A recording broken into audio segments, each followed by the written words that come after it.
One moment, existence ceased abruptly. Everything disintegrated. Structures turned to powder. Individuals started dying one after the other. A plague engulfed the planet. Initially, disbelief overtook all. The financial markets collapsed.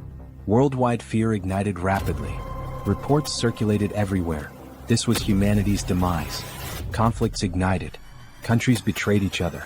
Economies fell apart. Hunger devastated the masses. In the midst of deprivation, turmoil escalated. Even a single packet of ramen cost millions of won. Crowds flooded the avenues. They begged. They rioted. It was an apocalypse of incomprehensible proportions. Yet humanity wasn't responsible.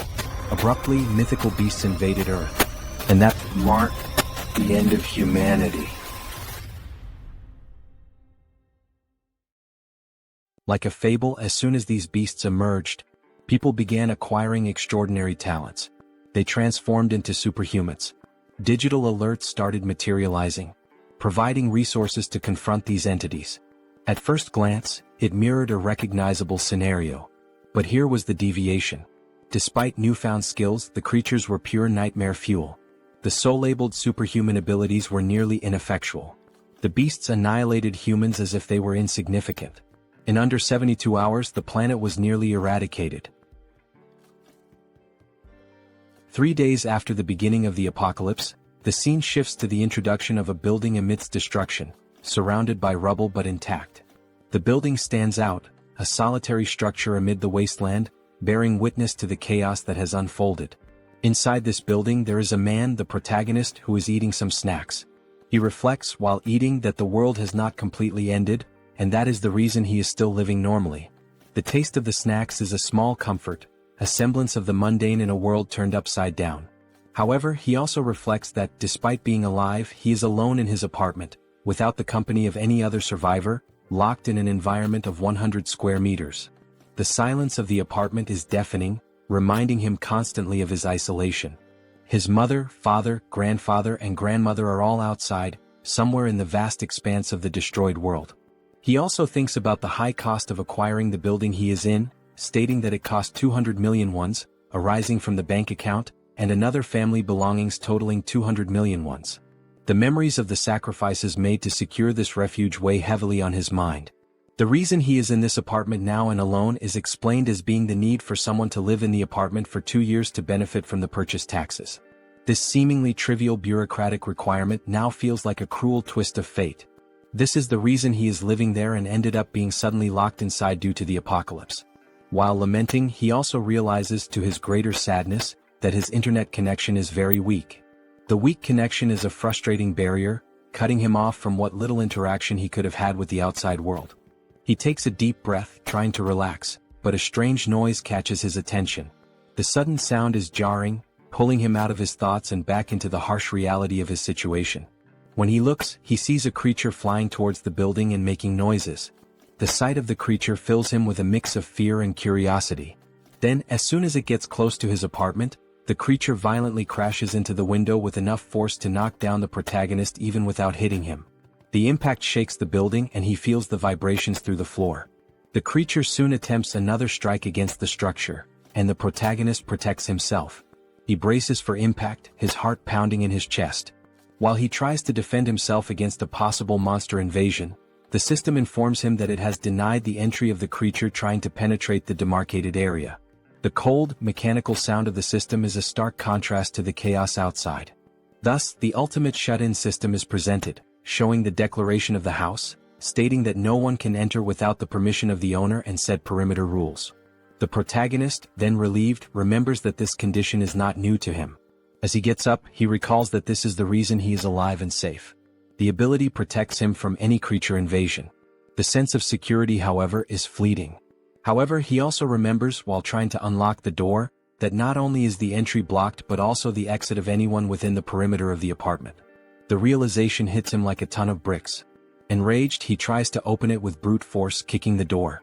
Each kick echoes in the empty apartment, a futile attempt to break free.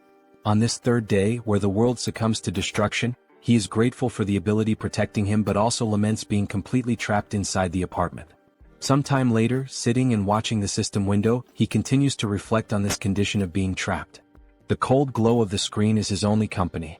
Irritated, he laments not having the power to do anything about it. The feeling of helplessness is overwhelming.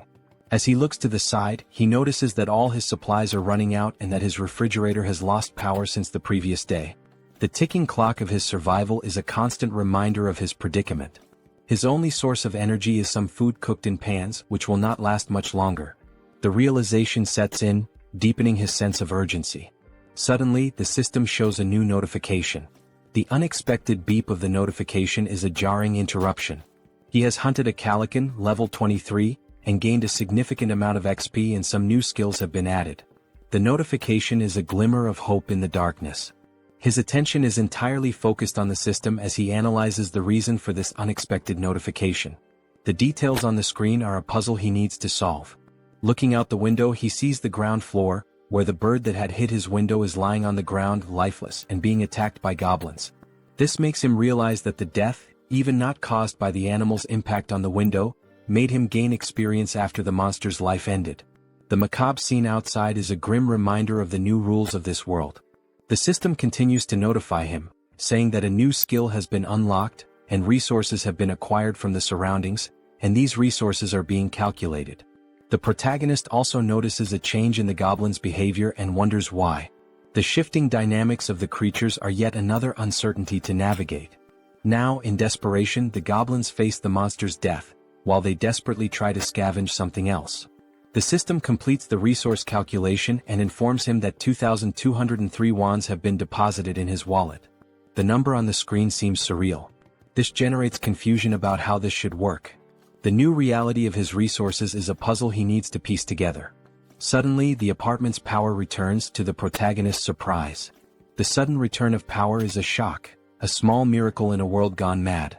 Everything was now working normally, and the house declaration evolved to level 3. The sense of normalcy, however fleeting, is a balm to his frayed nerves. With the XP gain, the dignity preservation ability was also unlocked, and this is the reason why all the basic resources of the house have been restored. The acquired money is now in his wallet, and the protagonist reflects on the return of the house functions with joy. Running to the refrigerator, opening it with great happiness, and also going directly to the sink to check the water supply, finally going to the electric stove to test its functionality, the protagonist kneels and cries with much joy, saying that everything is normal, just as it was before the beginning of the end of the world. The sense of relief washes over him, a precious moment of victory in the midst of chaos. However, when he picks up his cell phone and tests his internet connection, he notices that the phone is not working. The broken connection is a bitter reminder of his isolation. In frustration, analyzing the place, he notices a flash drive lying on the floor. The small object is a spark of curiosity in his otherwise dreary existence. Quickly, he goes to the computer and analyzes its content. There were photos of his mother holding him as a baby, taking him to school, and also photos of the united family. The images are a bittersweet trip down memory lane. In parks, at birthdays, making him reflective and planting in his head the idea of having to bring his family back no matter the cost. The determination hardens in his heart. Determined, he gets up and goes to the window when he is surprised by another notification. The persistent system, always ready with another twist in his journey. The system informs him that he now has a warehouse, where he can buy items listed at original prices. Intrigued by this new development, he decides to investigate further. Going to check what this store is about, he sees the acquired values being made available and concludes that the confined wallet is directly linked to the values available for use in this store. This realization brings a glimmer of hope. Perhaps this store could offer a way out or at least provide better tools for survival. Thinking about some change in his condition, he goes to the window and laments that he is still confined within the apartment. The view outside, a constant reminder of his isolation, deepens his frustration. Nothing has changed regarding the permission to leave the perimeter, even though his skills and levels have increased. The invisible barrier remains as imposing as ever, a prison wall he cannot breach. However, one thing is certain, increasing levels can unlock skills that may help him get out of this condition. This thought fuels his determination. For that, he needs to hunt monsters. But then the question arises, how will he hunt these monsters? The memory of his past struggles makes him doubt. It will be very difficult for something like before to happen again, where simply a monster hitting the window, falling, and dying would allow him to gain experience and the rewards related to the monster's death. Looking once more at the bottom of the building through the window, he notices that there is a possibility of annihilating some goblins. This discovery ignites a spark of hope. The young man then takes a bottle to test if it will pass through the barrier that prevents him from leaving the apartment. With a mix of anticipation and anxiety, he prepares to throw. As he throws it, he realizes that he succeeded in launching the bottle. The barrier does not impede objects. Thus, he concludes that anything he throws will be useful for his hunt. In this case, he picks up a dumbbell and will try to use it as a weapon. Its weight and solidity give him confidence. Looking through the window searching for potential targets, he notices a bunch of goblins still collecting parts of the previously slain monster. Seeing that some are leaving with parts of the monster, he shouts for them not to go away.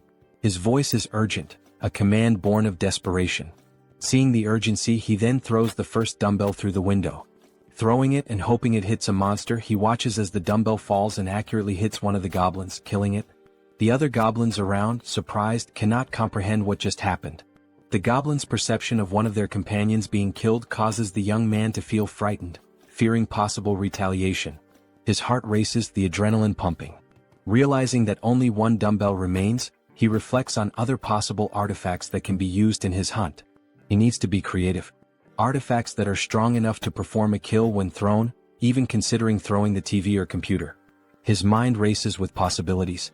The goblin screams on the ground floor of the building catch the protagonist's attention, who becomes scared as they howl more and more with the intention of making some kind of counterattack.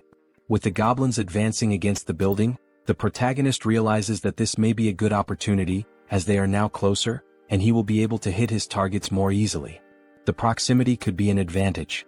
To solve the shortage of throwable artifacts, he goes back to the store and activates the function to list items, picking up his last dumbbell and registering it in the store to test the functionality.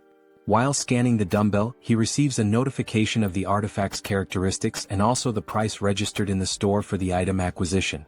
Surprised, he compares the listed price with the price he paid to buy this item online previously, concluding that the price of the items he registers will indeed be the same as normal stores from the period before the end of the world. This realization reassures him. With the item ready and scanned, the system suggests buying the item he just registered. Confirming the purchase, the dumbbell is projected and materialized in front of the young man. He now shouts with joy, considering that everything worked as expected. His plan is coming together. Now the second part, testing the purchased items by throwing them through the window to hit more targets. In the first throw, there is already success as the dumbbell hits a goblin. The thrill of the successful hit fills him with confidence. The system confirms the hit by showing the EXP obtained and the ones from the goblin's death. Meanwhile, the group of goblins watch the lifeless body. Not having much time to lament, they are surprised by more dumbbells falling from the sky, literally, a rain of dumbbells. Some, now smart, try to run to avoid being hit, causing the protagonist to become irritated with the situation and decide to take other strategies. He cannot afford to waste any more time. Buying now 3 dumbbells at once, he quickly uses them, generating more hits and gaining more XP and more one. Now happy, the protagonist is surprised by another notification from the system. The messages keep coming. Now the store would also function as a warehouse, where he can store items for later use. While opening his warehouse, he activates the function to store one of his acquired dumbbells. The ability to store items opens new tactical options. Realizing the perfect functioning of the tool, he rejoices and then thinks of a new strategy to make kills in a more optimized way. His mind races with new ideas. He can now summon items from his warehouse and place them anywhere he wants. Soon, a brilliant idea comes to mind. He will summon the dumbbells outside to fall directly on the goblins. The precision and efficiency of this method are compelling. Opening the warehouse with a large quantity of dumbbells, he watches as all the dumbbells fall towards the goblins, performing an absurd sequence of hits and a flood of system messages with all the kills and ones acquired. The system notifications are a testament to his success. Shortly after finishing his hunt, the protagonist had already acquired and allocated various items in his warehouse. Several of them are food and drinks so that he can stay healthy for as long as needed. Ensuring his survival is paramount. Additionally, he managed to acquire more one by selling the items he used to hit the goblins. The influx of resources is a welcome relief. Suddenly, he realizes that there was a reduction of 1 unit of one. Thus, he begins to reflect on the preservation of dignity ability, questioning if it is responsible for the reduction of someone. He then starts to scan his apartment, meticulously observing the electricity, gas and water expenses. He realizes, with a growing sense of frustration, that the only active thing at the moment is his refrigerator. The thought nags at him, why just the refrigerator? Could it be this is what's consuming the precious resources he so desperately needs? In frustration, he recalls his hunt against the goblins, a memory that brings a fresh wave of irritation. He reflects on how, later, several goblins fled, abandoning their former home, and since then he had managed to hit only 2. His efforts had yielded such meager results, leaving him to wonder if all this exertion was worth it. His mind races as he then wonders if there are other creatures he can hunt out there. Remembering the previous flying monster, a formidable foe that had tested his mettle, he recalls that no similar creature appeared near the apartment since then. This reflection leads him to ponder seeking other methods for his hunt, different strategies that could yield better results. He also wishes to be lucky enough for another flying monster, whose name is Calican, to fly nearby.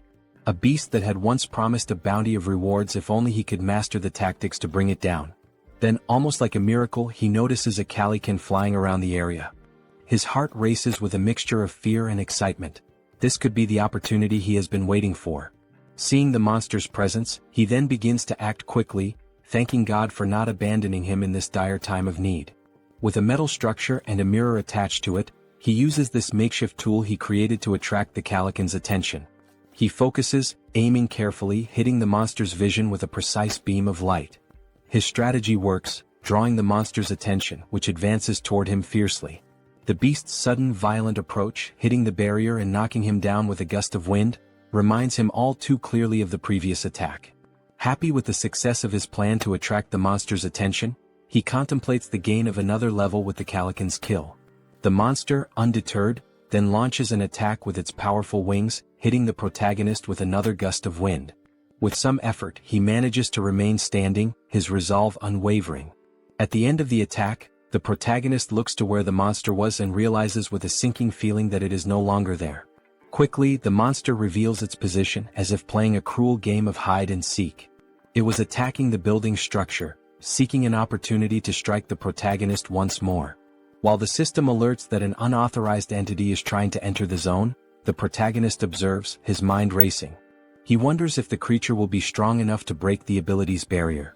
Opening his storage, he knows the urgency of taking some action. Each second feels like an eternity as he methodically scans his list, reflecting on the calculation of the spoils. He understands that if the spoils are not close enough, they will not be counted. This critical understanding dawns on him, as he recalls how several of the spoils that would come from goblins were not counted. The surviving goblins had removed the bodies of the slain ones to an area beyond where the system could make an accurate count. Leaving the young man extremely frustrated with the thought that this cannot happen again, he makes a determined decision. Reflecting on the possibility of killing the monster with just one strike, he scrutinizes his list of available items and storage.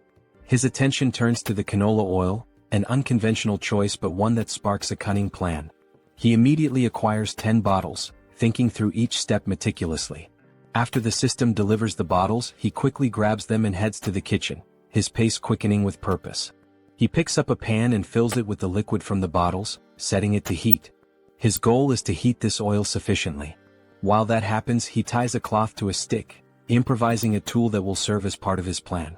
Bathing the stick with the cloth in the boiling oil, he then stores the pan with enough heated liquid in the storage.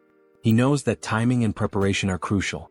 After pouring all the oil into the storage, the system confirms the listing of the item, and the protagonist goes in search of a lighter, which he uses on his stick to ignite it. His weapon is ready. Now at the window, observing the Calican, the protagonist waits for a good opportunity to invoke the canola oil on the bird. He watches, his pulse quickening as the bird starts flapping its wings against the hot oil.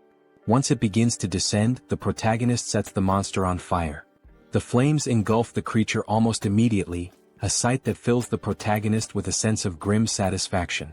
The protagonist is pleased with the success of his plan while observing the Calican in its final moments. As the flames do their work and the Calican is indeed dead, the system returns the results to the protagonist. It indicates a level increase in abilities and also the unlocking of a new skill while calculating the spoils. With the calculation complete, an additional 9,347,487 won is directed to the confined person's wallet. He, surprised by the large amount of won, did not expect to receive 10 million in a single kill.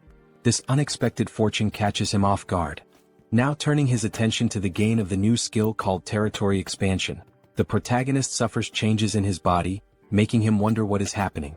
Now, with black eyes and everything around him being seen differently, almost like an X-ray, he tries to adapt to the change. He notices that his eyes scan the entire building structure, revealing the hidden intricacies and finally leading him to 4 survivors in a room in the building. Clearly a surprise to him, as he did not imagine that there would be surviving neighbors so close. This revelation opens new possibilities and uncertainties, his mind racing with potential outcomes.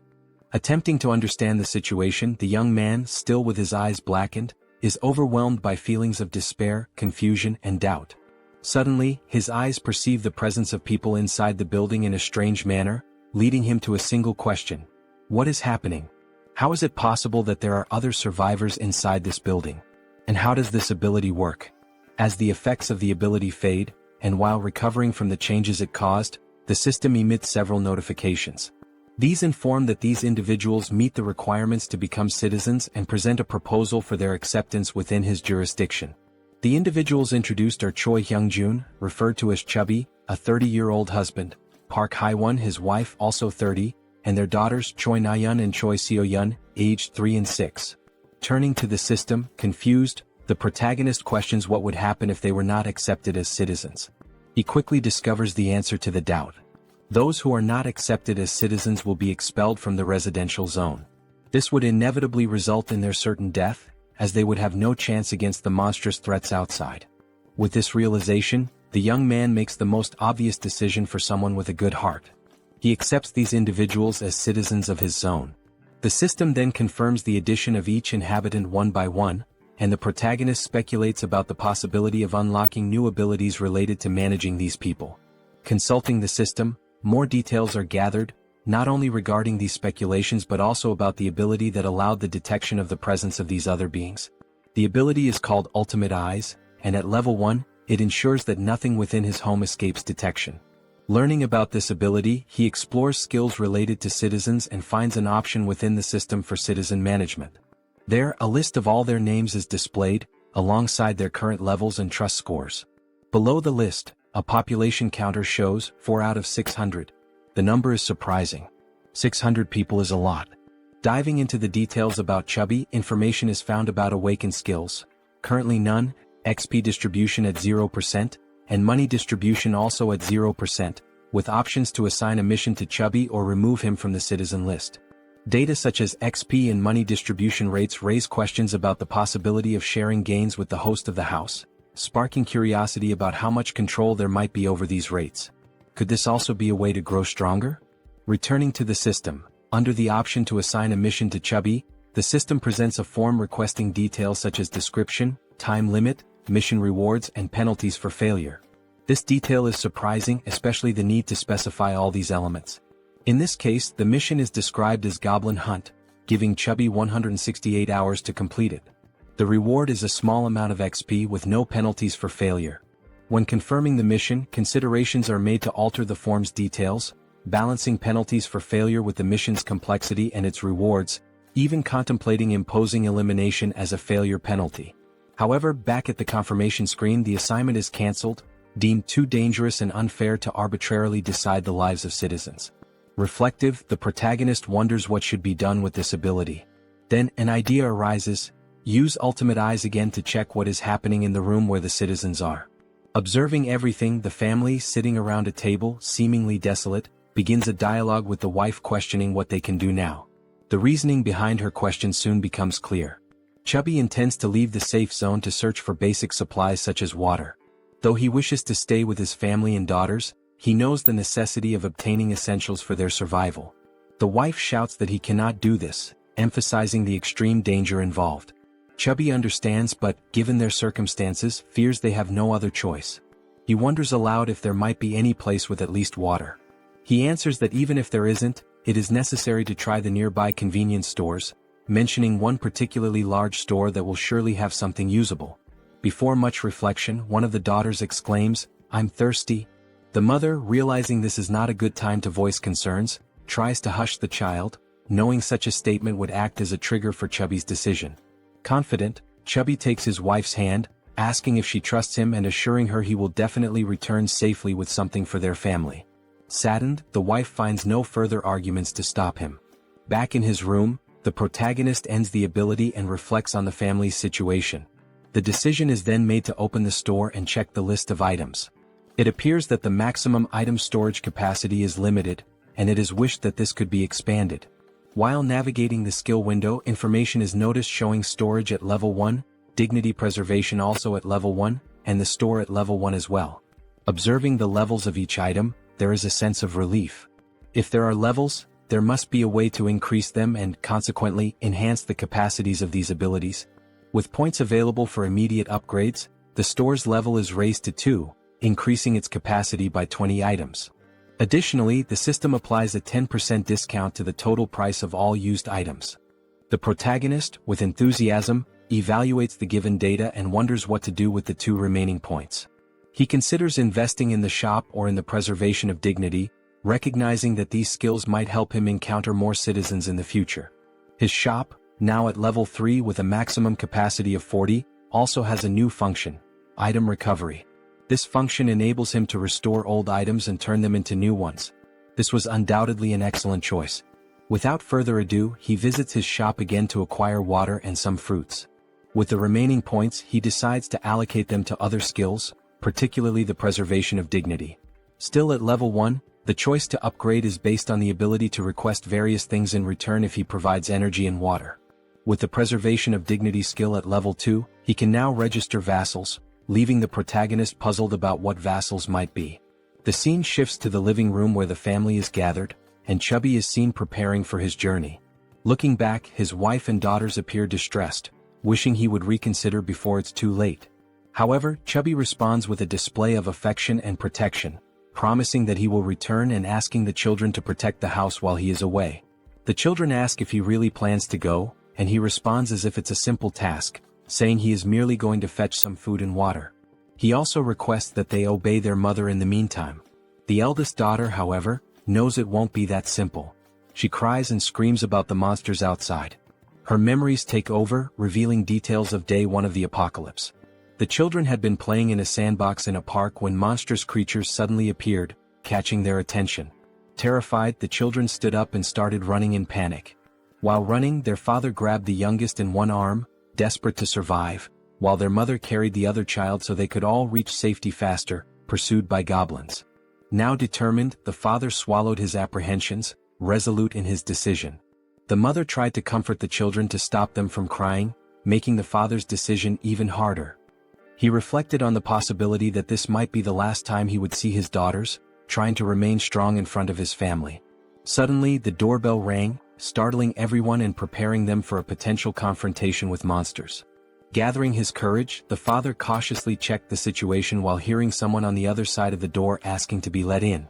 The voice from the other side caused surprise and doubt. Could it really be a person? Chubby wondered, but he didn't rule out the possibility of a cunning monster. As the voice continued from the other side, he prepared for a potential confrontation, noticing a sudden silence.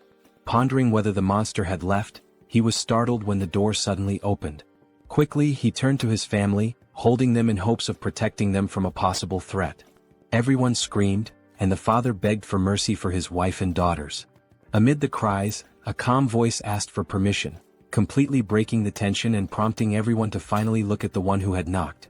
It was the protagonist, holding a bag of items, creating a pleasantly surprising moment for everyone. The question, "Who are you?" arose naturally. Then the protagonist's real name, Kim Jaehyeon, was revealed, although he would henceforth be known as June. After introducing himself, he explained that he lived nearby. Handing over the bag of items, he informed them it contained water and fruits, requesting a small conversation once everyone was settled. Both happy and apprehensive, the father looked at his family, seeing the worry in their eyes, and declared that there was no reason to refuse, given June's sincere demeanor. He then invited June into the house. Once everyone was seated, the children stared at the visitor with a mix of curiosity and suspicion.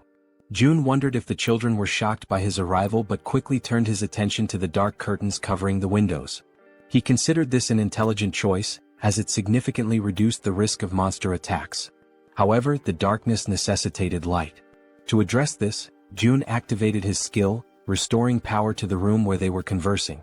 While organizing items in his bag, the family, still in shock, was astonished by the return of power to their apartment. June then decided to interact with the family by offering water to everyone, starting with the children. Chubby expressed gratitude and distributed the water bottles to his daughters, who eagerly quenched their thirst. Shaun, the youngest, drank her bottle so quickly that she choked, briefly worrying her mother. June observed and promptly offered the little one a tangerine, which she accepted with slight hesitation. The mother stepped in, requesting that Shaun hand over the tangerine so she could peel it. Taking a piece of the fruit, the mother returned it to her daughter, who quickly devoured it, expressing immense joy as she savored it. The mother asked if it was good, and Shaun enthusiastically confirmed. The elder sister then asked the mother for a piece as well, which she also enjoyed, showing similar delight. For June, the system notified him that the citizens' trust levels had increased. It reported that Shaun's trust score had reached 50 points and her loyalty level had exceeded 30 points, meeting the requirements for her to become a vassal. Now at level 2, Shaun, with 57 trust points, no skills and no XP or money allocated, had new options available for missions to be assigned by June. He then reflects that this little girl has met the requirements. However, she is still too young to receive missions. Another thought that crosses June's mind is that the number of registrable vassals is highly limited compared to the number of citizens. Therefore, he needs to be very cautious in selecting vassals to avoid filling these slots carelessly. Looking at Chubby, whose trust level is at 31, June realizes that this score must be raised further. While contemplating, he is interrupted by Chubby, who asks if there is a way to repay June for his actions toward the family. June invites Chubby to talk in the hallway. Surprised, Chubby agrees and both move outside the room. Once outside, June asks Chubby if he received the invitation to become a citizen. Chubby checks his notification window and confirms that the entire family received this notification about 30 minutes ago. June then inquires if anything strange or unusual occurred during that time. Chubby confirms, explaining that they were immobilized for a short period. June understands the situation and assures Chubby that soon his life will return to normal. Shocked by this statement, Chubby questions whether such a thing is possible. June confidently replies that it is entirely possible, thanks to his ability. Chubby processes this information and then remarks that he knows such actions would never come without a cost. He asks what he should do. June explains the possibility that while on the mission given to him, Chubby might lose his life, and he asks if Chubby is truly willing to proceed with what is being asked. After a brief moment of reflection, Chubby firmly confirms his readiness to do whatever is necessary, stating that he had already been considering stepping out of his comfort zone to seek food and water before June's arrival. Chubby declares that he was already prepared to risk his life. Suddenly, June interrupts to ask about the golf club Chubby is carrying, curious about its cost. Confused, Chubby replies that the club cost around 400,000 to 500,000 won. Reflecting on this price, June considers it expensive and realizes the importance of saving money for future acquisitions. Chubby, still puzzled, questions the abrupt inquiry. June dismisses it as unimportant and shifts the conversation, asking if Chubby remembers the day the monsters first appeared. Chubby recalls the weekend when the monsters emerged, chasing them, and recounts the horror of that moment. June reflects that those who stayed inside their homes might have survived the attack. Considering that goblins are not very strong and their conditions are unfavorable compared to those of an adult man, June notes their primary advantage lies in their strategy of always attacking in groups. However, humans also have the strategic capacity to form armies, and an army is precisely what June intends to build from this point forward. Starting with Chubby, who will be the first member and will join June in finding other survivors. Sometime later, back in his apartment, June analyzes the system, which notifies him that his trust level with Chubby has risen further. Checking his list of citizens, the system displays Chubby's trust level at 40 points. Reflecting on having an entire family as citizens, June considers the possibility of his own family being added to this list as he continues to develop the system. Suddenly, a goblin screech catches June's attention. He gets up and goes to the window to investigate the commotion. Looking down, he is surprised to see other people fighting against a large number of goblins. Contemplating how he could assist and how challenging it would be, June formulates a plan while observing the goblins' assault on the group of humans. One individual, armed with a baseball, prepares a powerful throw at one of the attacking goblins. The ball strikes the goblin's face, knocking it out instantly. The attack's force sends the goblin flying, its skull bursting into a fountain of kaiju-like blood. The sheer power of the blow leaves June, watching from above, utterly astonished. Meanwhile, another member of the human group, a young woman, fires 2 arrows simultaneously from her bow, each striking the chest of a different goblin. Beside her, another man wields a baseball bat, targeting the goblin standing between the 2 struck by the young woman. The man leaps and smashes the goblin, reducing its body to a green pulp. The remaining goblins, fearing for their safety, decide to flee, realizing the group's overwhelming strength. The archer, still on alert after the battle, notices something strange moving and quickly aims her bow at the object. She soon realizes it is a food package, causing her confusion. June, shouting from the building's top floor, finally catches her attention. She looks up, noticing the man frantically gesturing and yelling to attract the group's notice. Suddenly, someone knocks on June's door. Looking through the peephole, he sees that it is Chubby carrying a box. June invites Chubby to enter the apartment with the box. Following June's instructions, Chubby approaches the entrance but discovers that the system's barrier prevents him from entering. The system makes it clear that Chubby is not qualified and therefore cannot access the apartment. Chubby questioned what it meant to be not qualified.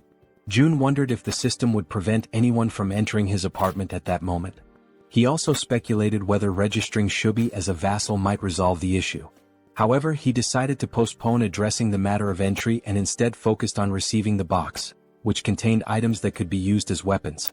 Upon receiving the box, June placed it on the floor, opened it and examined its contents. Inside there was a toolbox and several knives. June activated the system, accessed the store, and ordered 5 bottles of water and 5 packs of instant noodles.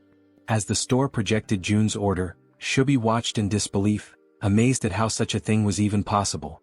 Without dwelling too much on the situation, June packed all the requested items into the box and handed it back to Chubby, instructing him to take the box to the building's entrance on the 1st floor. Chubby accepted the box but questioned whether this task might be too dangerous. June replied that, based on his brief observations, the goblin's behavior became more active during daylight hours. He also thought to himself that the people fighting downstairs could be vital additions to his group of citizens. The food box would serve as the primary tool for earning their trust and loyalty. Speaking aloud to Chubby, June revealed that he had a plan and emphasized the importance of delivering the box to the 1st floor. Chubby questioned the simplicity of the plan, asking if it really was just about leaving the box on the 1st floor and returning. June confirmed that it was indeed that simple. Relieved, Chubby agreed to carry out the task, bidding June farewell as he left with the box. June thanked him as he departed. Opening the system's interface, June reflected on the need to reward Chubby's trust generously. The mission menu described the task: delivering the box containing water bottles and instant noodles to the 1st floor and returning within 24 hours. The mission offered a small amount of XP as a reward, with no penalties for failure. Chubby received the notification and realized he would gain experience upon completing the mission. He wondered aloud if this was somehow related to a leveling system like in a game. June confirmed this and revealed that Chubby's current level was 9. If Chubby leveled up, he would receive rewards. June assured Chubby that he was relying on him, and Chubby, understanding his task, promptly made his way toward the 1st floor. Armed with the box and a golf club for protection, he cautiously descended the stairs. Finally reaching the 1st floor, his mission was to place the box on the ground. However, before he could act, he noticed movement nearby. The sudden motion startled him. He suspected it was goblins and grew alarmed as darkness was beginning to set in. Panicked, he decided to flee. Yet, in his haste, he twisted his ankle and fell, causing the box of supplies to spill across the floor. Items scattered everywhere, and Chubby, now lying on the ground, desperately tried to regain his composure. As the creatures drew closer, Chubby instinctively shielded himself with his arms and shut his eyes tightly. Suddenly, a voice called out to him. Opening his eyes, he saw a group of humans approaching, asking if he was okay. While in June's apartment, the system issued an alert about an unauthorized attempt to enter. June began to wonder what it could be, speculating that it might involve an invasion by the group. Activating his ultimate eyes ability, he scanned the building and noticed Chubby with a group of people, leading them as they conversed among themselves. The group questioned how it was possible for someone in the building to throw a package of noodles. This raised their hopes, thinking the building might have an abundance of food while they were on the brink of exhaustion. Deactivating his observational ability, June recognized everyone in the group. The system then notified him that they met the requirements to become citizens and proposed adding them. However, June realized the risks of accepting outsiders as members of his group. He also considered the possibility that these people might reject his offer to join, which made him anxious and stressed. While contemplating the best course of action, June was interrupted by Chubby's voice calling out from nearby, trying to communicate with him. Responding to Chubby, June received a system notification indicating that this citizen had an ongoing mission. The system suggested editing the current mission, which June confirmed. The updated mission now included delivering meals to the newcomers. After confirming the changes, June and Chubby exchanged updates on the situation. June instructed Chubby to immediately gift the newcomers some food, as June had a plan in mind.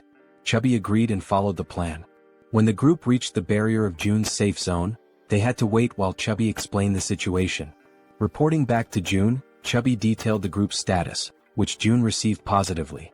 He then accessed the system and initiated invitations for the group to become citizens. The system sent invitations to Ha Donggan, Kang Deoksu, Kim Gaeong, Yoo Hyerin, Kim Jeon, and Moon Byung-go. Once permission was granted, all new group members entered the safe zone. The system announced that the citizen count had increased to 10, granting a 10% bonus to XP and monetary rewards. June felt a surge of gratitude toward the newcomers, knowing their presence would be crucial for future monster hunts. The system updated the trust scores and levels for the new members. Dong with 19 trust and level 23, Kang with 28 trust and level 13, Young with 17 trust and level 17, Yu with 30 trust and level 10, Kim with 15 trust and level 15, and Moon with 11 trust and level 10. June noticed Dong's higher level and speculated that he might be stronger than Calican, a foe June had recently defeated. Examining Dong's stats further, the system highlighted a skill called Baseball Throw, ranked at D. This ability consumes stamina to triple the power of thrown objects like baseballs. June concluded that Dong was a metahuman capable of turning baseballs into lethal weapons. He recognized Dong's potential as an indispensable ally for monster hunting. To strengthen their bond, June planned to gradually build Dong's trust. June instructed the system to set the group's XP sharing to 70%, which the system confirmed. He then began assigning hunting missions to help the newcomers gain XP and resources. June likened his strategy to an auto-hunting system in games. Beyond logistics, June acknowledged the importance of establishing personal relationships with the group. He believed a good rapport was essential to eventually locating and reuniting with his family. Unexpectedly, the system notified him that the trust scores of Dong, Young, and Yu had increased, leaving June surprised and curious about the cause. The scene shifted to Chubby's apartment, where he invited the group inside. The archer, Gaeong, expressed her gratitude. Chubby's wife, confused by the situation, questioned what was happening. Chubby reassured her to stay calm and promised to explain soon. He also requested that she prepare food for everyone. Initially startled, Chubby's wife pointed out that there was no food ready and that everything would need to be made from scratch. Chubby urged her to proceed, explaining it was part of June's plan. After some hesitation, she agreed and began cooking. Han, previously referred to as Dong, expressed his gratitude and shifted his focus to Chubby, asking about June. Chubby admitted he didn't know much about June, except that he was their neighbor. Surprised, Han listened as Chubby described June as someone mysterious yet immensely resourceful, providing them with everything they needed. Han concluded that June must be a metahuman, possessing the extraordinary ability to solve everyone's problems with essentials like food and water. Determined to make a good impression on June, Han believed that June's abilities were almost miraculous. Chubby informed the group that they could take a shower while waiting for the food. The female members were stunned by the idea of taking a shower amidst the chaos. Han observed that, given the building's functional resources, such luxuries were indeed possible. Chubby elaborated, mentioning the availability of hot showers, leaving the women speechless. Chubby added that there were 2 showers available for simultaneous use. Another group member, who bore a resemblance to Toji, jokingly suggested challenging June to a fight.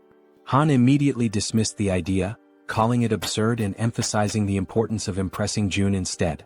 The group agreed on the need to prioritize securing food, recognizing this as a rare opportunity that couldn't be wasted. They turned their attention to Moon, who appeared lost in thought. Han gently touched Moon's shoulder, snapping him back to reality. When Han apologized for potentially upsetting him, Moon reassured him that nothing was wrong. Han began expressing regret over a past decision, but Moon interrupted, affirming that every choice had been consensual and there was no need for remorse. The group collectively strategized about obtaining supplies for Moon's grandmother. However, Moon internally lamented that it might already be too late for her. As Han discussed their plan further, the sound of the door opening startled everyone. Han readied a baseball in his hand, prepared for confrontation, but quickly realized it was June. June's presence radiated warmth and reassurance, instilling hope in the group. They felt certain that June was the key to lifting them out of their despair. A few minutes went by and they sat in silence around the table. The atmosphere was tense until Haewon, a fatty's wife, feeling the strain, finally spoke. She apologized for how cramped the room was. Han, striving to be courteous, replied that it was fine. Since they had arrived unannounced, it didn't bother them. Just then, Fatty entered the room and announced that the food was ready. One by one, Fatty placed bowls of rice before them. They could hardly believe they were about to enjoy a real meal and began to wonder when they had last eaten something proper. Haewon, feeling slightly awkward, hesitated before admitting she wasn't sure if the food she had prepared would match their tastes. What seemed like a simple meal to Haewon left the group's archers stunned with admiration. As she stared at the dishes laid out before her, she couldn't contain her amazement. She told Haewon that the food was incredible, confessing it had been a long time since she had eaten something so delicious. Haewon, shyly brushing off the compliments, explained that it was all thanks to the ingredients Seo Jun had provided. She admitted that, without Seo Jun's help, she would have only been able to serve rice and tangerines. Meanwhile, Seo Jun noticed that Haewon's trust level had reached 50. He smiled quietly to himself, reminded of his mother, who always beamed with joy when guests praised her cooking. But as the thought lingered, he realized with some surprise that Haewon's trust had surpassed Jun's. Later on, they all started eating, expressing their gratitude to Haewon for the meal. Haewon and Fatty watched as their guests eagerly enjoyed the food, eating as though they hadn't had a proper meal in ages. The archer couldn't stop complimenting the egg roll, while another girl remarked to Haewon that the style of the egg seemed Japanese. Haewon smiled warmly, agreeing and politely encouraging her to enjoy the meal. At that moment, Haewon's youngest daughter called out to her, capturing her attention. The little girl wanted to eat the egg rolls too, but Haewon gently explained that she would make more for her after the guests left. This made her daughter a bit sad. Noticing this, the archer asked Haewon's daughter if she'd like to share the egg rolls with her. The child's face lit up immediately, her excitement brightening the room. She quickly ran over and climbed onto the archer's lap, her happiness obvious. The archer smiled warmly, delighted by the little girl's enthusiasm. The child eagerly announced she was ready, and the archer picked up a piece of egg roll, softly asking Seoyeon to open her mouth. As the archer fed her, Seoyeon beamed with joy, her smile lighting up the moment. Seo Jun then suggested that Fatty and Haewon join them, assuring them there was enough food for everyone. The two exchanged a hesitant glance, unsure at first, but eventually smiled and agreed, happy to join the gathering. As they all shared the meal together, the room filled with laughter and cheerful conversation. Seo Jun took a quiet moment to reflect on the warmth of the scene. The lively noise reminded him of how long it had been since he had experienced something like this. His thoughts drifted to memories of his mother and the care she had always shown. A soft smile spread across his face as he silently hoped his family was safe and well. Time passed and soon the food was gone, leaving behind only empty dishes. Haewon's youngest daughter, now tired, mentioned she wanted to rest. Haewon gently lifted her and asked her eldest daughter to follow her to their room for bedtime before leaving the table. Moments later, Seo Jun decided it was the right time to get back to business. He turned to the guests and suggested they continue their earlier conversation, questioning why they couldn't reach the grandmother's house despite its close proximity. Han, his expression serious, explained that it was due to the goblins. Seo Jun raised an eyebrow, doubting whether it was truly goblins, recalling his own struggles when he had first encountered them. Han nodded, affirming it was true. He elaborated that the goblins had discovered an underground parking lot and had turned it into their base, hiding there. Seo Jun's curiosity deepened, and he asked if they had any idea how many goblins were down there. Han, with a somber look, answered that there were several thousand goblins in the underground area. Seo Jun paused, thinking carefully. He realized that his abilities only worked effectively from ground level to level 30, meaning they wouldn't be as useful in the underground parking lot beneath the building. Suddenly, it all made sense to him. This was how the goblins had infiltrated the area. Han continued, explaining that the underground parking lot was connected directly to the entrance of the apartment building they needed to reach. The goblins had turned it into their stronghold and rarely ventured outside. Seo Jun, remembering the nearby side roads, asked Han about them, recalling there were alternative paths they could have taken. Han nodded, admitting that their initial plan was to use the side roads to escape, but they had encountered something far worse than the goblins. Intrigued, Seo-jun pressed Han to explain what could possibly be more dangerous than an army of goblins. Han recounted seeing a massive shadow, describing it as resembling a bear. He explained that they had managed to escape the apartment building because the bear had been fighting the goblins, providing a brief window for their escape. Seo-jun, considering how to deal with such a large creature, asked Han for more details. Han confessed that he wasn't entirely sure it was a bear, as the darkness had obscured his view. Seo-jun stated decisively that eventually, they would have to face both the goblins and the shadowy figure. Han agreed but looked down, acknowledging that their group had limitations and wasn't equipped to handle both threats simultaneously. Seo-jun, curious about these limitations, asked for clarification. The archer spoke up, explaining that both she and Han relied on items like arrows and baseballs for combat, but they were running low and couldn't replenish their supplies easily. Despite the challenges, Han remained composed and suggested he could find a solution. He asked to inspect their current weapons, the arrow and baseball. Without hesitation, the archer handed over her equipment. The system then prompted Seo-jun, asking if he wanted to list the new items. Seo-jun agreed and the system began scanning them. Moments later, it displayed the cost to replicate the items. When asked if he was certain, Seo-jun confirmed. Seo-jun glanced around the table and asked if everyone could use the archer's weapon. The group nodded silently, understanding there was only one available. Seo-jun took their silence as agreement. Turning back to the system, he requested 5 sets of the archer's weapon and arrows. The newly created items appeared on the table, and Seo-jun addressed the group, encouraging anyone unfamiliar with weapons to take this opportunity to learn. "These will be your primary weapons from now on," he stated firmly. As the items materialized, the system notified Seo-jun that several members of Han's group had increased their trust in him. Meanwhile, Moon's gaze was fixed on the weapons. He couldn't help but marvel at Seo-jun's resourcefulness, realizing that with Seo-jun on their side, they might actually save his grandmother. The system confirmed that Moon's trust in Seo-jun had grown significantly. Han broke the silence, commenting that with Seo-jun's support, their hunting speed would improve dramatically. Another girl chimed in, noting that Seo-jun's assistance would make their tasks safer, as they wouldn't have to risk themselves to collect arrows anymore. Seo-jun then gathered everyone's attention and announced that before they could move forward, they needed to reduce the number of goblins in the area. Han agreed and asked when they would begin hunting. Seo-jun replied decisively, "Tomorrow?" Han seemed hesitant, questioning the urgency, but Seo-jun explained that the sooner they acted, the better their chances of success.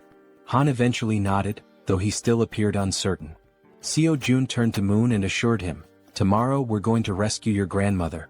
Moon's face lit up with hope and excitement at the thought of seeing his grandmother again.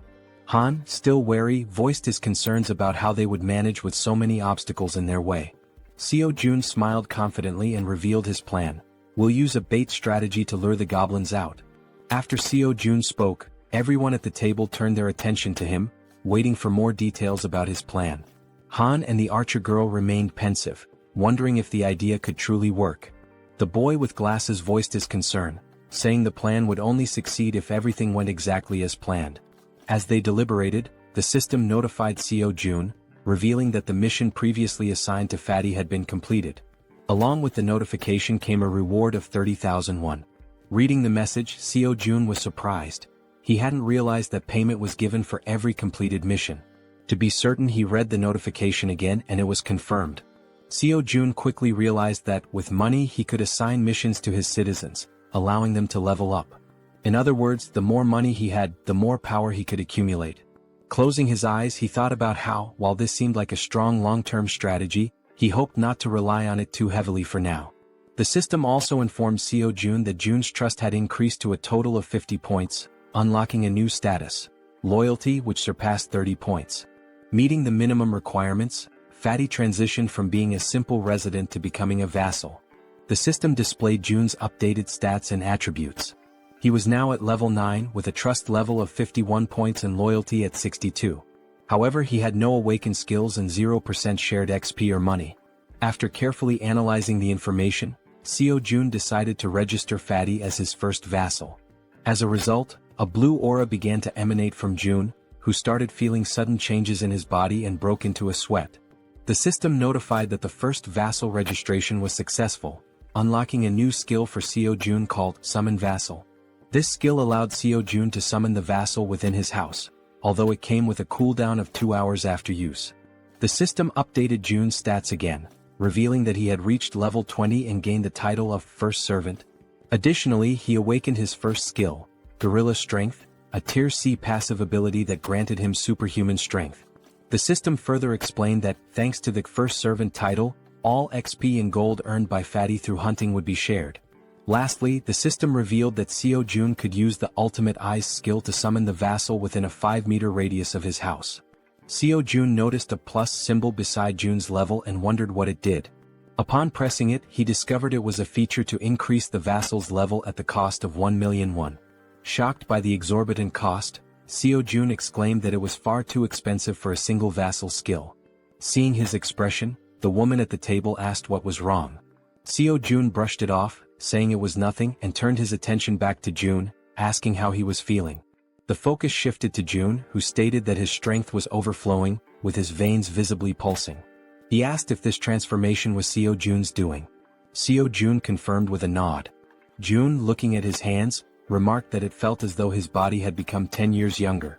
Jaehyeon smiled proudly and suggested that Fatty join the rescue mission team, handing him a bow. Fatty looked confused by the gesture. Jaehyeon explained that the mission was assigned because vassals earned double the rewards of regular citizens. In a commanding tone, Jaehyeon instructed Fatty to defeat as many monsters as possible. Fatty nodded in agreement, prompting Jaehyeon to smile and express his trust in him. Outside the house, on the first floor, the rescue team began their search for survivors. The boy holding a baseball bat questioned whether it was necessary to search the first floor, but Han reminded him that it was Jaehyeon's order. The rescue team embarked on their first mission, to locate all survivors in the building and lead them to the 30th floor. The crucial part of the mission was to draw out a large number of goblins for elimination while rescuing as many survivors as possible. The boy with the baseball bat acknowledged the plan, and the group pressed forward. Han, shouting to keep the team alert, emphasized that goblins could appear at any moment or from any direction. As they continued their search, they had yet to encounter any survivors or goblins. While guiding the team, Han noticed something unusual. Some members of the group couldn't believe their eyes. Several lifeless bodies were sprawled across the floor, victims of the goblins.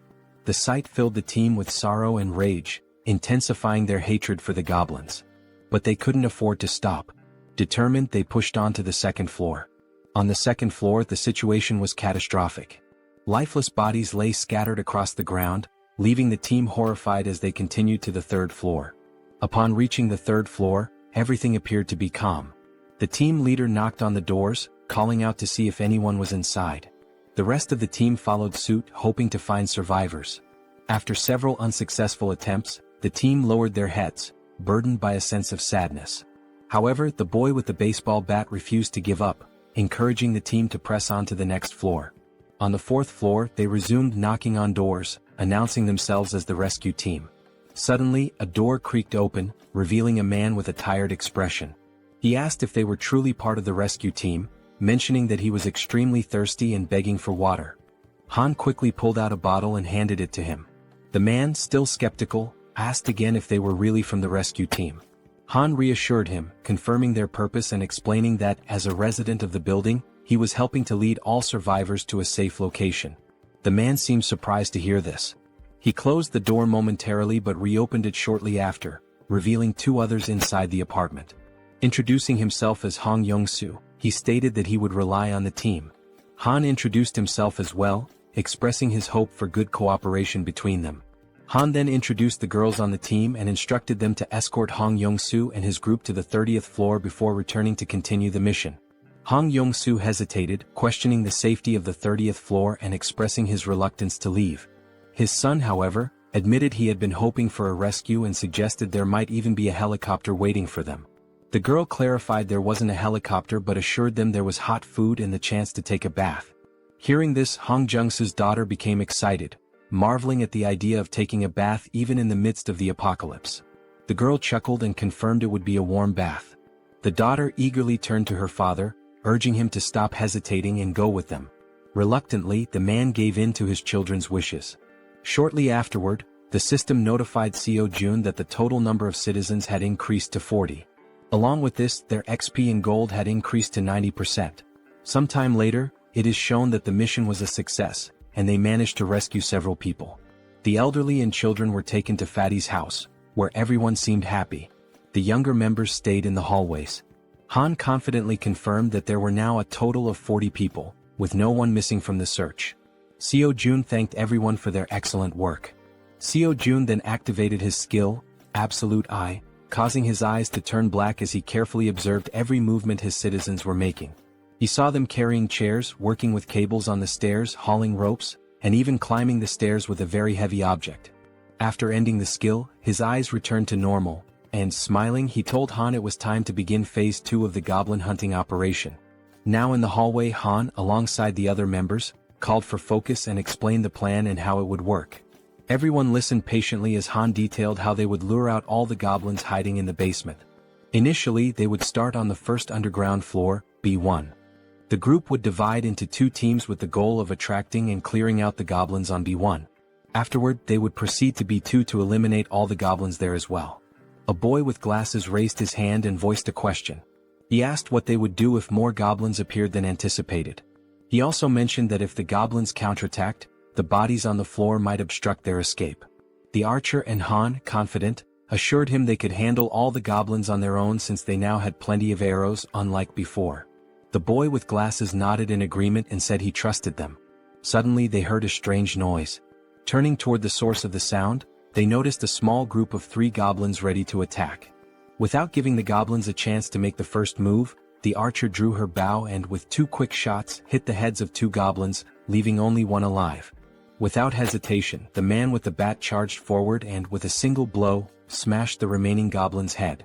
The 3 goblins now lay lifeless on the ground. The boy with glasses questioned the man with the bat, asking why he was using the bat when he had previously said he would need a bow to defeat goblins.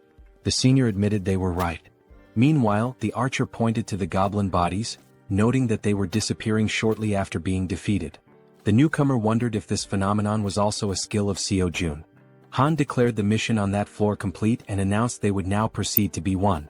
The newcomer, still lost in thought, remarked that he had expected Jaehyeon to have a solution for dealing with the goblin bodies. The system then alerted the group that the citizens' trust was increasing. The scene shifted to Jaehyeon, sitting calmly and opening a bottle while a series of system windows appeared in front of him. He found the moment quite enjoyable. He remarked that it wasn't intentional but reassured himself that he was still keeping an eye on everyone. The system sent another notification showing that Moon's trust had reached 50, unlocking loyalty. The loyalty stat had surpassed 30, meeting the conditions for registration. Jaehyeon was surprised by how quickly he had achieved these stats. However, he noted that the faster this happened, the better it would be in the long run. Sitting on the floor and staring thoughtfully at the system window, Jaehyeon reviewed Moon's stats, 55 in trust and an impressive 88 in loyalty, along with other attributes. Jaehyeon was surprised by the 88 loyalty but remained calm, considering it a positive outcome. With an ironic smile, he pressed a button on the system window, declaring that the time for retention registration was complete. Back in the basement on B1, the entire group was fighting fiercely against the goblins. Suddenly, the newcomer began to emit a blue light, similar to what Fatty had done before. Holding his bow, Moon, the newcomer, was stunned as lightning surrounded him. The other group members were equally shocked, questioning what was happening. Even the goblins were confused, unable to see due to the intense glow radiating from Moon. After revealing his red eyes in the darkness, it was also shown that the goblins couldn't withstand the brightness emitted by the newcomer, leaving them momentarily blinded. Han shouted that he didn't know what was happening, but it was an opportunity they couldn't afford to miss. Part of the group quickly ran to create distance, while others stayed behind to eliminate the goblins using their bows from a long distance. Both archers had deadly accuracy, aiming only for the goblins' heads. The archer, visibly furious, performed a swift maneuver that took down several more goblins. Seeing what had just unfolded before them, the goblins became enraged and charged forward to attack. Despite the number of goblins they had already killed, their numbers only seemed to increase. While running, the group realized the sheer aggressiveness of their opponents and remarked how they hadn't expected them to be so relentless. The archer shouted, ordering everyone to retreat to the emergency stairwell, while the man with the baseball bat speculated that all the goblins from the B2 floor had likely converged on their current location. Reaching the emergency stairs, the group ascended frantically without daring to look back. To slow the goblins' advance, Han held the door shut. One of the goblins managed to wedge its hand through the gap and sarcastically asked if Han was holding the door by himself. Hearing this, the boy with glasses and the man with the bat joined Han to push the door shut. The goblins, however, were slowly forcing the door open. While the group struggled, they admitted it was getting increasingly difficult to hold it shut due to the overwhelming number of goblins. Suddenly, a voice from behind reassured them of help. It was Fatty, using the gorilla strength ability Jaehyeon had granted him earlier. As he channeled the ability, Fatty single-handedly held the door and managed to block the goblins' advance. Han asked if he would be okay and Fatty urged them to hurry up the stairs. Despite his superhuman strength, Fatty was sweating and straining to hold the door with all his might. He focused and declared that it was his duty, one he had to fulfill. Finally, Han called out to him, letting him know everyone was safe and telling him to come up the stairs as well. Without hesitation, Fatty turned his back to the door and began running up the stairs. However, midway up, he tripped on a step and fell to the ground, just as the goblins were about to catch up to him.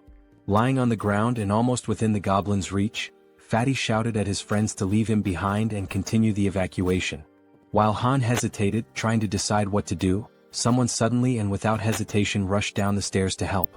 It was the boy with the baseball bat who, with a single powerful swing, smashed the goblin threatening Fatty. He called out to June, urging him to hurry, and extended a hand to help.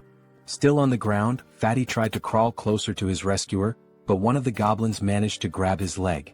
Before he could even react, Fatty vanished without a trace, leaving his savior stunned and speechless, unable to comprehend what had just happened. Looking ahead, however, the goblins continued advancing in an unrelenting horde. Suddenly, one of them leaped toward the boy with the bat, but he swung his weapon and struck it down mid-air. Meanwhile, the other group members provided support with their bows, urging Deok-su, the boy with the bat, to move faster. Running in desperation as the goblins closed in, Han and the archer shouted frantically, pleading with him to hurry. Clutching his bat and without looking back, Deok-su pushed forward, racing up the stairs. Meanwhile, outside, under a full moon, the scene unfolds.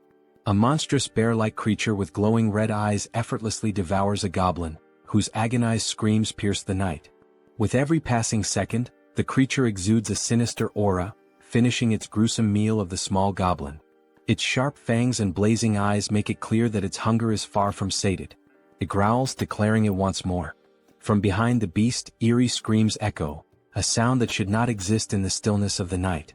Turning around, the creature notices the noise is coming from a massive building behind it. Coincidentally, the top floor of the building is still illuminated. The creature's bloodlust intensifies as it snarls, proclaiming that it will devour everyone in that building. In a sudden twist, Fatty is seen falling from a swirling purple portal. Don't worry, our Fatty didn't die. Instead, he was teleported to safety using Jaehyeon's ability. Jaehyeon, who had been observing from afar, pulled Fatty out of danger just in time. Fatty lands on the ground in a clumsy hero's pose, feeling relief despite his confusion about what just happened. Jaehyeon, standing nearby, remarks, "That was close." Fatty rubs his eyes to make sure he's not imagining things and sees Jaehyeon offering his hand to help him up. Jaehyeon explains that, just in case, he kept an eye on the situation using his absolute eye ability. He's glad to see that the vassal summoning ability worked perfectly. As Fatty tries to stand, he notices a sharp pain in his leg. It's then that he realizes the goblin had managed to cut him when it grabbed hold of him earlier. He hadn't even noticed how fast it happened, given the brief struggle. Jaehyeon immediately asks if Fatty is okay, but Fatty brushes off his concern, insisting that the wound will heal faster than he thinks. Jaehyeon, however, notices a shortage of medical supplies in his inventory and mentions that he should register some medicine to the system as well. He asks Fatty not to overexert himself and to wait for a moment. Though confused, Fatty agrees. Inside, Jaehyeon searches for medical supplies and finds a first aid kit. Looking at it, he recalls how essential medicine is in situations like this. The sight brings back memories of his childhood with his mother, leaving him momentarily deep in thought. Opening the kit, he discovers it contains far more than he expected. Sitting on the floor, he examines the items and mutters that his inventory has only 40 slots left, but there's still so much to register. After a brief moment, he has an idea. he decides to register the entire kit instead of the individual medicines. The system initiates the registration process, scanning the kit. A system notification pops up, confirming that it's a standard first aid kit valued at 77,331. Without hesitation, Seo-jun accepts. Back in the corridor, Seo-jun brings the first aid kit to Fatty, who notices Seo-jun's genuine concern for someone he barely knows. Kneeling down, Seo-jun asks to examine the goblin-inflicted wound. Fatty rolls up his pant leg, revealing a cut near his calf. With a pair of tweezers and a cotton ball in hand, Seo-jun warns that he's going to disinfect the wound first. Carefully dabbing the cotton onto the cut, Seo-jun works meticulously, though Fatty winces in pain. Despite this, Fatty reassures Seo-jun that he can endure it. The system promptly notifies Seo-jun that Choi Hyung-jun's, Fatty's, trust level has increased, along with his loyalty. After partially cleaning the wound, Fatty thanks Seo-jun for his care. Seo-jun, while packing the first aid supplies back into the kit, expresses his concern for the others. He stands and instructs Fatty to rest, explaining that he has something important to attend to. Fatty nods and agrees to follow his boss's orders. Seo-jun closes his eyes, focuses, and activates his ultimate eyes ability. His eyes darken as he scans the building, allowing him to see everything happening within. Back at the emergency stairs, Deoksu, also known as Toji the baseball bat wielder, is desperately fleeing from the relentless goblins. The archer, with her impeccable aim, provides support, taking out goblins with perfect headshots that would make anyone envious. Han and the guy with glasses try to help Deoksu create distance from the goblins but shout in frustration that they can only handle one goblin at a time, urging Deoksu to run faster. Toji sprints as fast as he can, but the goblins remain undeterred, chasing him with tireless persistence. From behind an improvised barricade, the support team fires arrows that was dangerously close to Deoksu, but every shot lands perfectly on the pursuing goblins. Deoksu finally reaches the end of the staircase and, with a leap, crosses the barricade. However, in a moment of carelessness, two goblins manage to jump and lunge at his back, catching him off guard. Instinctively, the rookie Moon charges forward with a shout, determined to protect his comrade. With a single powerful blow from his bow at close range, he takes down the two goblins that had pounced. Moon stands with a serious expression, his eyes glowing blue and filled with determination. Without hesitation, he leaps back into the stairwell, plunging straight into the swarm of goblins. Han is left speechless.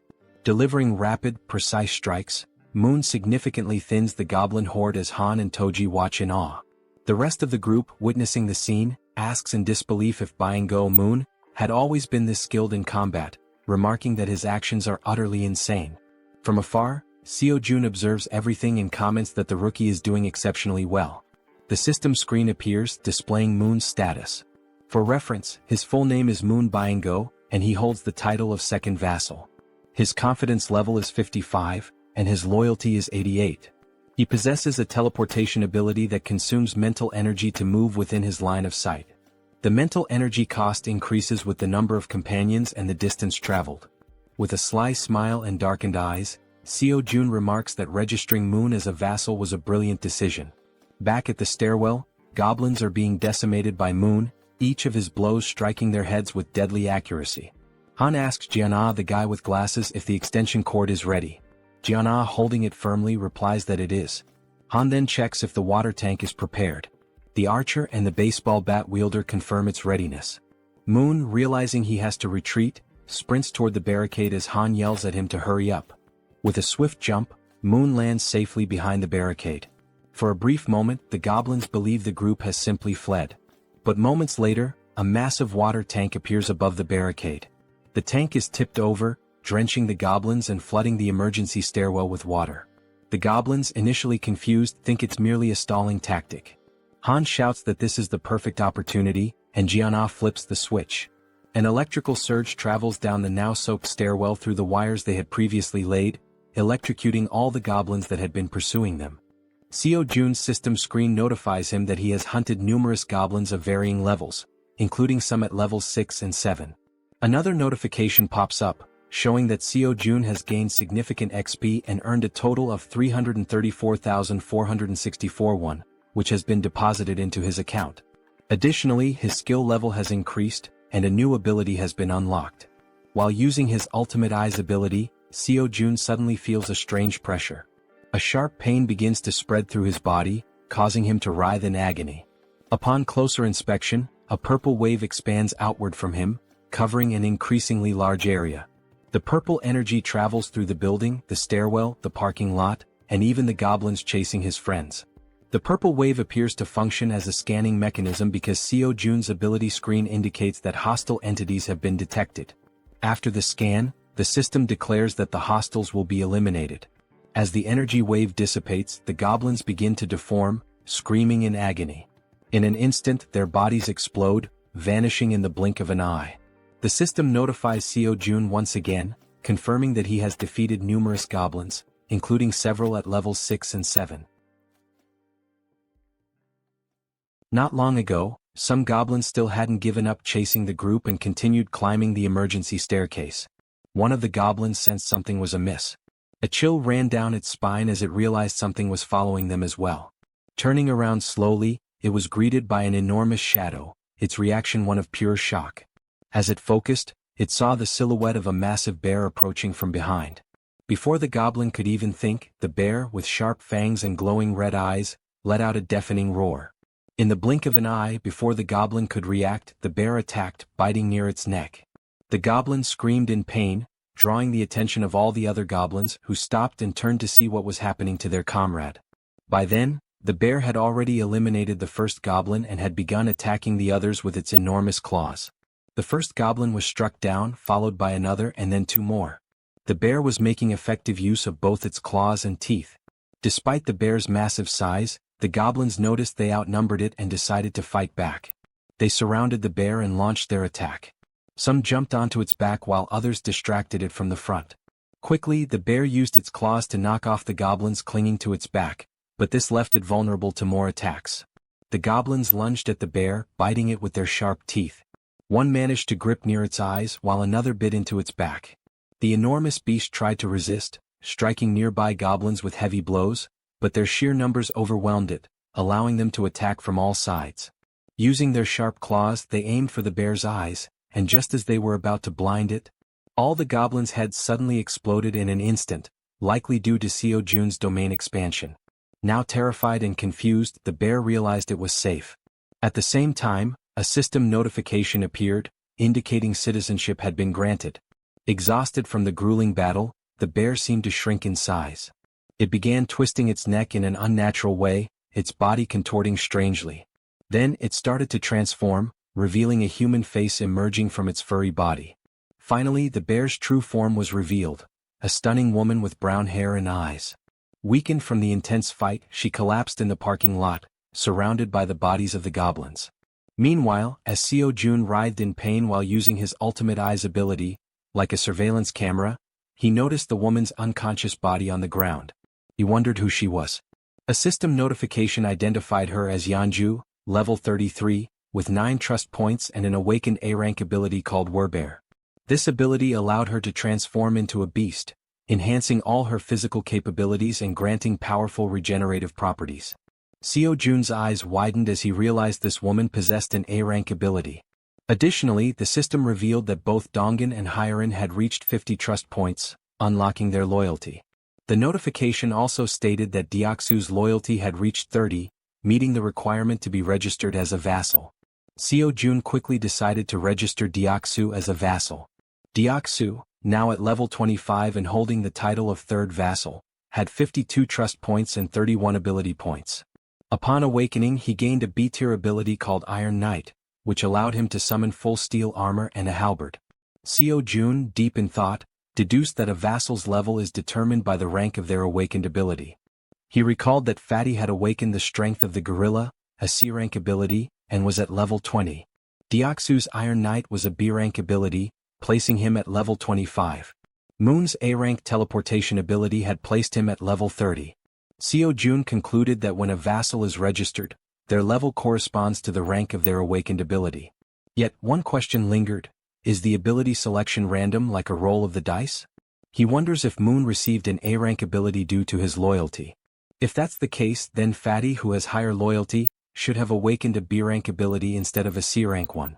This thought becomes even more puzzling considering that Deoksu, the baseball bat wielder, has only 31 loyalty yet already possesses a B-tier ability.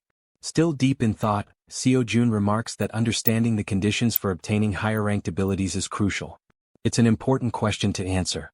Since the number of vassals is limited to just 10, it's advantageous to select individuals with the highest potential rankings. He then reflects on whether there are any differences in accepting someone who has already awakened as a vassal. The system displays that an awakened individual can move freely through staircases, hallways, and elevators. Seo-jun decides to take action and walks toward the elevator. As he approaches, he activates his ultimate eyes, his gaze darkening. Meanwhile, the woman remains unconscious on the parking lot floor, near the goblins' lifeless bodies. Seo-jun calls Fatty, who arrives quickly, and instructs him to head to the parking lot. He asks Fatty to bring the woman from the second level of the parking structure back to their floor. While this unfolds, the team on the emergency staircase is dismantling and recovering the materials used for the electric trap. Deoksu, feeling relieved by the goblins' sudden defeat, asks his friends if they know why the goblins exploded so suddenly. The bespectacled man speculates that it was likely someone's doing. Han, sweating nervously, realizes that such a powerful skill could only belong to one person. The way the goblins were dealt with so effortlessly leaves no doubt in his mind. It must have been Seo-jun. He recalls that when he first met Fatty, Fatty mentioned that Seo-jun was a bit of an enigma. Han also remembers Fatty talking about hot baths, which amazed the girls, and how the ingredients for their meals had also been thanks to Seo-jun's ability. Reflecting on all this, Han grows more unsettled by Seo-jun's overwhelming power, convinced that the mysterious skill must be his. As Han coils the wires around his arm, he glances at Moon and recalls how he used to be an introvert, someone who changed drastically after meeting Seo-jun. Realizing the terrifying scope of Seo-jun's abilities, Han thinks to himself that being saved by Seo-jun means being chosen by him. Back in the parking lot, as the elevator reaches the ground floor, Fatty dashes toward the unconscious woman. He quickly picks her up and heads to the 30th floor as instructed. All of this is observed by Seo-jun through the surveillance-like view of his ultimate eyes, while Han silently contemplates how being saved in this world seems to hinge on being favored by Seo-jun. A flashback is revealed, showing a small toy car. A child was playing with it in a park while being watched. The boy was filled with joy, calling out to his mother to watch what he could do. The woman from the parking lot, Yeonju, was his mother. She smiled at him genuinely, encouraging him. As the child stood up and waved to his mother, something appeared behind him. The genuine smile on the mother's face turned into an expression of horror. She froze, overcome with terror. A group of 3 vile goblins surrounded the poor boy, who was innocently waving at his mother. She tried to act, summoning all her strength, but she wasn't fast enough. The goblins attacked the boy, leaving her helpless to stop them. All she could do was weep as the sight of her son's final moments was burned into her memory. All that remained was the toy car the boy had been playing with. Trapped in a nightmare, Yeonju suddenly woke up, startled by the painful memories. She looked to her side and saw Seo-jun, who called her by name. He watched her lying down and she sat up on the bed, her head throbbing. Seo-jun extended his hand and introduced himself, saying it was a pleasure to meet her. Ignoring his introduction, she asked him if he was the one who did it. Surprised, Seo-jun hesitated, unsure what she was referring to. Quickly she clarified, saying he knew exactly what she meant, the thing that made the goblins' heads explode. Seo-jun froze in a moment of hesitation, and his hand began to tremble. Gripping his hand to steady himself, he admitted that, yes, he was the one who had done it. Yeonju started thinking, realizing how immensely powerful he must be. Someone with such a neutral expression could wipe out an entire horde of goblins in an instant. Fearful but hopeful, she thought that if he could do something so incredible, then maybe. She began trembling, her thoughts racing. Finally, she begged him, pleading for him to save her child. Through her tears, she cried out, asking him for just one day to bring her son back. As she finished her plea, Seo-jun looked at her, seeing her face soaked with tears, an expression of unbearable pain. It was the face of someone who had their child ripped away. Still crying, she said she missed her beloved son terribly. Seo-jun clenched his teeth, anger boiling within him as he realized she had lost her son to those wretched goblins. Yeonju sobbed so hard, trembling and unable to speak coherently through her hiccups. Seo-jun stood there, frozen, wondering if there was truly nothing he could do. He decided to try issuing a mission through the system. Hunt down 1,000 goblins with no time limit and no penalty for failure. The reward would be the resurrection of her child. Lost in thought, he wondered if such a thing was even possible. The idea filled him with apprehension. But then the system notified him that the mission couldn't be issued. Frustration surged through him as he realized resurrection was beyond his current capabilities, even with his powers. The system explained further, stating that a resurrection required a tremendous amount of power and resources. Then another notification appeared. There weren't enough funds to cover the resurrection mission's reward. It suggested trying again after increasing his funds. Seo-jun was stunned, his jaw dropping in disbelief as he read the message. Resurrecting someone might actually be possible if he had enough money. Overwhelmed with excitement, Seo-jun shouted at the system, demanding confirmation. Could he truly bring someone back to life if he had the funds? Returning to the room, he saw Yeonju still crying. He realized he had no idea how much it might cost to resurrect someone, nor could he even begin to guess. But knowing the possibility existed, he decided to act. He called out to Yeonju, who quickly looked up, wiping her tear-filled eyes. With a serious expression, Seo-jun told her that he thought he might be able to help her. He explained that there might be a way to bring her son back. Upon hearing this, Yeonju feels a sense of relief. Though not a certainty, the idea that there might still be hope offers her comfort. Still crying, she grips the bedsheet tightly and asks if what he said is truly real or just a cruel joke. Seo-jun reassures her that he would never joke about something so serious. However, he explains that while it is possible, it cannot happen just yet, and she nods in understanding. He adds that he doesn't know exactly how long it will take, but there is definitely a way. Yeonju turns to him, saying she'll do whatever it takes and asks what she should do to make it possible. Seo-jun considers the situation. With Han's group, which now includes Moon, Toji and Fatty with their awakened abilities, they already have a strong team. Adding Yeonju, a level 33 fighter, would make them capable of handling most monsters. He thinks the best course of action is to transform all 7 of his minions. Changing his expression to a smile, he asks Yeonju to get up, saying he'll introduce her to some people. Shortly after, Han introduces himself, and Yeonju politely returns the greeting. She then asks if he's the one who was throwing baseballs to hunt goblins, which startles Han that she knows about that. Yeonju also turns to the archer, saying she recognizes her too since she was shooting arrows at the goblins, leaving the archer equally surprised. Nervous, the archer asks how Yeonju knows her. Yeonju, growling and mimicking claws with her hands and sharp teeth, asks if they really don't recognize her, saying they've met before. Toji, the archer, and Han look confused about her growling while cute bears appear in the background. Deciding to clarify, Yeonju begins transforming. Gradually, fur starts appearing on her body as she focuses. Her bear form becomes evident, complete with a snout and brown fur. The archer, shocked, points at her and asks if this is actually happening. Now a massive bear stands in the room before the group. Still pointing, the archer exclaims that it's the beast they saw in the alley earlier. Yeonju, laughing awkwardly, corrects her, saying it's actually a bear, not a beast, leaving the archer dumbfounded. The bear woman explains that she had helped them deal with the goblins a few times before, though they hadn't realized it until now. Looking at the giant bear in front of him, Han remarks that their meeting wasn't a coincidence after all. The bear woman confirms this, saying that anyone who opposes the goblins is a friend of hers. At that moment, Seo-jun arrives and interrupts their conversation, stating that it's good they're already acquainted. With a serious expression, he says he has something important to announce. Seo-jun explains that after thinking it through, they'll execute the plan to rescue Moon's grandmother tomorrow. The group listens intently as he informs them that the number of goblins has drastically decreased, making this the perfect opportunity for the mission. He adds that Fatty will sit out this mission due to his injuries and mentions that he borrowed Fatty's room, as Fatty lost his bed to the bear woman. Seo-jun then announces that Yeonju, the bear woman, will join them on the mission. She nervously thanks him for the opportunity and says it's a pleasure to meet everyone. Concluding the meeting, Seo-jun tells them to prepare for tomorrow morning.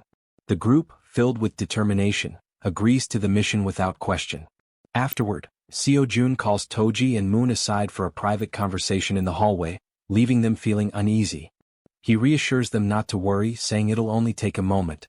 Under the full moon in the hallway, Seo-jun asks if they know why he called them there. Both Toji and Moon look startled, unsure of what he's referring to, though deep down they might have an idea. The two were caught off guard by the sudden question and visibly startled. Toji hesitated and admitted he wasn't sure, while Moon spoke up, asking if it had something to do with the powers they had recently acquired. June smirked sarcastically and replied, "Yes, it's about your powers."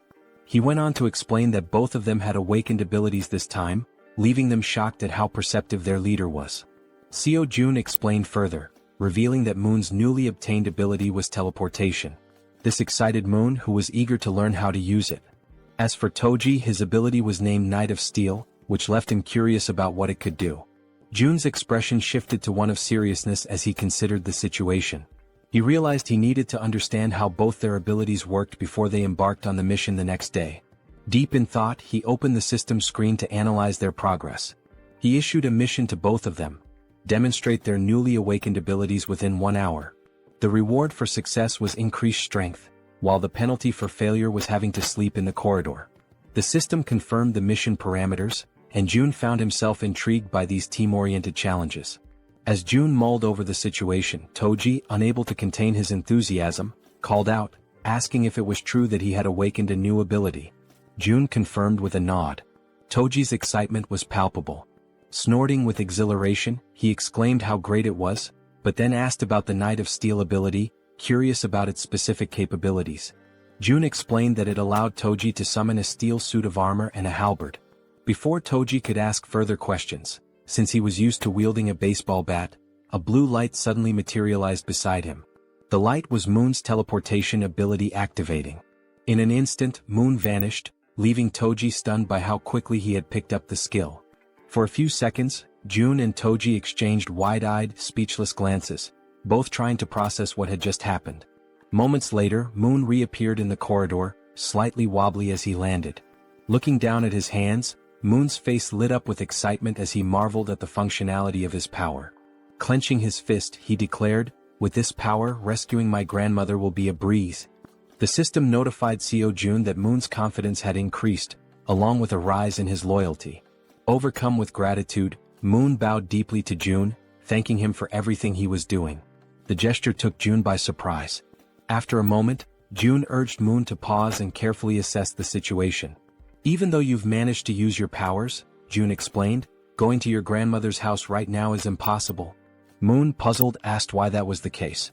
Jun patiently elaborated that there was no guarantee he could fully control his ability, even though it had worked once.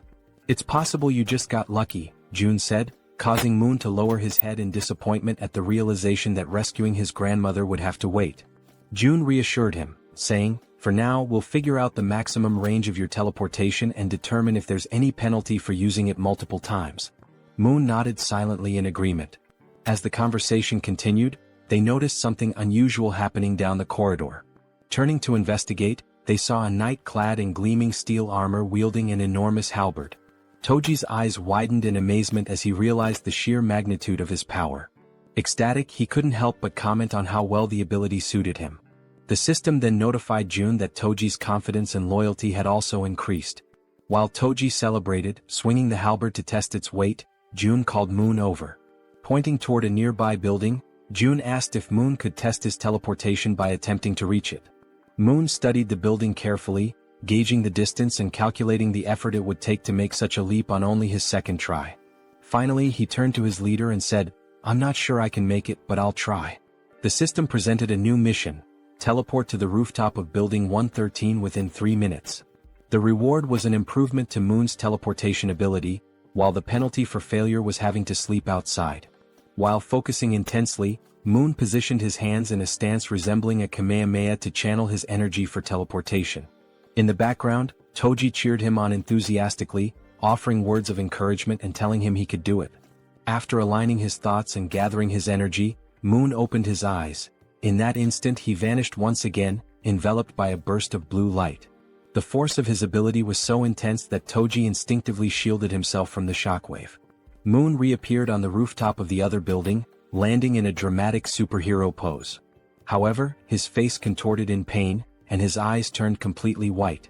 From his new vantage point, Moon felt a wave of relief knowing the teleportation had worked. Looking across at his friends, he waved to ensure they saw him and shouted that everything went as planned. The system notified Jun, confirming that Moon had successfully completed the mission. Seo Jun let out a sigh of relief and smiled, praising Moon for his impressive and quick mastery of the ability. Moon, still waving happily, basked in the moment. But suddenly, without warning, Moon's strength gave out. His eyes rolled back and he collapsed unconscious on the rooftop, leaving him vulnerable. Both June and Toji froze in shock, their previous excitement quickly replaced by concern. Everything had been going so well, until it hadn't.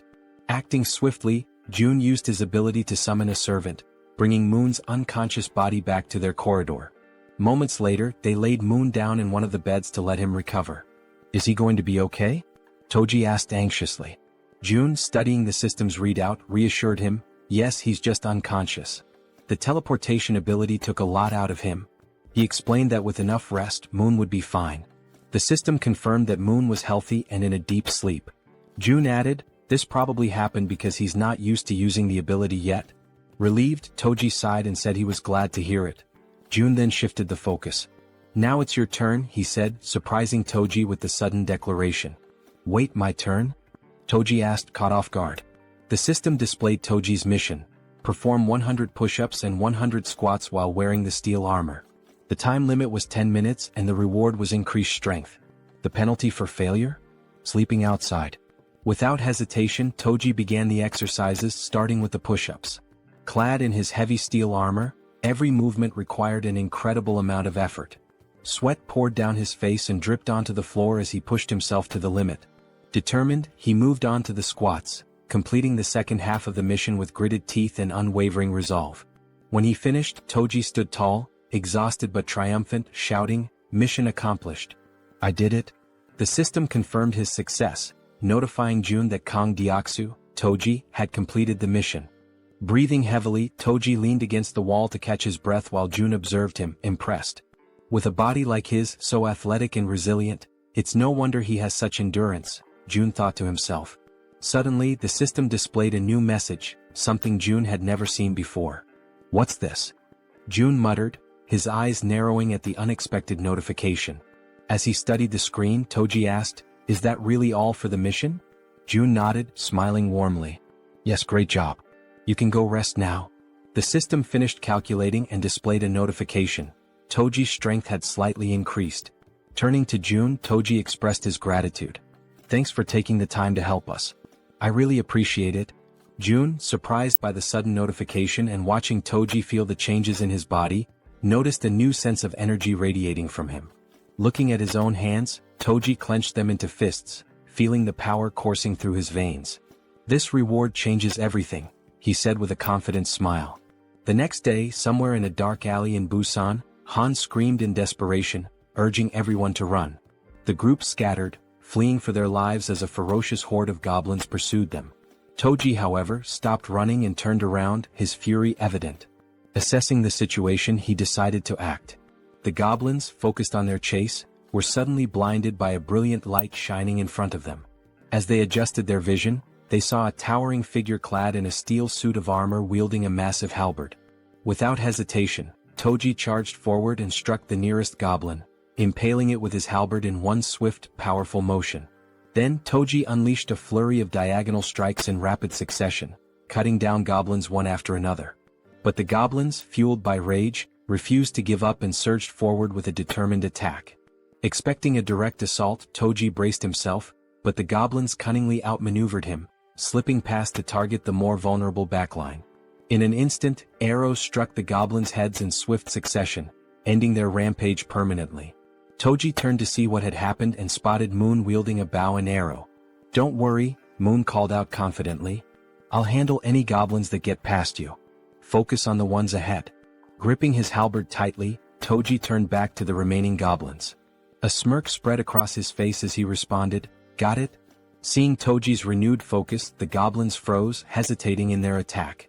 One by one they began to retreat, turning back to where they came from. Frustrated, Toji yelled at them to come back and face him. As the goblins retreated, terror gripped them when a massive shadow appeared before them. It was the bear girl, her glowing red eyes piercing through the chaos. This was her dramatic first appearance, emerging from an ambush prepared for the retreating goblins. The goblins had no choice but to surrender to their fate, collapsing in despair and lamenting their past misdeeds. The group showed no mercy. Moon's arrows flew with precision, Toji's halberd struck powerfully, and the bear girl slashed through the goblins with her razor-sharp claws. Together they defeated the goblins one by one. Seizing the opportunity, Han shouted to Moon, "Now's your chance.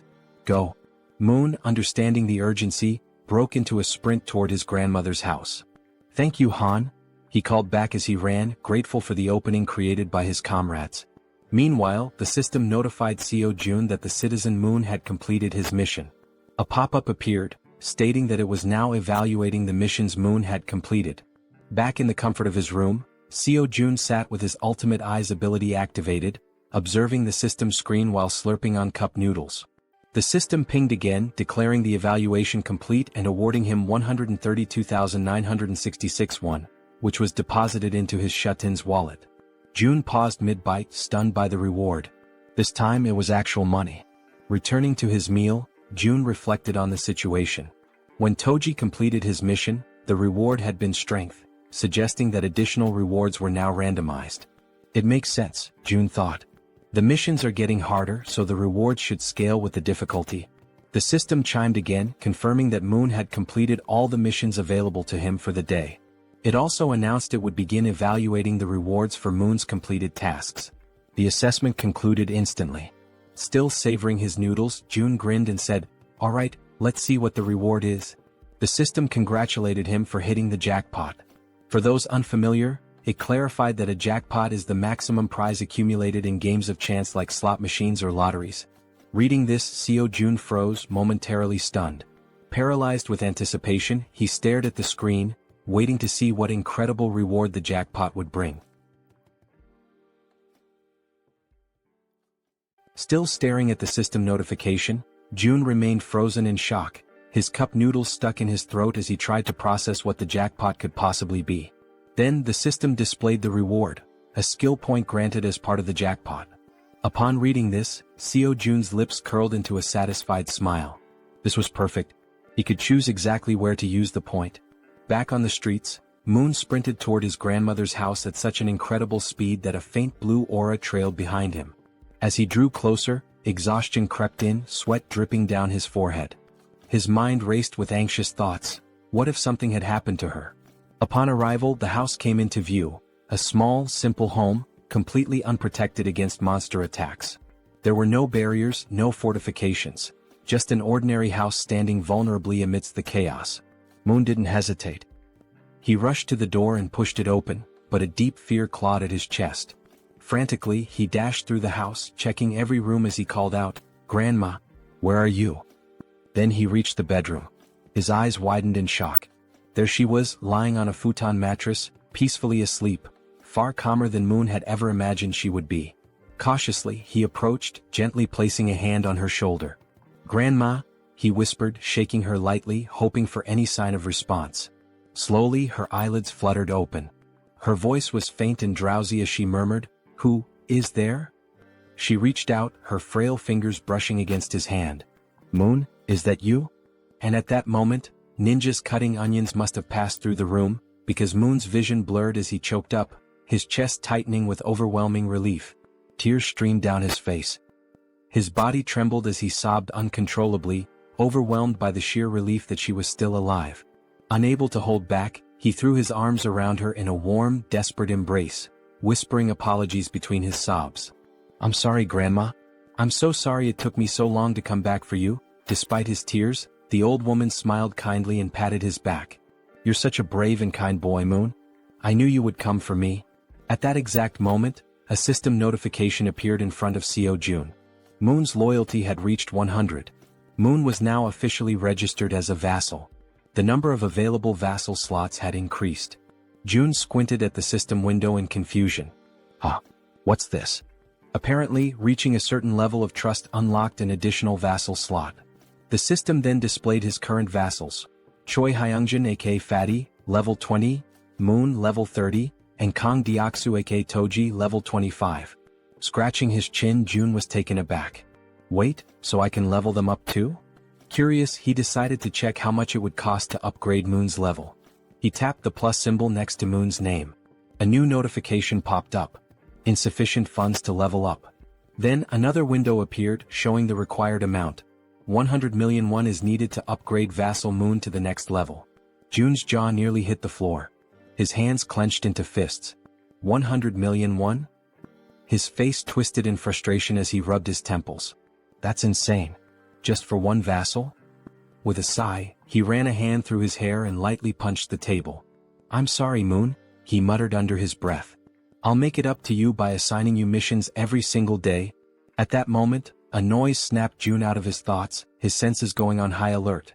The elevator was moving. His brow furrowed. Who the hell could that be? His comrades were still out in the streets, fighting goblins. Narrowing his eyes, he activated Ultimate Eyes. His pupils darkened as his vision extended, scanning the entire building.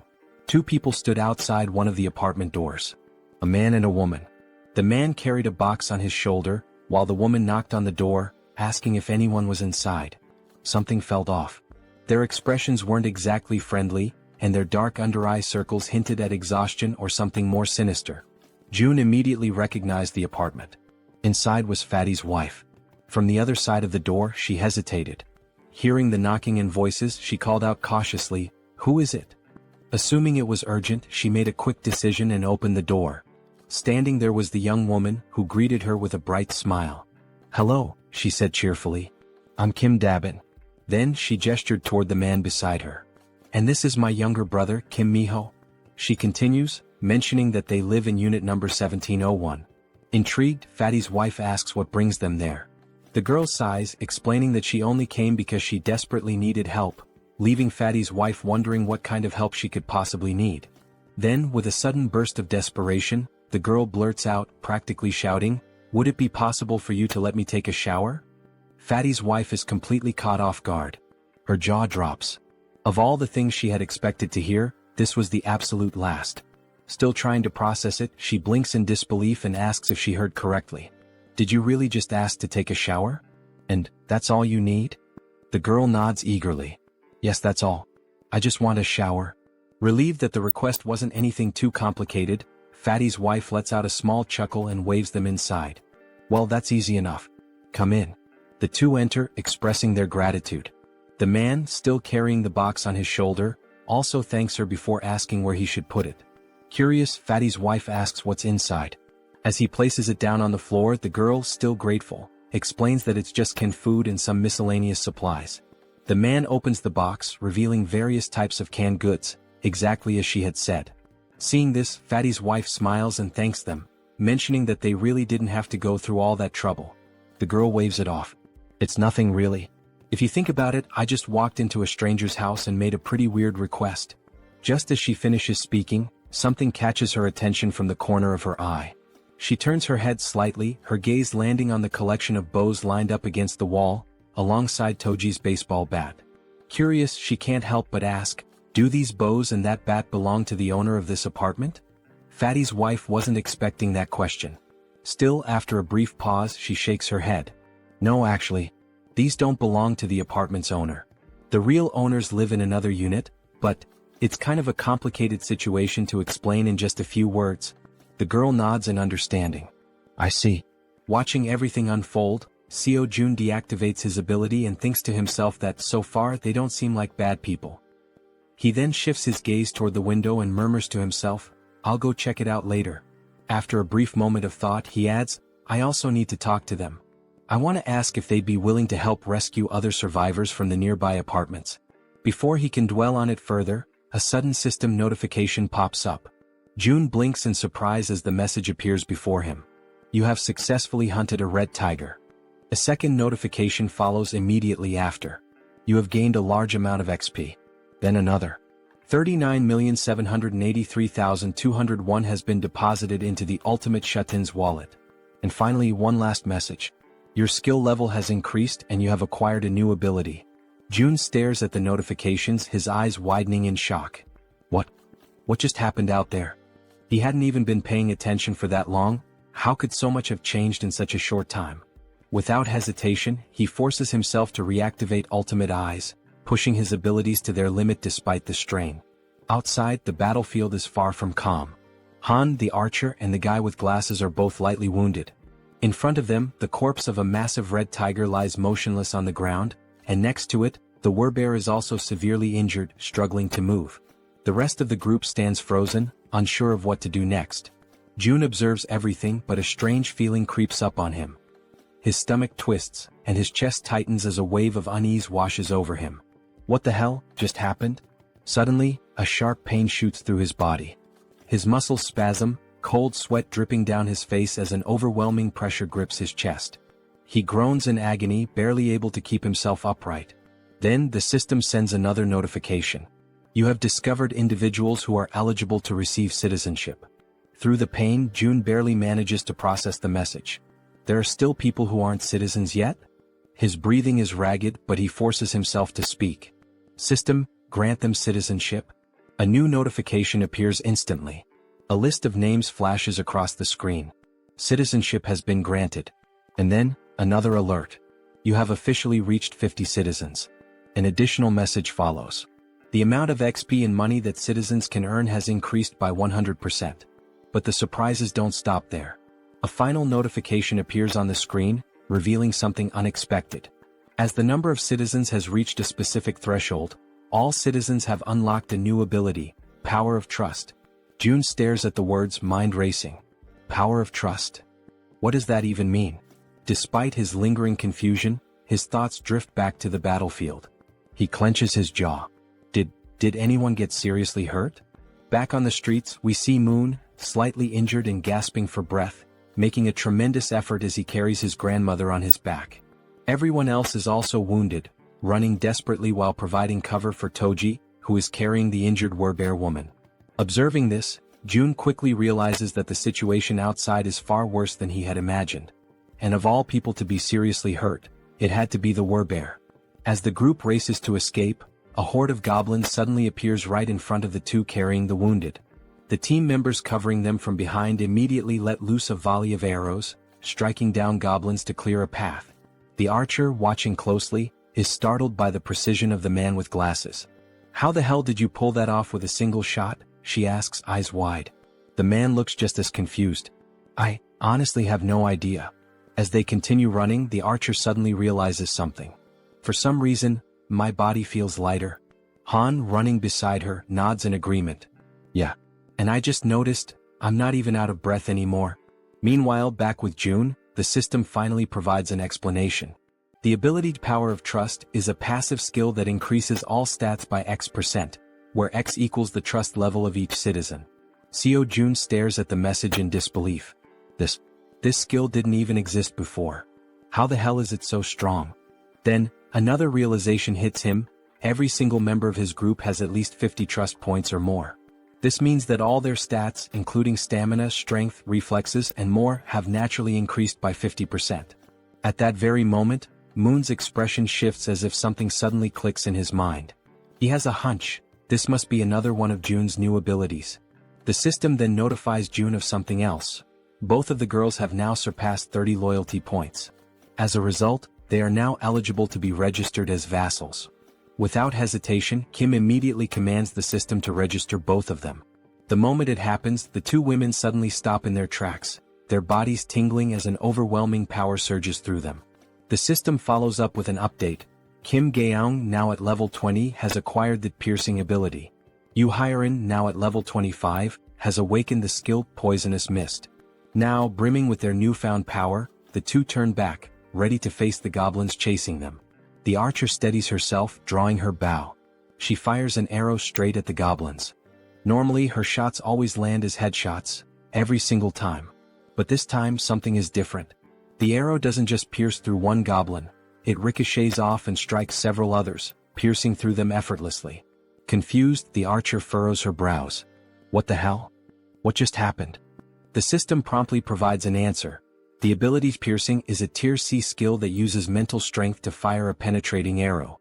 June, standing with his arms crossed, watches as the information unfolds before him. Now that he knows what the ability is, he immediately issues a command to the system. Create a mission. A new quest pops up. The archer must use piercing to hunt 10 goblins within a 10-minute time limit. Reward: increased piercing proficiency. Penalty for failure: fatigue.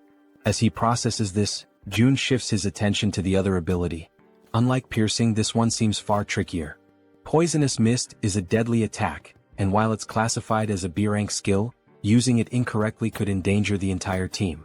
June exhales sharply, deciding to deal with it later. I'll figure it out when the time comes. Just then, the system sends another notification. The archer has successfully completed the mission. 10 goblins eliminated. A new message follows. The maximum number of missions available for today has been reached. Evaluating. June sighs, unimpressed. The rewards weren't that great this time. But now that the battle outside has settled, he decides it's time to check on the citizens living on the lower floors. Activating ultimate eyes, he scans the corridors. His gaze locks onto the silhouette of a man walking calmly through the halls, his hands tucked into his pockets. June watches as the man heads toward the bathroom, likely to collect water. Smart. June notes that this man has good survival instincts. He's gathering water before supplies run low. Shifting his focus elsewhere, June spots another pair, a man and a woman sitting together, preparing to eat. He observes them for a moment, realizing something important. They're already capable of gathering food and water on their own. Then, in another part of the building, something unexpected catches his eye. A woman. She's lying motionless on the floor inside a room. Without a second thought, June bolts toward her. The system immediately provides an update. Kim De-jung. Trust level, 18.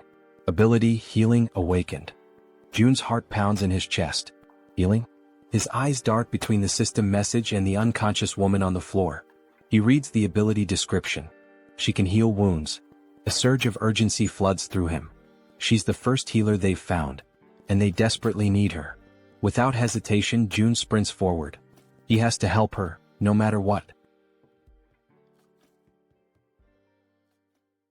After sprinting through the hallways, June finally arrives in front of the door to the room where the woman had collapsed. His breathing is still heavy from the run, but he quickly composes himself and reaches for the doorknob. Slowly, he tries to turn it, hoping to gain access without any trouble. However, to his surprise, the door is locked from the inside. A deep frown settles on his face as he realizes there is no way for him to open it from the outside. The sudden obstacle causes his shoulders to slump slightly, and he takes a step back, frustration creeping into his thoughts. But just as he starts to contemplate another course of action, something unexpected happens. His eyes widen momentarily as a new notification from the system appears before him. By sheer coincidence, or perhaps fate itself, he has just acquired a new skill. The system promptly displays its details. The ability is called Invisible Hand, and it is currently at level 1. According to the description, it allows him to summon and control an invisible hand at will. Reading the notification, a surge of newfound determination fills his chest. His grip tightens into fists as he mentally acknowledges the absurd but undeniable reality of his newfound power. Silently, he expresses his gratitude for this sudden stroke of fortune. Closing his eyes for a brief moment, June focuses his thoughts entirely on the locked door before him. He visualizes himself breaking the lock, willing it to yield under his command. When he finally opens his eyes, he is met with an unexpected yet welcome sight. Right before him, materialized out of shut-in energy, is a lock-breaking tool, a sturdy bolt cutter formed entirely of the same strange energy he has come to rely on. Without hesitation, he reaches forward, taking hold of the newly formed tool. The cold sensation of the manifested object in his grip confirms its existence. Without wasting another second, he positions it against the lock and applies pressure. A sharp snap echoes through the quiet hallway as the lock gives way effortlessly. With a swift motion, he pushes the door open and rushes inside. The moment he steps into the dimly lit room, his gaze immediately lands on the unmoving woman lying on the floor. Now that he is seeing her up close, the eerie stillness of her body makes the entire scene feel unsettling. June quickly kneels beside her, concern evident in his expression.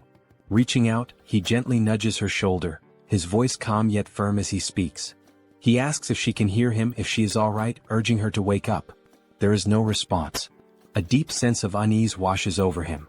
He carefully observes her condition, scanning for any visible injuries. But what he notices instead sends a wave of worry through him. Her face is unnaturally pale, her lips dry and cracked. Severe dehydration. His mind races. Dehydration this extreme could be dangerous. She needs help, immediately. He quickly shifts his attention to the surroundings, searching for anything that might assist in stabilizing her condition. His eyes dart around the room, taking in every detail. Then, something catches his attention, something that makes him pause, confusion flickering across his face. There is water in the room. Yet, despite the presence of water, she is still in this critical state. It makes no sense.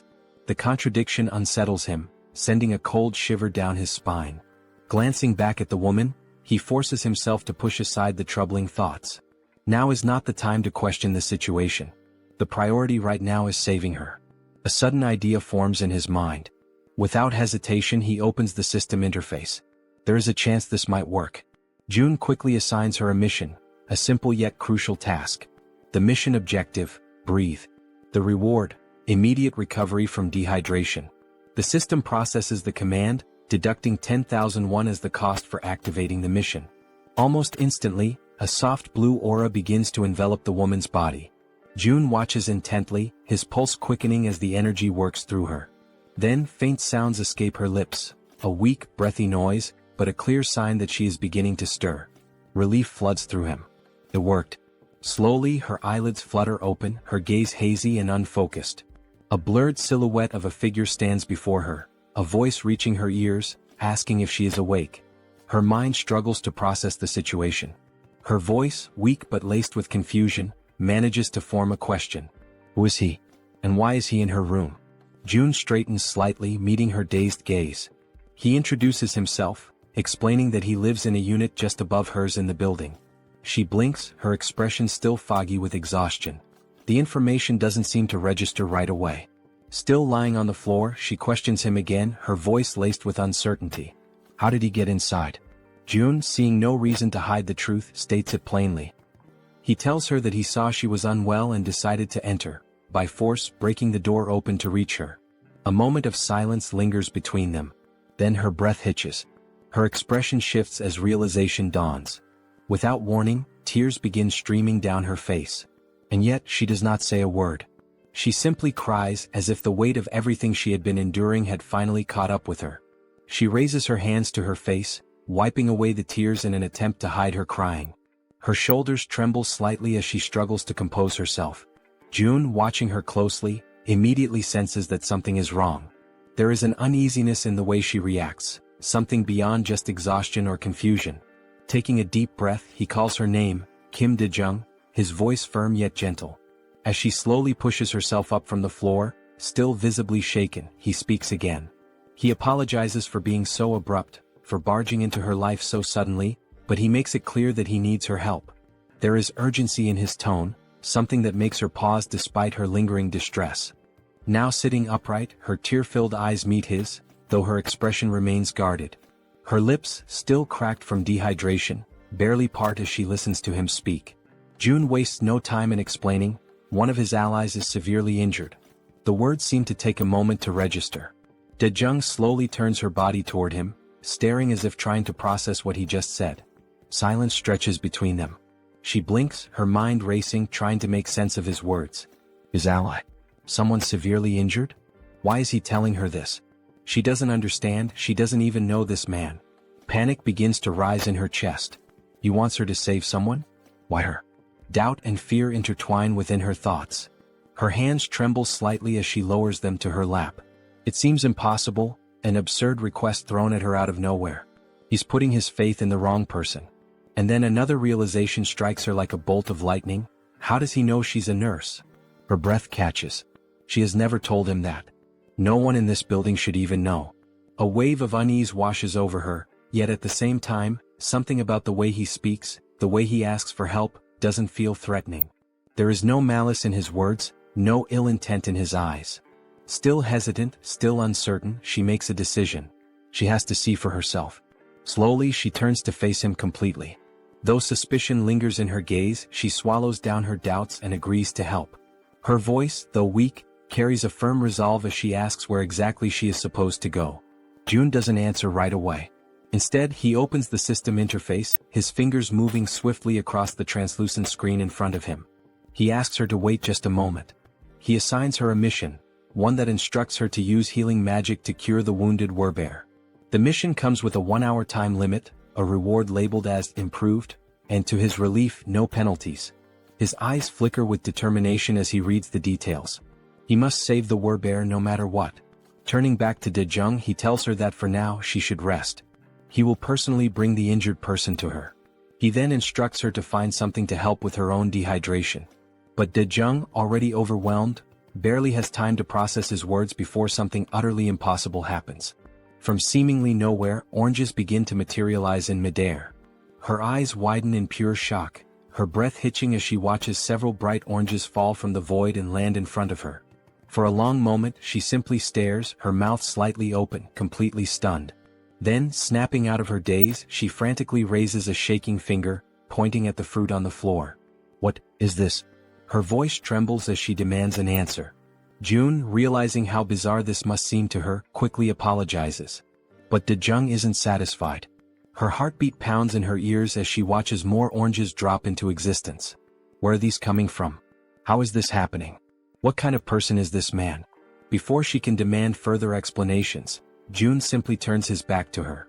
A slight smirk plays on his lips as he tells her, he'll explain everything later, once things have calmed down. And with that he walks away. Leaving her still kneeling on the floor, still staring in disbelief, he exits the room with a final request. He reminds her that she is still weak, that her body needs to recover, and he insists, that she prioritize her own rest. As soon as June is gone, Daejung lowers her gaze to the scattered oranges. Slowly she reaches out, picking one up. The texture, the weight, the coolness against her fingertips. It all feels real. She squeezes the fruit gently, expecting it to vanish like an illusion, but it remains solid in her grasp. A shiver runs down her spine. What is this? Still overwhelmed, she hesitantly mutters to herself, wondering if she's dreaming. Because never, in her life has she seen anything like this before. Meanwhile, June wastes no time. He rushes back to his shut-in apartment, moving with quick, determined strides. His mind is already focused on helping his allies outside as fast as possible. The system chimes with a notification. The healer's trust level has increased. He stops for a brief moment, narrowing his eyes at the message. She hadn't trusted him before. That much was obvious. But now, it seems like her perception of him has changed, even if only slightly. Still, it isn't enough for him to let his guard down. Trust takes time. And honestly, he can't blame her. If someone broke into his home out of nowhere, he wouldn't trust them either. Shaking his head, he steps onto the balcony, his gaze drifting downward. His thoughts remain heavy, but as he looks out toward the streets below, something makes his entire body freeze. His blood runs cold. A massive, ferocious red tiger is charging through the streets, its powerful limbs propelling it forward with terrifying speed. And it's chasing his allies. June's breath catches as he sees his companions below, running for their lives. Desperation is evident in the way they scramble to escape, but the monstrous beast closes in on them, its deadly fangs gleaming under the dim light. Then, as if things couldn't get any worse, its piercing eyes fixed on its targets, its muscular body moving in perfect synchrony as it hunts his team. A wave of panic washes over June. This isn't just a dangerous situation. This is a massacre waiting to happen.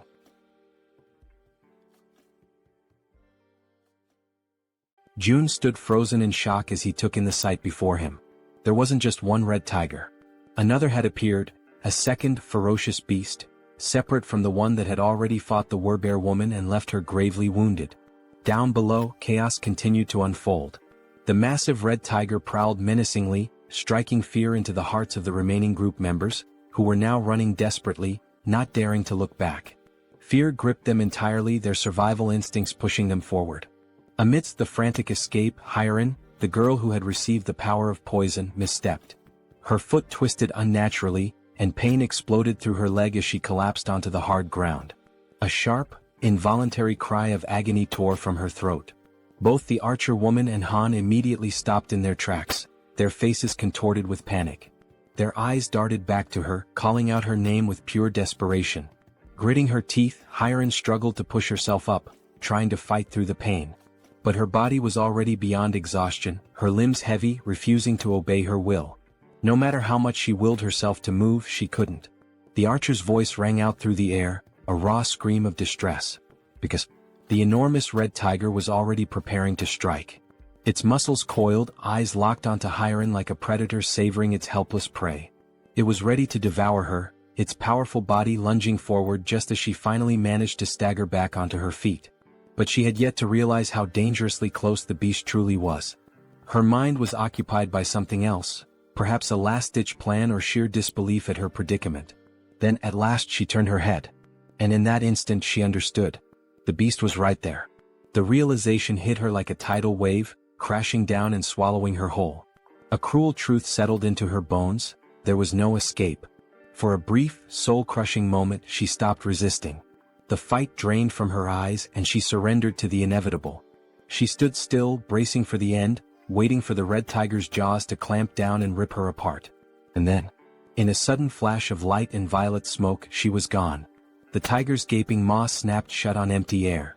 A growl rumbled deep in its throat, confusion flickering through its burning eyes. It didn't understand what had just happened. A heartbeat ago, its prey had been right there. And now, vanished. The frustration of the failed kill sent the beast into a deeper fury. At the same moment, Jaehyeon reappeared, disoriented, drenched in sweat, her breath ragged and uneven. Her mind reeled as she tried to comprehend what had just occurred. Had she died? Was this the afterlife? Pain surged through her limbs, sharp and unrelenting, reminding her that she was still very much alive. That was when she saw him. Jaehyeon. He was standing there watching her closely. It had been too close. A fraction of a second later and she wouldn't have survived. The weight of that realization pressed down on him. Jaehyeon, still trembling, looked up at him, but no words came. She was too exhausted, too overwhelmed to speak. Meanwhile, outside, the others were still running for their lives. Jaehyeon took a deep breath, his mind racing. At the very least, he had bought them some time. One less person in immediate danger meant the group below had a slightly better chance of escaping. Then his system screen flashed with a new notification. He had discovered individuals who met the criteria to be granted citizenship. The system prompted him: did he wish to approve their citizenship? Before he could process this, another sudden movement caught his eye. Moon appeared, using his teleportation ability to warp into the apartment, carrying his grandmother in his arms. As soon as he landed, he turned to Jaehyeon, his expression frantic. His breathing was unsteady, but his grip on the elderly woman remained firm as he pleaded for Jaehyeon to take care of her. Jaehyeon glanced at Moon, then at the frail woman in his arms. The concern in Moon's eyes was unmistakable, but Jaehyeon's mind was already occupied with something far more urgent. Raising a hand, he told Moon to wait. There was a bigger problem right now. Moon parted his lips, ready to argue, ready to demand an explanation. But then he looked at Jaehyeon's face, at the seriousness in his expression, and he understood. Whatever Jaehyeon was dealing with, it was far worse than he had realized. Without another word, Moon nodded. He could tell that, at this moment, his grandmother was not the priority. Down below, the relentless red tiger was still in pursuit, refusing to let up. It chased the remaining group members without mercy, its predatory instincts fully awakened. Jaehyeon clenched his fists, forcing himself to focus. He needed to act. Activating his new ability, Invisible Hand, he made a decision. That tiger needed to die, and he had to find a way to kill it. Down in the streets, the archer, Han, and Togi, who was still carrying the injured werbear, kept running. But no matter how hard they pushed themselves, the red tiger was catching up. Han risked a glance over his shoulder, his stomach twisting with dread. If this continued, they were all going to be devoured. He had to do something. Instinct took over. Without a second thought, Han skidded to a stop, planting his foot firmly on the ground. His fingers tightened around one of his baseballs. His heart pounded in his chest as he raised his arm, channeling everything he had into one throw. A faint blue glow began to radiate around him, intensifying with each passing second. He poured everything into it. Then, he hurled the ball with all the force he could muster.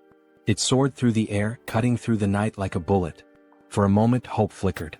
Maybe, just maybe, it would hit. But in the blink of an eye, the tiger dodged. The ball shot past it, colliding uselessly with the ground. A low, guttural growl rumbled through the air. Then, the red tiger threw back its head and roared, a deafening sound that reverberated through the city streets, a declaration of its dominance. The archer's voice rang out in terror as she screamed for Han, begging him to run. But it was too late. The red tiger, eyes gleaming with lethal intent, lunged at him. Teeth bared, claws outstretched. Han gritted his teeth, knowing he was out of time. There was nothing he could do to stop it. But there was one thing he could still do. A single desperate choice. He turned his head and shouted for his friends to keep running. Then, without hesitation, he broke into a full sprint in the opposite direction. If he could lead the tiger away, even if it cost him his life, then at least the others might make it out alive. His chest heaved. His legs burned. Every step was fueled by sheer willpower. But deep down he knew. This could be the end for him. And still he ran. As he approached a parking lot, Hoping against all odds that goblins or some other kind of monster would appear to distract the red tiger, Han continued to run with all the strength he had left. But once again the relentless beast was far too close behind him. It was undeniable now, this was truly the end for him. While sprinting, he risked a glance over his shoulder, his breath catching in his throat as he took in the sight of the enormous glistening fangs of the red tiger. They were massive, sharp, and deadly, a testament to the inevitable doom that awaited him. At that moment, his gaze locked with the tiger's, and an unspoken understanding passed between them. This was it. There was no escape. His fate was sealed. Just when all hope seemed lost, when every fiber of his being prepared to accept his tragic demise, something unexpected happened.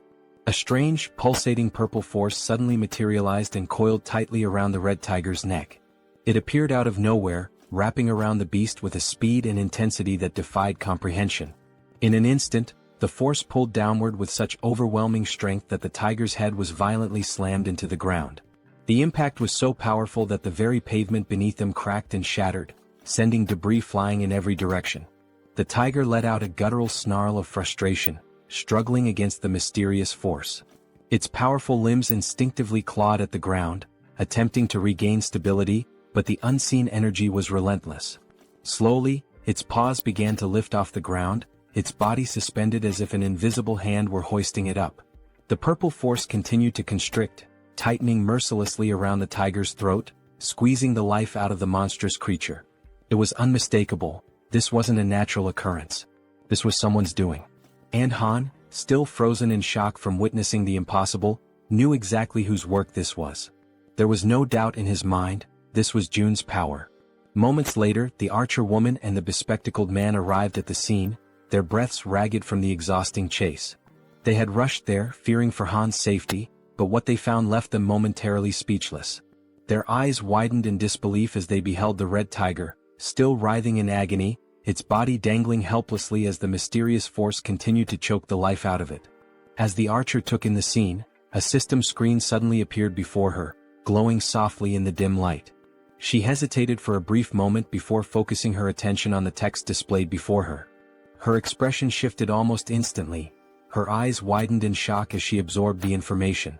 Then, as though gaining a newfound sense of understanding, she took a deep breath, regaining her composure. With a newfound calmness, she turned to her companions and without hesitation, stepped forward. High above, watching the events unfold from his vantage point, Jun observed everything with sharp, calculating eyes. There was no need for him to intervene any further. He had already done what was necessary. Now, as long as Jaehyeon, the archer, landed the final blow, he would receive 4 times the loot. Below, the red tiger, still trapped and gasping for air, thrashed desperately in a futile attempt to escape. But its fate was already sealed. The archer, understanding the significance of this moment, took her time, preparing what would be her most crucial shot yet. The tiger's fiery gaze turned to her, desperation evident in its glowing eyes. It was pleading for mercy, seeking even the faintest glimmer of hope for survival. But the woman standing before it held no sympathy. Her expression was one of cold resolve. Mercy was not an option, not for this wretched beast. She pulled back the string of her bow, channeling an intense blue aura into her arrow. The pressure emanating from the charged shot was immense, causing the very air around them to tremble. Then with a swift, decisive motion she released the arrow. A powerful gust of wind exploded outward as the arrow soared through the air, its force cutting through the night like a spear of vengeance. The instant it found its mark, a system notification flashed before Jun's eyes. You have successfully hunted a level 28 red tiger. You have gained a significant amount of experience points. 62,311,776 one has been deposited into your shut-in wallet. As the tiger's body collapsed lifelessly onto the ground, another notification appeared, this one highlighting the growing dynamics among the group. Team trust and loyalty levels have increased. Another notification followed shortly after. Han's loyalty level has exceeded 30. He now meets the requirements to be registered as a vassal. A satisfied smile played on Jun's lips. Everything had gone exactly as planned. He nodded to himself before selecting the prompt to accept Han's registration as his vassal. A few moments later, the scene shifted to another part of the building where someone was being healed. It was the healer, the woman who had previously collapsed in exhaustion within one of the rooms. Now fully conscious, she focused her energy, her hands glowing faintly as she tended to the wounded. The injuries of the others faded rapidly under her care, not even leaving scars behind. The first person she prioritized was the Werbear woman, whose body had suffered severe damage during the brutal encounter with the red tiger. June, watching from afar, reflected on the sheer luck they all had, him included, in having found a healer in a situation like this. Han approached, still catching his breath. Without wasting any time, June turned to him and asked what had happened below, particularly why the red tigers had suddenly appeared. Han, his voice still carrying traces of exhaustion and gratitude, explained that the location where Moon's grandmother's house had once stood was likely a territory belonging to the red tigers. They had managed to take one down, but another had soon appeared, proving that the area was far more dangerous than they had initially assumed.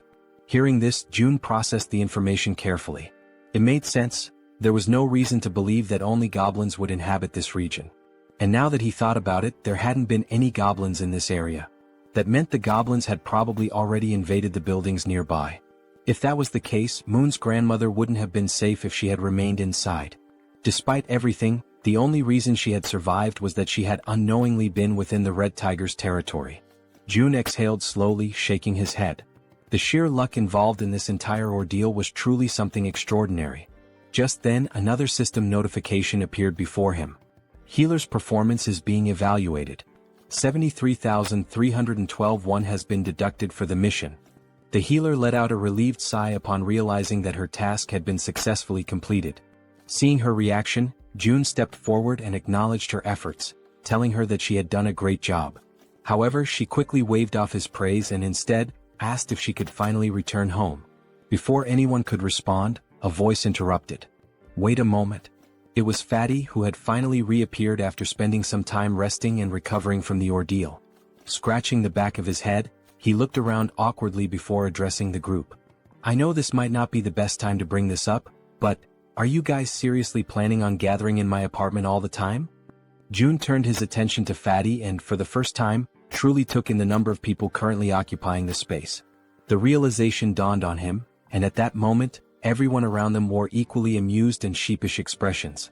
With a small chuckle, June reassured him. There was no need to worry, he had already made arrangements. Unit 2901 was currently unoccupied. Electricity, water, and every other necessity for daily life would be provided, and they were free to live there. Upon hearing this, the entire group erupted in joy. He also calls out to Dabin and informs her that Units 2101 and 2102 are currently unoccupied as well. June states that he will ensure that electricity is supplied to those units and requests that she notify the other survivors, letting them know they can use the bathrooms and showers in those apartments. Upon hearing this, Dabin and her brother exchange glances before nodding in agreement, assuring him that they will take care of it. June then adds that out of the two available units, Dabin and her brother are welcome to claim one for themselves. The unexpected offer leaves both of them stunned, their jaws practically dropping in disbelief. June, however, remains composed and instructs them to inform the other survivors that they may take the remaining unit. After settling that, June shifts the conversation to another matter, saying that he has a favor to ask. Dabin, still somewhat taken aback, encourages him to go ahead and say what he needs. Without hesitation, June states that he wants her to become the messenger between himself and the rest of the survivors. The moment those words leave his mouth, Dabin pauses, furrowing her brows in confusion. She repeats his request, asking if she heard him correctly. Did he really mean messenger? June, completely serious, confirms it. He then lays out the details of his plan, instructing her to inform everyone that whichever team manages to eliminate 100 goblins the fastest will be rewarded with an empty unit of their own. Furthermore, he emphasizes that in addition to securing a place to live, the winning team will also receive essential supplies, unlimited electricity, running water, gas, and food, ensuring their survival and comfort. But there's more. June goes on to clarify that if the team agrees to take in 10 additional survivors, those individuals will also be granted access to the same benefits. For a brief moment, the atmosphere in the room grows heavy with tension. The weight of June's words settles over them, and everyone seems to grasp the implications of what he is proposing.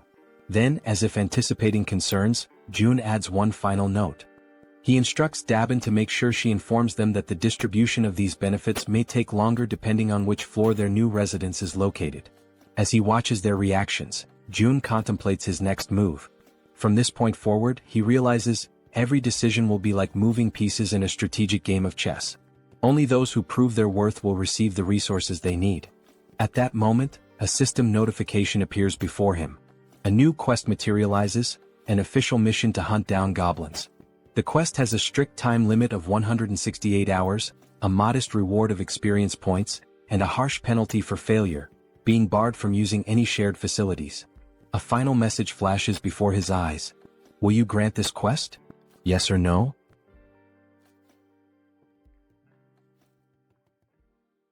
After that, all the residents that June had helped began hunting the goblins. Outside, one of them was desperately running for his life, being chased by an enormous horde of goblins. His breath was ragged and his legs burned with exhaustion, but he had no choice but to keep moving forward. The goblins were enraged, shrieking as they pursued him, their eyes glowing with a savage hunger. The young man in the red jacket was already drained from all the running, and regret started creeping in. He cursed himself for getting into this situation but kept repeating in his mind that he just needed to endure a little longer. As he continued sprinting, his eyes locked onto a door ahead, leading into the parking lot. His last hope of survival. Behind him, the goblins, with their sharp claws outstretched, were closing in rapidly, almost managing to grasp him. But at the last second, the young man threw himself forward, sliding across the ground as if making a desperate soccer tackle. His body barely squeezed through the doorway just before the goblins could reach him. With whatever breath he had left, he screamed in desperation, urging the others to attack immediately. His voice rang with panic as he warned them that the whole thing had been a trap. 3 other members of the group, armed with spears, stepped forward, assessing the situation with calm determination.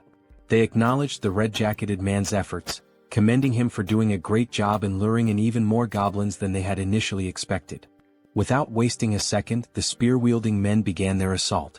Their weapons thrust forward in swift, practiced movements, piercing through the goblins before they could force their way through the door. Some of the goblins, already wounded, stumbled back, while others still fought desperately, pushing forward with wild fury. One by one, the goblins were cut down, their bodies being flung backward with every powerful strike. Realizing the overwhelming disadvantage, one of the goblins, seemingly higher in rank, let out a sharp, commanding screech, a call for retreat. Upon hearing it, several goblins turned tail and began fleeing without even looking back. Noticing their retreat, the spear-wielding men shouted for everyone to attack faster before they could escape. One of the men suddenly grinned, a glint of mischief in his eyes, as if he had just come up with something interesting. He turned to the others and asked if they wanted to see something cool. His teammates, unsure of what he was planning but intrigued nonetheless, nodded in agreement. The red-haired man took a deep breath, steadying himself, his focus entirely on his target. Holding his spear tightly, he aimed at the fleeing goblins and, with a force that almost seemed superhuman, hurled it forward. The sheer speed and strength behind the throw made it seem as if he possessed some hidden power. But in reality it was pure brute strength. The spear flew past the twin brothers, slicing through the air at an incredible speed, heading straight for the escaping goblins. One of the goblins, foolishly thinking it had made it to safety, was struck squarely in the back. Its body convulsed for a brief moment before falling lifelessly to the ground. The red-haired man turned back to the twins, a triumphant grin spreading across his face as he asked if they thought that was amazing. The twins, eyes wide in awe, immediately agreed, saying it was absolutely badass. Stretching his arms as if shaking off the tension, the red-haired man then casually asked how many goblins each of them had managed to kill. The twin on the left proudly declared that he had taken down 22. The twin on the right smirked and smugly announced that he had won, having slain 23. Hearing this, the red-haired man grinned even wider and stated that they had officially completed their mission of defeating 100 goblins. After all, between just the 3 of them they had already slain over 100. The twins exchanged glances, surprised at how quickly they had achieved their goal. They had initially thought it would take an eternity to eliminate that many goblins. Just then Min, the man in the red jacket, stormed up to them, clearly irritated. He wasted no time in complaining, reminding the red-haired man that he had said there would be only about 10 goblins. Yet Min had barely escaped with his life. The red-haired man immediately bristled, veins bulging on his forehead in frustration. He snapped back, demanding to know what Min was whining about this time. Min, still seething, shot back that there was no way anyone could have mistaken that many goblins for just 10, and he had nearly died because of it. Rolling his eyes, the red-haired man brushed off his complaints, saying that the results had turned out well. Thanks to their success, they were about to get a brand new place to live, so Min should quit complaining. Irritated, he then told Min to pay attention and called him bro, which suggested they might actually be siblings. Then, with the veins on his face bulging even more, he reminded Min that he had come up with this hunting strategy himself, so there was never any chance of failure. He also pointed out that it was his idea to use the spears, which had been crafted by the twins. All Min had to do was run, something he was already confident in doing. With an exasperated sigh, the red-haired man then offered Min a way out. If he was that dissatisfied, he could simply leave the team. At this point, his presence wasn't even making much of a difference anymore. Sensing the tension between the two brothers, the twins quickly intervened to prevent the argument from escalating into an actual fight. One of the twins calmly asked the red-haired man to relax, reminding him that Min had put in effort as well. The other twin turned to Min and, with a playful grin, told him that he had done an excellent job acting as bait, pointing out that he had been running incredibly fast. The red-haired man clicked his tongue in irritation, saying that Min always managed to find a way to get on his nerves. He then demanded to know how Min dared to talk back to him like that. One of the twins, still grinning, urged Min to just apologize and get it over with. Realizing that arguing would get him nowhere, Min let out a sigh and begrudgingly muttered an apology. The red-haired man huffed in response, then turned his back on him. Dismissing the whole ordeal, he stated that it was time to move on, as they needed to head to the 21st floor to claim their new home. However, upon arriving at the 21st floor, ready to receive their reward, they were met with unexpected news. Dabin, looking somewhat apologetic, informed them that another team had already beaten them to it and claimed the reward first. The entire group froze in disbelief, their excitement immediately turning into shock. In their minds, they had been incredibly fast. There was no way another team had completed the mission before them. The red-haired man's face darkened, his irritation flaring up again. He demanded to know if there was really another team that had managed to slay 100 goblins faster than them. Dabin nodded, confirming it. Still unable to believe what he was hearing, the red-haired man furrowed his brows and told Dabin to stop joking around. In a protesting tone, he once again asked Dabin to stop joking around and to just hand over their house already. Dabin, maintaining a serious expression, insisted that it was no joke, she was telling the truth. Then she revealed that the group who had finished the hunt even faster had just arrived. The group that had killed the goblins first. Seeing who they were made the red-haired man even more irritated. The group consisted of Dabin's brother and an elderly couple, both of whom were smiling cheerfully as if nothing had happened. Dabin turned to her brother and asked how things went with June. In response, her brother explained that they had made a deal. In exchange for giving up the new house, his own home and the elderly couple's home would now have electricity, food, and other necessities. On top of that, their daughters would no longer have to take part in missions. Upon hearing this, Dabin immediately pointed out that the elderly couple's daughters were minors, meaning they should have already been exempt from missions in the first place. The elderly couple continued smiling, unfazed, and corrected her by saying that their daughters were actually adults. Despite their youthful appearance, they were older than they seemed.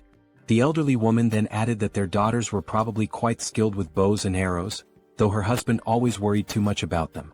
Dabin's brother also mentioned that part of the agreement included providing bows and arrows for their daughters. Dabin frowned, questioning the need for bows and arrows. Were they planning to continue hunting goblins? Her brother nodded, confirming that they were, but specified that June had only requested the goblins in the surrounding areas. Since the goblins were relentless and kept coming no matter how many were killed, it was necessary to keep them under control. Hearing all of this, the red-haired man grew even more irritated and told them to stop with all the useless chatter. Then, in a firm voice, he questioned whether they were giving themselves special privileges simply because they were the ones in charge. Wasn't that unfair? To some extent, Dabin's brother agreed.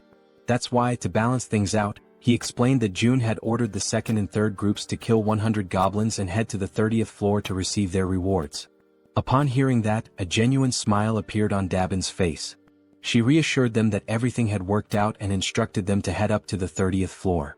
Dabin then added that Seo Jun would be waiting for them there, while the red-haired man, still visibly irritated, remained bitter about not being the first group. As they ascended in the elevator, the red-haired man suddenly asked if the guy's name was really June, since he looked younger than all of them. Then, laughing with clear sarcasm, he commented on how ridiculous it had been to hear Dabin speak so respectfully about this June. One of the twins joined in on the sarcasm, joking that maybe Dabin saw June as some kind of god or something. The other twin laughed as well and scoffed, saying, "God my ass. At most he's just the leader of some cult." Then, as if pondering the idea, he questioned whether this Seo Jun guy was even sane in the first place. Min, who had been listening to all of this quietly, murmured under his breath that all of them were being protected thanks to Jun's abilities. Therefore he suggested that maybe they didn't have the right to speak about him like that. The moment those words left his mouth, the atmosphere inside the elevator changed. Everyone else became visibly irritated. The red-haired man, looking more annoyed than ever, questioned if all of them were just trying to get on Jun's good side. That single remark filled the elevator with a tense silence. Everyone was now staring at Min. As expected, the red-haired man, frustrated beyond belief, cursed at Min under his breath. Then, glancing over his shoulder with a menacing expression, he warned Min that they would have a little talk later. At that moment the twins noticed something strange.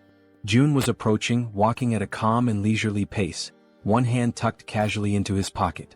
As he neared them, he gave them a small, relaxed smile and simply said, "Hello." That simple greeting, combined with the way Jun carried himself, sent a wave of shock through all four members of the group. Feeling a sudden nervousness creeping over him, the red-haired man extended his hand hesitantly, introducing himself as Baek Sunjeob. Jun shook his hand in a firm yet casual manner, acknowledging him before commenting that he had observed how Sunjeob and his team had hunted. He noted that they had made excellent use of the barrier and that their strategy had been quite effective. Hearing that sent another chill down Sunjeob's spine. His voice slightly unsteady, he asked how Jun could possibly know that. Jun completely ignored the question.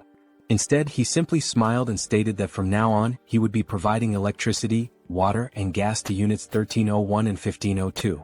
Sunjeob, still trying to make sense of what was happening, managed to thank him but couldn't hold back another question. How was any of this possible? Once again, Sunjeob asked how Jun was doing all of this, how exactly he was making it happen. And yet, for the second time, Jun ignored him. Instead, he casually reminded them that since they had successfully hunted 100 goblins, they were now qualified for these benefits. Then, as if the entire situation wasn't unsettling enough, Jun's expression shifted into a disturbingly eerie smile. With a tone that sent chills down their spines, he added, "By the way, I'm not some cult leader." His eyes glinted with amusement as he continued, "And I certainly don't have any intention of becoming a god." The weight of those words left the entire group frozen in place, completely paralyzed with fear and unable to react. Then, with that same eerie and slightly devilish smile, Jun raised his hand near his mouth, as if about to share a secret. "There's just one more thing." His voice carried an unsettling undertone as he announced that he had a request to make of them. Sometime after that, the new group is seen running at full speed, desperately fleeing from something. When the scene shifts to a front view, the four members are revealed to be escaping, but this time, it's not from goblins, it's from massive, bloodthirsty orcs. Their feet move swiftly as they turn a corner, frantically trying to put more distance between themselves and the monsters. As they round another street, they shout desperately for someone to hurry up and throw things at the orcs. Standing in front of them is Han, holding several spears in his hands. With a subtle smirk, Han tells them they did a good job. As the orcs remain distracted by the fleeing group, Han channels his energy into one of his spears, causing a blue aura to radiate from its blade. A system notification appears, displaying Han's stats. Level 33, holding the title of the 6th Knight, with 70 points in trust and 78 in loyalty. His awakened ability is throwing. Han's throws were already powerful, but now, by consuming mental energy, he can amplify his attack power up to 5 times. As he focuses on his throw, energy visibly gathers along the blade of his spear. The system further indicates that his physical abilities increase by a percentage based on his loyalty, that the experience points and money dropped by monsters are tripled, and that knights can grow at an accelerated rate.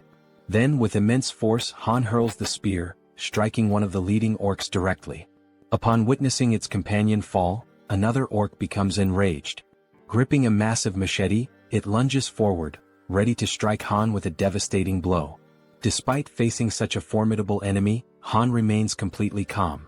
That's because, from the back line, a well-aimed arrow infused with energy is already soaring toward the orc. The arrow pierces the orc's head, and with that, it's clear who fired the shot. The archer had been providing cover from the rear all along, and that was precisely why Han could remain so composed. As the second orc collapses, Han swiftly draws another spear and hurls it toward the third orc.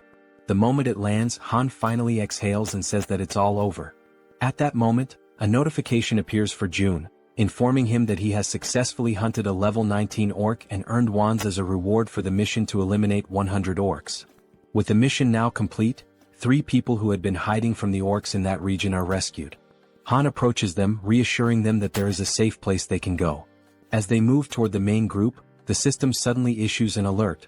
Unauthorized individuals are attempting to enter. The system then prompts Seo Jun, asking if he would like to grant them citizenship. Having just deactivated his Ultimate Eyes ability, Jun notices that this time, there are 3 new individuals. When he looks at the system's interface, he realizes that by accepting them, the total number of citizens under his care has now reached 200. A new system notification appears, confirming that citizenship has been granted to the 3 newcomers, bringing the total to 200. The system further reveals that as the number of citizens reaches certain thresholds, new abilities are unlocked. This time the ability Tax Collection has been activated. This newly unlocked ability allows him to collect 10% of all the money his citizens possess. However, it comes with a cooldown period of 30 days. Realizing this, Jun understands that the tax collection ability essentially returns a portion of the citizens' money to him. As he contemplates it, he notes that these kinds of actions are not something he can freely reverse whenever he wants. Biting his finger anxiously, he acknowledges that he will have to wait for a long time before he can actually benefit from it. But time is a luxury he does not have. He is running out of time to save his parents and must send Han's team to where they are as soon as possible. Scrolling through the system, Jun considers redistributing only 30% of the collected funds, seeing it as an investment.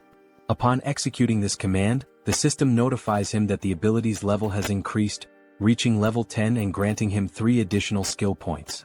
At that moment, Jun feels a sharp tightness in his chest, accompanied by an intense pain.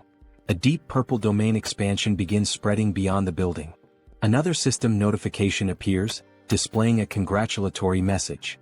It states that with this expansion, an official declaration has been made across every corner of the apartment complex. Additionally, a fund of 1 billion wands has been deposited into his wallet. Furthermore, the construction function has been activated. Still clutching his chest from the lingering pain, Jun looks at the system screen, reading the new notification. His mind immediately starts racing, questioning what exactly this construction function entails. The system then displays a list of available facilities that can be built, along with their respective costs.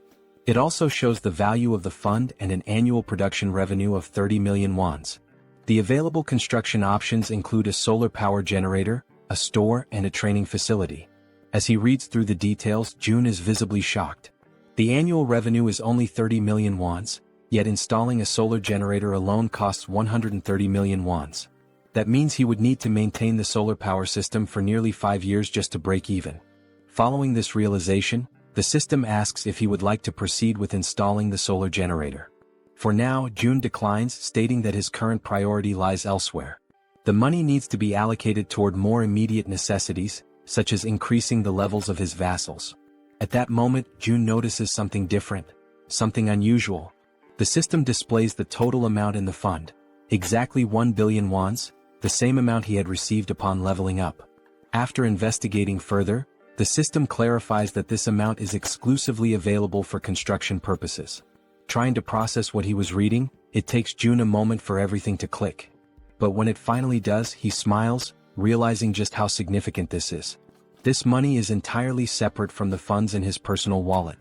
Seeing this as an extremely positive thing, Jun quickly understands that there's no reason to hold back from using it all. Without hesitation, he accepts the installation of the solar power system.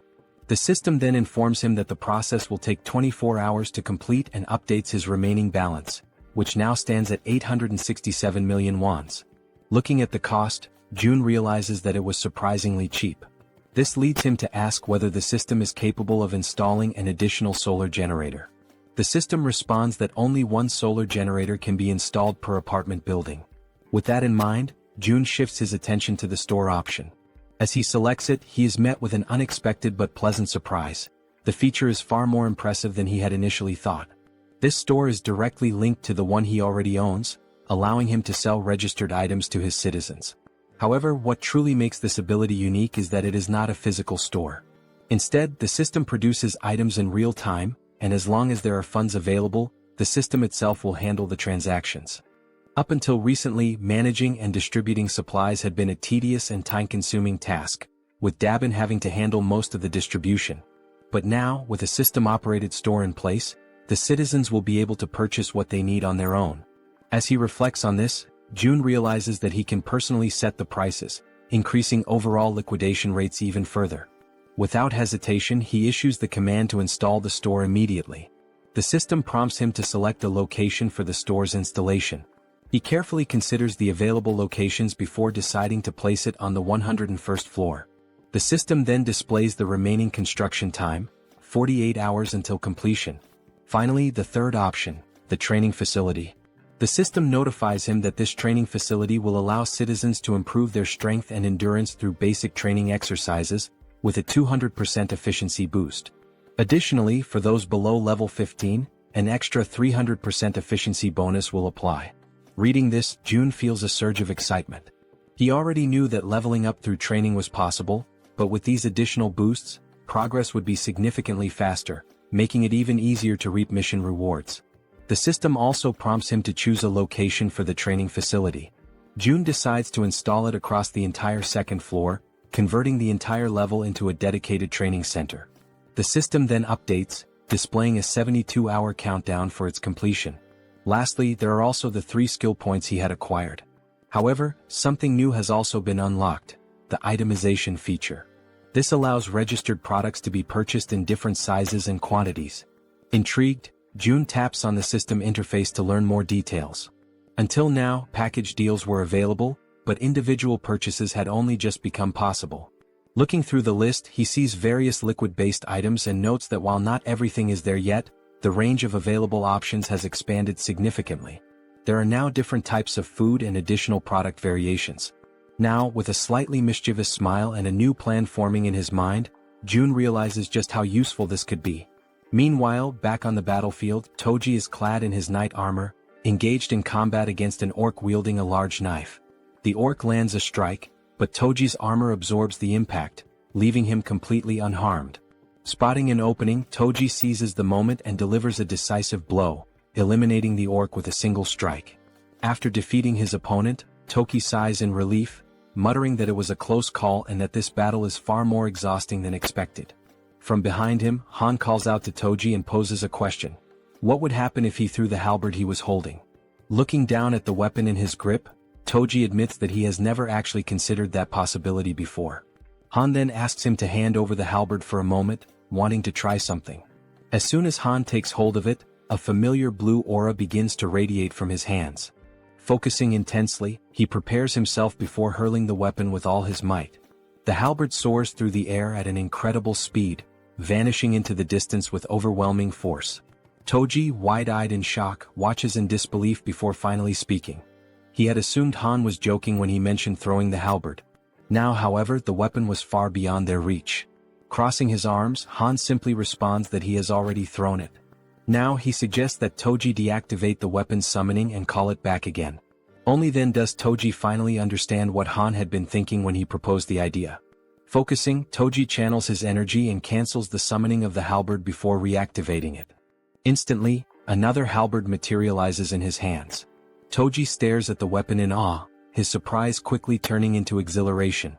Overcome with excitement, he turns to Han, calling him a genius. Han, however, remains modest and tells him not to exaggerate. Just then, the female archer arrives looking somewhat tense. She informs them that they need to leave as her supply of arrows is running low. However, just as she finishes speaking, something completely unexpected catches her attention. Glancing down at the ground, the archer spots something unusual. Confused, she asks what it is, because right before their eyes, a fresh quiver filled with new arrows is materializing out of nowhere. It was as if the Jun himself was telling them that they were meant to continue the mission. Retreat was not an option. The system displays a new ability called Omni-Focus, which allows the user to activate another ability while observing an area using the Ultimate Eyes ability. After collecting the new arrows, the archer continues hunting creatures alongside the group. The system keeps notifying them of the orc kills, showing that the last one was level 19 and the amount of one deposited into the shut-in wallet. Additionally, the system indicates that some citizens have completed the mission assigned to them, resulting in more ones being spent. Furthermore, some citizens are leveling up.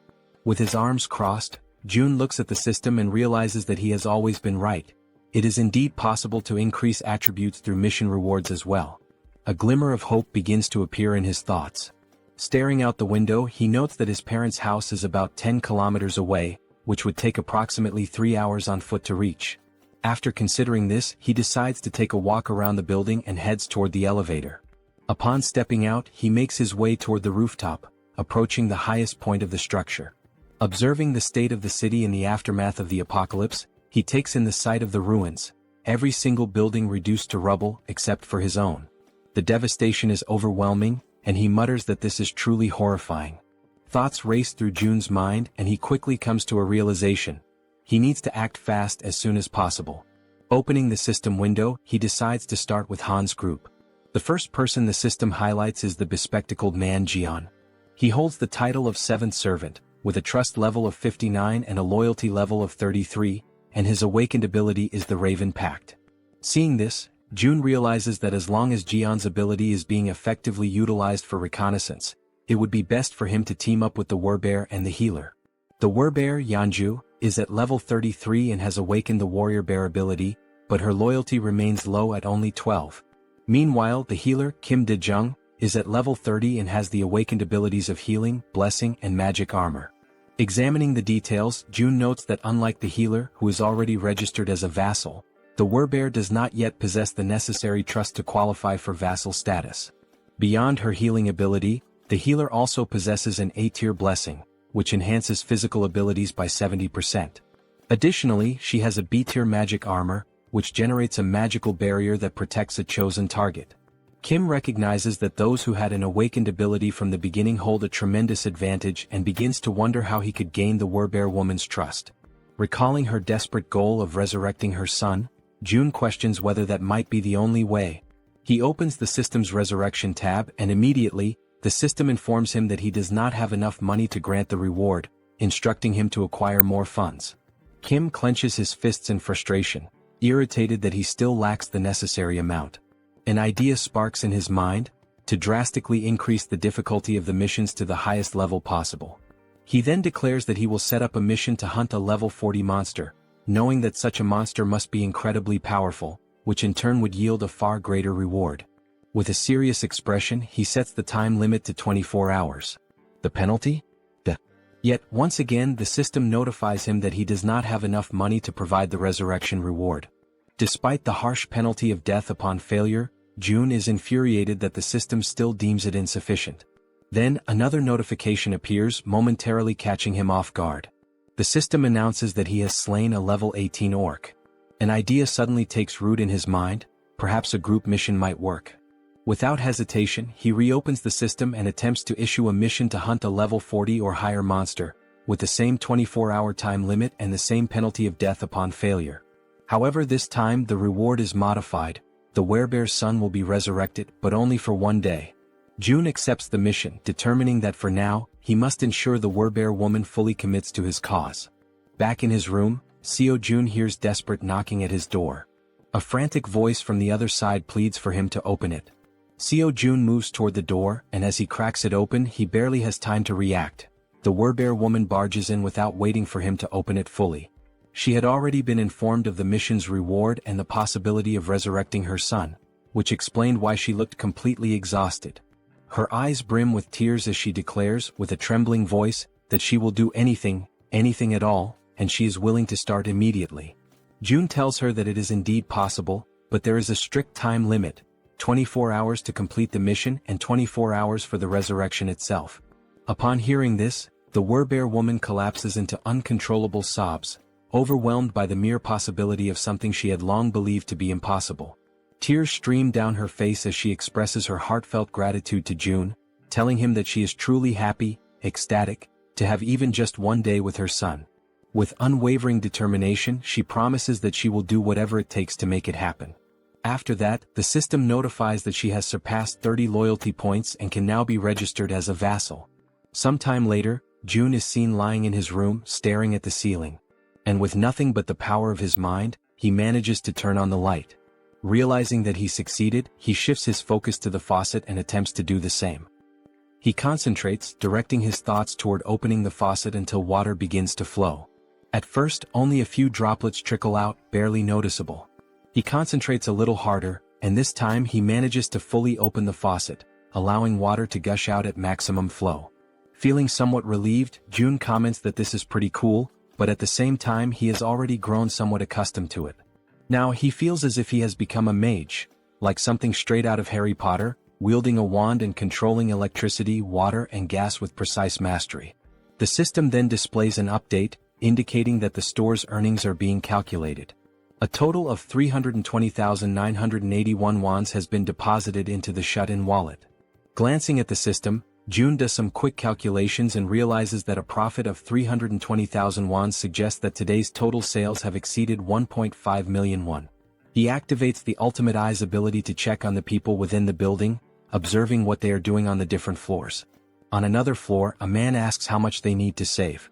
Another man, holding a bow, responds that the bow itself cost 150,000 won, and today they only earn 10,000 won, meaning it will take roughly 15 days.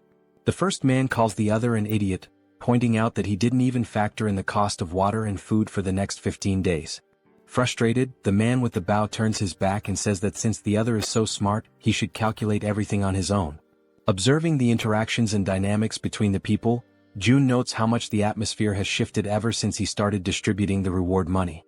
He also realizes that ever since the mysterious place known as the store appeared on the first floor of the building, the small amount of money earned from hunting goblins has begun to ignite a growing desire among the people to hunt even more. And now that there are no longer enough goblins left within the apartment complex, people are being forced to venture outside in search of prey.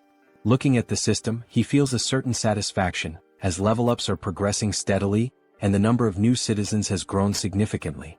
The system shows that the current population is 789, with XP and money bonuses now at 100%. Fixated on the system screen, Seo Jun realizes that things are about to expand exponentially from this point forward. Then once again another notification appears. Another level 18 orc has been slain.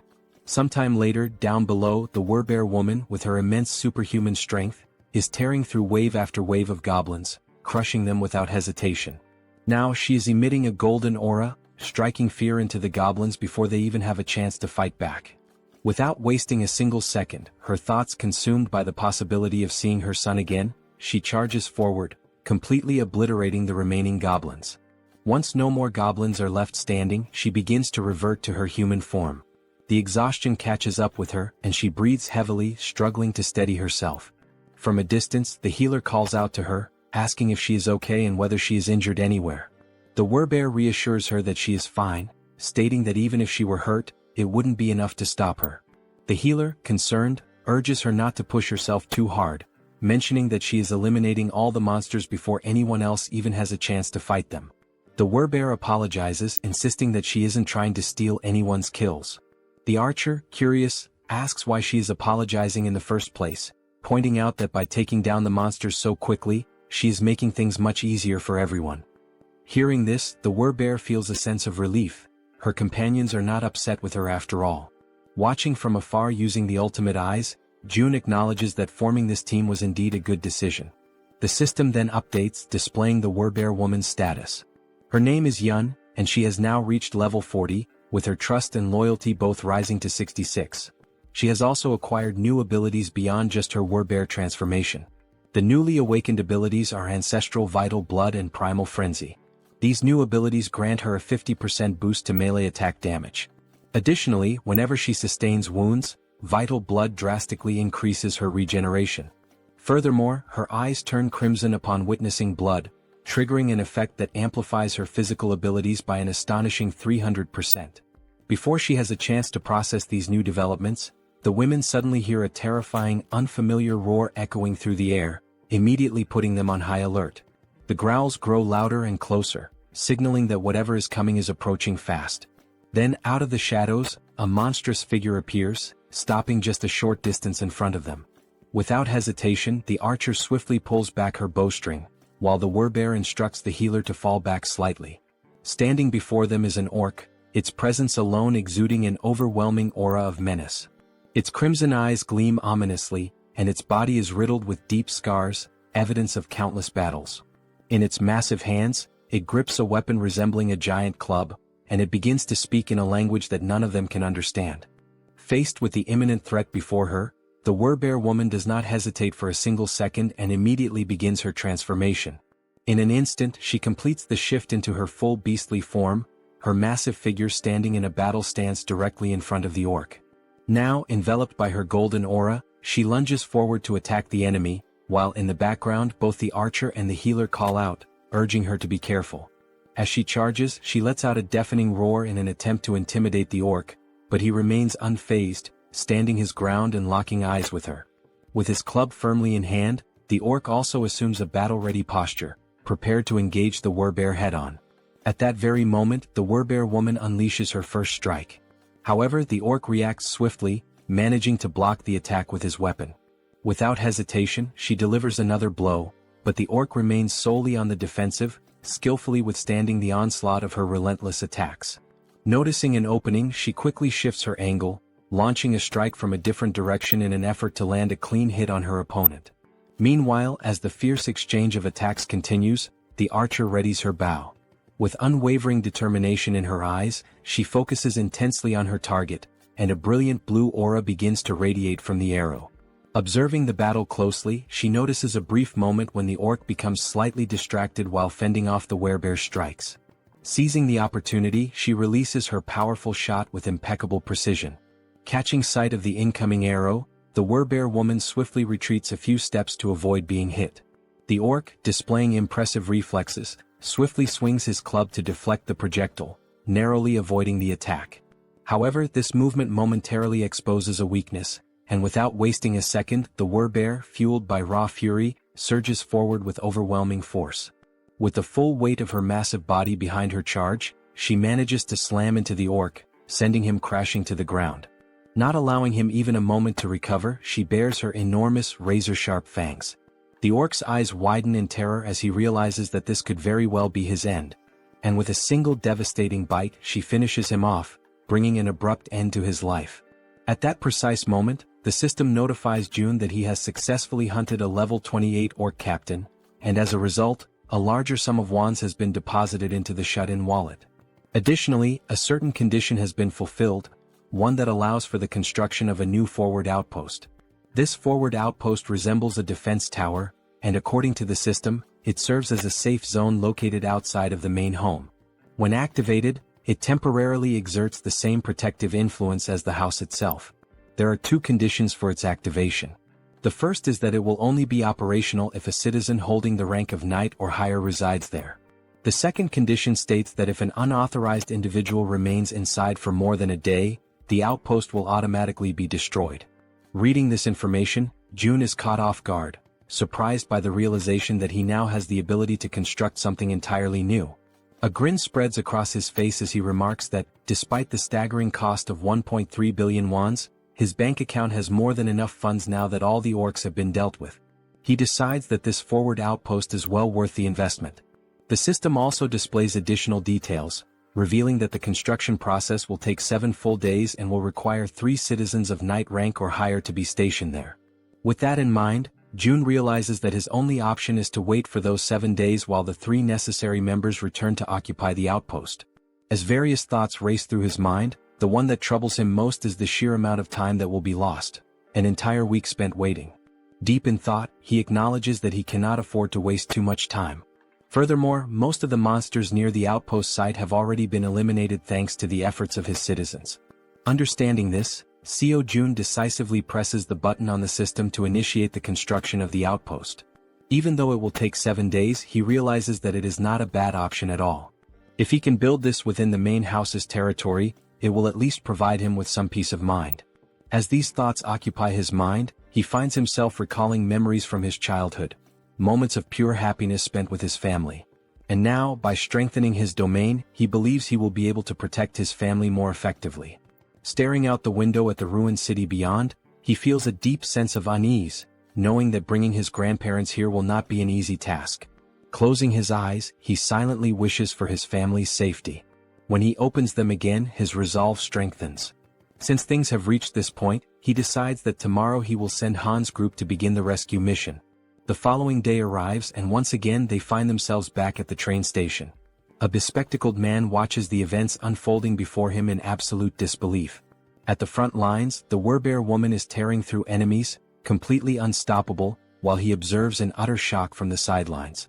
Witnessing her eliminate the monsters one by one, he struggles to comprehend how a single person could possibly be capable of taking down an orc with nothing but her bare hands. With every orc she slaughters, the realization dawns on him: she is no ordinary human. She is a Werbear. Even though he is still overwhelmed by everything happening before his eyes, he acknowledges that it all makes sense. After all, she was already incredibly powerful even before receiving June's blessing. As she continues her relentless rampage, crushing orcs with ease, one thought refuses to leave the bespectacled man's mind. How the hell did June manage to win her over? After all, not too long ago this Werbear woman was utterly obsessed with hunting goblins. The bespectacled man then considers the possibility that she may have acquired new abilities, despite already being incredibly strong. At that moment, the system displays a notification indicating that there is a mission with a strict time limit of 1 hour. They must complete the mission and return home within this time frame, though there is no penalty in case of failure. Back at the station, the bespectacled man takes position at the front to scout the area, carefully scanning his surroundings. Not far from him, he spots the rest of the group who had accompanied him on this mission. Han calls out to him, suggesting that it would be best to head back home. The bespectacled man turns around, briefly considering the suggestion, and ultimately nods in agreement. As he waits, his raven, an extension of his newly acquired ability, returns from its reconnaissance flight. The bird lands gracefully on his arm, having completed its task, and the bespectacled man gazes at it with pride. Gently stroking the raven's sleek feathers, he decides to name it Black and expresses his gratitude for its good work. Han steps closer, placing a firm hand on his shoulder before asking if he can now take the lead in patrolling ahead, given his new ability. The bespectacled man turns to Black, instructing it to be cautious before sending it forward on a new scouting mission. The raven, its dark eyes filled with an eerie intelligence, silently observes its surroundings before taking flight once more. With a powerful beat of its wings, Black soars high above the station, climbing as high as possible among the towering buildings to gain a broad vantage point of the area. It moves in calculated circles, carefully surveying the entire perimeter. Thanks to the bespectacled man's new ability, he is able to access everything the raven sees as if their visions are linked, distance proving to be no obstacle to their connection. Once he fully processes the information relayed by Black, the bespectacled man turns to Han and reports that the area outside appears to be clear, confirming that it is safe to proceed. Han acknowledges the report with a nod and promptly signals the rest of the group. Upon receiving the order, everyone quickly moves into formation, positioning the strongest members at the outer edges while the healer remains securely in the center. As they march forward, the bespectacled man suddenly senses an unusual presence near his back. His instincts kick in and without hesitation he whirls around to check for any threats.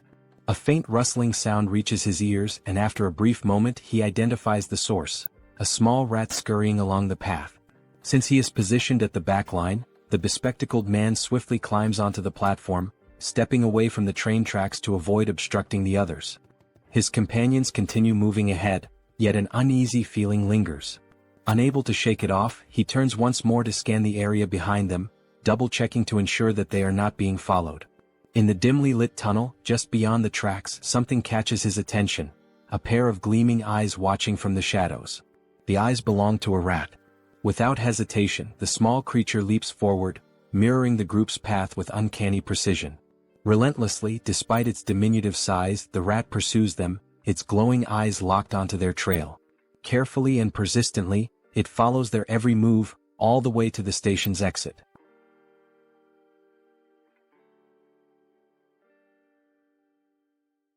A short while later, back at the apartment, Seo Jun expresses his desire for everyone to help him. Lowering his head slightly, he humbly asks for a favor and begins to explain the situation regarding his family. The other members of the group exchange glances, silently processing his words without uttering a single response.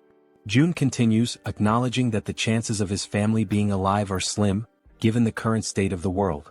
Han then asks if his relatives are also within the apartment complex, to which Jun replies that it is difficult to say for certain. At that moment, Moon steps forward and without hesitation, exclaims that they will help rescue Jun's family. The sudden outburst catches everyone's attention, and all eyes turn to Moon as he fervently insists that they should be allowed to assist with this. Han, with a faint but genuine smile, nods in agreement, stating that all of them have only managed to survive up until now thanks to Jun's efforts. Turning to face Jun directly, Han firmly declares that they will help, but only if Jun provides clear instructions on what needs to be done. Hearing this, Jun lets out a small, relieved smile and expresses his heartfelt gratitude for their willingness to assist him. With everyone watching attentively, he explains that now that they have successfully eliminated all the orcs occupying the station, their next move should be to follow the subway tracks leading to the next station. He then elaborates further, saying that this station is the closest one to his home. However, they can exit through exit number 2, and once outside he will provide them with more specific instructions. Jun reassures them that he is not asking them to go there immediately in one direct mission, as that would be too selfish on his part. Instead, he clarifies that their current objective is simply to secure the station first. Once again, he bows his head slightly in gratitude, asking everyone to rest well for today, as the operation will commence the following day. At that moment, the Werbear woman respectfully asks for permission to speak. She then poses a question, wondering why Jun cannot simply use the abilities he has displayed so far to bring his family to him. A flicker of frustration crosses Jun's face as he admits that he has already tried. He has attempted teleporting a target as a mission reward. Furthermore, he had been excited when Moon awakened his teleportation ability, thinking it might allow them to bring his family back instantly. However, the system immediately indicated that such a reward was impossible, leading to a complete failure. Jun speculates that the reason his abilities do not work might be due to his family being outside of their effective range. Scratching his head in contemplation, he adds that if this truly is the reason, then even if his parents were to die, there would be absolutely nothing he could do to save them, as they remain beyond his reach. As the group listens, Jun acknowledges that, despite his powers, he is not capable of everything. Even with the abilities he has gained, there are still things beyond his control. Turning his gaze toward the Werbear woman, he reassures her not to worry, affirming that the promise he made to her before is one he can still fulfill. At that moment, the system displays a notification indicating that her trust in him has increased even further. She smiles warmly and thanks him for his honesty, appreciating that he has been straightforward from the very beginning. Jun in turn thanks the entire group for their honesty as well, and once more urges them to rest for the day. One by one, they begin dispersing to prepare for the much-needed rest ahead. As Han steps away, he pauses briefly, turning back to remind Jun that he should get some rest as well. At that precise moment, something catches Jun's attention, making him instinctively glance to the side. The system suddenly notifies him that someone is attempting to enter, and that this individual meets the necessary requirements, prompting the system to ask whether he wishes to grant them citizenship. Without hesitation, Jun activates his Ultimate Eyes ability and commands the system to approve the citizenship request. The system displays the name of the individual as Yi Jin, a level 31 being with an awakened ability titled Queen of Rats. Upon using his ability to verify the identity of the applicant, Jun's eyes widen in shock, a wave of disbelief washing over him as he realizes that the one he had just granted citizenship to was, in fact, a rat. 1 hour earlier, while they were still inside the subway station, the rat had been observing the group closely, curiously wondering who these people were. These individuals were so powerful that they had managed to eliminate the orcs with remarkable ease. As the group ascended the stairs, the rat pondered whether their strength was due to the fact that they all had awakened abilities. But at the same time, it questioned if such a thing was even possible. Hiding in the corner of the wall, the rat considered the best course of action. Perhaps it would be wise to simply follow them for now and attempt to make contact later. The thought lingered in its mind that such an endeavor might be challenging, but with its abilities, it should be much easier. Determined, the rat took off in pursuit of the group. Now outside the station, amidst the city's ruined streets, the rat continued tailing them, convincing itself that it was only taking a quick look around. Upon arriving at their destination, the rat's ears twitched as it picked up the sound of human voices, children's laughter and other noises that were incredibly unusual in this world. Looking ahead, it saw children playing carefree, as if untouched by the devastation that plagued the rest of the world. The sight left the rat in complete shock. In a post-apocalyptic world, such a scene was simply unnatural.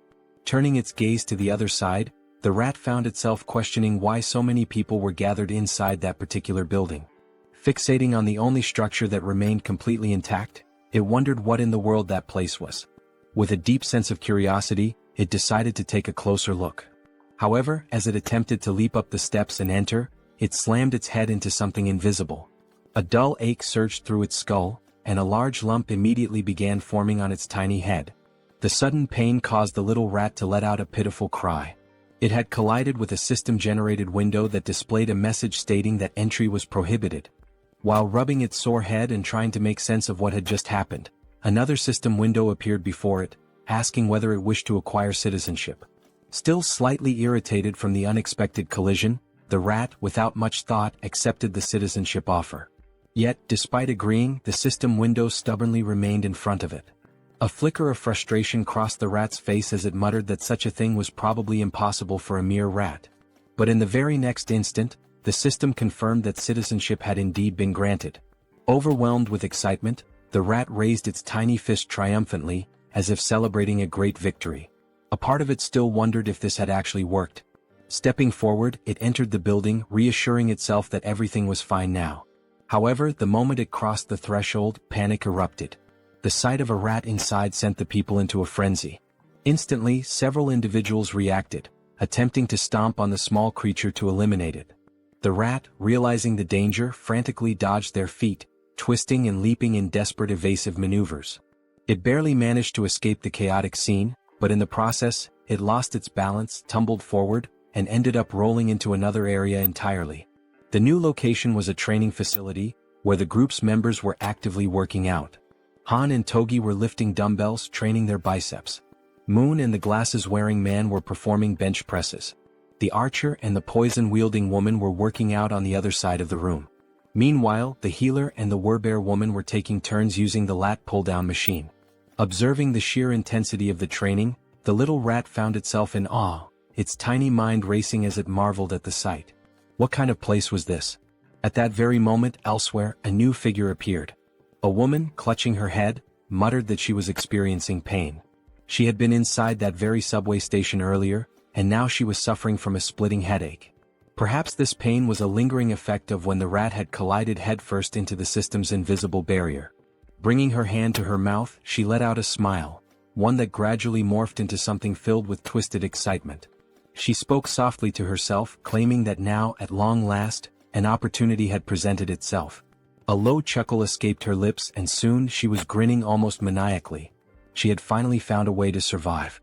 However, she quickly realized that the real challenge was how to actually reach that place.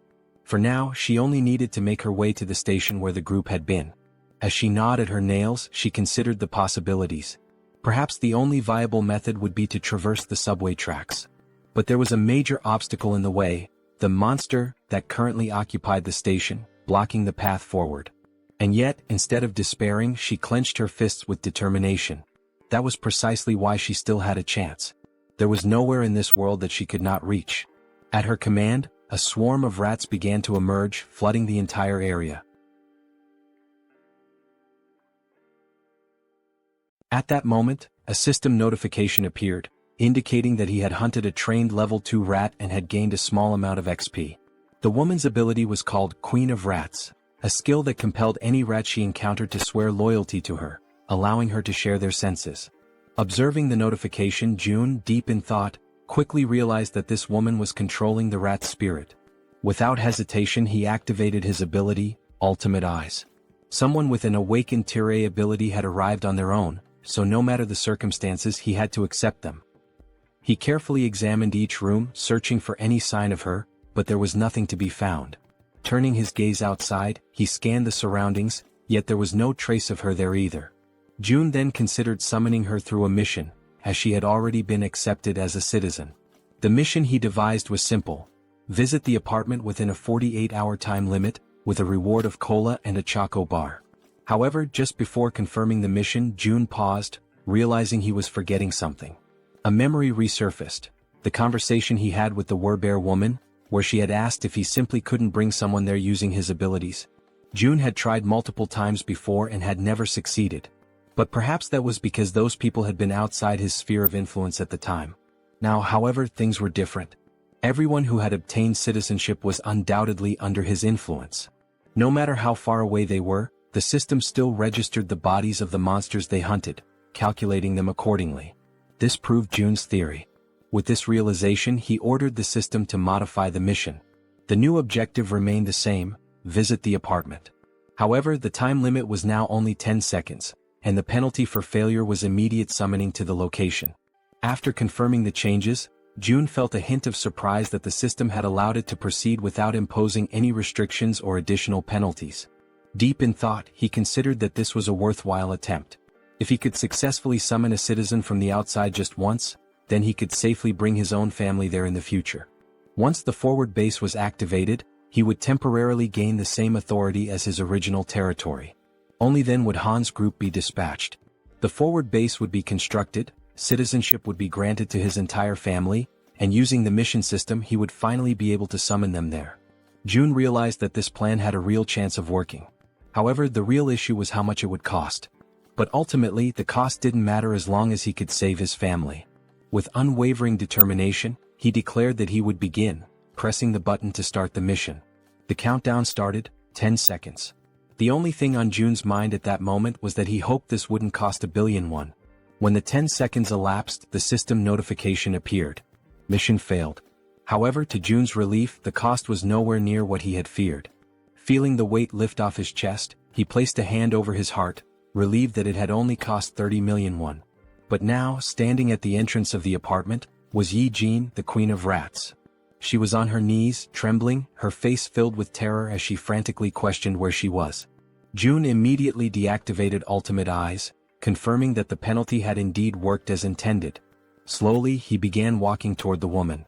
The sight of him approaching sent her into full panic mode, her entire body trembling with fear. The monarch of isolation finally spoke, calling her by name. Hearing her name from his lips only deepened her confusion. Without wasting a second, she hastily demanded to know who he was and how he knew her. Jun's response was simple: he was the one who had granted her citizenship. Jaehyeon took a moment to process this information, trying to make sense of the situation. Still in shock, she questioned whether this place was the same location where her little rat had been. Jun, retrieving a can of soda from the system, confirmed that yes, this was the top floor of the apartment she had previously seen through the rat's eyes. As he offered her a chocolate bar and a soda, he apologized for summoning her so suddenly, fully aware that she was overwhelmed and terrified. Then, in a calm and composed manner, Jun introduced himself, stating his name and expressing that it was a pleasure to meet her. Still wary, Jaehyeon hesitated for a moment before extending her hand to accept the chocolate and soda. She took a deep breath, gathering herself, before asking if he was the one who had summoned her here and if he was also the one responsible for that strange search at the subway station earlier. Jun confirmed both. Without warning, her expression shifted completely, excitement flashing across her face. Her sudden change in demeanor left Jun puzzled. Then, as if she had just remembered something urgent, Jaehyeon began to speak. She knew it was asking for a lot, but there were people under her care and she wanted to know if he could bring them here as well. Continuing, she explained that she had tried to do it herself, but it had been extremely difficult to bring everyone here. She had been so close to taking a huge gamble to make it happen. Jun, maintaining his composure, asked her how many people she needed him to bring. Without hesitation, Jaehyeon answered, 35 people. Realizing the high number of people involved, Jun hadn't expected that there would be so many others with her. He sighed and apologized, explaining that this would be difficult to accomplish. Jaehyeon, clearly distressed, immediately questioned why. Without hesitation, he stated plainly that with his current power, he simply couldn't bring that many people there. Hearing this, the girl panicked. She grabbed onto his clothes, her fingers trembling as she desperately pleaded with him. Her mother and younger sister were among those people, and she swore she would do anything to save them. Jun observed her carefully, realizing that she needed help too. After a moment of silence, he asked her to give him some time to think. As his mind raced for a solution, he recalled something. Jaehyeon hadn't needed to interact with him directly to receive citizenship. That meant the system had recognized her rat as an extension of herself. If that was the case, perhaps something similar could work again. A system window appeared before Jun, displaying Jaehyeon's current stats. Her trust level was at 37, and she was at level 31. Seeing this, he noted that her trust had already increased, and given her situation and everything she had just said, it was only natural for her to trust him even more. Still kneeling in front of him, her eyes full of desperation, she listened as he called her name. She immediately asked if she really could do anything. Without hesitation, Jaehyeon confirmed that she would, She would do absolutely anything. June took a deep breath before finally speaking. There was a way to make what she wanted possible. But first she had to trust him completely, 100%. He asked her if she understood. Then, speaking in a calm and steady voice, he told her that if she placed her absolute trust in him, he would undoubtedly save them. Hearing those words, the girl's eyes lit up with hope. She clasped her hands together, almost as if in prayer, and shouted that she truly trusted him. With unwavering determination, she declared once more that she would do anything if it meant saving her family. At that moment, the system notification appeared. Yi-jin's trust level had reached 50, and her loyalty had surpassed 30. This fulfilled the conditions for her to be registered as a vassal. June grinned. This was good, very good. And what came next would be even better. Without hesitation, he pressed the system window, selecting the option to register her as his vassal. At that exact moment, a blue aura surged forth, enveloping Yi-jin's entire body. For a brief instant, the unexpected sensation startled her. Then another system window appeared. Yi-jin was now officially recognized as 10th Seed, Knight and Tamer. Her awakened abilities were listed as Queen of Rats, Evolution.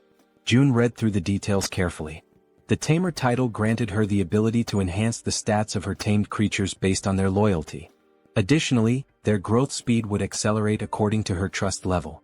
On top of that, the evolution ability was classified as Tier A+. It allowed her tamed creatures to continuously grow, and once they reached a certain threshold, they would evolve. As he watched the glowing energy flow through her body, June asked her a critical question.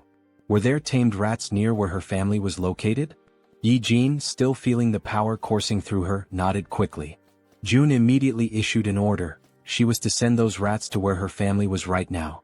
Without hesitation, the Rat Queen confirmed she would do it. She sat down cross-legged, closing her eyes in deep concentration. She needed to direct her consciousness to her rats, guiding them to her family's location. June seized the moment and activated Ultimate Eyes. As soon as he did, his vision expanded and he was able to see through the eyes of the rat. The system recognized it as an extension of Yi-jin herself. A system window popped up, identifying the creature. Tame Mouse, Level 2. The small rat scurried forward, stopping in front of a group of people. They watched it carefully, recognizing it almost immediately.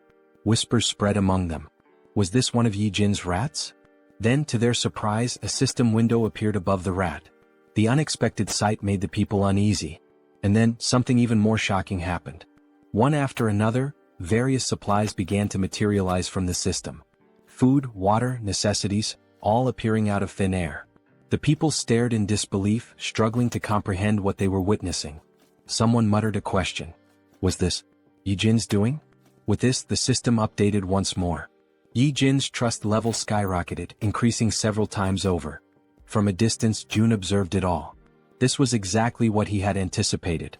He continued watching as the rats moved. A realization struck him. Yi-jin's ability and his absolute eyes were a perfect combination. From this moment on, the tens of thousands of rats crawling through the sewers would now serve as his eyes. June couldn't help but smile. This was insane. And now he had acquired the ultimate scout. The Rat Queen politely asks for permission to speak, her voice calm but firm. She then inquires if the place June wants to know about is the one located near the beach. June nods in confirmation, stating that yes, that is indeed the place he is referring to. A realization dawns upon him. Coincidentally, Yi-jin had gone to Nambu-Mindong, which happens to be where his family's house is located. Naturally, this puts her in a far better position than Han's team, who are still unfamiliar with the area. On top of that, all she needs to do is send a single rat. Even just one rat alone makes it possible to confirm his family's survival, and now with her abilities, it will also be much easier to send supplies. After June explains the plan to her, Yi-jin smiles, confidence shining in her expression, and assures him that he can leave everything to her. Right at that moment, the system notifies that both her loyalty and trust have increased. Not wanting to waste any more time, June immediately asks if she can go right now. Yi-jin, still smiling playfully as she absent-mindedly plays with one of her rats, confirms without hesitation that she can. June then gives her a specific request. He asks if she could follow the subway tracks on her way. Her expression shifts slightly, and she asks if he is seriously suggesting that. June confirms without hesitation. His plan is to use that route for the rescue mission later. However, Yijin's expression changes drastically. A look of sheer panic washes over her face as she quickly exclaims that this will not work. June is momentarily taken aback by her sudden reaction and questions why his plan would fail. Yijin, still visibly shaken, explains that a monster lives inside Siamayan Station. June freezes for a moment, completely caught off guard by the unexpected information. In disbelief, he asks her if she is serious. Yijin simply nods, her expression grim. June raises a hand to his chin, deep in thought. After several seconds of contemplation, an idea forms in his mind. He then asks Yijin if she can send just one rat to where the monster is. Though she is visibly hesitant, no doubt because of her traumatic experiences, she steadies herself, takes a deep breath, and focuses. As the blue aura flows through her body, she confirms that she can do it. The perspective shifts, and now it is through the eyes of a rat inside the subway. The tiny creature scurries forward, navigating the abandoned station. Then, it suddenly stops, completely frozen in place. Something up ahead catches its attention. As its gaze slowly rises, it sees a massive figure lifting the lifeless body of an orc as if it were nothing but a rag doll. The rat's vision continues to rise, revealing the true form of the creature. It is a gigantic snake. The monstrous serpent effortlessly takes the life of the orc, devouring it with frightening ease. Despite being small and trying to remain hidden, the rat's subtle movements attract the snake's attention. The giant serpent's head snaps in its direction, instantly recognizing something unusual in the surroundings. It swiftly swallows the orc, and without wasting a second, it shifts its focus entirely to the rat. Realizing it has been discovered, the rat trembles in fear, its tiny body shaking as it scurries behind a pillar, desperately trying to stay out of sight. For a brief moment, it feels safe, believing it has managed to hide successfully. But its relief is short-lived. The gigantic snake moves with terrifying speed, heading directly toward the spot where the rat is hiding. The serpent's enormous mouth opens, revealing its razor-sharp fangs, poised and ready to end the tiny creature's life. As the attack closes in, the rat is paralyzed with fear, a cold chill running through its entire body. At the very last second, it manages to leap away, barely escaping the deadly strike. Now, its only chance of survival is to run as far and as fast as possible. However, the snake does not relent. It hunts mercilessly, pursuing the rat with unstoppable determination. For a brief moment, the gigantic serpent appears to hesitate, and the rat uses that single opportunity to flee for its life. Back in the apartment, June watches in complete silence, his ultimate eyes ability fully activated. After seeing just how massive and powerful the snake is, June wonders what level the monster could be. He has a strong suspicion that it is at least above level 40. Yijin, her voice trembling slightly, asks June if he saw that thing. Then, without waiting for a response, she states firmly that this is exactly why they cannot use Siamayan Station. She then offers an alternative plan. They should skip that station entirely and move on to the next one instead. Yijin adds that she has seen the strength of June's companions firsthand. She is confident that getting to the next station won't be a problem for them. June ponders for a moment and then realizes that Yijin is absolutely right. He nods in agreement, thanks her, and states that her idea sounds like a good plan. With a grin, he then tells her that she can head to Unit 2701, which is the next station. From today onward, that will be her base. However, she will need to do some cleaning up first. Yijin nods in understanding, then stands up and expresses her gratitude. She asks for permission to leave and informs him that she is heading out now. June reminds her to be careful. As Yijin walks away, June finds himself lost in thought. Had it been before he met her, this would have likely been his exact plan. A small smile plays on his lips as he acknowledges this fact. With that, he opens the system interface and gives the command to install solar power generators. The system confirms that the installation process will take 24 hours to complete. Outside, numerous photovoltaic panels begin automatically installing themselves on the rooftops, as the system efficiently carries out the task. Gazing out the window, June watches the progress. This system is impressively efficient, that much is clear. However, even with its current capabilities, it is still not enough to sustain the nearly 800 people under his care. And if they want to raise funds to install more facilities, they will need more people working. At the very least, they must establish a 3-shift system. The same applies to the new common facilities, which include solar energy, the store system, and the training center. Still standing and looking at the system, June says that now is when it truly begins. More hunts. The scene shifts to Han's group, who are running in fear from something chasing them. As they sprint forward, Han quickly glances back and realizes that their pursuers are closing in. Knowing they won't be able to outrun them forever, they decide to stop and prepare for battle.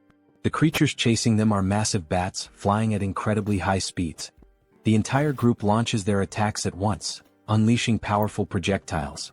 Arrows soar through the air, and as everyone knows, they are infused with a brilliant blue mana.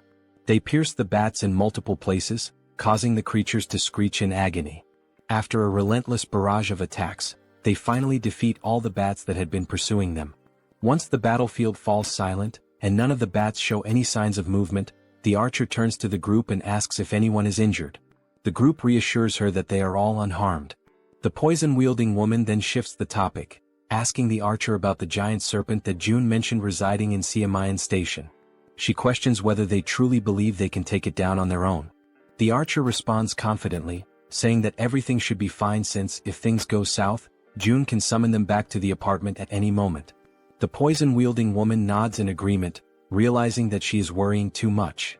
Listening to their conversation, Han grins and reassures her, saying that she doesn't need to overthink things since June is monitoring everything from afar. He then issues the order to move forward. After walking for some time, they finally arrive at the station where the giant serpent is lurking. The first sight before them fills them with horror and an overwhelming sense of dread. Scattered across the ground are the lifeless bodies of goblins and orcs, torn apart in a gruesome display. Among the carnage, a train car has been derailed, lying on its side off the tracks. The grotesque sight is enough to make the poison-wielding girl gag, barely able to hold back her nausea. Han orders the rest of the group to proceed while she takes a moment to recover. As they advance slowly, exercising extreme caution, Han suddenly senses something off, an eerie, unsettling feeling, accompanied by the distinct sound of a snake hissing. His instincts scream at him, and he immediately shouts for everyone to stop and be on high alert. The group tenses up, readying themselves for whatever might come next. Being at the front, Han is the first to see it, and his body freezes in terror. Emerging before them is the giant serpent. Its scales shimmer with a deep purple hue, and its golden eyes gleam with an insatiable thirst for blood. Faced with such an overwhelming presence, the entire group trembles in fear, unable to utter a single word as adrenaline surges through their veins. Toji is the first to break the silence, shouting in desperation, asking how they are supposed to fight a monster like this. At that moment, each of them frantically tries to think of a way to survive. Despite his own fear, Han instinctively pulls the archer into his arms as she, too, is frozen in place. With a firm voice, he yells for everyone to drop to the ground immediately. Without hesitation, the group obeys, crouching low as a series of devastatingly fast strikes slice through the air above them. The attacks are so rapid that they can only hear the sharp sound of the wind being cut, followed by the impact of the strikes smashing into the metro walls. At that moment, a system notification appears, revealing a new party quest. The objective: eliminate the giant serpent. Time limit: 10 minutes. The reward: a massive amount of XP. There is no penalty for failure, but everyone knows the truth. Failing this battle will cost them their lives.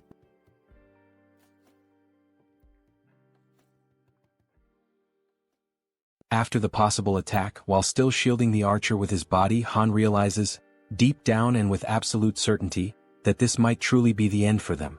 As the others begin to recover from the shock, confusion sets in, and they start questioning what exactly just happened. They wonder if that impact could have been an earthquake and whether it really came from the serpent itself. At that precise moment, a system notification appears before Han's eyes, causing them to widen in shock and disbelief. A party quest has been granted. The objective is to finish off the giant serpent. Staring at the notification, Han questions aloud why the system used the term "finish off the snake," rather than simply instructing them to fight or defeat it. But when he turns his attention back to the creature, he notices something has changed. Observing from a distance, with the archer still kneeling by his side, Han wonders aloud what in the world is happening and why the serpent is behaving so strangely. The serpent's scales are soaked in blood, and parts of its flesh seem to be melting, as if it is dissolving from the inside. Han glances over at the Werbear woman, and they exchange a meaningful nod, silently agreeing to take initiative. Frowning, Han admits he has no idea what's going on. As equipment materializes across his back, he draws a spear and, summoning all his strength, hurls it with great force. The spear strikes the serpent squarely in the center of its massive head, already weakened and writhing, and the beast lets out a final echoing cry of pain. At this point, it is revealed to us that giant serpents have a habit of consuming their prey while it is still alive. And this detail is far from insignificant. A living creature swallowed whole poses a real and serious threat if it manages to act or strike in the final moment. This is precisely why the giant serpent uses venom to completely subdue its prey or strangles it until it suffocates before swallowing. However, this rule only applies to prey of a certain size. Something as small as a mouse, in comparison to its enormous body, is not a concern. Then we see a flashback, how the mouse deliberately and with striking precision leapt directly into the serpent's mouth, allowing itself to be swallowed in less than a second. And this small, calculated move would bring about consequences no one could have ever imagined. However, Jun had been clever enough to come up with such a plan, and now he lets out a quiet laugh while giving the command to open the warehouse. Watching the little mouse with his ultimate eyes ability, he notices two skills that are now available: warehouse and shop. With the mouse already inside the serpent's body, Jun issues the command to summon gas, causing the serpent's belly to bloat and swell. On top of that, he also summons burning papers, already ignited. The combination of gas and fire results in a massive internal implosion. In other words, the serpent explodes from the inside out, unable to withstand the pain and pressure building within. After the blast, the Queen of Rats experiences a sharp discomfort, as if she is directly connected to the pain the little mouse suffered. Jun walks over to her, noticing her unease, and asks if she's all right. She responds that she is. It just startled her a bit. Jun acknowledges her efforts, saying she did a good job, and she exhales in relief, finally relaxing a little. With ultimate eyes still active, he shifts his attention back to the metro and reflects on the fact that he wasn't the one who delivered the final blow to the serpent. Rather, he wants this creature to be slain by his vassals who have earned the title of Knight, Han and the Werbear Woman. By doing this, he knows he will receive 6 times the amount of experience points and profit. We are brought back to the same scene from earlier, just after Han threw the spear at the serpent's head. The Werbear Woman, wasting no time, charges forward while her transformation nears completion. With her powerful claws, she delivers a series of fierce slashes against the serpent, who still struggles to fight back despite its injuries. Finally, the Werbear focuses her strength, leaps into the air, and strikes down with tremendous force, landing a blow directly to the serpent's head. The impact creates a large crater, and once she lands back on the ground, now almost fully transformed, she turns to look over her shoulder, just to confirm that the giant serpent has truly been defeated. Right then, the system notifies them that the king snake has been vanquished, and a substantial amount of experience has been granted. Additionally, since it was a level 40 monster, a large quantity of one has also been deposited into the Shutin's wallet. Now that Han and the Werbear Woman have defeated the boss of Siamayan Station, it becomes possible to construct an outpost at that very location. System messages continue to flood in, showing that multiple skills have leveled up. Among them, a domestic domain declaration has reached level 15, granting Jun 3 additional skill points. As always, after each evolution, Jun experiences that familiar sharp pain, a tightness in his chest that signals the price of his advancement. Outside, his domain continues to grow, stretching farther and farther without pause. The system then alerts that a being has been discovered that meets the citizenship requirements, asking whether Jun would like to grant it. Still clutching his chest in pain, Jun gives the command to grant citizenship to the candidate. The system reports that the total number of citizens has now reached 1,000, and as the citizen count reaches that milestone, every citizen unlocks a new passive ability called Base Salary. This Base Salary skill is a passive ability that grants every citizen an additional 100% XP and profit bonus. Reading the message, Jun's eyes widen in astonishment, hardly able to believe what he's seeing. He opens the status window of one of the citizens and confirms it with his own eyes. A 100% bonus to both experience gain and profit share is now in effect. Then Jun becomes thoughtful, allowing himself a moment to process everything. He realizes that this is actually quite a fascinating feature. He now fully understands what the Base Salary ability truly means. Even if he sets their profit participation at 0%, the citizens still receive the additional 100% bonus in both experience and profits. But before he can dwell on that thought any further, his concentration is broken. The Queen of Rats calls out to him, gently pulling him out of his reflections. He turns around and asks what she needs. She apologizes for asking this at such a moment but proceeds to make a request. She wants to know if it would be possible for him to bring her group to that place as well. Jun takes a moment to consider her words, going quiet for a few seconds as he thinks. Then a soft smile forms on his face and he answers that of course he will make that happen. The Queen of Rats lights up with excitement the moment she hears his response. She lifts her hands near her mouth in a gesture of pure emotion, nearly blushing, while her eyes shine with a joy she cannot hide. June then asks her whether she is able to control another rat again at this point. Now full of energy and determination, she confidently answers that yes, she can absolutely do it without any problems. June says that he will inform the group to follow the rat while she guides them from here. Back at the metro station, the giant serpent's lifeless body still lies across the ground, unmoving. From within that very scene, a tiny mouse emerges, now acting as the guide for the group, leading them toward their new destination. The mouse scurries ahead, while the rest of the group follows closely, walking past the corpse of the giant snake and making sure not to stray too far behind their small guide. Han is once again left in shock by the sight unfolding before him. The Werbear woman urges him to compose himself and asks whether it was his group that defeated all of the orcs lying lifeless across the floor. He immediately denies it and turns the question back to her. But she also says that she didn't do it either. When she arrived, the orcs were already in that state. That leads them to conclude that this must be an orc territory, and whoever defeated them must be far more powerful than they are.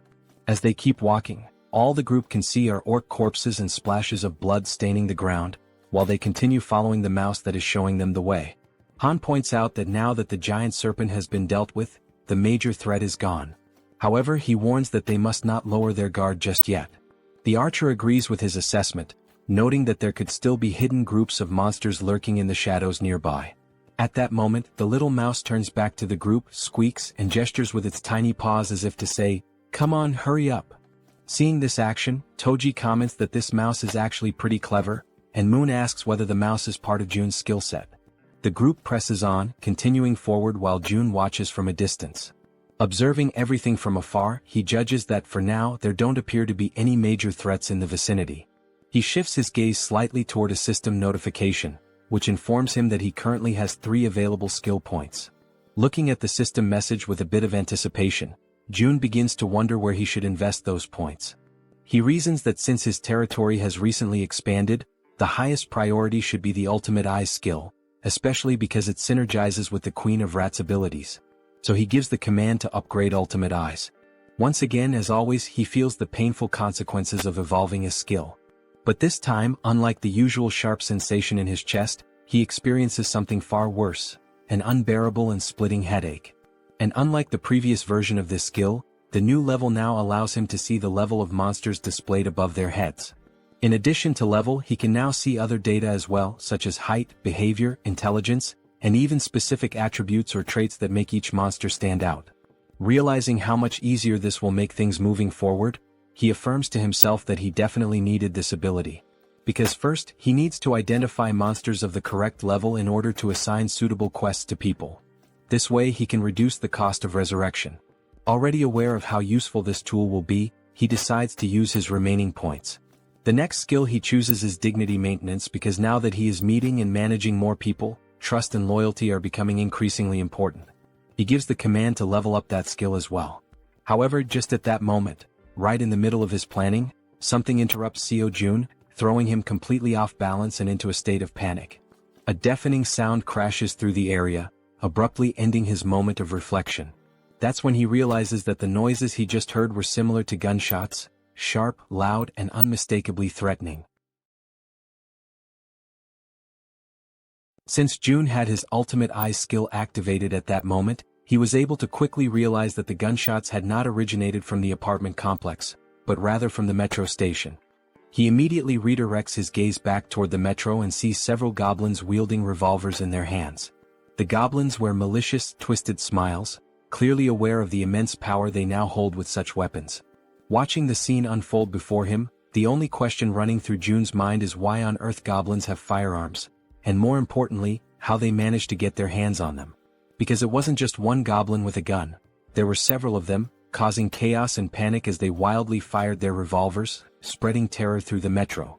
Han and his group had already faced countless formidable enemies in the past, but never had they encountered a threat that escalated in danger so quickly and so unexpectedly. The suddenness of it put the entire group on high alert. Realizing the goblins were opening fire, Han immediately shouts out, commanding the group to run for cover and hide behind whatever protection they can find. The gunfire continued echoing throughout the metro station as the entire group managed to temporarily hide. From their cover, Han and the archer peek out cautiously, watching the scene unfold. Clearly frightened, the archer asks how the hell those damned goblins got their hands on firearms. Han responds grimly, saying the only thing he knows for certain is that it's not possible to fight them head-on under these conditions. But then Han allows a small smile to appear on his face, because he suddenly remembers, Moon is on their team. Without hesitation, Moon uses his teleportation ability, aiming to catch the goblins completely off guard and not give them a single second to react. His expression is fierce, filled with anger, and his eyes radiate pure determination. Without the slightest bit of remorse, he pierces the back of one of the armed goblins with his spear, driving it through the creature and silencing it with one final scream. That agonized cry is enough to alert the rest of the goblins, who immediately turn their attention to Moon, now fully aware that he's standing in the middle of them. But Moon is far from weak, certainly not as weak as the goblins had imagined. Using his close-range combat skills, he manages to decapitate every single goblin that tries to strike him, cutting them down one by one in rapid succession. Watching this from a distance, the goblins still wielding revolvers quickly realize that this is their best chance to shoot the boy before he closes in. But just as they prepare to pull the trigger, arrows suddenly strike their hands, forcing them to drop their guns in pain. The shots had come from the archer, who had been carefully observing the fight and saw the perfect opportunity to act. And she wasn't the only one. Toji, dressed in his heavy knight's armor, and the Werbear woman also launched themselves into the fray, charging forward to eliminate the remaining goblins. Both of them begin to attack fiercely, not giving the goblins a single moment to breathe or retaliate. From a distance, the man with glasses and the poison-wielding woman watch everything unfold in disbelief, clearly impressed by the strength and coordination of their companions. Toji and the Werbear continue pushing forward, relentlessly attacking the goblins, while in the background the archer and Moon provide cover from a distance to ensure their success. After the battle, Jun shifts his attention back to the revolver and ammunition, inspecting them carefully with the help of his ultimate eyes ability. He then gives the system the command to register both items. The system promptly displays a confirmation that the revolver and its specific ammunition have now been successfully registered. Realizing what he just did, Jun stands silent for a moment, stunned by the fact that he has now added a firearm to the system's inventory. He quickly recognizes that he cannot display this item in the store for the general public to purchase. On the other hand, offering firearms in the shop would come with clear advantages. People would instantly become more active in hunting monsters, and even ordinary individuals below level 10 might start regularly hunting orcs. That means the citizens would bring in significantly more XP and profits overall. However, Jun is also aware of one major problem. He cannot trust all the citizens yet. At this point, he's still welcoming people indiscriminately. In other words, there's no real standard, no vetting process. He's been accepting everyone and providing them with supplies without screening them first, operating under the belief that he can control everyone, no matter what might happen. Of course, the rapid growth of the citizen population has brought many benefits. But everyone knows that things change drastically when firearms are involved. There's no guarantee that someone among this growing crowd won't turn out to be a serious problem. Beyond the obvious issue of supply shortages in the midst of an apocalypse, there are also the feelings of envy, resentment, and jealousy that could easily escalate into something dangerous once firearms are introduced into the equation. Regardless of motive, accidents happen, and in the worst-case scenario, someone could die. That's when Jun concludes that firearms will indeed be incredibly helpful, but they must only be handed out to verified individuals. As he opens the system menu once again, he notes that, on top of verification, firearms will also be made available only to those with high loyalty levels. With that decision made, Jun already knows who the first person will be to receive one. Back at the metro station, the group now stands among the lifeless bodies of goblins scattered across the ground. Suddenly and without warning, a gun begins to materialize, forming in midair before dropping right in front of Moon, startling him with how sudden and unexpected it was. Cautiously, he begins to approach the weapon, taking slow and deliberate steps as he draws nearer. Then, with a faint smile appearing on his face and his finger already resting gently on the trigger, Moon picks up the gun, clearly aware of who had orchestrated this. Without needing to see him, he offers a silent thank you to Jun, already knowing it was his doing. After that, the group resumes their journey through the metro tunnels, continuing to follow the little mouse that was guiding them toward the Rat Queen's group. After walking for a while through the underground passageways, they finally arrive at a place that seemed to be the destination the mouse had in mind. They hesitate briefly upon arrival, as the location is closed off by a heavy door that clearly separates and isolates the inside from any outside threats or creatures. Then, as the leader of the group, Han steps forward without hesitation and makes the decision to open the door himself. As the door slowly creaks open, they immediately spot several people inside. The first ones to lay eyes on the newly arrived group begin trembling in fear, uncertain of who these newcomers are. For all they knew, it could easily be goblins or another kind of terrifying monster. Sometime later, the day turns out to be perfect for a walk. Apparently, June notices this and decides to get some fresh air. As he strolls along the sidewalks, he reflects on how nice it is that the territory now includes the walking trail just outside the apartment complex. He thinks to himself that it's been quite a while since he's gone out for a proper walk, and he quietly expresses his gratitude to Jaehyeon for coming along with him. While enjoying the peaceful moment, the system suddenly notifies him that an unauthorized entity is attempting to enter. Upon seeing that notification, June smiles and casually remarks that it seems they have arrived. Jaehyeon, intrigued, becomes curious to know who they are. The system then shows that a being who meets the requirements for citizenship is approaching the shelter, and it asks June whether he would like to grant citizenship. Without hesitation, he accepts. Moments later, Jaehyeon hears someone calling out her name and is met with a heartwarming surprise. In the distance, her mother and her sister Yeojin are excitedly calling out to her, waving with joy. In a moment of pure euphoria, the three of them run into each other's arms, embracing in a tight, emotional group hug. Their mother, overwhelmed with emotion, asks where she had gone without saying a word and tells her how worried she had been all this time. Jaehyeon sincerely apologizes for everything. After the hug, Yeojin's eyes sparkle with joy as she exclaims how good her sister smells and asks if she had taken a bath. Jaehyeon replies with a smile, saying yes, and not only that, they even have hot water here, and now her mother and sister will also be able to enjoy a warm bath. From a short distance away, June watches the heartfelt scene unfold, happy to hear them chatting about how the place has beds and hot meals as well. Then June calls out to the Rat Queen, and she quickly turns around, asking if something has happened. June informs her that Unit 2701 has now been assigned to her, and she is completely free to use it however she wishes. However, he warns that it might feel a bit cramped for 30 people. Upon hearing this, the girl turns back toward her mother and sister again. But they were not alone. All 30 individuals who had been trapped in the metro were rescued and brought safely to the shelter. Jaehyeon lowers her head for a moment, visibly deep in thought as she tries to come up with a solution to accommodate everyone. Interrupting her train of thought, June steps in and says that he'll provide 3 extra rooms for her, because she is more than worth it and truly deserves it. Hearing this makes her feel a little flustered, and she offers a heartfelt thank you. June adds that she can also use units 2402, 2301, and 1902, all within the same building. Hearing that causes her eyes to fill with tears, and in the background her mother and sister smile with happiness and relief. Jaehyeon expresses her gratitude and says she will always do her best. After this emotional moment, the system displays a notification showing that the loyalty and trust levels of many citizens have significantly increased in an instant. Seeing this on the interface, June feels a small spark of excitement, pleased with the outcome. However, something soon catches his attention. He remembers a system feature that was unlocked when he leveled up, but he had never taken the time to check it. The feature is called Guardian Beast Management, and it has a usage limit of 10 times. Just from the name alone, June gets a vague idea of what this skill might involve. But when he finally checks the cost of activating it, he is completely stunned. The cost is 1 billion, and the number leaves his jaw hanging in disbelief. Still trying to process this, someone suddenly calls his name and asks if he has a moment to talk in private. They head toward a nearby room and June opens the door, motioning for the person to come in.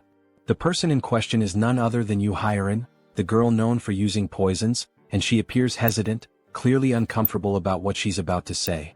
June gently asks her what she would like to talk about.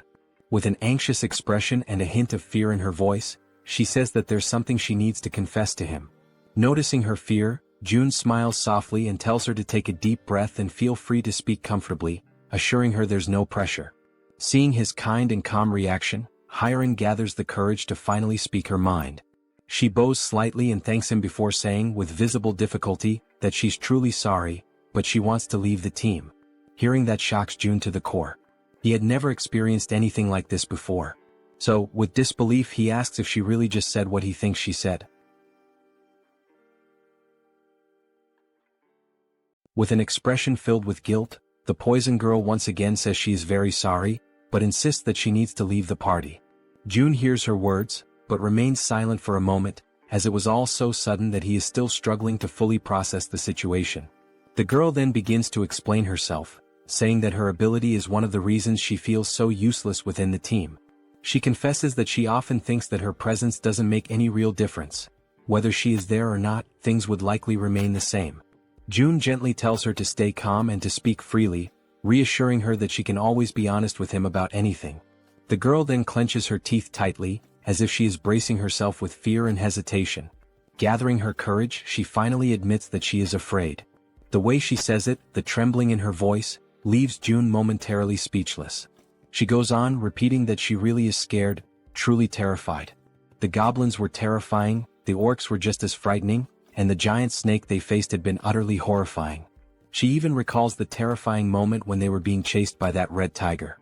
There were so many instances when she could have lost her life, that just thinking about it brings tears to her eyes and she starts to cry. Once again she apologizes to June, saying she knows he saved her many times, while she could only watch helplessly, remaining silent. Wiping the tears from her face with trembling hands, she continues, saying that she is nothing but a useless person, someone who has failed to live up to June's expectations. June, quietly listening, reflects that deep down, he had already started to notice this before. He remembers the time when they went to rescue Moon's grandmother. She had been clearly afraid then. He also recalls how fearful she was when they were hunting orcs, and especially during the confrontation with the giant snake. And he remembers vividly that during the chase involving the red tiger, she had nearly lost her life. June knows that, in truth, she hadn't had much impact on the group's overall efforts. But even so, he also understands that none of this is something she should be blamed for. After all, her ability, Poison Mist, is extremely risky to use. If handled incorrectly, it could harm her own teammates, making it difficult for her to use it effectively in battle. And despite not being able to use her ability to its full potential, she had still risked her life countless times alongside everyone else. When results turn out poorly, of course, disappointment can arise, but it doesn't diminish her bravery. Watching Hyerin crying and sobbing in front of him, June decides to speak up, telling her that this is actually perfect, because he has something he needs help with. Hearing that, the girl wipes her tears and looks at him, asking what he means. June then asks her if she knows Dabin, who is currently living on the 21st floor of the shared facility. He explains that Dabin has been struggling to handle everything alone, burdened with an overwhelming amount of responsibilities. June further mentions that he plans to create and manage shared facilities on every floor, not just the 21st, and that he's looking for someone trustworthy to help manage them. Stepping closer, he asks if he can entrust this task to her, assuring her that she would be a huge help if she agrees to accept it. When he notices that no immediate answer comes from her, he simply scratches his cheek awkwardly. He then continues, saying that if someone is willing to move and help even in small ways, he could never see them as useless. Seeing that Hyerin is still looking downcast, June reflects internally on how powerful her ability actually is. And because it is a control-type poison ability, June feels certain that someday her true value will shine brightly. He tells her that if stepping outside the apartment complex is too overwhelming for her right now, there is absolutely no problem with her working indoors for a while. And when the day comes when her power is truly needed again. June leans forward slightly and tells her that when that moment arrives, he will absolutely count on her. This sudden show of trust and reassurance causes her to momentarily stop crying. Then she gives a small, timid smile. At that very moment, the system sends a notification showing that her loyalty has increased to 100. It also notes that she has now been officially registered as a retainer, and the retainer limit has been expanded as well. As Hyerin wipes her face once more, she apologizes again, her voice trembling. But now, she gives a genuine smile, saying that she showed him a weak side of herself, but promises that she will do her best to help from now on. Hearing this lifts June's spirits as well, as he realizes that she has been working hard all this time and that he can continue to count on her. Sometime later, still inside the room, June's attention is again drawn back to a lingering system notification. The option to summon a guardian beast, at the exorbitant cost of 1 billion won. Looking at this possible new ability, June thinks that maybe, just maybe, it's worth giving it a shot, no matter how ridiculously expensive it seems. So, throwing caution to the wind, he presses the confirmation button and requests the system to summon the guardian beast. The system promptly notifies him that 1 billion won has been deducted. Then at that very moment, a brilliant light bursts forth, startling June. The light emerges directly from the ground, which makes the whole situation feel even stranger and leaves him frozen in place. It quickly becomes clear that this light is coming from a magical circle, glowing with a powerful yellow hue. The magic was so intense that it forced June to close his eyes for a moment, just to avoid being blinded. And then, from the center of the magical circle, something unexpected appears. A large egg, leaving June wondering in amazement. What kind of guardian beast could possibly hatch from that? Even after the magical circle stops radiating light, the magical egg continues to emit a strong and vivid glow. Unlike the usual situation where a magic egg would take an eternity to hatch, this time the egg immediately begins to crack open. All the while, it continues to shine so brightly that June has to shield his eyes with his hand to protect his vision. Very quickly, the egg finishes breaking apart, and what emerges from within leaves June absolutely stunned. The creature that appears is covered in black feathers, with large, expressive eyes, a sharp beak and sleek plumage. It is clearly a bird. A small black bird with strikingly large eyes and a stylish crest on top of its head has just emerged from that magical circle. Without hesitation, June activates his ultimate eye's ability to inspect the status and details of his new guardian beast. The system immediately displays information. The creature's name is Samjoko and it is a level 1 crow. The system further explains that this crow is a divine beast with 3 legs, born with the power of the sun itself. It also states that Samjoko is currently just a hatchling, a baby who still needs protection, and that for it to grow properly, it must be bathed in high-quality sunlight regularly. June waves cheerfully at his new pet and, smiling warmly, says a genuine, heartfelt, "Hello." The little creature's large, shiny eyes begin to sparkle with excitement, and it starts making small chirping sounds as if trying to communicate back with June. June then places his hand thoughtfully under his chin, pondering for a moment how he should name his new companion. Looking at the adorable black-feathered creature in front of him, June comments that it is truly a jet black crow, and then suggests that perhaps its name could be Kami. Upon hearing the name, the crow's eyes light up even brighter, practically gleaming with happiness. The tiny bird immediately celebrates, chirping excitedly as if shouting out its new name in pure joy. June leans closer and asks the bird if it really likes the name. The 3-legged crow, Kami, responds with even more enthusiastic chirping sounds, almost as if it were trying to say yes, which makes June feel a wave of relief and happiness. However, after some time passes, June notices that Kami just won't stop chirping incessantly. He starts to assume that the little creature must be hungry. A little while later, June offers some snacks to Kami, and the bird seems to enjoy them very much, happily munching away. After devouring the entire packet of snacks, Kami lets out a loud burp, indicating that he has completely filled his belly. And just like that, after the meal, as everyone knows well, drowsiness quickly overcomes the little mascot. Watching the scene, June realizes how easily Kami can fall asleep after eating, and he muses to himself that someday this tiny being will surely grow into a true guardian beast. Crouching down beside him, June says aloud that he wishes he could also fall asleep as easily as Kami does after eating. Just then, something suddenly appears in front of June, a system notification. It shows that Kami's level has increased, and that the efficiency of the solar generator has also increased by 100%.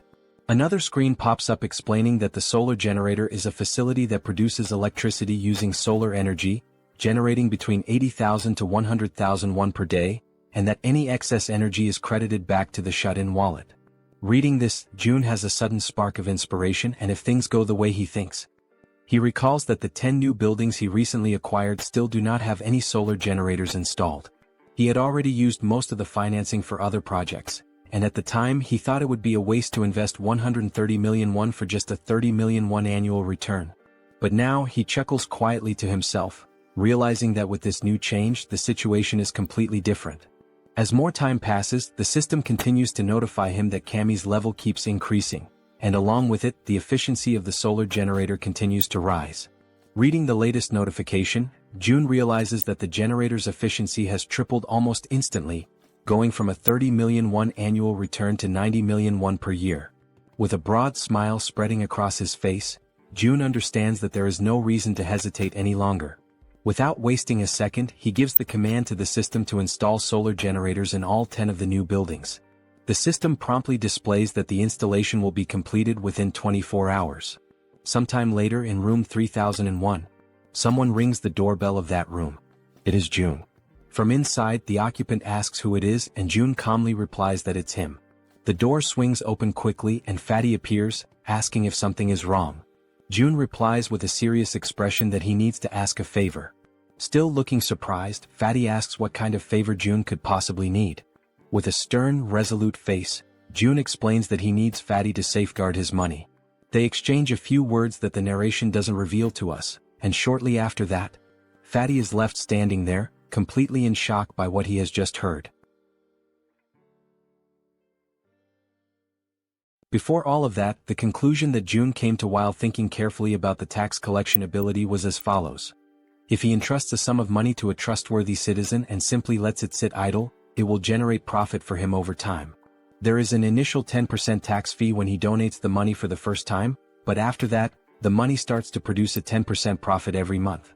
So, June began to consider carefully whom he could trust enough to handle that money.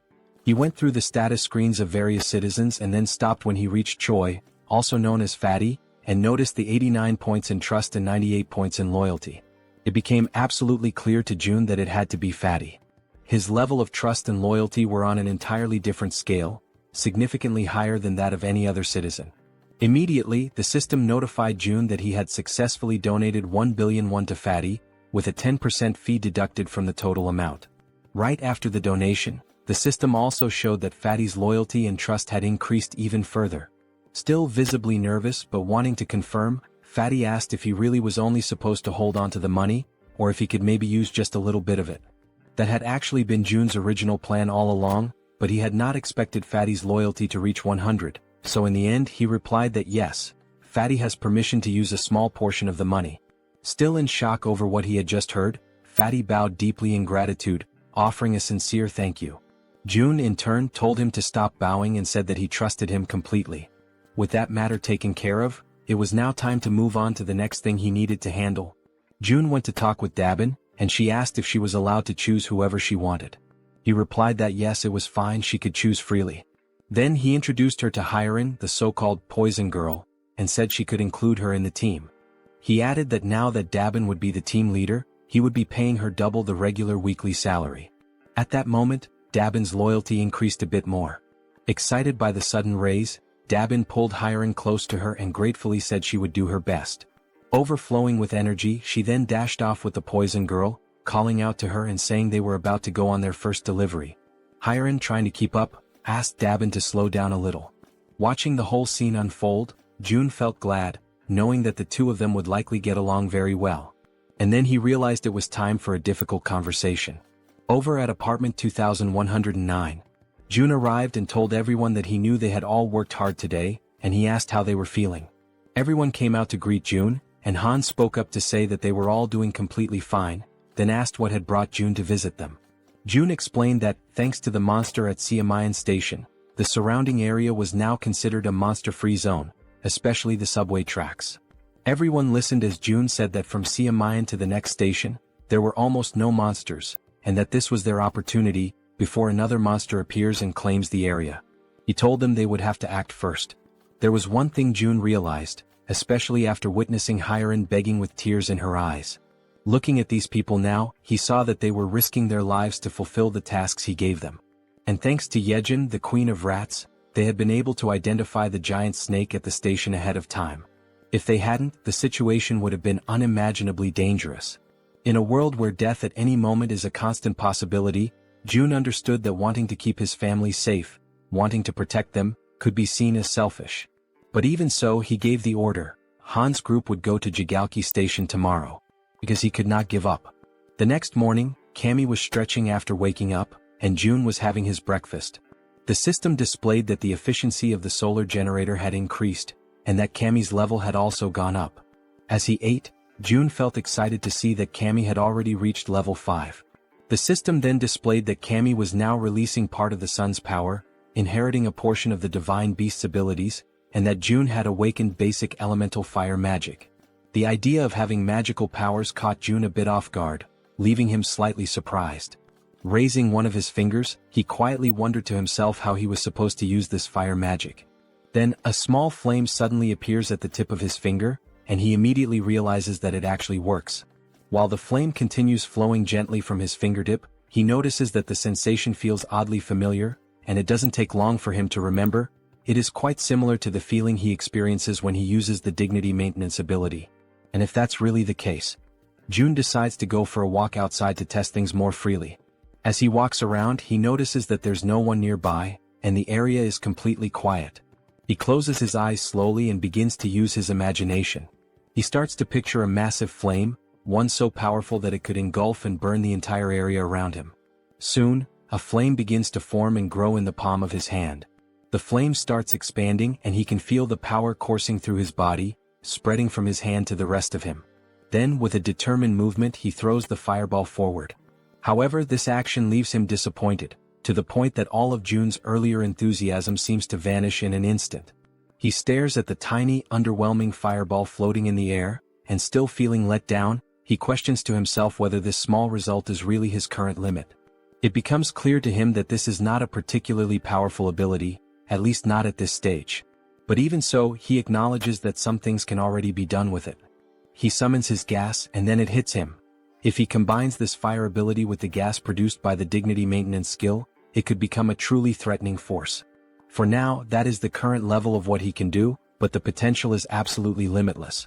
With this, he can now fuel everything he needs, still have electricity left over, and eventually this surplus can be converted into money, which will then be deposited directly into his shut-in wallet. At that moment, someone arrives singing some kind of tune, and catches the attention of our secluded monarch.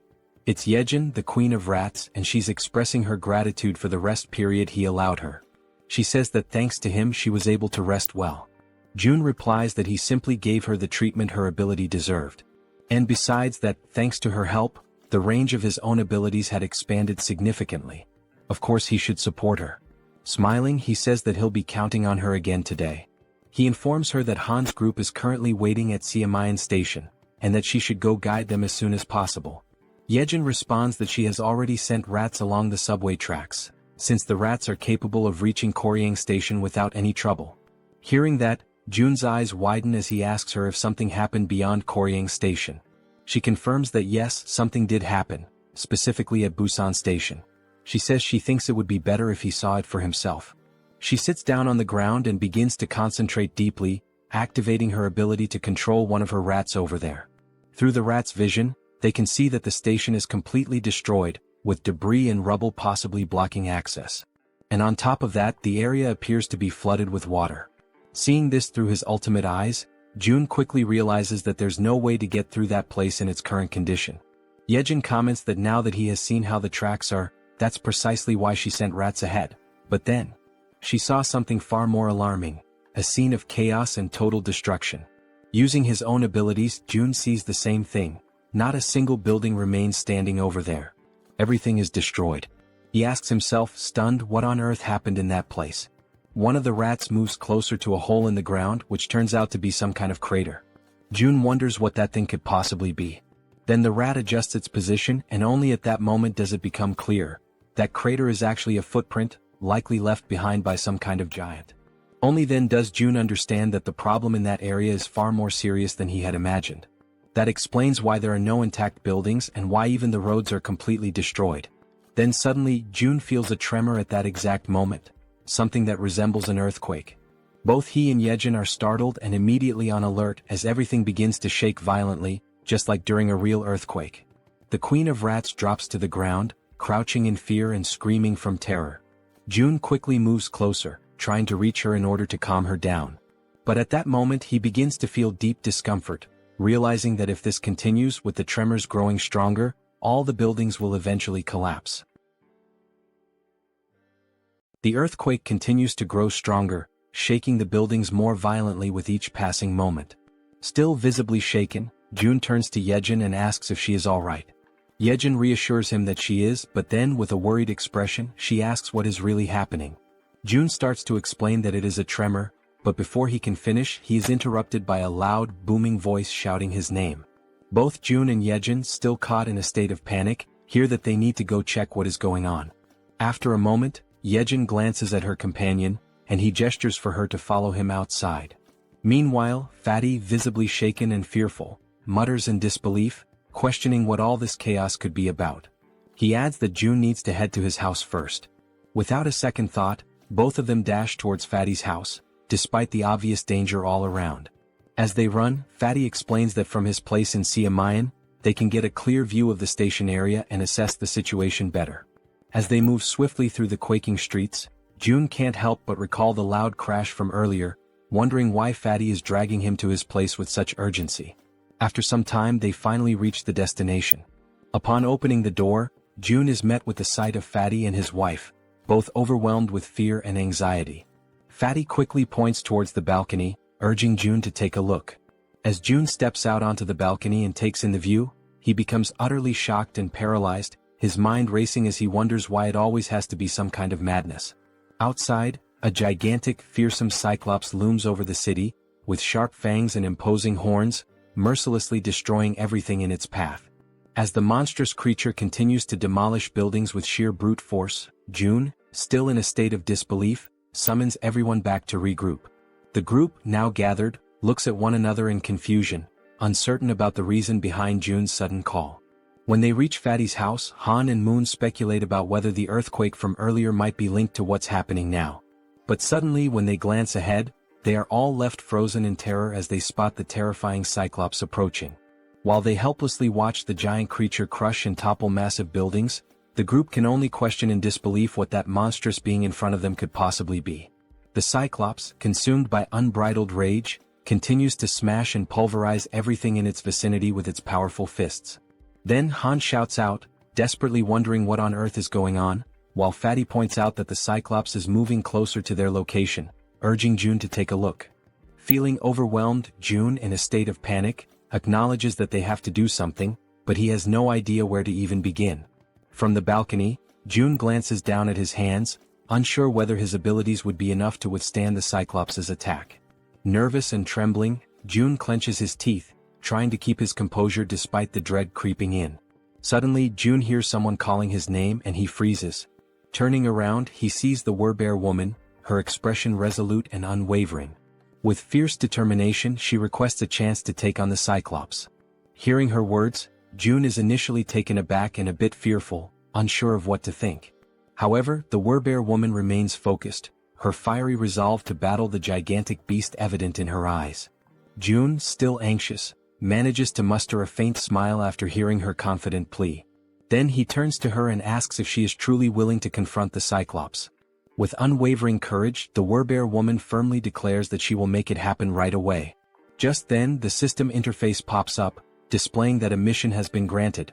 The objective is to hunt the Cyclops within a 24-hour time limit. If the mission succeeds, the reward will be 1 day of resurrection for the sun. However, if they fail, the penalty will be a full day of excruciating pain. June immediately calls for the group to assemble, stating that he will give a quick rundown of the plan. Standing before them, June asks everyone to pay close attention. To begin, he divides the group into 3 teams. The first team consists of Han, the Werbear woman, the healer, and Toji. The second team includes Moon, the archer woman, and Jaehyeon, the guy with glasses. The third team consists of June himself and Jaehyeon. June states that he will take charge of their current area, while the others must quickly move to their designated positions, emphasizing that he is counting on their effort and bravery. Following this, the group members race through the streets, each heading to their respective locations with a determined focus. Somewhere else, June hears his name being called again. When he turns around, he sees Hyeon, who, after surveying the area, confirms that June was right. The individuals with military experience are positioned at the main gate, while the other residents are gathered in the underground parking lot. Smiling in relief, June thanks her for the efficient work and suggests that she move to the underground parking lot as well to continue assisting the others. However, Hyeon, with her gaze fixed firmly on June, states that she wants to contribute more, despite her body, especially her trembling hands, clearly revealing her fear and nervousness. Hearing this unexpected declaration, June is momentarily taken aback and, with a hint of concern, asks her if she is really sure that she will be okay. Hyeon, lowering her head while tears well up in her eyes, admits that she is indeed scared. Yet, almost immediately, she lifts her head with newfound resolve and declares with a spirited voice that she will strive to be brave. Feeling a sense of relief and admiration, June allows a faint smile to appear on his face. He then turns around and calls for Jaehyeon and Hyeon to accompany him to the main gate. Upon arriving at the designated location, June promptly begins a quick survey to assess how many residents have previously completed military service. After gathering the necessary information, he discovers that out of more than 1,200 residents, only 101 people have that experience, which he concludes is ridiculously low given the circumstances. Suddenly, one of the residents, a man wearing a red jacket, raises his hand and hesitantly asks what they are supposed to do. Before addressing the question, June inquires about the twins and the red-haired man, wanting to know their whereabouts. As soon as he hears this question, the man in the red jacket scratches his head nervously, his entire demeanor shifting as unease visibly takes over his body. In that instant, June, with a sharp intuition, realizes something that catches him completely off guard. They ran away. He quickly notices that not only did the twins and the red-haired man escape, but they were also accompanied by hundreds of other people who fled to the underground parking lot. Anger immediately surges through June's veins, and he clenches his teeth, feeling utterly furious at their cowardice. Without hesitation, he calls them cowards, his voice filled with a mix of disappointment and frustration. With every pair of eyes now focused intently on him, June raises his voice to address everyone present. He declares that those who have chosen to stay behind and fight did not risk their lives out of foolishness. They made this choice because they know that if they do not stand their ground and fight, everyone will die. He emphasizes that each one of them is not only protecting themselves but, more importantly, defending their precious families. June continues, recalling something he once heard: courage is not the absence of fear, but the decision to act despite it. It is a choice, a conscious decision to face danger despite being afraid. He then concludes by stating that in a world overtaken by fear, survival depends on the brave. And these people standing here today are precisely those brave individuals. Finally, he thanks everyone for their presence and willingness to stand their ground. After finishing his speech, June opens the system window and proceeds to purchase 101 weapons and ammunition.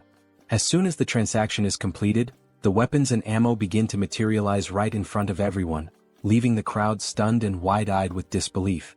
At that moment, the system promptly notifies that XP and participation in the liquefaction process have increased by 100%, indicating that their efforts and willingness to fight have been recognized.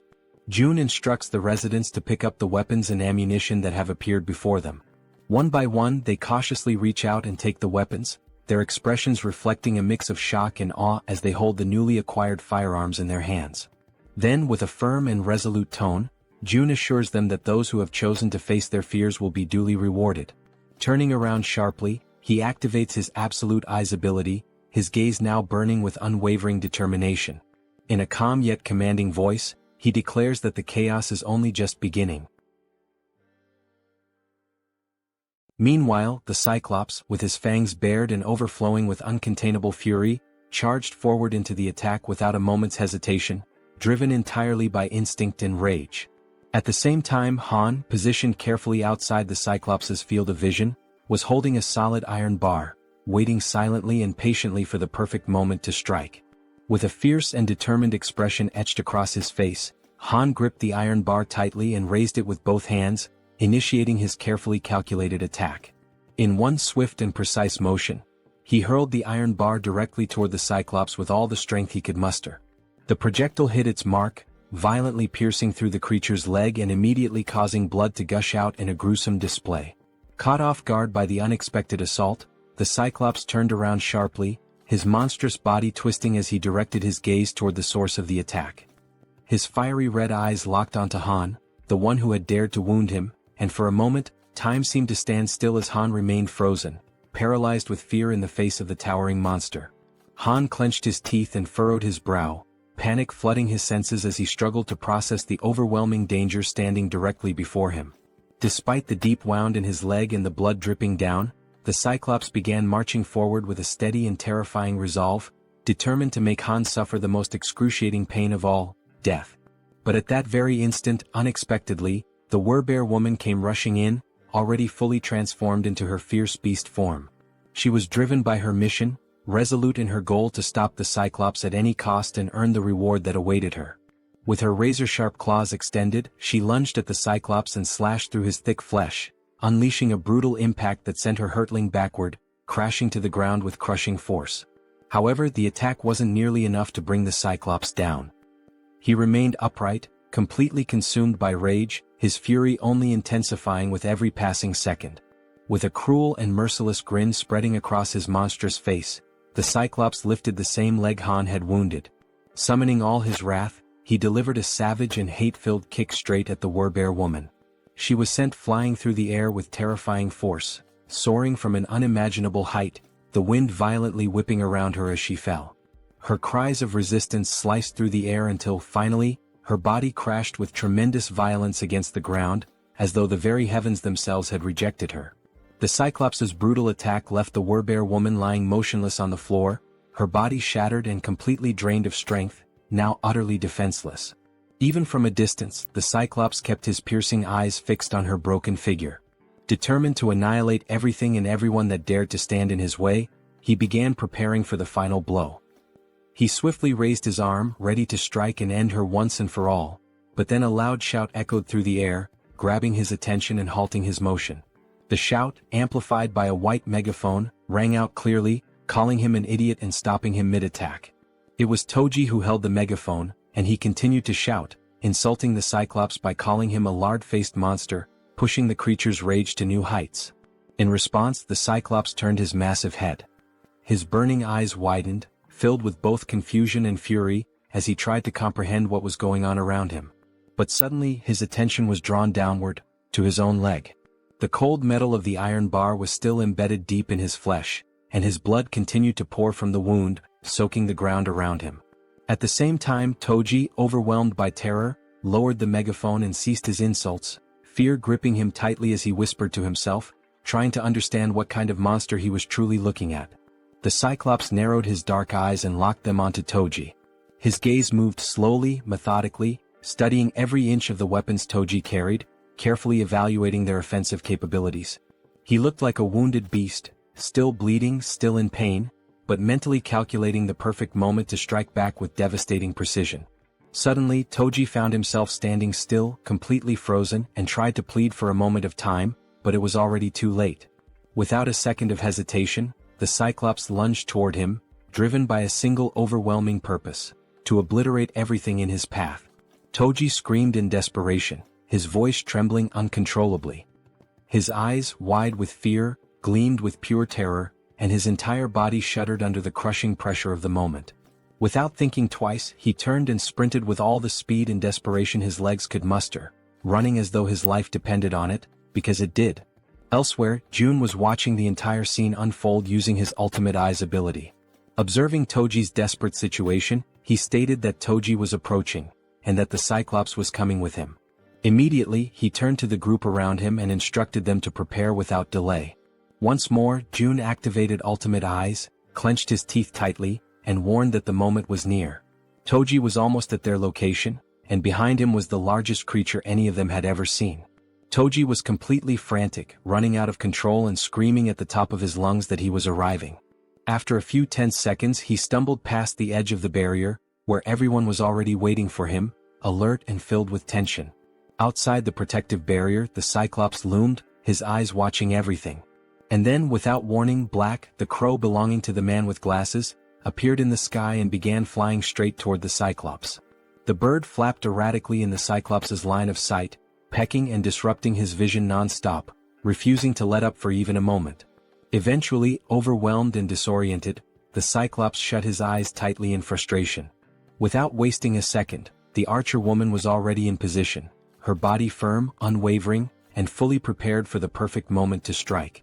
Then, with unwavering focus, she aimed her bow with precise calculation, her eyes locked on the monstrous figure ahead, while Black, the intelligent crow, gracefully landed on the arm of his master, perching with familiarity and calm.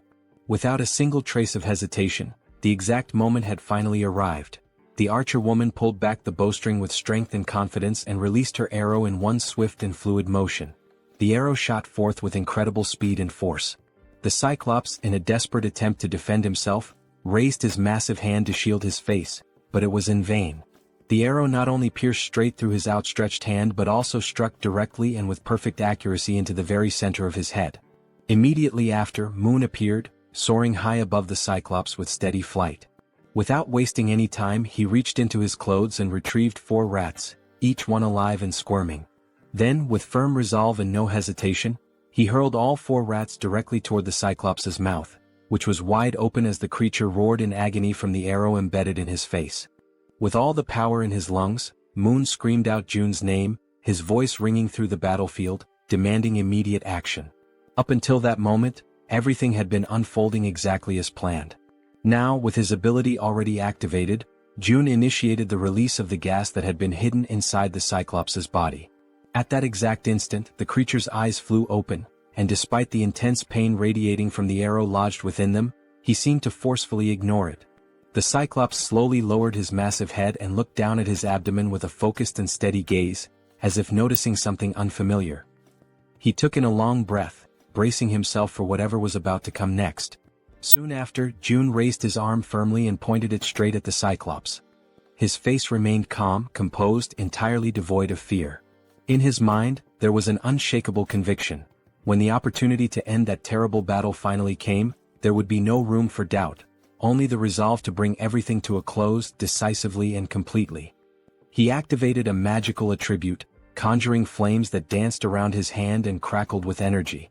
After a tense heartbeat of silence, a massive explosion erupted from within the Cyclops' body, sending thick, dark smoke billowing into the sky and spreading outward like a storm cloud.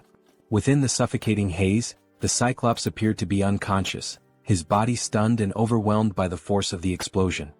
His gigantic form remained completely still, unmoving, while the entire atmosphere became heavy with tension and anticipation. The townspeople stood frozen, stunned, their mouths hanging open in disbelief, until one among them noticed that the towering giant was beginning to lean more and more over the barrier. Meanwhile, Jun stood his ground and insisted, with a strong and commanding voice, that everyone remain in position. He encouraged them to hold on to hope, even as the danger loomed right before them. Quickly analyzing the situation, he realized that almost everything was proceeding according to the plan. The next phase, however, would depend entirely on the citizens. They would need to concentrate all their strength and aim their firearms with absolute precision at the Cyclops' head, which was now visibly drooping and hanging heavy over the barrier. With one hand thoughtfully resting on his chin, Jun continued reviewing the details of his strategy in his mind. Deep down, he wished that, if possible, the final blow could be delivered by one of his loyal subordinates. His train of thought, however, was abruptly interrupted when Fatty approached, visibly nervous and trembling all over. Unable to speak a single word, Fatty simply pointed frantically behind Jun, urging him with urgency to look. Trying to calm him down, Jun replied that the Cyclops was going to fall onto the barrier no matter what. But when Jun turned fully around and saw for himself, his entire expression changed in an instant. To his shock and horror, the explosion had not been powerful enough to bring the Cyclops down. The massive creature was still standing, firm and steady, his terrifying eyes locked directly onto Jun. Paralyzed by fear, Jun struggled to comprehend the horrifying reality unfolding before him. His wide eyes were filled with pure panic, unable to believe what he was seeing. Beyond the safety of the protective barrier, the Cyclops remained upright and unshaken, exuding an aura of dominance as if daring anyone to try and stop him. Without a moment's pause, the Cyclops lifted his arm with merciless strength and brutal determination. His fists clenched tightly, as if they bore the weight of a final decision that could not be reversed. And then, in one explosive movement, he brought his massive arm crashing down with devastating force. The very air around him trembled from the impact.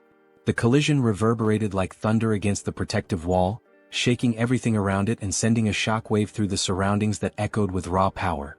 After the violent impact against the shield, the system immediately issued an alert, indicating that an unauthorized entity was attempting to enter the protected zone.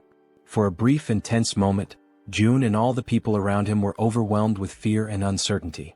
However, as the seconds passed and they realized they were still alive, Jun understood that he had, in fact, managed to block the devastating attack from the towering Cyclops. At that very moment, Fatty cried out, urging everyone to begin opening fire. Though still visibly shaken, the group quickly prepared themselves, raising their weapons and firing at the colossal enemy looming before them. Most of the gunfire struck the Cyclops directly in the eye, causing him to howl in unbearable pain. Meanwhile, Jun began to sense that although he had successfully blocked this latest attack, they would not be able to withstand repeated blows of the same magnitude. He knew all too well that even a single unblocked strike could prove to be fatal. Realizing this, he also decided it was time to act. He activated his invisible hand ability, combining it with gigantification attributes, understanding that he, too, had to intervene using one of the powerful skills he had unlocked by spending ability points. In an attempt to counterattack, the Cyclops raised one of his enormous fists once again, clearly preparing to deliver another crushing blow. The citizens, noticing the movement and realizing that yet another attack was coming, were filled with fear once more. The monstrous creature gathered all his brute strength and threw another punch. But once again the devastating strike was stopped by the protective barrier. Only this time the blow came with even more force, and it wasn't just a single hit. The system responded promptly, issuing another notification that an unauthorized entity was attempting to breach the barrier. Upon seeing that the Cyclops had failed yet again, the people cheered and felt a surge of relief. They had successfully resisted once more and now decided to continue opening fire on the giant creature. June observed the situation carefully and realized that, although they had not yet brought the Cyclops down, they were inflicting damage. The rats with bombs and the citizens' repeated attacks were slowly but steadily accumulating injuries on the monster's body. He concluded that if they continued this strategy they could eventually take the Cyclops down, but they still needed something capable of delivering a critical strike. Then, a spear was launched with that very intention. It pierced the Cyclops' massive body, driving deep into his flesh, causing him to let out a furious and agonizing roar of pain. It had been Han who hurled the spear, and June felt a wave of excitement and hope. He had been expecting this moment. Alongside Han stood the Werbear woman and the healer, though she already appeared to be exhausted and worn from exertion. Enraged and roaring with fury, the Cyclops turned his full attention to Han's group. June, trusting in Han's abilities, declared to himself that he was now counting on him. Without wasting time, he opened the system interface and gave the command for it to summon multiple spears. The weapons materialized instantly beside Han, whose eyes now reflected a deep and unshakable conviction. Without hesitation he began launching the spears toward the giant enemy. The spears flew through the air, striking the Cyclops from various angles. The giant did what he could to defend himself, raising his arms and trying to block the incoming projectiles. But the assault didn't stop. More and more attacks rained down upon him. In addition to the spears coming from the front, others began descending from above, and he was unable to defend from all sides at once. These overhead strikes came from the archer woman, who had resumed her attacks, assisting Han by shooting from a higher vantage point. The assault continued in coordination, Han attacking from the front and the archer woman supporting from above. At that exact moment, the system sent a notification to June stating that Cammy's level had increased. For a brief second, June thought this might not be the best time for the system to be bringing up status updates. Yet the system continued, revealing that Cammy had partially unlocked the power of the sun, inheriting a portion of the guardian beast's strength. Furthermore, Cammy's basic fire magic had evolved into intermediate-level fire magic. The system also reported that Cammy had detected an intruder trying to enter the territory and was requesting energy release. Reading this, June paused, reflecting deeply on the energy release request. He was almost certain that the intruder being referenced was the Cyclops. Now he wondered what Cammy would be able to do with the energy. Despite his uncertainty, June gave the command to authorize the energy release, and just like that, 300 million won were consumed. Cammy then began drawing in power from the solar generators. All June could think about at that moment was how extremely expensive that decision had just been. The energy kept flowing steadily from the generators, and June noticed that it was being funneled toward his room, where Cammy had been stationed. After a moment, the transfer of energy finally stopped.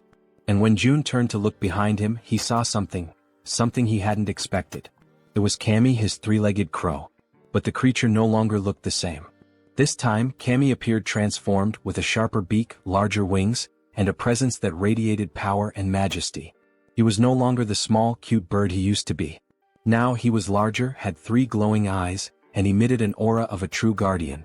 Then Cammy began to concentrate a powerful fire attack in his beak. The Cyclops, focused entirely on his current opponents, had not yet noticed the bird's presence, until he finally sensed something emitting light directly behind his back. With no further delay, Cammy unleashed his fiery attack, and the sheer power of it left all the citizens, including June, completely stunned and amazed by the incredible magnitude and strength of the blast. The powerful blast unleashed by Cammy strikes the Cyclops directly in the back, and with immense force, it pierces through the creature's thick body. Immediately after the impact, the enormous Cyclops begins to collapse, crashing heavily onto the ground. He lets out a guttural scream of agony as blood starts pouring from his mouth, a sign of just how fatal the attack had been.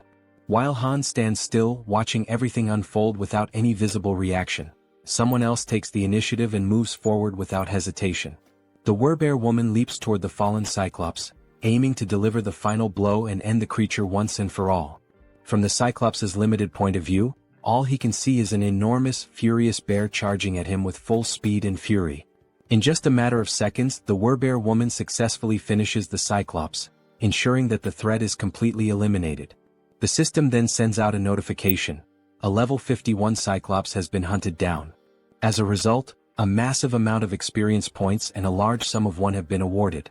Additionally, the system displays that several skill levels have also increased as a consequence of the battle.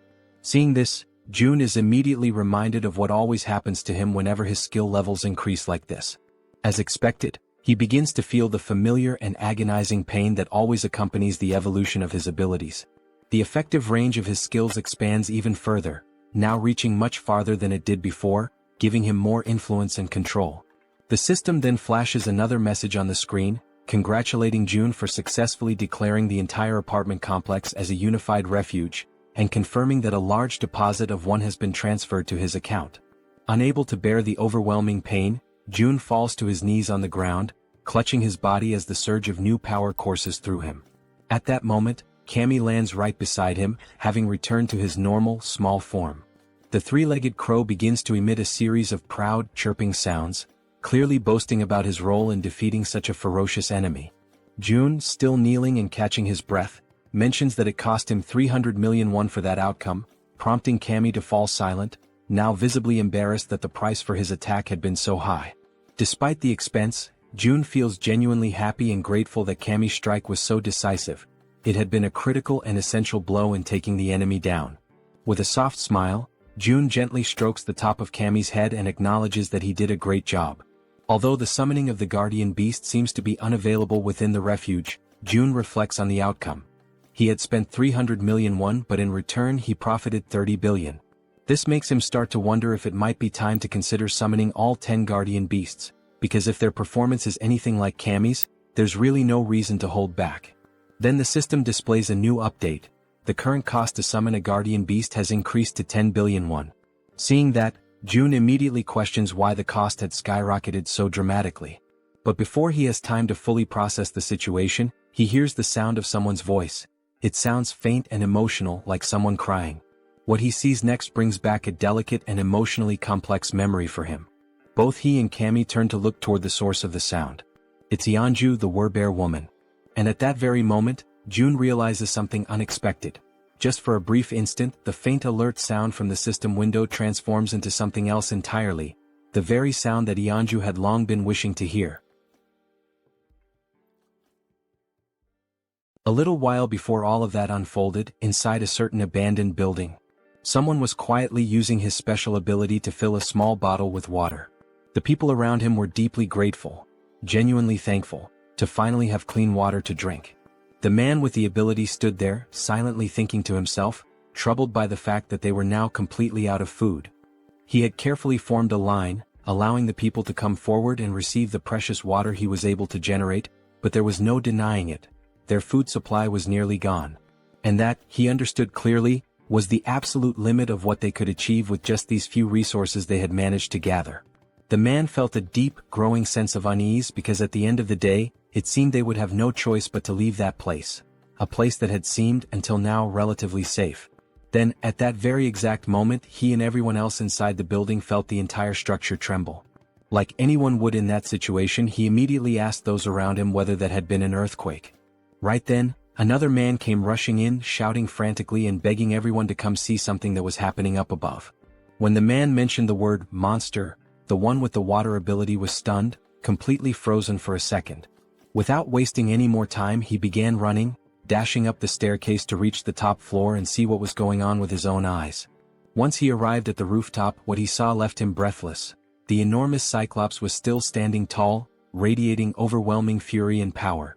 While the white-haired man trembled beside him, anxiously asking what they were supposed to do now, the one with purple hair, Jun Hyuk, was already thinking ahead, telling the other to go and hide everyone else in the basement to keep them safe. Jun-hyuk, overwhelmed and desperate, ran his hands through his hair in frustration, desperately trying to think of a plan. But the truth was undeniable: facing off against the Cyclops was utterly impossible. He tried to offer a bit of comfort to the other man, explaining that there was nothing they could do against something like that. In the background, without them realizing, the powerful light of Kami's upcoming attack had begun to form. The men could only speak in hushed, fearful tones, saying that all they could do now was pray that the monster wouldn't find its way to them. And in the background once again the Cyclops was being obliterated. That moment caught them completely off guard. They had no idea what had just happened, what kind of power had been unleashed. But when Hyuk saw it, when his eyes truly grasped the scene in front of him, he knew right then and there that this power, it too came from an awakened but someone on a level far beyond his own. Hyuk then called out to the silver-haired man, addressing him as Hyun, and told him to gather the people. Hyun, utterly shocked, asked him if he had lost his mind. Was he really suggesting they go toward that? But Hyuk was certain. Even though he didn't know who the awakened one was, he had no doubt about what needed to be done. If they truly wanted to survive in this wretched, merciless world, they had to stand beside the person who possessed the kind of power capable of bringing down a creature like that Cyclops. As they began walking toward Jun's location, the people silently hoped, prayed, that whoever they were going to meet would be someone good-hearted, because they had no other options left.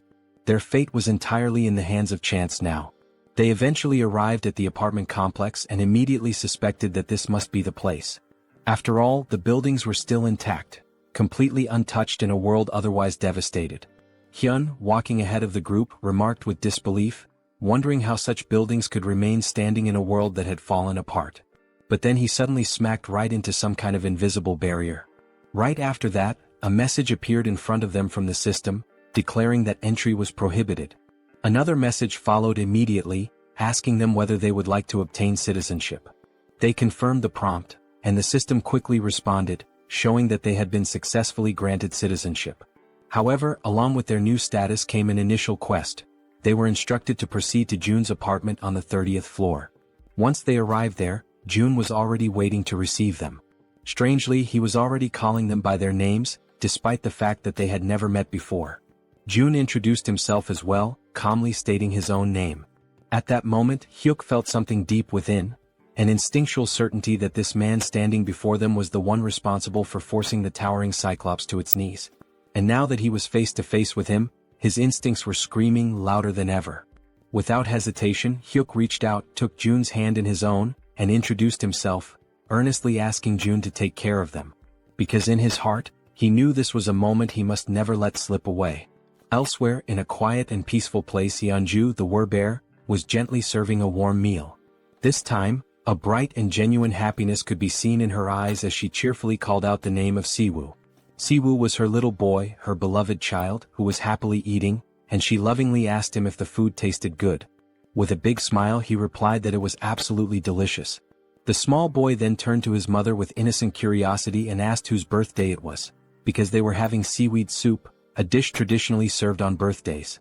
She responded with a warm and affectionate embrace, hugging him tightly while he told her how much he loved that particular food. At that very moment someone opened the door. It was Jun. Upon seeing him, the little boy excitedly called him Wizard Uncle. Yeonju asked Jun whether everything went smoothly with the new residents, and he confirmed that it did. He had already provided them with food and a place to stay.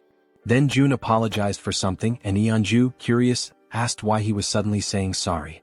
He explained that the newcomers wouldn't be able to leave the house, and that he hadn't expected that restriction to be in place. However, Yeonju didn't seem the least bit concerned about that detail. She calmly replied that just being there, together like that with her little boy, was more than enough for her. Holding her son even more tightly in her arms, she said with sincerity that she was truly content now. Right after that, the system displayed a message stating that her loyalty had increased significantly, officially registering her as a retainer. But even if the system had said nothing, Jun could already tell, through her expression, her voice and her gentle actions, that her heart was full. He could feel Yeonju's emotions clearly, without any need for confirmation. More time passed in peace. Mother and son continued enjoying their time together, now watching television side by side, smiling and sharing laughter.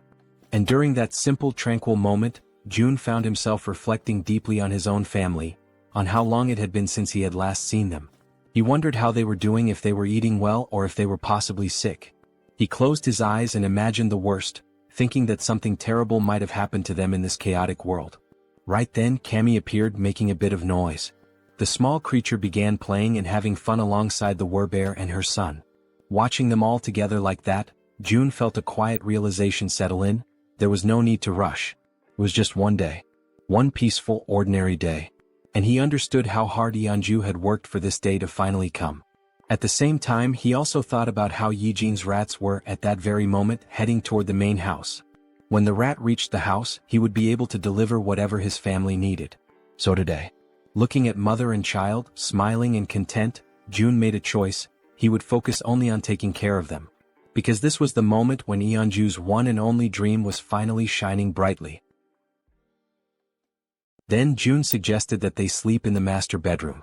However, with her child still wrapped around her body in a loving embrace, Yeonju gently declined, saying that they could settle down in another room instead. Even so, June insisted that they stay in the master bedroom, emphasizing that it was the coziest and most comfortable place for them to rest.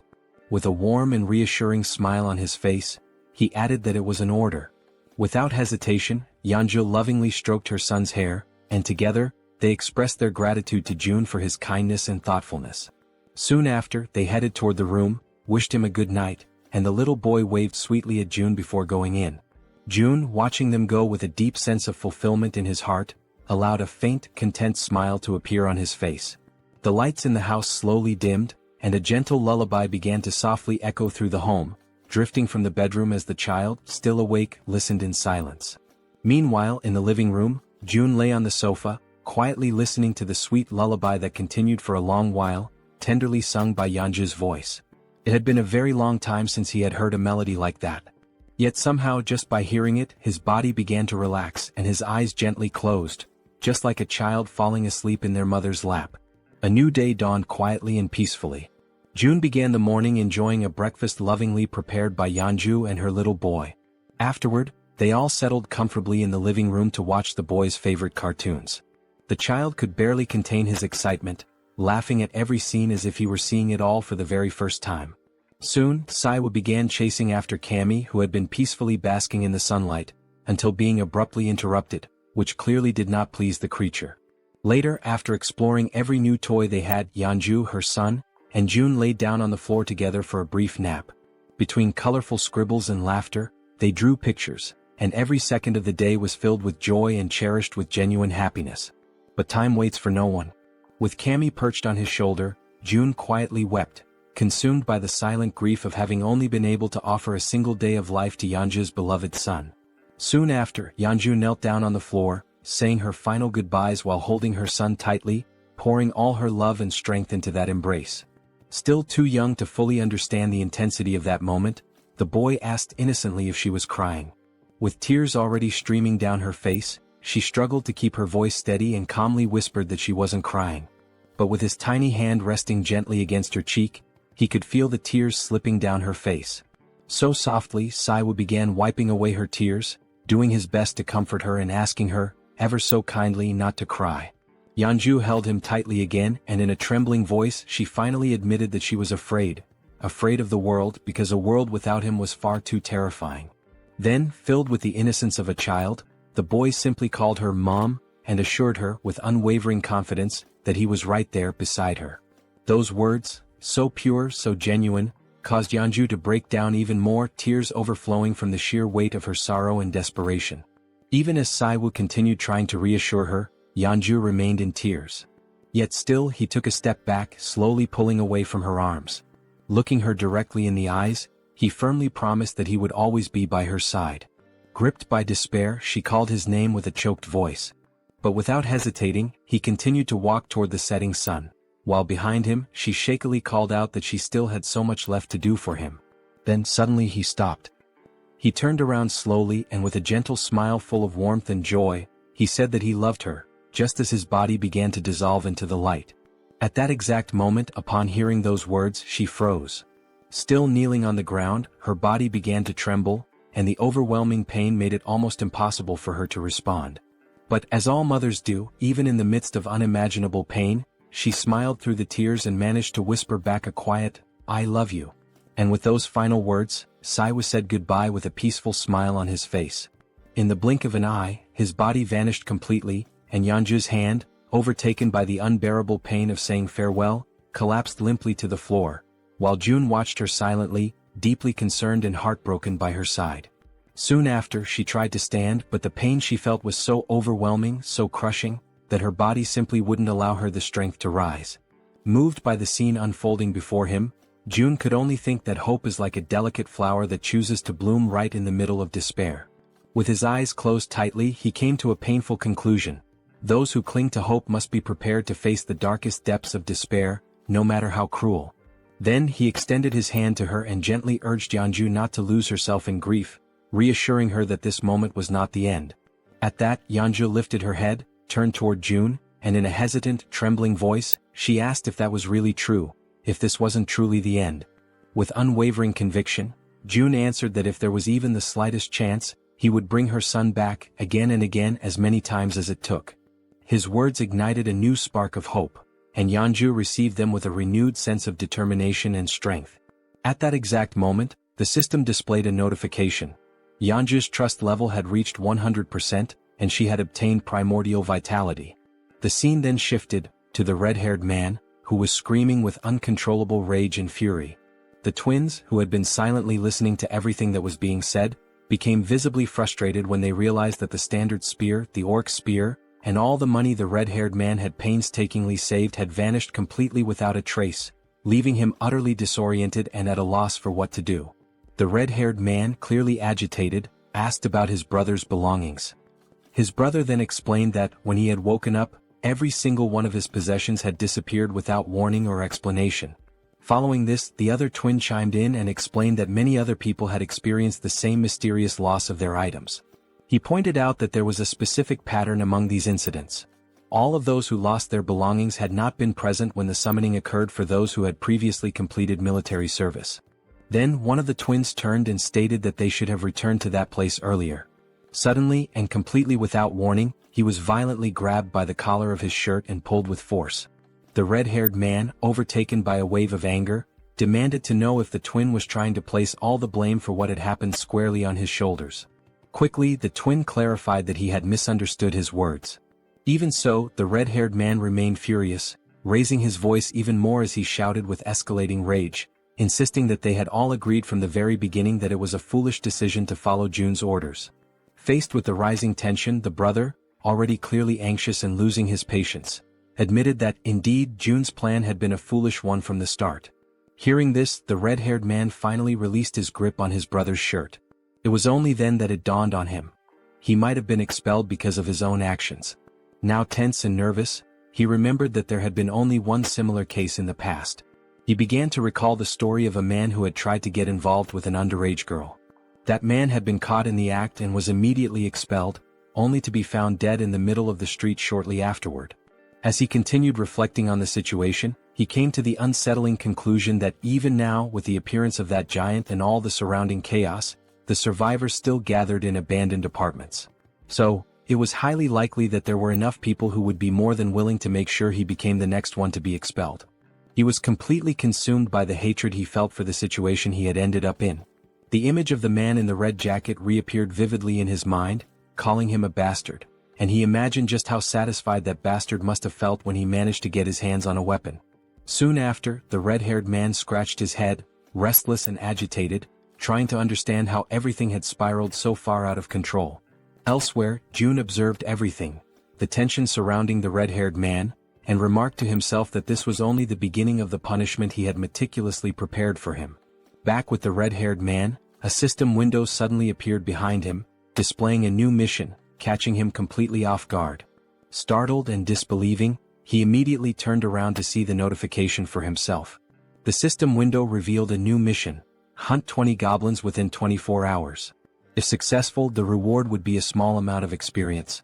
However, if they failed, they would suffer 1 minute of extreme, unbearable pain. Returning now to Yeonju's most recent and impressive achievement, the dreaded primordial vitality. A rare and highly coveted ability which June now also possesses, it is known for amplifying regeneration to absurd levels, always in direct proportion to the severity of the injuries sustained. June could barely process what he had just witnessed. Not even for a moment had he imagined that, upon reaching 100 trust points, Yeonju would awaken precisely that ability. Still deep in thought, June soon realized that, at least for now, this ability wouldn't have much practical use. With his gaze locked on the system window, he continued following his own line of reasoning. After all, he wouldn't be the one doing the fighting. Even if he were to leave the building, the chances of sustaining any real injuries were practically non-existent. Even so, the fact that such a powerful skill had been granted as a reward for reaching 100 trust points was undeniably noteworthy.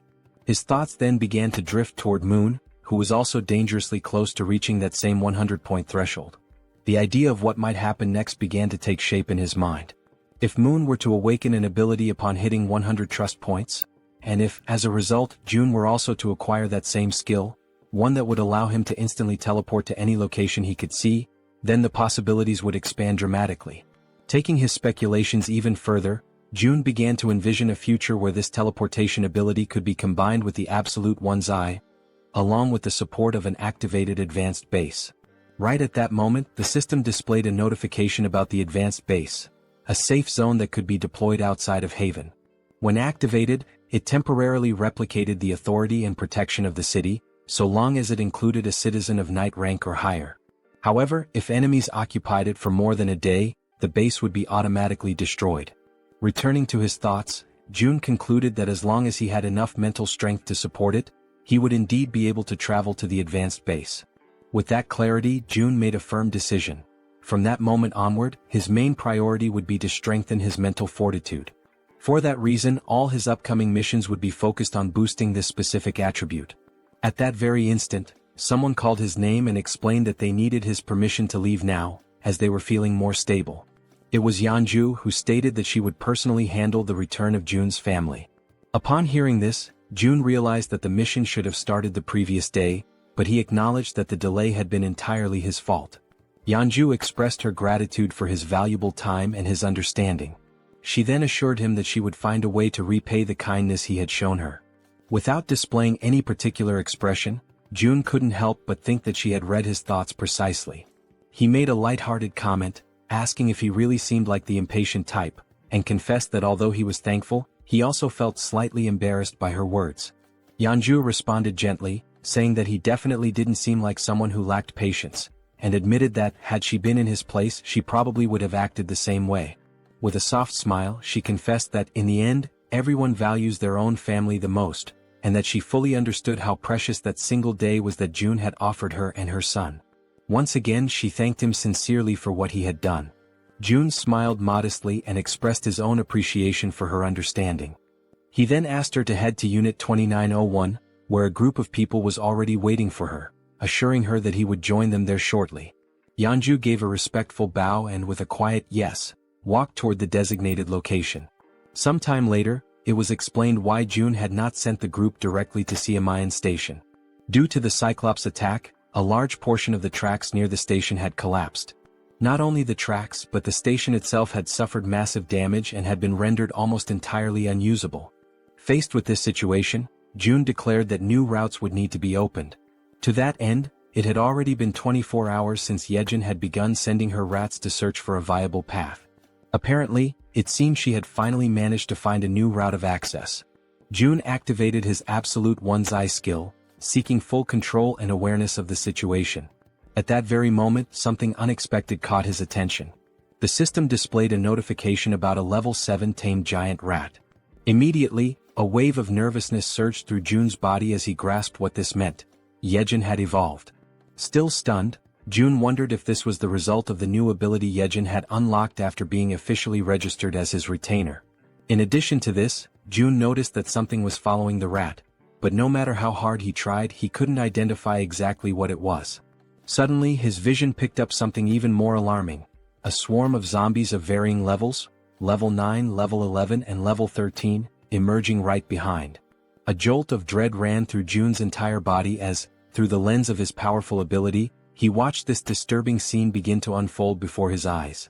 Faced with that situation, the rat dashed forward at high speed, desperately trying to escape the relentless pursuit of the zombies that were chasing after it with unwavering determination. However, in a completely unexpected turn of events, the rat suddenly stopped in its tracks.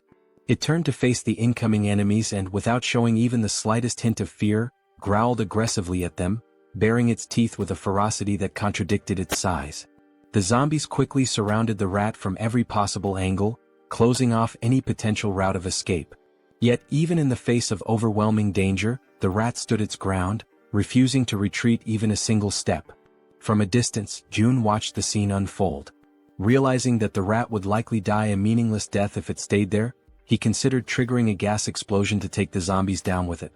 Nevertheless, even with the threat closing in, the rat remained unwavering, assuming an even more aggressive posture.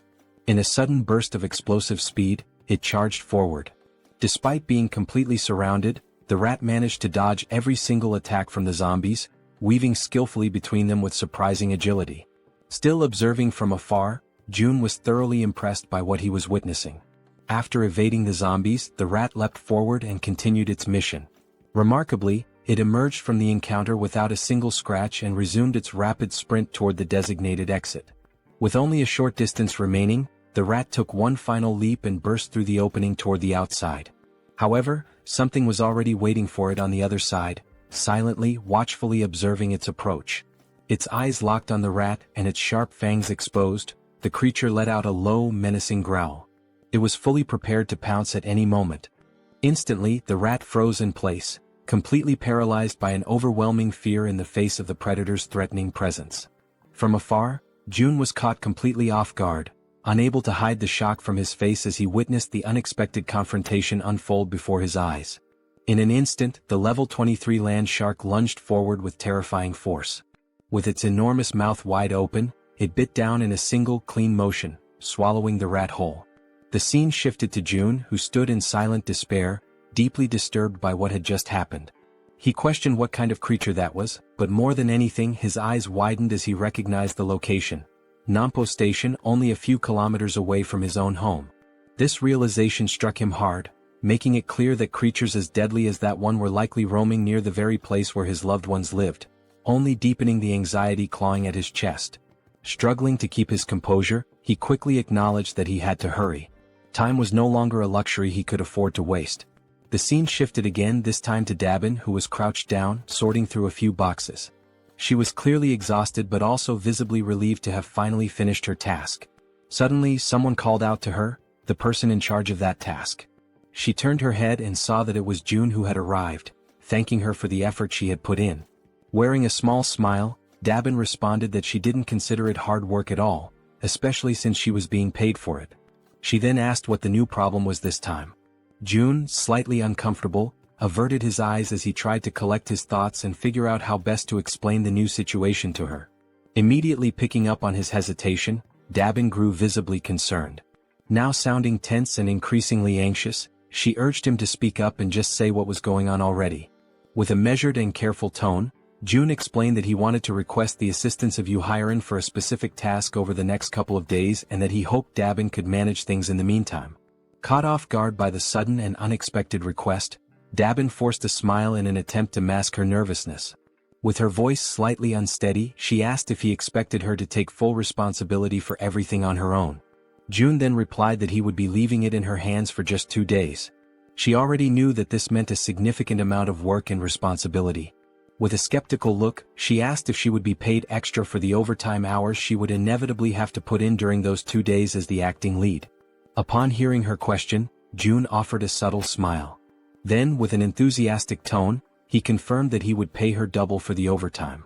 The moment he gave his answer, Dabin's face lit up with joy. She could barely contain her excitement, now completely energized and ready to handle whatever came next. Elsewhere, a wave of thick green mist, released directly by the system, completely envelopes Hyren's body. The scene swiftly transitions to another location, where everyone in the group is now seated around a table, all eyes fixed on June as he prepares to begin the mission briefing. June begins by explaining that, due to the appearance of the massive Cyclops, navigating through Jaehyeon Station had become significantly more difficult. He expresses regret, saying it would be a shame to abandon the use of the subway line altogether. Soon after, Jaehyeon steps in to clarify that the section between Jaehyeon Station and Byumnaegol, all the way through to Koryang Station, is still fully intact. According to her, there are no monsters positioned along that part of the route, so the group can cross it without much concern. She then places a sheet of paper on the table, which outlines the first main objective of the mission: to secure the route to Byumnagal Station. The man with glasses, visibly uneasy, starts thinking that the best way to get through the current route would be by flying over it. Suddenly and somewhat unexpectedly, Toji interrupts the discussion, not to contribute anything urgent, but merely to compliment Jaehyeon on her impressive talent for drawing maps. June quickly cuts through the mood and brings the conversation back to focus. He recaps Jaehyeon's explanation and then points to a specific area on the map, noting that they must proceed with extreme caution before reaching their final destination. He then informs the group that approximately 500 orcs are currently active in the vicinity of a large supermarket complex. Upon hearing this, Han immediately asks whether they'll have to engage in direct combat with the orcs. Jaehyeon responds clearly, stating that fighting the orcs is not part of the plan. They only need to reach Byumnagal Station and use the underground subway line. She assures them that she has identified a route completely free of orcs, with only a few lower-level monsters needing to be cleared along the way. Silently, June recalls just how much he had invested prior to the mission to ensure that nearly everyone in the group reached at least level 30, with only Fatty and Hyeon falling short. Against goblins, he believed that would be more than enough. June continues by explaining that they should reach Koryang Station without any significant trouble. However, he then immediately points out the real obstacle that lies ahead: Busan Station. The moment he mentions Busan, Toji panics, fearing there might be another giant creature stationed there. But Jaehyeon quickly denies it. Her concern isn't about another giant, she says, but rather the condition of the railway tracks between Koryang and Busan. She then reveals that this particular area is swarming with an enormous horde of zombies. And unless someone in the group possesses an ability capable of wiping out monsters in extremely tight spaces, using that route would pose a serious and dangerous challenge. Everyone is left stunned by the revelation, especially Hyeon. Trying to remain composed, Hyeon focuses and slowly gathers the courage to speak. Still nervous, she calls Jaehyeon by name and, with trembling hands, says that she believes her ability might be able to help in this situation. Sometime later, the system displays a notification stating that the 100,000 weight limit of her poisonous mist had just been exceeded. Seeing this notification, Hyeon feels a deep frustration that her contribution has already reached its limit. She opens a nearby door where June and Jaehyeon are waiting. Both immediately begin praising her efforts, telling her that she did exceptionally well. June asks if she's feeling okay. Hyeon confirms that she is. Although she had felt completely drained at the beginning, something powerful seemed to push her through the process, and now she felt fine. What she didn't know was that the strength she had felt came from June, who had secretly upgraded his retainer management level. June reflected on the cost of the upgrade. It had been expensive, but ultimately worth it since he ended up earning billions in return. Still unsure, Hyeon then asks June if he's truly certain that it's okay for her not to go in person. June calmly reassures her, explaining that just staying in place and continuing to produce poisonous mist is more than enough for the mission's needs. With all preparations now complete, June activates his ultimate eyes ability and officially declares the beginning of the operation. Immediately, through his ability, he sees an enormous swarm of zombies located exactly where they had anticipated. Suddenly, something catches the attention of the zombies, and they all turn simultaneously to face whatever is approaching them. It's a level 3 rat charging rapidly toward them at full speed. The zombies are momentarily stunned the instant they realize what, or rather who, is approaching them. Following the plan with careful precision, June opens his inventory within the system. A dense and toxic green mist is released, spreading swiftly over the horde of undead.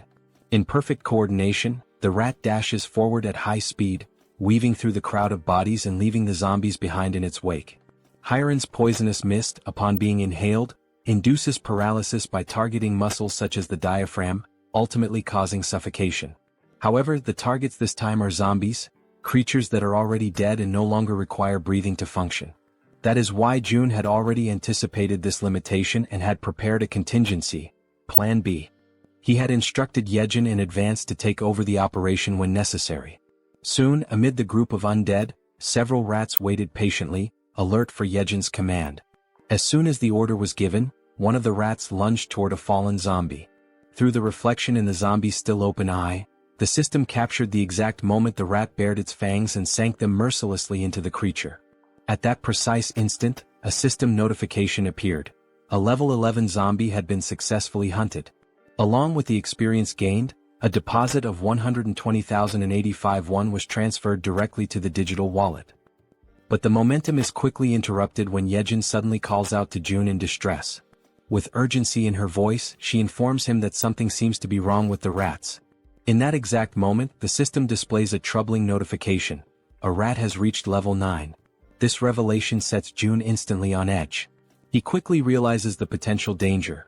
If that rat were to come into contact with zombie blood, it might become infected and transform into one of them. Even more alarming is a far more terrifying thought. Jaehyeon herself may have been exposed to contamination through bites or claw wounds during the battle. In response, Jun immediately asks whether the rats are still obeying her commands. Jaehyeon confirms that they are, although she notes they have become noticeably more aggressive. Relieved, Jun lets out a soft breath and remarks that everything seems to be going well, at least for now. Internally, he begins to reflect on what's ahead.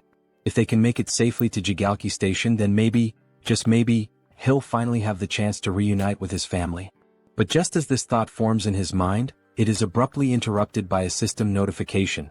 An unauthorized individual is attempting to access the shelter through the main entrance. Baffled and alarmed, Jun stares at the message, struggling to grasp what is happening. Before he has time to act, a second notification appears. The system states that a group of 157 individuals meets the requirements for citizenship and asks if he wishes to grant it. Relying on his instincts, Jun gives his confirmation. Immediately, another system message is displayed. The total population has now reached 3,000 residents. As a result, a new ability has been unlocked, Economic Activity Subsidy. Reading this new development, Jun feels a brief moment of apprehension, uncertain of what the implications might be. But then gradually, a small smile forms on his lips. After all, this might actually turn out to be a good thing. The system continues to display new information, this time announcing that salaries will now be paid to citizens, with the amount determined by the titles or positions they hold. The wages will be dispersed separately from the chief's wallet, depending solely on the person's assigned role within the community. Reading this update carefully, Jun realizes that this would be the perfect opportunity to assign official titles to Dabin and the entire team responsible for managing public facilities. After all, a weekly salary of 700,000 won neatly aligns with a daily wage of 100,000 won, making the accounting straightforward. Tapping the system's interface, he remarks that there is no longer any need to pay people manually, especially when doing so previously meant sacrificing reduced taxation benefits. At the pace things are advancing, it becomes clear to him that they need to expand the department responsible for public facilities management. After all, the funds distributed to citizens through the Economic Activity Support Fund are essentially free resources provided by the system. It's not a small sum either. Even the 100,000 won paid to each employee is considerable. Doing a quick calculation in his head, if 300 workers are on the payroll, that's already 30 million won per day. And if all positions, ranging from basic workers to general managers, are filled, the total amount paid daily could easily reach 50 million won. Thinking ahead, Jun envisions that as this money circulates, the total income he receives from his tax collection ability will continue to grow. On the other hand, the citizens will inevitably spend that money in his store, effectively funneling it right back to him. This leads him to the realization that assigning titles to as many citizens as possible is likely the most profitable long-term strategy. Yet, he still isn't entirely sure which titles would be most appropriate beyond facility management. Soon, another idea sparks in his mind. Positions related to maintenance, cleaning, and security would be practical starting points to invest in. So, before doing anything else, he goes ahead and appoints Dabin as the general manager. He recalls that she had already accepted Fatty and Hyeon as members of the team, although he can't quite remember who the remaining members were. Just then, something catches Jun's attention. It's the system again, this time displaying a notification that Dabin has reached 100 loyalty points, officially registering her as a retainer. At that moment, Jun realizes something significant. Once a citizen reaches 100 loyalty, they automatically become a retainer. And now he begins to wonder, do all retainers awaken a new skill at that exact point? Driven by curiosity, Jun prepares to check and see what new skill Dabin may have acquired. But just as he's about to click on the system, he's interrupted by an unexpected sight. Hyeon, completely relaxed, sound asleep on the sofa to the point of drooling. Watching the scene, Jaehyeon appears slightly uncertain and asks if they should wake her up. Jun replies that they should let her rest, she's completed her duty and she must be completely worn out. Smiling faintly, he acknowledges to himself that although she tried to appear fine, she likely went through something difficult and pushed herself right up to the edge of collapse. If anyone deserved a break, it was her. June activates his invisible hand ability and gently picks her up, carrying her carefully to a bed in one of the rooms so she can sleep more comfortably. Returning to the living room, the two of them talk quietly, agreeing that Hyun may indeed be going through a rough time. June then turns to Jaehyeon and asks how she herself is doing. Jaehyeon responds calmly that nothing is difficult for her, that she's doing perfectly fine, especially now that they've reached the tracks near the station. June nods in understanding and encourages her to keep up the good work. She smiles and tells him to leave it to her. However, at that exact moment her expression shifts subtly. Something makes her hesitate. June, immediately picking up on the change, asks her if something's wrong. She stammers slightly and replies that all of a sudden the link isn't connecting anymore. June, caught off guard, asks what she means by that and she tells him to give her a moment. Closing her eyes, she tries to reconnect with the link. But apparently it's no use. She then explains that it's probably the distance. It seems to be just too far this time. June asks whether the link had been working properly before. She responds that it's possible to go a little beyond the maximum range if the link was already established beforehand. However, the reach of the link currently only extends as far as the central station. She then turns to him and asks what they're supposed to do now. Without an immediate answer, June falls into thought. He realizes that something always seems to go wrong at a critical moment, and just beyond the station lies the house where his family is supposed to be. He had been counting on using one of Yeon's rats to check the house before making a move. Clenching his fist tightly, June mutters that this is a complication. Still, he asks Yeon to try re-establishing the link from the central station in any way she can. She agrees, saying she'll give it her best shot. Closing her eyes once again, she begins to focus her powers in an effort to restore the connection. With the vision of zombie rats moving through the station still lingering in his ultimate eyes, June reminds himself that they have to explore every possible option available to them, and until then, all Kim can do is hope, with all his heart, that his family is still safe. The system now displays the current locations of everyone participating in the mission. Yeon's rats are moving ahead to scout the path, while Han's group remains further back, following at a safer distance. The scene then shifts to the station where Han's group has just arrived. Everyone stands frozen, completely overwhelmed by what they see before them. The entire area is a scene of utter devastation. All the surrounding buildings have been reduced to rubble, and massive footprints, far larger than anything human, are deeply embedded in the ground, scattered across the terrain. Jaehyeon, the bespectacled man, stares at the destruction in disbelief and finally mutters that the sight is incredible. The archer, noticing that he's distracted and not focused on their task, prompts him to begin scouting the area immediately. Obeying her prompt, Jaehyeon commands his raven, named Black, to begin aerial reconnaissance of the area. After some time observing through the raven's vision as it flies overhead, he reports that there appear to be no monsters nearby. Toji then speaks up, saying that the station itself also seems to be clear of any goblins, and that thanks to the massive avalanche that occurred earlier, they should be able to move through the area with little resistance. Jaehyeon agrees and comments that it's likely the case because no sane person, or creature, would dare approach a place marked by such overwhelming destruction.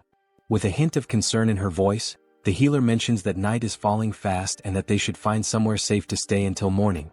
The archer quickly reassures her, explaining that, based on known goblin behavior patterns, nighttime is actually the safest period, since goblins tend to hide away or go dormant once darkness sets in.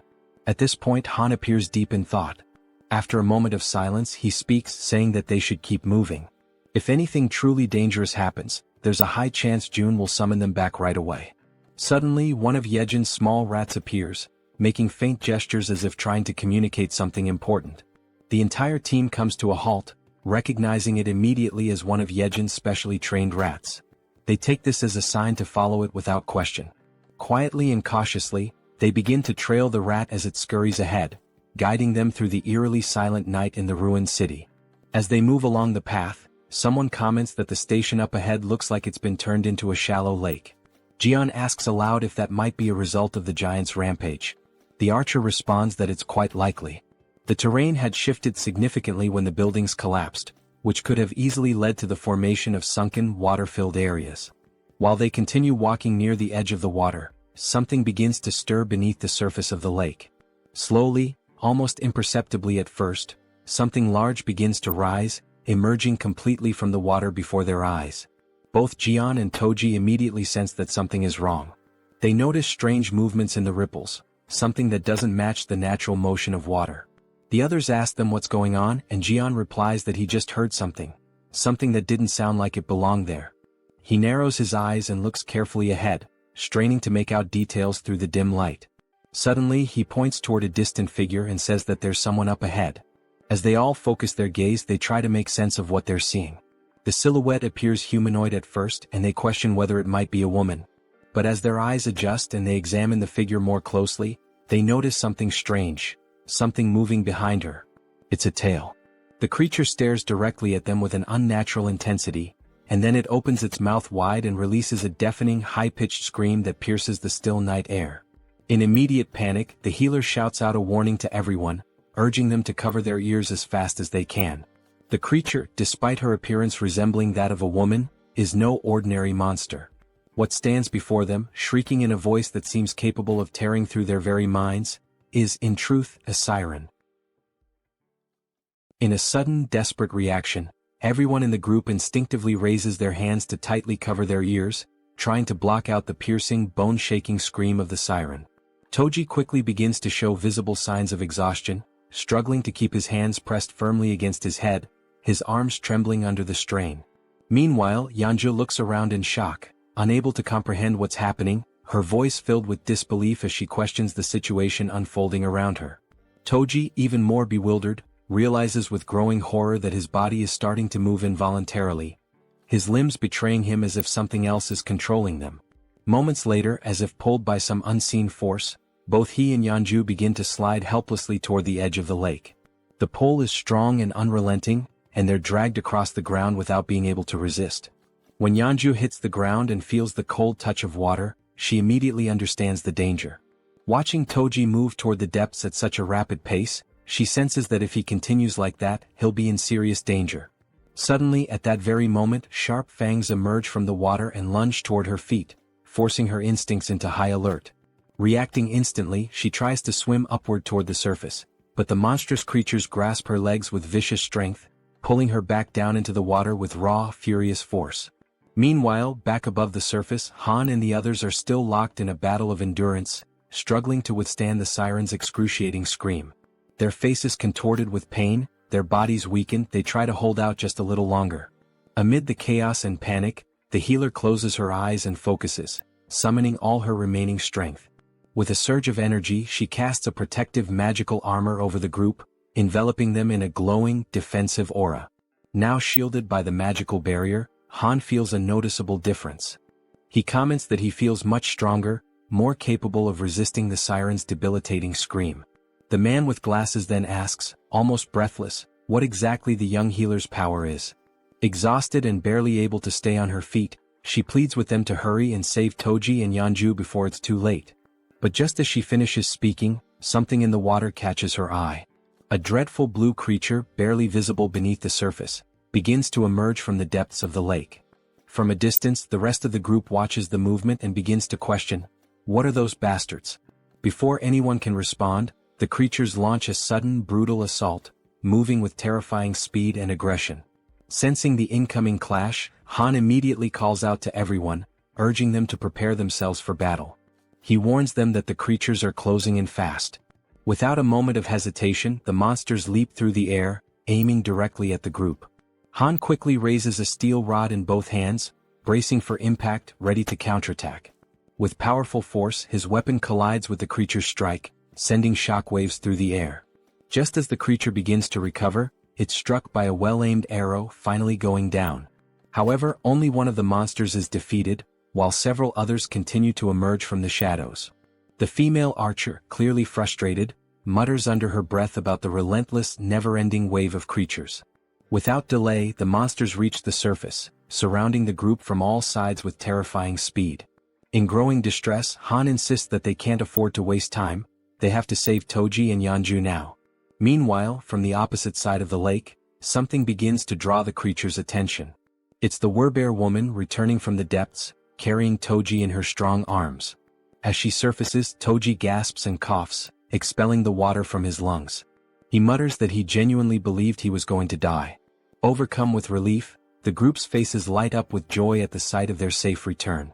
Toji then turns to Yeonju and, with deep sincerity, thanks her for saving him. But their moment of reunion is abruptly interrupted. The bastards resume their relentless assault without giving the group a second to breathe. The team quickly realizes the creatures aren't going to let up, not even for a moment. Toji immediately activates his magical armor, his body lighting up with protective energy. As the monsters continue charging forward, he yells to the group that they'll hold the line and fight until the very end. In that moment, the Werbear woman plants her feet firmly and prepares to strike. As one of the creatures lunges forward, she throws a heavy punch that lands squarely on its face, sending it flying backward through the air. The creature crashes violently into a thick wooden pillar, splintering it with the force of impact. Atop that very pillar, a goblin's body had been suspended, tied in place. At that instant, both Han and Toji glance upward and shout for everyone to move away quickly. Without hesitation, the group leaps back just in time as the place they had been standing is struck. Moon immediately turns and asks Han if he's okay. Han replies that he's fine and asks what just happened. As he sees the wreckage more clearly, Toji freezes in place, unable to speak. It was the body of the goblin, still tied to the broken pillar, that had fallen from above. As the group stares at the unsettling sight, the man with glasses urges everyone to look up. When they do, they are horrified by what they see: numerous goblins, their bodies bound and suspended high above, arranged in the shape of a massive cross. Han comments that the group had been so focused on the danger below that they hadn't even noticed what was above them. And in that moment he comes to a terrifying realization. These bastards don't care whether their victims are monsters or humans. Just then, the female archer's bow slips from her hand and falls to the ground. Her body begins to tremble uncontrollably, and she becomes completely speechless. She simply can't believe what's in front of her eyes. In complete silence, she wonders to herself, could that man really be her father? Suddenly, one of the creatures charges forward at full speed. Han watches in horror as the beast sprints directly toward the defenseless archer, who remains frozen, completely unaware of the incoming attack. Without hesitation, he desperately screams her name. At that very moment, a loud gunshot echoes through the air. The bullet hits the creature midair, striking it down and sending it crashing to the ground. Holding the weapon was Moon, who immediately turns to ask the archer woman if she's all right. Han commends him for his quick reflexes in such a dire situation, but soon notices something is terribly wrong. The archer is now kneeling on the ground, visibly shaken, her expression distant and broken. Suddenly, the man with glasses appears, urgently calling out to Han. He says he may have found a way to deal with the situation they're trapped in. He explains that, through Black, he has been able to observe the surroundings from above, and that's how he discovered something crucial. The agonizing sound that's been tormenting them is also what's commanding the creatures. Han is taken aback by the revelation.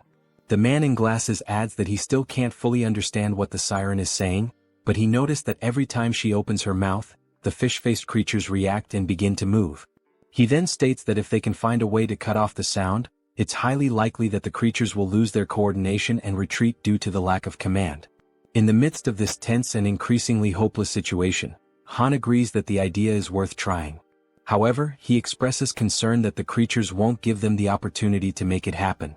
Wanting to clarify things, Toji asks directly if the entire plan boils down to simply stopping the sound. Han confirms it, with seriousness in his voice. Then, with resolve burning in his eyes, Toji declares that he'll be the one to bring down that damn thing and that he has a plan. Meanwhile, on the other side of the battlefield, the siren opens her mouth once more, releasing the dreadful sound, and like obedient soldiers, the creatures respond as if bracing themselves for another coordinated assault.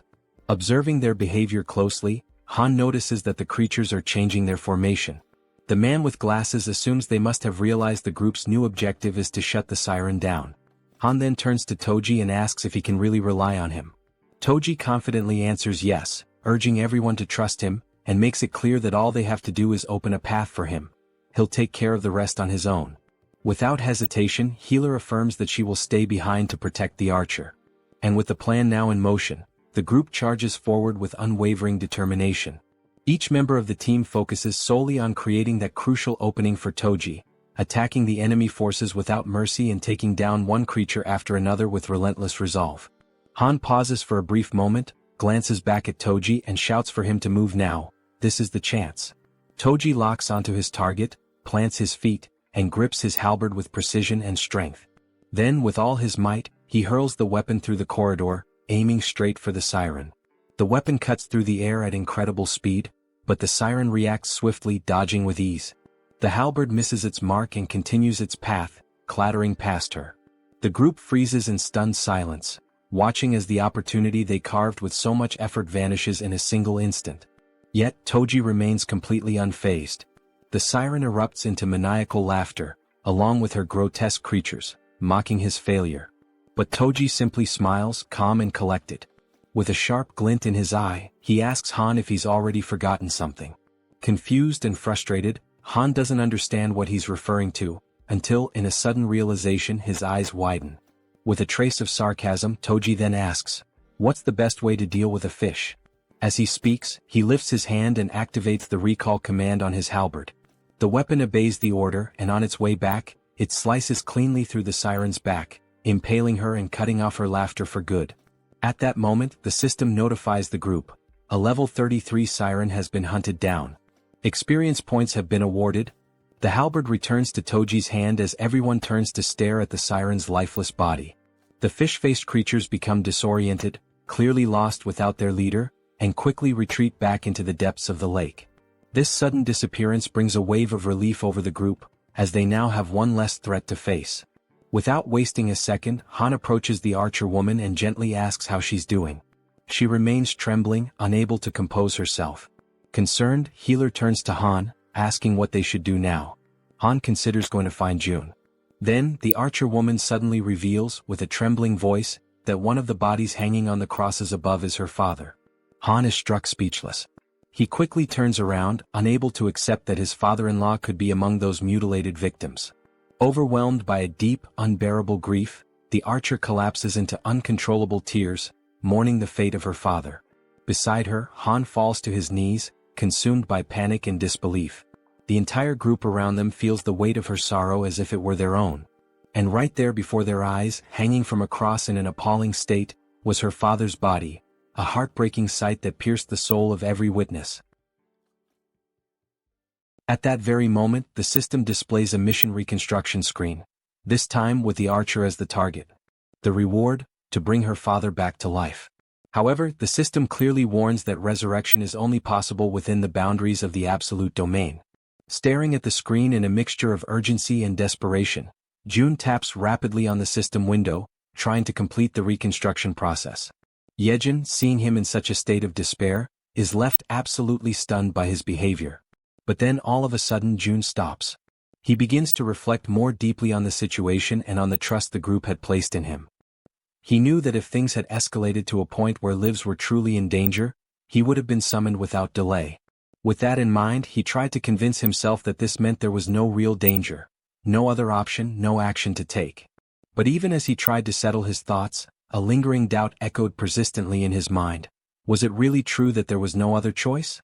Being dragged underwater, surrounded by a group of armed fishmen, didn't feel like something that could be brushed off or ignored. It was clearly a serious threat. June couldn't help but worry about his own family, filled with a desire to see them again as soon as possible. But he also recognized that this longing wasn't his alone. The others had their loved ones and personal stakes too. Even so, he tried to suppress that reality, convincing himself that saving his own family had to come first, above everything and everyone else. His hands trembling, he finally selects an option from the system window. A new mission is created for the group. The goal is to build a tomb within a 1-hour limit. The reward is a small amount of experience and the mission comes with no penalties. When the archer reads the notification, she becomes even more shaken. A sense of hopelessness and deep grief takes over her body, weighing down her spirit. Meanwhile, from afar, June watches silently, filled with regret, observing the entire painful scene through the lens of his ultimate eyes ability. Eventually the tomb is completed. The entire group now stands in front of it, solemn and silent. Han turns to the archer and gently asks if she's truly okay with all of this. She replies firmly that her father would have wanted it this way. She explains that he was obsessed with his job, constantly speaking of how he wanted to be buried near the railway tracks when he died. Then, holding a metal plate with her father's name engraved on it, she remembers how, as a child, she thought that wish was ridiculous. But now she's fulfilled it. He is resting exactly where he always said he wanted to be. And the metal plate bearing his name marks the place. From a distance, Jun finds himself struck by a sudden, unsettling thought. Maybe one day this same pain might become his own. He can only hope that their sorrow never becomes his. It's precisely because of that fear that he makes a decision, to protect them no matter what. Looking back at the system screen, he realizes something. To do that, he's going to need stronger people by his side. And so, in that moment he makes up his mind, the person who matters most now is... But the scene shifts before the thought is completed. Somewhere else, a goblin is struck by a man who possesses the power of water. At that instant, the system displays a notification. The loyalty of citizen Jun Hyuk has surpassed 30, and he now qualifies for registration as a vassal. Immediately afterward, another notification confirms his successful registration. A woman appears behind him, catching his attention and informing him that his body is glowing. He quickly glances down at his hands and is astonished by what he sees. He becomes completely intrigued, wondering what on earth it all could mean. At that moment, the system notifies that he has reached level 40 and obtained the titles of 12th Bell, Knight and Mage. He now has 59 trust and 51 loyalty points, and his awakened skills are related to water manipulation. Shortly after that, a new mission appears. The power of mage abilities has been increased by 100%. One of his new skills, Water Bomb A rank, allows him to summon high-temperature compressed water that explodes with force proportional to the amount of mana used. The other skill, Water Control S rank, grants him the ability to freely manipulate water using mental energy. The system then sets the objective. Use these skills within 10 minutes. The reward is an increase in mental power. The penalty for failure is mental fatigue. Standing at the location, Jun Hyuk is stunned by what he sees before him. The mission notification appears once again. As he reads it, someone nearby asks if he's okay, but he responds by asking for a moment. A smile slowly spreads across his face as he begins to understand the nature of the mission. He quickly realizes there are more than enough enemies nearby to use his powers on. Without delay, water begins to materialize around him, initiating the execution of his challenge. A massive sphere of water forms before everyone's eyes, leaving the goblins completely shocked and unprepared. Then with confidence, Jun Hyuk utters the command, Water Bomb. He hurls it forward, striking the group of goblins mercilessly. The resulting explosion creates a crater in the ground, leaving every single one of them dead, as Jun Hyuk stands watching in silence. He extends his hand again, activating the water control ability. With unwavering concentration, he begins to lift the droplets of water into the air. What happens next surprises two men who are silently watching everything unfold. The man wearing a black coat asks in complete disbelief if it is truly Jun Hyuk who is doing all of that. The other man confirms it, emphasizing that what they are witnessing is indeed Jun Hyuk's power. With a smile on his face, Jun Hyuk lets the tiny droplets fall slowly, like gentle rain, still under his full control. Immediately after, he falls to his knees on the ground, lifts his arms upward, and begins to give thanks for the kindness he just experienced. The two men, now even more confused, begin to wonder aloud whether he might be losing control of himself. At that exact moment, the system displays a notification stating that both his trust and loyalty have increased, that the mission has been successfully completed, and that 70,251 won have been consumed. Witnessing all of this, Jun is completely taken aback. He truly didn't expect a skill of rank S to be awakened in that way. With this event, Jun Hyuk becomes the second person to hold a rank S skill, following after Yeonju. Jun begins to reflect, considering how surprising it is, especially given that Jun Hyuk's original ability was merely rank B, a skill that used mental energy to produce water.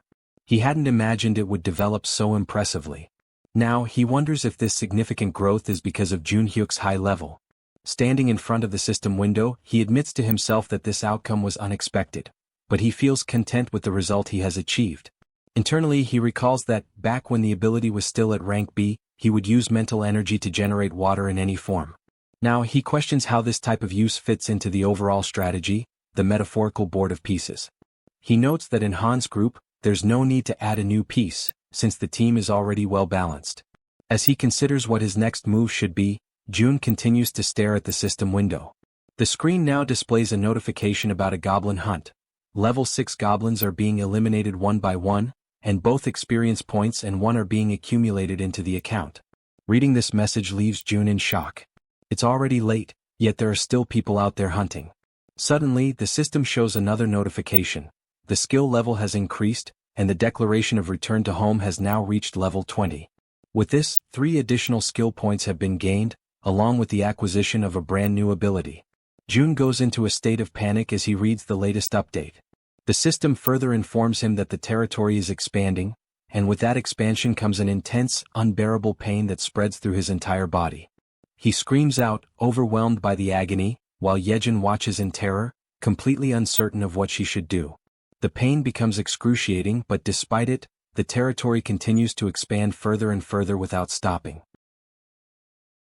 With his vision blurred, Jun barely manages to see Jaehyeon as she urgently asks if he is okay. Jun is overwhelmed by a pain far greater than any he has ever felt before. It feels as though enormous needles are tearing through his entire body, ripping him apart from the inside out. Jaehyeon persists, her voice filled with desperation, commanding him to breathe. Frantically, she asks what she can do to help him in that critical moment, visibly shaken and desperate to ease his suffering. Jun forces his eyes open, his mind clouded and dazed. Through his blurry sight, he catches a glimpse of her face, partially obscured by the haze of confusion and the relentless agony. Startled, he realizes she is getting dangerously close to his face, inching towards him with clear intent. With a strained voice, he asks her what exactly she thinks she is doing. Embarrassed and flustered, Jaehyeon immediately backs away in a hurry, apologizing profusely. She quickly explains that for a moment she feared he had stopped breathing and was about to perform CPR on him. But before she can continue, Jun cuts her off, assuring her firmly that he is fine.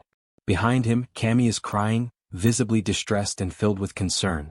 Jun reaches out, gently stroking Cammy to calm him down, softly repeating that everything is going to be all right. Still in the process of recovering his composure, Jun activates his ability, Ultimate Eyes. Through the lens of his awakened power, he observes the expansion taking place, and is immediately taken aback by the sheer magnitude of its scale. The zone has spread both to the west and to the north, engulfing streets within a full kilometer radius surrounding the complex. Lying on the ground, he finally understands the true cause behind the overwhelming pain he just endured. The territory has expanded to its largest size yet. Turning his attention to the system screen, Jun reflects that no matter how exhausted and drained he feels, now is certainly not the time to rest. The system displays a message indicating he has earned 3 skill points for reaching level 20. Jun has already decided which ability he will upgrade next. He chooses to enhance the skill he considers the most vital for the current operation, Ultimate Eyes. Immediately after making his selection, the system notifies him that Ultimate Eyes has reached level 4. Soon after, a new message appears on the screen, informing him that a multivision function has been unlocked and added to the ability. With this newly acquired attribute, Jun feels his field of vision expand dramatically, as though he is now surrounded by countless CCTV monitors, each displaying different angles. However, he quickly notices that maintaining this expanded vision places a significant strain on his focus. He realizes that handling 3 simultaneous views is his current limit. Once again, Jun checks the system and sees that he still has 2 remaining skill points to allocate. He decides to invest them in enhancing the skill known as Preservation of Dignity. Moments later, the system displays an update stating that the skill has now reached level 5 and that a new feature called Mystic Draw has been activated. In addition, he is granted a reward of 300 crystals, which catches him completely by surprise. Shortly after, the system clarifies that it was through this Mystic Draw feature that he has received those 300 crystals. Jun finds no reason to reject the unexpected gift, so he clicks on the notification to accept them. As soon as he does, a bright circle forms on the ground beneath him.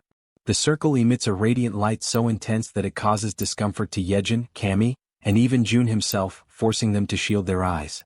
After a few moments, the circle of light vanishes, yet a concentrated, powerful glow remains suspended in the air. From within this brilliant light, an object begins to materialize. It is a ring. The system promptly notifies him that this is a communication ring, designed specifically to transmit Jun's voice directly to his vassals. Jun slides the ring onto his finger, still uncertain about its practical use. As he considers its function, it becomes clear to him that its ability to project his voice could be perfectly suited for Dabin. But then he remembers that Dabin has already been officially registered as one of his vassals. He accesses the vassal management interface within the system, which displays detailed information about Dabin. Level 25, holding the title of 11th servant, trust at 77, loyalty at 100, and a newly awakened skill, telepathy. Astounded by Dabin's awakened ability, June acknowledges to himself that telepathy is indeed the perfect skill for someone tasked with such communication-driven responsibilities. Suddenly, through the multivision function of his ability, June sees a disturbing scene. 50 people are crammed together, sharing a single housing unit to sleep in. Inside that crowded unit, Dabin tries to explain to the agitated group that the situation is only temporary. However, her words are met with anger and indignation, as if she were treating them like they were insignificant, like they were nothing. One man, visibly furious, raises his voice and shouts, reminding her that they've all seen countless empty houses along the way. He demands to know what she's even talking about, as though her excuses were entirely unreasonable. Clenching their fists in frustration, several others step forward, insisting that at least the children should be allowed to sleep comfortably. They demand that some of the vacant rooms be opened up so everyone can rest properly after enduring so much. Overwhelmed by the escalating situation spiraling out of control, Dabin hurriedly apologizes, struggling to maintain her composure as she explains that current policy does not permit such allocations. All the while, from a distance, June watches everything unfold in silence through his ultimate eyes. At that moment, the system displays a new notification. A skill named Ultimate Shut-in's Door has been activated. With this, June is now able to connect to and control all doors within the territory he has declared as his own domain. Back inside the unit, just as Dabin desperately tries to regain control of the situation, a door suddenly swings open on its own. Annoyed and suspicious, one of the men immediately questions the audacity of barging into someone else's home during an emergency. He reminds everyone that in times like these, people should be helping each other, not creating pointless conflicts and divisions. He demands to know why so much unnecessary resistance is being put up against such a basic request. At that precise moment, June steps through the open door, catching Dabin completely by surprise. He turns to the man, his expression unwavering, and declares bluntly that if the man disagrees with the house policies, then he is more than welcome to leave his house immediately. The man, stunned by June's words, demands that he repeat what he just said. But June, without the slightest hesitation, simply proceeds to evict him on the spot. Witnessing this abrupt and firm action, the rest of the group begins murmuring among themselves, remarking how things have suddenly calmed down.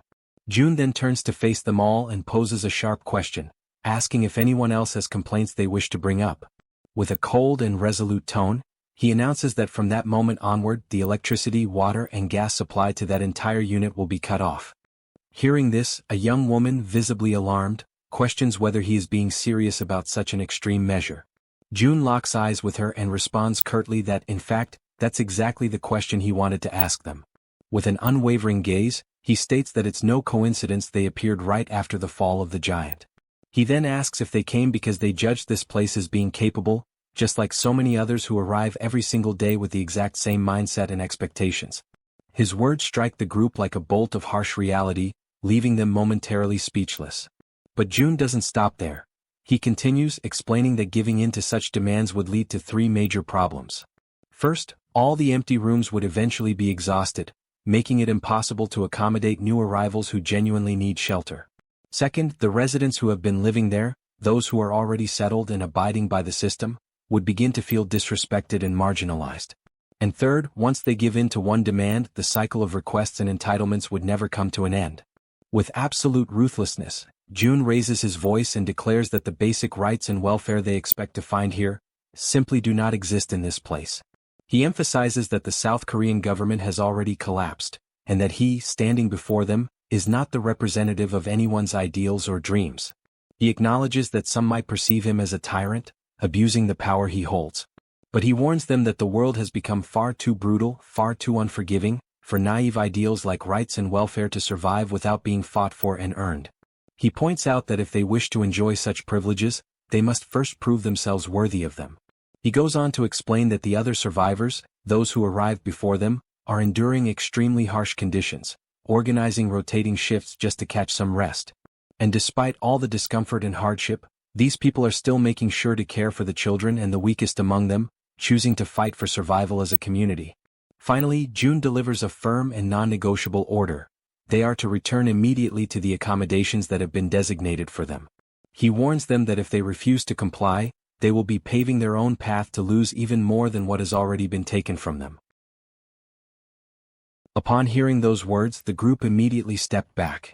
Dabin, feeling a wave of relief, let out a soft sigh and expressed her gratitude to June for helping her in that situation. However, he replied that there was no need for thanks. In fact, he insisted that he was the one who should be grateful to her. His unexpected response left Dabin momentarily taken aback, trying to understand what he truly meant by that remark. It was then that June pointed out that perhaps she, too, might be capable of doing something similar to what he had just done. He asked if she was familiar with the concept of telepathy, and then instructed her to think of a person with whom she would like to communicate, picturing herself speaking to them mentally, as though having a conversation inside her own mind. Dabin closed her eyes, focusing all her concentration. A short while later, a faint aura began to surround her body. Pleased with the result, June emphasized that she would need to learn the exact conditions and limitations of this ability, and the best way to do so was through frequent practice. At that moment, someone with trembling hands gave a small wave and called out for June. Both he and Dabin turned to see a figure who appeared nervous, standing with his head lowered. June asked if the man still had something he wished to say. The man, clearly frustrated yet determined, admitted that he knew he was being bold, but he needed to ask if June might consider forgiving the friend who had been expelled earlier. June questioned why he would do such a thing. The man explained that Yoon-sik, the one who had been expelled, was the only person who dared to speak aloud what everyone else was already thinking, and he didn't think it was fair for Yoon-sik to be the only one punished. He then leaned forward respectfully and stated that he would accept any punishment himself, but begged June to show mercy toward Yoon-sik. June silently considered whether it was time to bring Sung Yoon-sik back, knowing deep down that it was not right to take someone's life simply to serve as an example to others. Resolute in his decision, he opened the system and noticed that the man was still standing in front of the door, having gone nowhere at all. Looking directly at him, June asked for his name. The man answered that he was called Kyung-hoon. June then informed him that he would grant Yoon-sik his citizenship back. Kyung-hoon was taken aback when June went on to say that he would also restore electricity and water service, though not the gas supply. Before Kyung-hoon could respond, June added that he was doing this out of respect for the man's sincerity, but warned that there would be no second chances, and everyone needed to understand that clearly. Right after, the system issued a notification that Yoon-sik's citizenship had been officially restored. Kyung-hoon, visibly relieved, hurried back to his quarters. Soon afterward, another notification appeared, informing June that Kyung-hoon's trust in him had increased. For a moment, June considered restoring the gas supply as well, but he knew that if he did, the punishment for what had happened would lose its intended effect. His thoughts were interrupted when Dabin remarked that he seemed to be a warm-hearted person. June asked if she was truly giving him a compliment, to which she confirmed with a smile. He thanked her, but she playfully teased that he seemed to be getting embarrassed. Changing the subject, June asked her to inspect the facilities in 3 buildings, adding that he intended to have one in each of the 25 buildings. The idea left Dabin utterly surprised. Without hesitation, she asked how many members he currently had. June explained that if it became possible to expand to 100 people, he could assign 4 to manage each building. Dabin's eyes lit up with interest, and she declared that she would be willing to pay 100,000 won per day for each person, assuring him that with such a scale, everything would run smoothly. As they spoke, someone approached from behind. June and Dabin turned and asked if the newcomer was new to the area. The man confirmed and asked if June might need a medical team on site. He then introduced himself as Sung Min, an associate professor of nephrology at Busan Park Hospital. After hearing his introduction, June commented that he had dismissed the medical team for the time being, as he believed high-ranking individuals required proper treatment. He then turned to Dabin and asked what she thought about offering a room for the team and converting it into a hospital. She responded that it seemed like a good idea. Seizing the moment, June noted that if they looked around carefully, they could probably find a fair number of nurses. He also said that assembling the medical team and managing it would be her responsibility. Dabin, clearly enthusiastic, assured him that he could count on her for that. Afterward, June opened the door and returned to where Jaehyeon was waiting.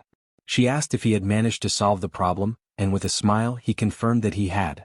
Without wasting any time, he activated his Eyes of the Absolute ability. When Jaehyeon saw the Han group, she asked if they had already left. June quickly realized they were on their way to Jigalki Station and that there were no issues there. He then opened the system again to finish what he had been working on. As he had expected, the final location available for investing his skill points was the Absolute Warehouse. The system issued a notification stating that the skill had reached level 2, increasing its capacity to 200 kilograms and adding a new feature called state preservation. The description clarified that this function would maintain the exact movement and condition of an item as it was at the very moment it was stored. Upon realizing that the capacity had now doubled, Jun immediately understood that he could make far freer and more strategic use of the warehouse. His thoughts quickly drifted toward the true potential of this newly acquired function. It did not take long for him to realize that, if used correctly, it could become something extremely powerful. Without hesitation, he opened the store and purchased an S&W revolver along with 100 rounds of .38 caliber ammunition, which began to materialize before him. He reasoned that, if the movement of the firing mechanism were preserved, then upon summoning the warehouse, the action would resume precisely from where it had been paused. With the firearm in his hand, he extended his arm and calmly instructed Jaehyeon to cover her ears for a moment. She stared at him in alarm, her unease growing rapidly when she noticed that he was holding a gun. Jun reassured her that it would be over quickly, and with his finger on the trigger, he gave the command, "Store in the warehouse." Immediately afterward he pulled the trigger. The gunshot cracked loudly through the room, reverberating with force, but almost instantly, the system confirmed that the bullet had been successfully stored. It worked exactly as he had envisioned. Flawless. Feeling a surge of excitement, Jun stepped out onto the balcony of the building, his mind already testing the possibilities of his prediction, while Jaehyeon remained frozen in shock at what she had just witnessed. Extending his hand, he focused intently and issued the command, "Summon." From the system's storage window, a stream of bullets began to pour out at remarkable speed. Jun watched, impressed, as his idea came to life exactly as planned. This, after all, was an absolutely foolproof way to provide support to Han's group, who were locked in battle at Jaehyeon Station. There, goblins were being struck one after another by the incoming bullets, collapsing to the ground in rapid succession. Those that survived the initial barrage turned and fled in terror, leaving Han's group finally unharassed. Now, with renewed conviction and confidence, Han declared that they had at last arrived at Jaehyeon Station. On the other side, Jun attempts to establish communication with the group, asking if they are able to hear his voice. Han is caught off guard, genuinely surprised to hear him so clearly. Observing Han's startled reaction, Jun quickly deduces that everyone in the group must be hearing his voice without difficulty. With that in mind, he explains that communication will continue in that manner from now on, and he instructs them all to proceed toward exit number 2. When they finally reach the indicated exit, Han casts a sharp and cautious look around, carefully observing the surroundings, which are now completely deteriorated and consumed by ruin. From a distance, Jun reflects silently on the fact that from this moment forward, they are stepping into truly unknown territory, where every path could hide a threat. Meanwhile, Jaehyeon is still struggling to re-establish the lost connection with the rats stationed at the central hub, but despite her efforts she has not managed to succeed. Without that crucial link, the group advances blindly, entirely unprepared for whatever might await them ahead. In the midst of this uncertainty, Han breaks the silence, voicing the question that weighs heavily on everyone's mind: where should they go now? Jun provides direction with calm determination, guiding them toward the large road that stretches to the left. He explains that if they follow it for about 1 kilometer, it should bring them closer to their intended destination. At that very moment, suddenly, something unexpected appears, drawing Han's immediate attention. Through the gleaming reflection in the eyes of the approaching creatures, it becomes clear that the group has fallen into panic. They scramble desperately, trying to put distance between themselves and the vicious fangs of the beast. Han, overwhelmed by discouragement, recalls how exhausting and perilous it had been to face the fishmen earlier, and how narrowly they had managed to escape alive. Now, standing before yet another daunting challenge, he finds himself face to face with a colossal shark. In an instant, the creature opens its massive jaws, revealing rows of razor-sharp teeth ready to tear them apart. Han reacts instinctively, seizing a heavy iron bar to shield himself from the imminent strike. The man with glasses raises his weapon and unleashes a storm of gunfire at the shark, the bullets hammering into its body, leaving the beast dazed and confused. Seizing this fleeting opportunity, Han charges forward with determination, delivering a decisive and powerful blow directly against the terrifying shark's fin. At the same time, the werbear woman hurls herself into the fray, leaping with unrestrained fury. She crashes down upon the monster's head with brutal force, inflicting a devastating wound. Almost instantly, The system issues a notification announcing that a level 24 shark has been successfully hunted. Experience points are added, and a sum of wands is automatically deposited as a reward. In the aftermath, Han signals to the man with glasses. She focuses intently, linking her consciousness to her raven, Black, and immediately gains a sweeping aerial view of the area. The man with glasses freezes, stunned by what he witnesses through the shared vision. Without hesitation, he alerts the group that the entire surrounding area seems to be overrun by fish. At that tense moment, yet another figure suddenly emerges, and the entire group finds themselves staring directly at an overwhelming presence. Almost simultaneously as Toji looks upward, he notices movement above them. It is not a single creature, but countless blue figures resembling swordfish swiftly closing in from the sky. The group steels themselves for yet another imminent clash. As the creatures approach dangerously close, Han calls upon Toji. He raises his halberd high, focusing his energy, and his armor activates with a flash of power. In the precise instant Toji strikes with deadly accuracy, his blow landing true. The system immediately notifies the successful hunt of a sky blue marlin, rewarding them with additional experience points and wands.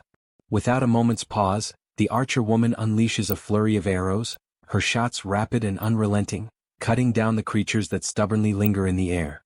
Her voice rings out with unwavering conviction, declaring that the group will not move an inch until every last one of these enemies is eliminated. But suddenly something unexpected catches her attention. It is the healer. Despite firing directly at one of the sky blue marlins, the massive creature continues advancing steadily and unshaken, heading straight toward her. Her ammunition eventually runs out, and she realizes with growing dread that the creature continues to approach, drawing nearer with every passing second. At that precise moment, the system issues a notification announcing the summoning of storage. Immediately, bullets materialize and strike the creature with sharp precision. The system then reports that a level 17 sky blue marlin has been successfully hunted, awarding experience points and depositing the amount of 231,733 won into the account. Upon reading the notification, Jun notices with frustration that whenever he personally fires the weapon, the payment turns out to be lower than expected. With determination he calls out to Jaehyeon. He demands that she stop trying to connect with the rats and instead focus her efforts on shooting in his place. Without hesitation, he places the weapon firmly into her hands, though she instantly feels insecure and uncertain, nervously questioning where exactly she should aim. Rising to her feet, she hesitates, but Jun calmly remarks that anywhere she points will be good enough. Gathering her courage, Jaehyeon fires her very first shot, and immediately the system notifies the deposit into storage. Seizing the moment, Jun concentrates intensely and commands that the bullets fired by her be redirected into the ongoing battle. Right after his command, countless system windows open before them, acting as gateways through which the bullets travel, passing directly into the battlefield and striking their intended targets. The system then notifies that another level 17 sky blue marlin has been hunted, granting additional experience points and depositing more wands. Amid the unfolding situation, Jaehyeon urgently warns Jun to step aside and reload quickly so that the assault can continue without delay. Absorbing the urgency of the moment, Jun reflects silently that the overall efficiency of the operation has now increased for the 6th time. Even though he feels genuine pity for Jaehyeon, who is clearly overwhelmed, he knows deep down that this approach is absolutely necessary. At that instant the door swings open. Hyerin, known as the Poison Girl, enters the scene, her expression filled with intrigue as she takes in the chaotic sight before her. Upon noticing Jaehyeon firing repeatedly, she questions the reason behind the gunfire, trying to discern whether what she is witnessing is reality or merely some kind of dreamlike illusion. In the middle of the chaos, a massive creature suddenly attempts to strike at them. However, both Han and the werbear react swiftly, dodging the violent attack just in time. The creature reveals itself to be red in color, with the enormous and terrifying form of a monstrous crab. Distressed and exasperated, Han asks aloud whether this is some kind of twisted joke and desperately questions if they are truly expected to try and defeat such a horrifying monstrosity. The giant crab prepares to attack, raising its massive limbs with a menacing weight. It strikes down with such force that the surface itself trembles violently, but Han and the werbear woman manage to dodge in time, narrowly escaping the devastating blow. Her eyes remain fixed firmly on the target, burning with determination. The werbear woman lets out a powerful cry, calling for the healer. He immediately understands the signal, raises his hand and envelopes her in a radiant aura. Wrapped in that energy, her body surges forward with explosive speed. With ferocity, she grabs hold of part of the creature's massive structure, opens her mouth wide, and seized by fury, sinks her fangs deep into its flesh. At the same time, Han charges toward the monstrous adversary, gripping a long iron rod with both hands. At just the right moment, he halts his sprint and hurls the weapon with precise strength, sending it flying straight into the target and piercing the very center of its head. From behind the crab, the Werbear woman emerges once again, moving relentlessly, her determination unshaken and fixed entirely on her goal. She unleashes a decisive strike upon the creature and quickly withdraws. To her shock, however, she realizes that the beast remains completely unharmed, its thick shell impervious to her attack. Then Moon shouts for everyone to fall back. From above, he lifts his weapon, holds it firmly, and focuses his entire attention on the monstrous crab. Without pause, he begins firing, unleashing a relentless storm of bullets that rain down upon the creature's dreadful body. Amid that chaos, Han comments on the insane durability of the enemy, his voice heavy with frustration, and he questions aloud what they should possibly do now. His eyes remain locked on the beast, and for a fleeting moment, doubt takes hold of him as he wonders if there truly is no chance of victory. At a certain distance, carefully observing everything, June notices something crucial. He realizes that this creature is not like the ordinary projectiles they have faced before. What they need is not just sharp strikes but a blow of overwhelming impact, something heavy and crushing like a hammer. Accepting this realization, he begins to search frantically for an object capable of delivering that kind of force. His gaze scans every corner until, finally, he discovers a gem. A satisfied smile spreads across his face, for he has found exactly what he was searching for. The system promptly notifies him of an item being stored in the deposit. Through his ability of communication, June instructs the Werbear woman that when he gives the signal, she must leap onto the crab's shell, because he has found something that can break through it. Soon after, June raises his hand and summons a heavy barbell, which begins to materialize right before him. Inwardly, he apologizes to the boy who used to own it, silently promising that he will buy a new one for him later. His plan is clear. First, he allows the heavy bar to fall freely, letting gravity build up its full kinetic energy, and only then does he store it in the deposit. Immediately afterward, June invokes the bar again. It shoots forth through the system's window and hurtles toward the center of the crab's head. At that exact moment, he uses his communication skill and gives the long-awaited signal to the Werbear woman. The bar pierces the target with brutal force, splitting open its head and sending streams of blood spurting outward. Without hesitation, the Werbear woman launches herself straight at the point of impact. Her claws are ready, sharpened and gleaming, her body fueled entirely by determination and fury.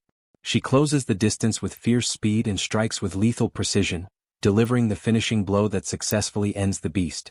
The system immediately registers the successful hunt of the giant crab, level 35, granting experience points and depositing one into their account. Yet even after their victory, the path home resembles nothing less than a chaotic marketplace of sea monsters. Every kind of fish and crustacean-like abomination continues to attack mercilessly, without pause or mercy.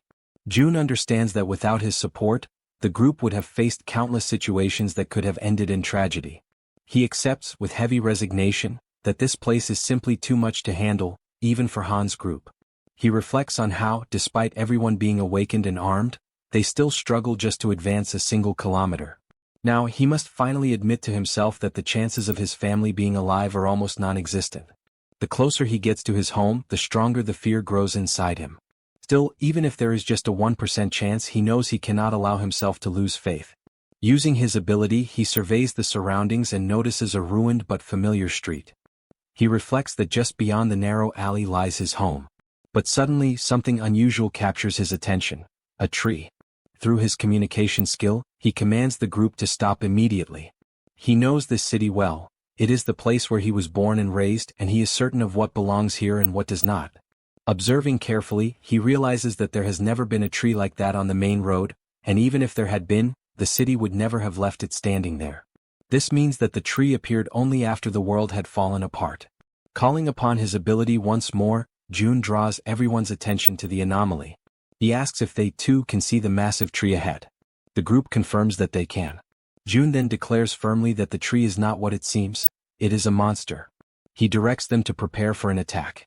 At that very moment, something strange happens. A single, enormous eye opens upon the trunk of the tree.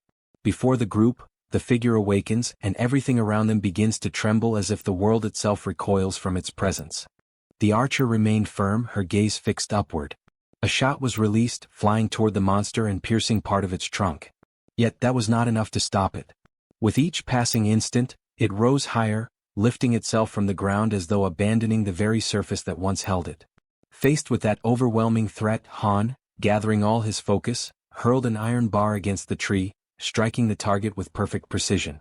But even then the colossal creature endured, resisting the blows and continuing to advance, drawing ever closer. Its extraordinary resilience astonished Han, who could hardly believe what he was witnessing. Meanwhile, Moon teleported behind the tree and swiftly raised his weapon, unleashing a barrage of shots that struck the monster in rapid succession. At that same moment, the Werbear woman charged forward, throwing herself into the fray against the creature in the midst of its relentless attacks. Her sharp claws tore into the wood, ripping away splinters and peeling its bark with raw violence. The tree, however, responded by summoning from its depths a living mass of trunks and roots, twisting and writhing as they surged toward the Werbear. The branches coiled around her body, lifting her into the air and immobilizing her with a crushing force. Han and the others, horrified by the dreadful sight, cried out to her. But the tree held her fast, suspended high above them all, like a living trophy captured within its dominion. Without hesitation, it began to release branches sharpened like spears, twisting menacingly as they thrust toward the Werbear. Overcome with despair, she let out a cry, her voice laden with anguish. At that instant, Moon appeared before her, placing himself as a shield in her defense. The Werbear woman begged him to step back, pleading for him not to endanger himself. Yet he stood his ground, unwavering, prepared to face the piercing tip of the branch that drew ever nearer. But to his surprise the monster stopped. Its branches retracted, pulling back into the surface. On the other side, June too was taken aback by the tree's sudden withdrawal. The unexpected pause forced him to reflect on what could have provoked such a change. Through his ability of communication, June ordered Han to have Yeonju retreat, while the others pressed forward against the creature. Han hesitated, questioning if it truly should be only Yeonju who withdrew, but June confirmed without faltering. Thus Han relayed the command. While the companions readied themselves to resume the attack, she obeyed and stepped back as instructed. From a distance, June observed carefully, analyzing the scene and wondering if the reason behind the creature's withdrawal was indeed what he suspected. Toji, on his side, prepared himself, double-checking that everything remained under control. At that moment, the great tree began to move once more, and as everyone braced for combat, confusion spread among them as they asked themselves what was truly happening. Then, the monster slowly returned to its original place as though nothing had occurred. June, watchful, began to contemplate, could it be that the creature did not attack humans at all? He noticed that ever since Jaehyeon had taken on her Werbear form, the monster had directed its aggression solely at her. Gradually, the conclusion took shape in his mind. Perhaps it was specifically the form of the Werbear that stirred the creature's wrath. June continued to observe closely, but suddenly the massive tree rose once again. From the other side, a shark appeared, charging fiercely toward the tree with its teeth bared wide.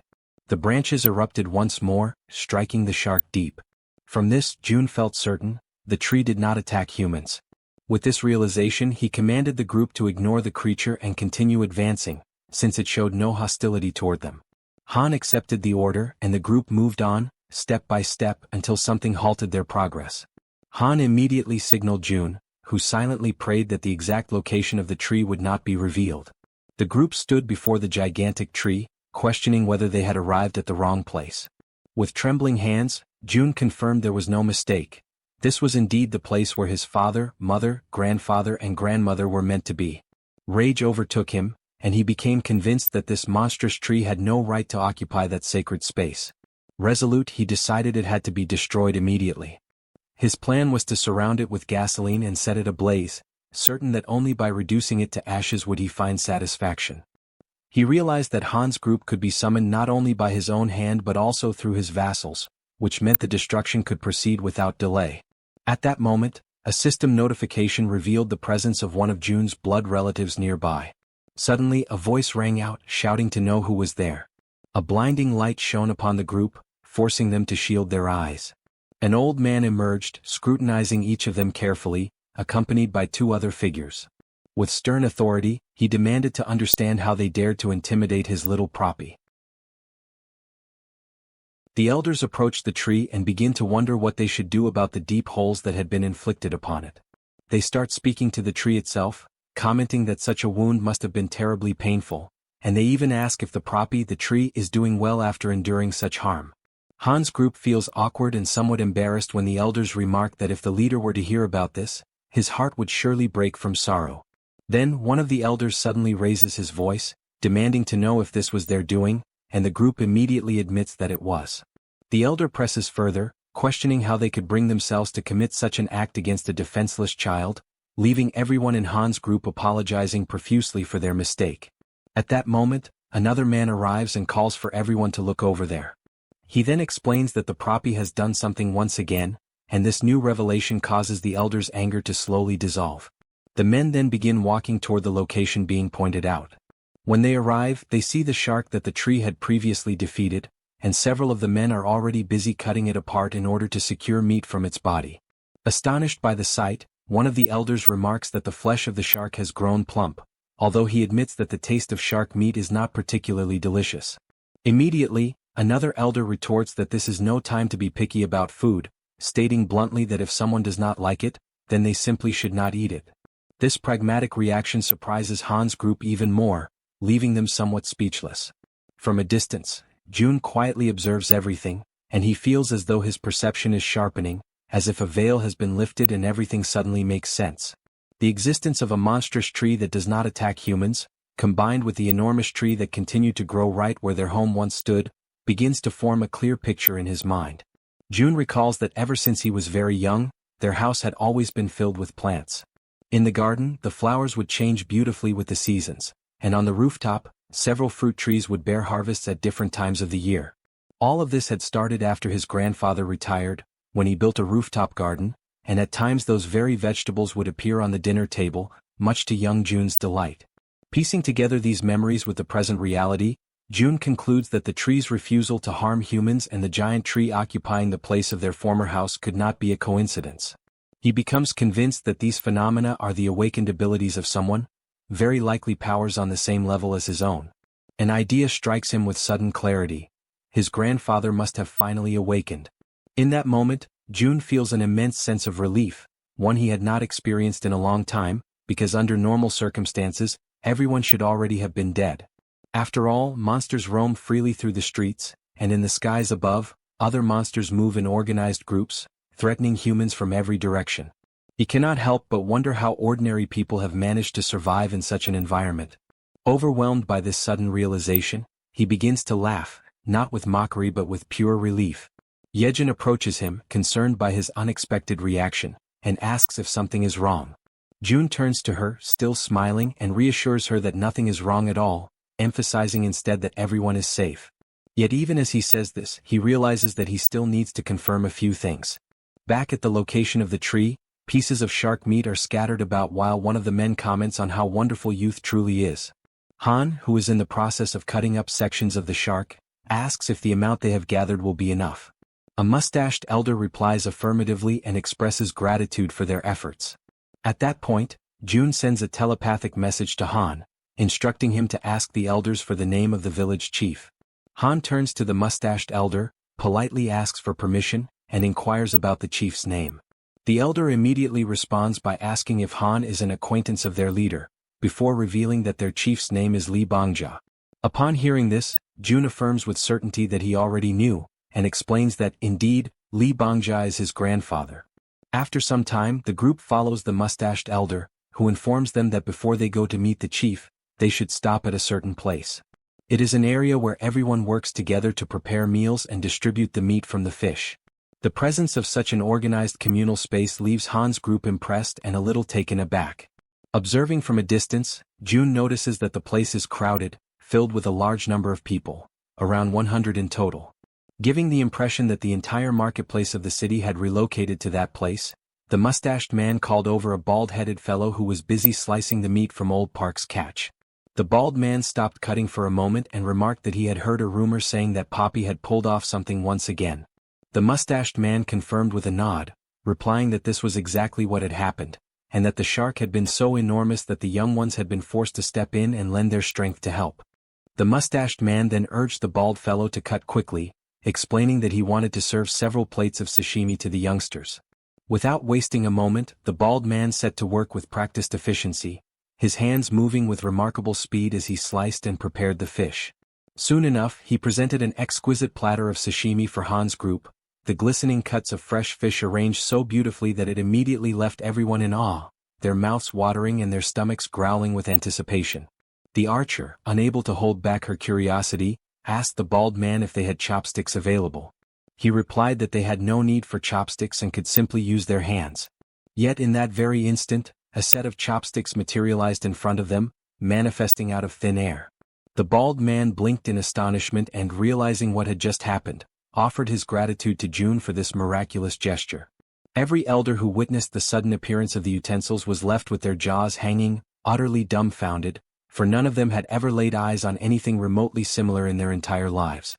The archer then began eating, and the moment the sashimi touched her tongue, her eyes widened in amazement. The taste was so exquisite, so overwhelmingly delicious, that she quickly realized she could not stop herself from eating more. Soon, everyone joined in, devouring the sashimi until their bellies were completely full, all the while remarking that it had been centuries since they had last tasted a dish as fine as sashimi. Watching from a distance, June observed this moment of peace and contentment shared by the group, and an idea suddenly struck him. With a thought, he caused bottles of soda to appear, neatly arranged to complement the meal. Once again, both the bald man and the mustached man were caught completely off guard, their expressions filled with disbelief at the sight. Han, noticing their surprise, asked kindly if they would like to have some as well. Almost at that same moment, several packages of food and provisions began to materialize one after another, stacking neatly in the area as though delivered by invisible hands. The elders, unable to contain their amazement, asked if all of that was truly meant for them.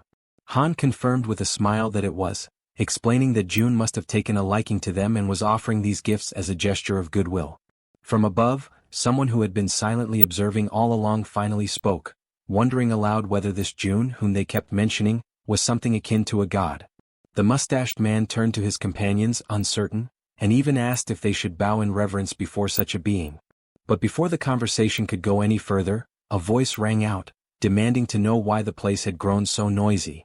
All eyes turned toward the source, and there, standing high upon the massive root of a towering tree, was their chief, who had just arrived. At that moment, June's heart trembled, for he immediately recognized that figure. It was his grandfather, the very man he had not laid eyes on for what felt like an eternity. Then, as though to confirm this revelation, the system displayed information about his grandfather. It revealed that he possessed a mythical passive ability known as Guardian of the World Tree. The very name alone radiated power and grandeur, leaving no doubt in June's mind that it was an ability of overwhelming strength, one that could easily be described as overpowered. The grandfather observed the group intently from high atop the tree. At that same moment, the system issued a notification declaring that the servants had discovered June's blood relative, thereby unlocking the power of his lineage. His name was revealed as Li Bang Yeol, level 55, bearing the titles of lineage, relative, druid, with a trust rating of 88, and the awakening ability known as Guardian of the Tree and of the World. From his elevated position, he continued to watch in silence until, all of a sudden, he leapt gracefully down from the branches. When his feet touched the ground, June immediately noticed that his grandfather appeared far healthier than before. He recalled vividly how frail and aged the old man had once been, weakened by the toll of his declining body and the struggles caused by his cerebral condition. Yet now, before his eyes, there was a renewed vigor and vitality that could only have come from the awakening of such a powerful ability. Through the skill of communication, June informed the group that the man standing before them was indeed his grandfather. He asked them to offer their greetings and show respect in his name. Han stepped forward without hesitation, bowing respectfully and recognizing the importance of this encounter. Standing at the grandfather's side, the mustached man began to explain, describing to him how the group possessed extraordinary abilities, even capable of bringing forth things out of nothingness. The elder was astonished by the sheer quantity of food and water gathered in one place, immediately attributing the source of all this abundance to them. Moved to the point of deep emotion, he expressed his gratitude for their presence, recalling the difficult times of the past when even water had been a constant struggle. Yet Han, maintaining honesty, clarified that these resources were not the work of their group. Startled, the chief demanded to know where all of it originated. Han then revealed that every bit of the abundance came directly from Jun himself, and that their group had come here at his request. The grandfather was shaken by the revelation, his eyes widening as he comprehended that the source of such miraculous creation was none other than his own grandson. Han further explained that his grandson now lived in the Siamayan apartments. Faced with this truth, the chief wasted no time. He summoned everyone present, calling them to follow him as he began to ascend the massive tree step by step, leading the way upward. Watching this unfold, Jun reflected that his entire family must be somewhere up above. A flood of emotions filled him at the thought that very soon he might finally be able to see them again. Yet deep within, he acknowledged that the moment for such a reunion had not yet arrived. Still, he believed firmly that once he completed the outpost, he would be able to use the gate of the Absolute Seal to return directly to his home. As these thoughts passed through his mind, he shifted his focus back to the system's window, recalling how, at the very moment he first encountered his grandfather, a new constructible item had been added. Soon after, the system confirmed this with a notification. An annex had been added to the list of available items. The description detailed that this annex functioned as a safe zone located outside the refuge, with an area that would expand alongside the territory of the refuge itself. However, it could only operate in places where one of Jun's blood relatives resided. Reading carefully, Jun reflected that the price of the annex was indeed higher than that of an ordinary outpost. Yet he quickly noted that there was no mention of the annex being susceptible to destruction. His mind returned to the 10 billion won he had received as a subsidy for the construction of the apartment complex. Even after equipping every building with solar generators, more than 7 billion still remained. The decision became obvious. He calculated that investing only 3 billion in the installation would be sufficient, and compared to the vast sum he had at his disposal, that expense no longer seemed significant. Without hesitation, he issued the command to initiate construction. Immediately, the ground beneath his feet began to shift, and a structure started to take form. Watching the process with keen eyes, Jun wondered if the system was showing him a preview of what the annex would ultimately become, for its size and shape seemed to mirror almost exactly the space where he was now standing. He concluded that the annex's expansion must directly follow the growth of the territory itself.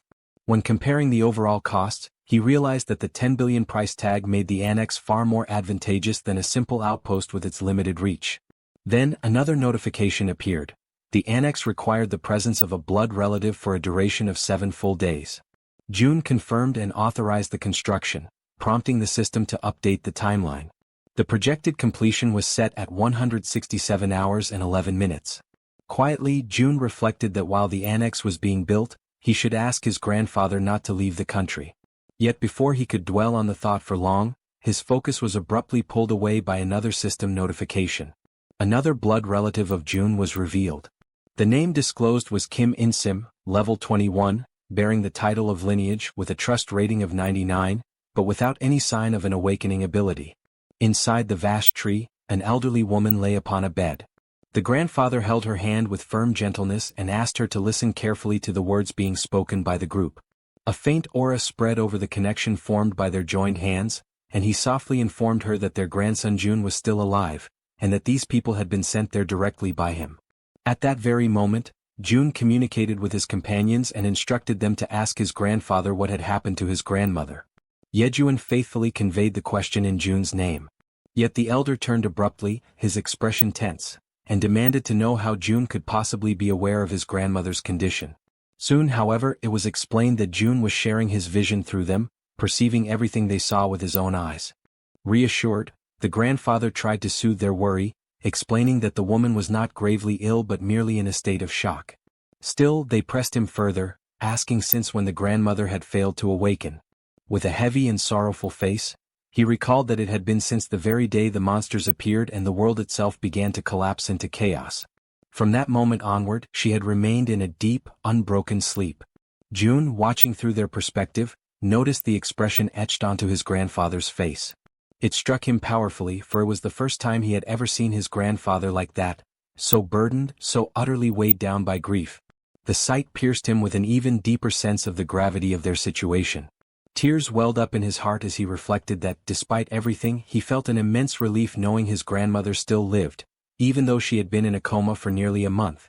Outwardly, she appeared perfectly healthy as if peacefully asleep, and June concluded that this stability could only be maintained by his grandfather's awakened ability, which was undoubtedly sustaining her. Inwardly, however, he lamented that the system did not allow him to assign missions to blood relatives. If it had, perhaps he could have devised some way to improve her condition. Even if he tried to apply the power of a healer, he knew deep down that his own skill was insufficient for such a task.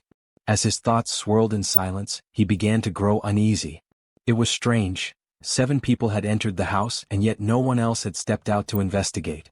The oddity gnawed at him, and so, through his group, he asked his grandfather about the fate of his parents. The old man, acknowledging that June was following everything closely, chose to speak as though addressing his grandson directly. He explained that, on that fateful day, June's mother had left for work, while his father also departed to earn money for the household. He expressed his belief that they had probably found refuge in some hidden, secure place, emphasizing firmly that June's father would never abandon his wife under any circumstances. Yet June recognized, in the undertones of his grandfather's words, that the man did not truly believe in the survival of his parents. And within himself, June felt the same grim certainty. Without a transcendent ability like the one his grandfather possessed, the chances that his parents had survived were almost non-existent. But still he refused to let go of hope. Through his ability, June issued a new order. The next target must be the Wawang Nursing Hospital, even if the chances of finding them there were small. Acknowledging the efforts of his group, he decided that they should rest for the night. He made it clear, however, that when dawn came, nothing else would matter. Tomorrow they would all go after them. At that instant, the system interrupted his stream of thoughts with yet another notification. To his shock, the message declared that a blood relative of the Absolute had been detected in the vicinity. Without hesitation, June issued a command to Jaehyeon, who quickly relayed his orders to the rats. The young woman asked what precisely she should convey, and June instructed that every single nearby survivor was to be located without delay. Then he noticed something crucial. The alert was not pointing toward Dongjian's, but rather toward his very own location. Conviction settled deep within him. The ones approaching could only be his mother and father. The scene shifts to a street where people are hard at work, cutting apart and stripping the hides of the animals and strange creatures they have captured. One man comments that the work is still far from over, even at such a late hour, while another replies that this only means there will be an abundance of food for everyone. Suddenly, something unusual catches the attention of one of them, and immediately all turn their eyes upward. High above in the sky, countless dreadful creatures are flying, each with a terrifying and distinct appearance, none resembling the other. Without warning, a bell begins to ring frantically, its rapid toll echoing like an urgent alarm across the area. From the top of a watchtower, a man spots the approaching swarm and shouts to announce the arrival of monsters. Chaos quickly spreads. People begin running in every direction, rushing to move everything into the seafood storage house and to close the shutters with haste. The order is unmistakably clear. Everyone must move as fast as possible. The panic intensifies when one of the men shouts for the village chief to come out immediately. The group accompanying June's grandfather turns toward him for guidance, and he promptly informs them that a massive horde of monsters is approaching. From a distance, the grandfather and the group gaze upon the advancing scene, watching in silence as the creatures flood across the horizon. Han, overwhelmed by the sight, questions aloud whether all those beings can truly be considered monsters. The grandfather raises his hand and confirms, his voice grave, while simultaneously giving the command for the trees to move. The command is obeyed without hesitation, the forest itself responding to his will. Meanwhile, Han recognizes the gravity of the situation and volunteers to join the fight. However, the grandfather firmly instructs them to stay back, explaining that the monsters are not targeting humans. He adds, with a grim tone, that everything suggests these creatures are actually fleeing from something far greater and far more dangerous than themselves. Yet he warns that even so, they will not pass without leaving destruction in their wake. A radiant green aura begins to envelop his body, spreading outward in waves of power. At that moment he connects with the surrounding forest, and numerous trees shift together, intertwining and forming a massive living barrier meant to shield them from harm. Inside the protective wall of trees, the group watches in astonishment as the winged creatures soar above them, passing over without striking. It becomes clear that the group was never their intended target. Still, those advancing by land charge relentlessly toward the barrier, forced to confront the trees that now stand as their obstacle. The pressure mounts, and once again Han offers his assistance, but the elder sternly refuses, demanding that they remain within the safety of the barrier. At that instant, the old man lifts his leg and at his command, countless trees surge forward, their sharp branches piercing through the creatures on the ground. The entire group is shaken, overwhelmed with shock, as they witness the overwhelming display of the grandfather's power. The creatures, impaled by the trees, are lifted mercilessly into the air, suspended and displayed like gruesome trophies of the living forest. Yet more monsters appear, hurling themselves at the barrier, biting and tearing savagely at the trunks. But the grandfather remains steadfast, his control unyielding, forcing the trees to strike again and again, driving their sharpened limbs into the new enemies without pause. The system begins to flood with notifications, marking each victory. A message appears, declaring that a level 24 land shark has been hunted. Shortly after, another states that a level 23 saw ray has been slain. Then comes a level 29 blue crab. The list continues endlessly, with each notification announcing new experience points and rewards. Another message informs that all attributes of the group increase in trust. Their gained experience is multiplied tenfold and evenly shared, although the ascent rewards remain monopolized by the hunter himself. Inside the building, June observes the entire scene with his mouth agape, stunned by the cascade of notifications piling up before his eyes. He realizes that the level of power displayed is comparable to someone at level 55. His grandfather, too, receives the notifications, though he does not fully comprehend their meaning. June reflects that, in the beginning, he believed his grandfather was merely being reckless, acting without thought for the danger. Yet with a single strike, hundreds of monsters are wiped out in an instant. Faced with such overwhelming power, he concludes that the best thing they can possibly do is to stay out of the way and avoid becoming a hindrance. In June's eyes, his grandfather transforms into a monster in his own right, a being so powerful that he could no longer be compared to ordinary humans. The notifications continue to flood in without pause. The system announces the successful hunt of a level 31 giant crab, followed shortly by a level 29 giant lobster, and then a level 30 sawtooth crab. Each message also confirms increases in skills and abilities. Suddenly, June realizes that he himself has just leveled up, but before he can process it, an intense and suffocating pain overwhelms his body. The agony spreads through every nerve, as though each part of him were being broken apart and reduced to dust, all while the school in the city continues to grow in influence and power. Amid this torment, a new notification appears before his eyes.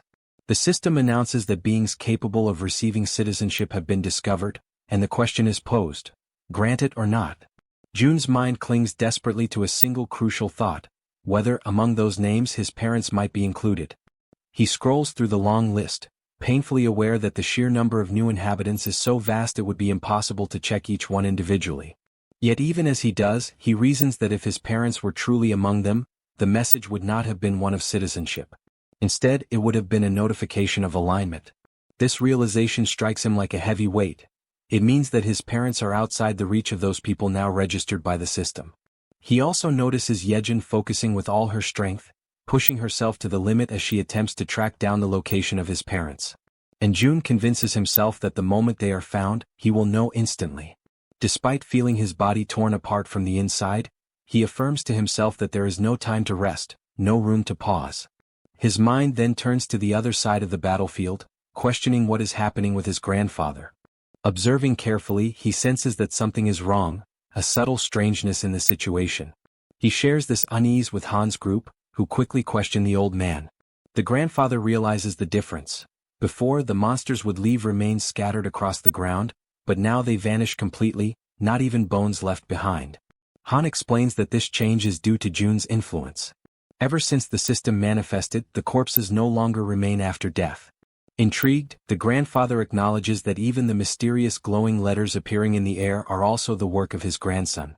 With the immediate threat apparently under control, the old man decides to go to the warehouse to bring out some of the people hiding there. He explains that if they intend to consume the flesh of the monsters, the creatures must be slaughtered in the proper way, ensuring the meat stays fresh and edible. The group agrees, but June internally is struck with surprise at this detail. Never before had he thought of monsters as a source of food, and for the first time he begins to truly consider the possibility.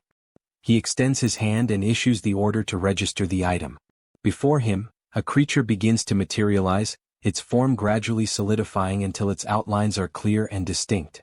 The system then notifies the success of the registration, categorizing the item as fish.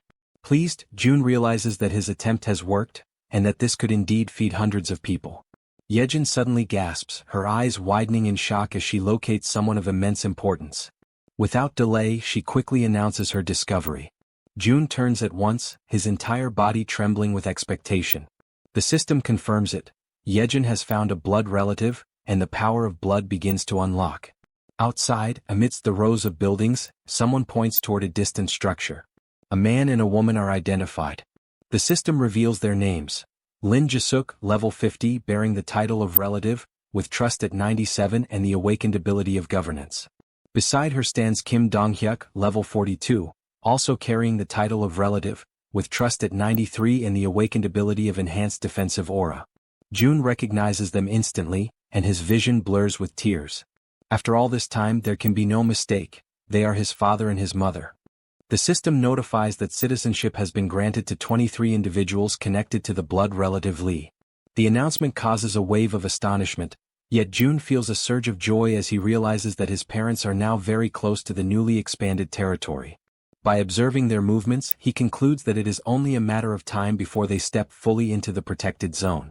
Since the power of the bloodline has already been unlocked, he firmly believes that they will not be stopped by the invisible barrier that holds others back. After such a long and painful wait, his eyes finally fall upon his parents once again. The long-awaited reunion radiates through his smile, overflowing into every part of his being. At that very moment, his parents catch sight of him, and shock flashes across their faces as they recognize him. From the other side, June raises his hand in greeting, his heart pounding. The mother and father rush toward him without hesitation, embracing him tightly as though afraid to ever let him go again. His mother clings to him, checking desperately to make sure it is truly him, asking if he is well, while June responds with quiet firmness that nothing has happened to him. The joy of reunion is quickly mixed with surprise as he notices that all 23 who arrived with his parents possess awakened abilities of their own. These are people connected to the hospital where his mother once worked. At that moment, however, something else catches June's attention. Dogs gathered at the barrier, unable to cross. Internally, June reflects that they cannot pass through because animals cannot receive citizenship.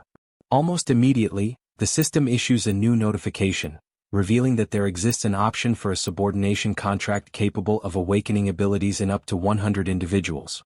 June ponders the implications of such a condition, recognizing that his mother's awakened ability is astonishingly powerful, and that through her, even his father has had his own power awakened. The system then reveals the ability granted to his father, Protective Aura, classified as S rank. This ability consumes mental energy to generate a complete defense around the body, and while active, it triples all physical abilities. June quickly grasps the magnitude of this revelation. Multipliers that once stacked linearly now increase exponentially. The result is devastating. His father reaches an efficiency so overwhelming that he could easily overcome level differences that would normally be insurmountable. He also notices that even the 23 newly awakened, though classified only within ranks B and C, already stand far above the average of the unawakened. Yet, in June's mind, what matters most at this moment is not their classifications, but that everyone can finally rest. He raises his hand and allocates 5 units of resources to the group, ensuring they have food and everything else they may need. He instructs them to take warm baths and rest in heated rooms, guaranteeing them comfort after their exhausting and dangerous journey. Still, his mother remains troubled, convinced that her son may be hiding his pain or perhaps is deeply traumatized by the apocalyptic events. His father too reflects silently, wondering if the shock of survival has been too great for him to bear. Perceiving their concern, June seeks to reassure them. He reminds his mother that she herself had seen the lights burning in the apartment. Then he asks how such a thing could be possible in a world where electricity and water have long ceased to exist. To make his point undeniable, he snaps his fingers, drawing their attention. At the sound, every light in the surrounding buildings flares to life at once, piercing the darkness and leaving his parents utterly speechless, unable to believe what they are witnessing. At that same instant, a Coca-Cola materializes in his hand, cold and real. He raises the drink and, with a calm smile, asks if anyone happens to be thirsty. A young girl rushes forward almost immediately, clutching the bottle with trembling hands, asking in disbelief if it is truly real and whether she can actually drink something so rare. June then conjures a drink for each person present and invites them all to follow him, guiding them toward what will become their future homes. After some time, using the gate of the ultimate shut-in, he leads them across into the apartment complex. There, June personally escorts his mother's subordinates to the residences they are to occupy. In each home he provides rice, ramen, eggs, milk and every item they request.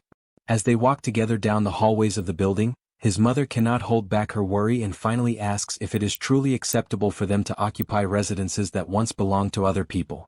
With a calm smile, he explains that if any resident eventually returns, they will immediately return the property, but for now no one has come back.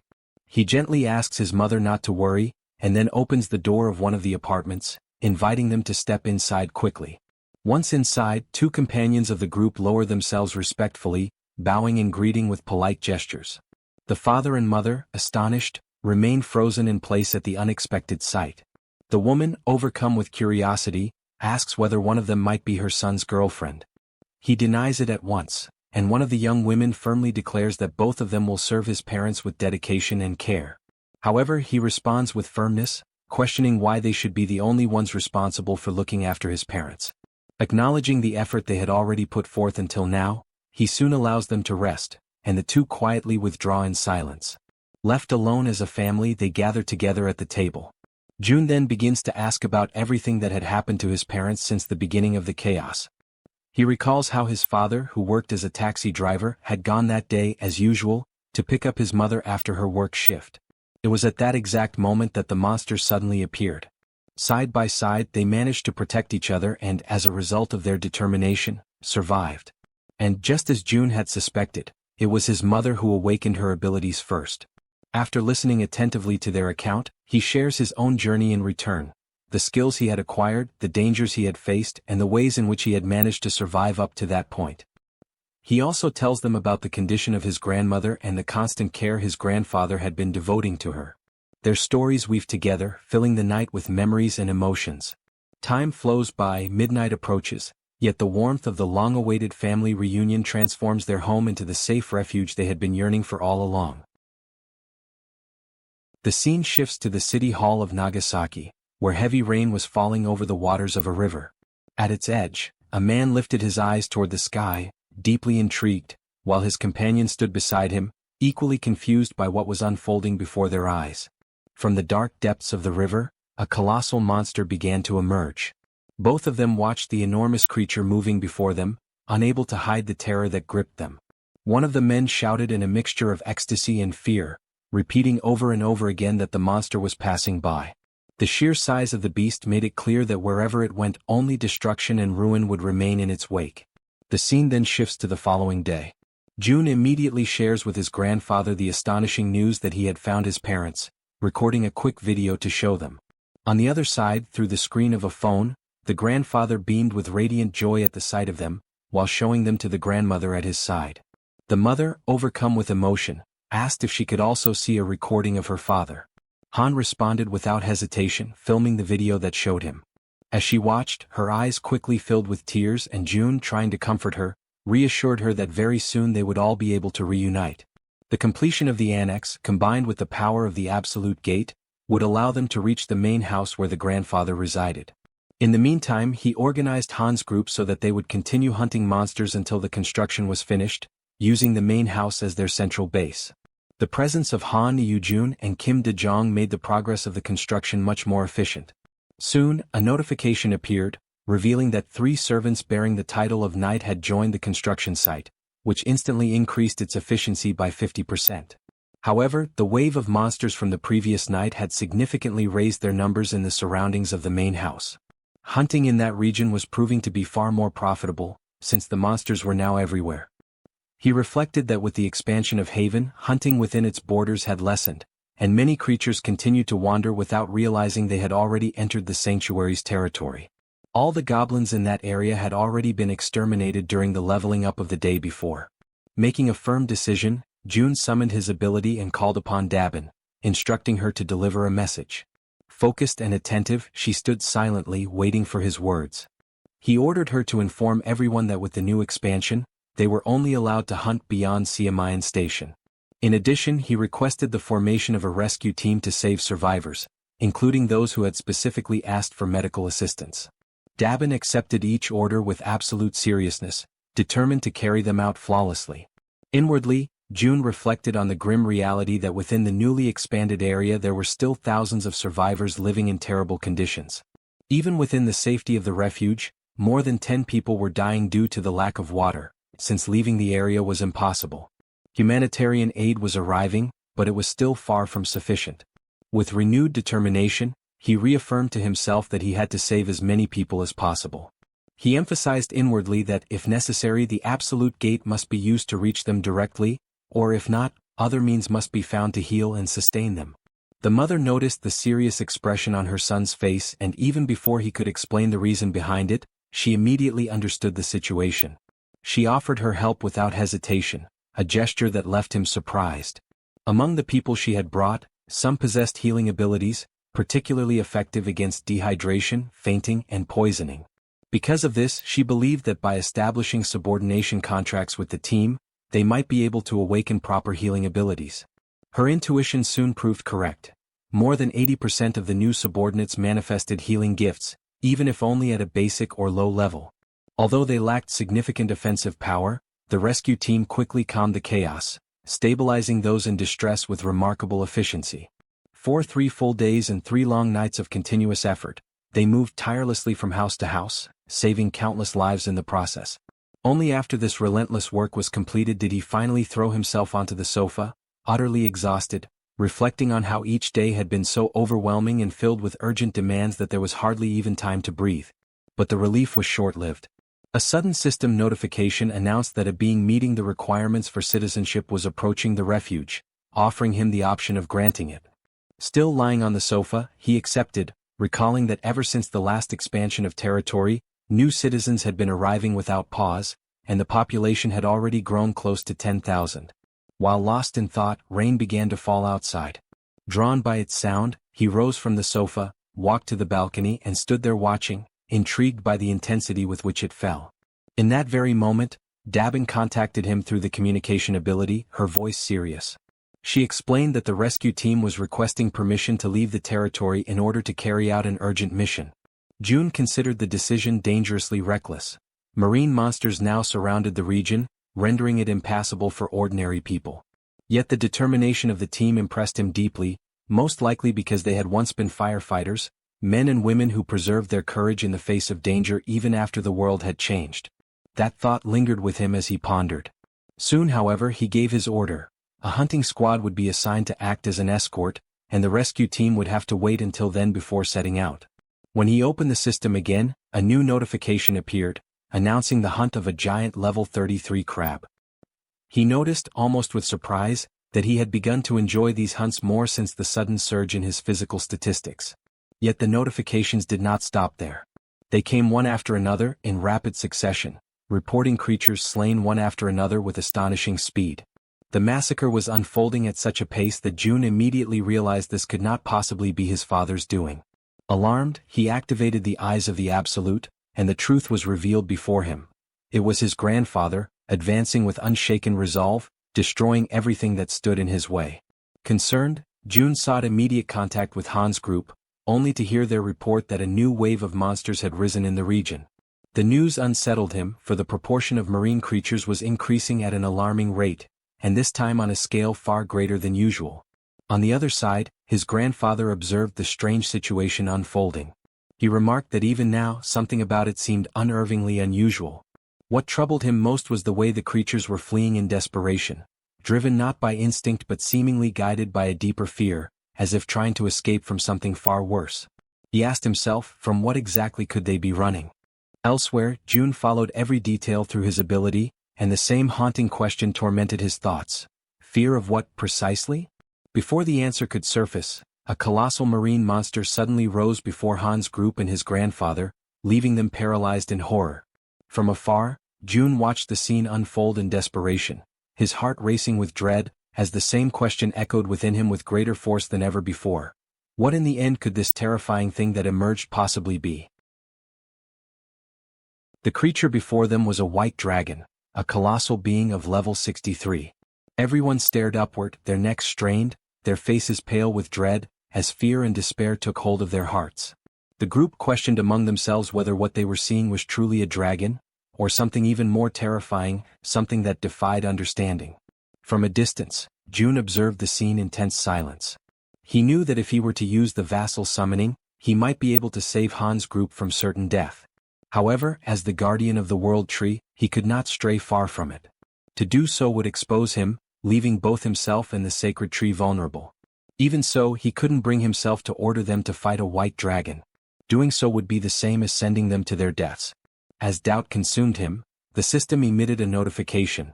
The remaining time until the completion of the annex construction was 38 hours. June reflected that, once the annex was finished, the territory would expand enough to drive away those monstrous creatures. Yet even with the increased efficiency of 50% and the accelerated progress, 1.5 times faster than before, it would still take time. They would need to endure for more than an entire day, something utterly impossible under their current circumstances. Watching the creature with narrowed eyes, he wondered if there was no other way to resolve the situation. The dragon dug its claws deep into the ground, its cold, merciless gaze falling upon Han's group and upon June's grandfather. The old man shouted that even he would struggle to face such a foe alone and ordered everyone else to fall back. But Han's group refused to retreat. United, they declared that they would stand and fight together. For an instant, June's grandfather was taken aback by their resolve. Then, with a steady breath, the old man was the first to give the order to attack. However, Han's group hesitated, paralyzed by the sheer terror of what stood before them. At that moment, June's voice rang out through the communication link. A firm, commanding tone cutting through the chaos, ordering everyone to stop immediately. The command caught everyone by surprise. None of them could understand why he would stop them from fighting. He instructed all units to hold their positions and specifically ordered Moon to restrain his grandfather. Moon obeyed instantly. The old man turned toward him, demanding an explanation, insisting that striking first was essential in any battle. Moon apologized, repeating only June's exact words. These were direct orders. Yet the grandfather persisted, clearly dissatisfied, unable to comprehend the reason behind such restraint. As the battlefield fell into a heavy stillness, June stood deep in thought. Then a system window materialized before his eyes, displaying vital information. The white dragon, level 63, had recently laid its eggs. It was weakened, and its eggs could only hatch beneath the roots of the world tree. June realized, with a surge of understanding, that the dragon had not come to fight. It had come seeking the world tree's protection to safeguard its offspring. In that instant, the white dragon's eyes glowed faintly, and its voice echoed directly within the guardian's mind. Startled, the grandfather sensed that this was no illusion. This was telepathic communication. The creature's voice resonated calmly within his thoughts, requesting that they make a pact. The old man hesitated, unsure of the creature's intentions, uncertain whether to trust or fear it. The dragon explained that it needed the help of the world tree to restore its strength. In return, it vowed to protect them from harm. A glowing symbol appeared upon the old man's hand, a mark that could be used to summon the dragon whenever its aid was required. Slowly, the majestic creature stepped forward, its immense presence radiating both power and serenity, extending something toward the old man. The light from its body condensed, transferring into his hands. Along with it came a solemn request, that he take care of its child. Then, spreading its great wings, the dragon lifted itself into the air and disappeared into the thick clouds above. The group stood in silence, watching the magnificent creature vanish into the heavens, the echo of its presence still lingering in the air. Toji was the first to break the silence, remarking that if they had attacked, they all would have perished without question. Moon agreed, adding that they had survived only because they had obeyed June's command in time. Suddenly, the system displays a flood of notifications. The loyalty of several members reaches 100, and all of them are officially registered as vassals. June watches the notifications closely, reflecting on what has just happened. With Kang Deoksu and Kim Gaeong both reaching the maximum level of loyalty at the same time, his total vassal capacity instantly triples. Now he commands 18 subordinates directly bound to him. He wonders whether it would be possible to register the people his mother had turned into awakened as well. However, he soon discovers it is impossible. Those who serve his mother remain strictly under her command, unable to be transferred. Still, he cannot help but wonder if there might be a way to create or awaken more natural awakened beings. At that moment, a new notification interrupts his thoughts. The system announces that the trust level of the citizen Moon has reached 100%. A new message follows. New ability acquired, teleportation. Before June can even react, another window pops up, congratulating him for obtaining a rare item. Awakening pill, teleportation. The description explains that the item can grant the power of teleportation, the same ability possessed by Moon. June immediately begins to consider who should receive it, and the answer comes to him almost instantly. Through his communication ability, he calls for his father to come to him at once. As soon as Donghyuk arrives, he is met by his son, who opens his hand to reveal the small glowing pill. Donghyuk looks at it with curiosity, slightly puzzled, and asks what it is. June simply tells him that all he needs to do is swallow it. Without a hint of suspicion, his father accepts and takes the pill. In the next instant, he feels something stir deep inside his body. Confused, he looks at June and asks what is happening to him. With a faint, almost teasing smile, June replies in an enigmatic tone, suggesting that he imagine what it would be like if he could teleport. Donghyuk repeats the word softly under his breath, trying to process it. Then, almost by instinct, his body reacts. In a blink, he vanishes, and reappears several meters away. He stands there, completely stunned, unable to believe what just happened. June watches in silence, thinking that for someone like his father, a warrior who relies entirely on his physical body and raw strength, gaining the power of teleportation is like granting wings to a tiger. Amid his quiet awe, the system flashes another notification before his eyes. Trust level of Donghyuk has reached 100%. New ability acquired, enhanced protective energy. June reads the message in disbelief, realizing that even the abilities of close relatives can be obtained once their trust reaches full capacity. A new idea begins to take form in his mind. If he could raise his mother's trust to 100%, he might be able to gain her ability as well. He quickly checks the system data. His mother's trust level stands at 97%. A faint smile crosses his lips. He decides there's no need to rush. After all, he still has a secret method to raise trust much faster when the time comes. The next morning, the construction of the annex is finally completed. Shortly after, the system emits a notification, alerting June to the detection of hostile entities in the surrounding area. It then reports that several sea creatures, including sharks and swordfish, have been successfully hunted down. With this increase in activity, the territory begins to expand once more, and a sharp, excruciating pain surges through June's entire body as the process unfolds. Completely exhausted, he realizes that even though he now gains less experience for victories achieved under his leadership, the total accumulated value remains immense. At that exact moment, something unexpected catches his attention. The system notifies him that an entity compatible with the requirements for citizenship has been detected. Without hesitation, June decides to accept it. Moments later, another notification appears, announcing that the total number of citizens has officially reached 10,000. As a result, the system unlocks a new feature, the Institute of Professions, allowing the inhabitants to finally obtain jobs and specialize in their respective fields. Although every one of these messages holds great importance, June feels that something even more urgent requires his attention. He opens the door to his room and calls for his mother. Concerned, she immediately appears and asks what happened, wondering if her son has something important to tell her. June thanks her for her patience and announces, with a warm and emotional tone, that they will finally be able to visit his grandfather together. The words strike deeply within her heart. Overcome with emotion, Jae-suk's eyes fill with tears. She can barely believe what she has just heard. At that moment, from the trunk of the great tree, where his grandparents reside, a door begins to glow with a radiant, golden light. June approaches it, places his hand gently on the handle and opens it. Beyond the threshold, he sees his grandfather sitting beside his grandmother, as if they had been waiting for him all this time. The old man, startled by the sudden appearance, asks who is there. When he recognizes his grandson, his face lights up with indescribable joy. He asks, trembling, if the person standing before him is truly his June. The young man confirms it, his voice trembling with emotion. Unable to contain herself, Jae-suk runs toward Lee Bangja, her father. The elderly man, still in shock, murmurs that what he is seeing cannot possibly be real. Yet, as they embrace tightly, time itself seems to stop. Their tears blend together, tears of loss, relief, and reunion. Amid sobs, Jae-suk apologizes for taking so long to return, for not having come back sooner. Lee Bangja holds her close, comforting her with gentle words, telling her that she has worked hard, just as her husband has. He thanks them both for surviving, for carrying on with their lives, and for a fleeting moment the air fills with peace and quiet warmth. Then a new notification appears before Jun's eyes. Trust level of Lee Jae-suk has reached maximum. Lineage contract obtained. He takes a silent breath, realizing that his father is currently out rescuing people alongside the relief team, which is why he couldn't bring him along this time. But that's fine, he thinks. The priority was to bring his mother first. For now that was enough. The scene shifts.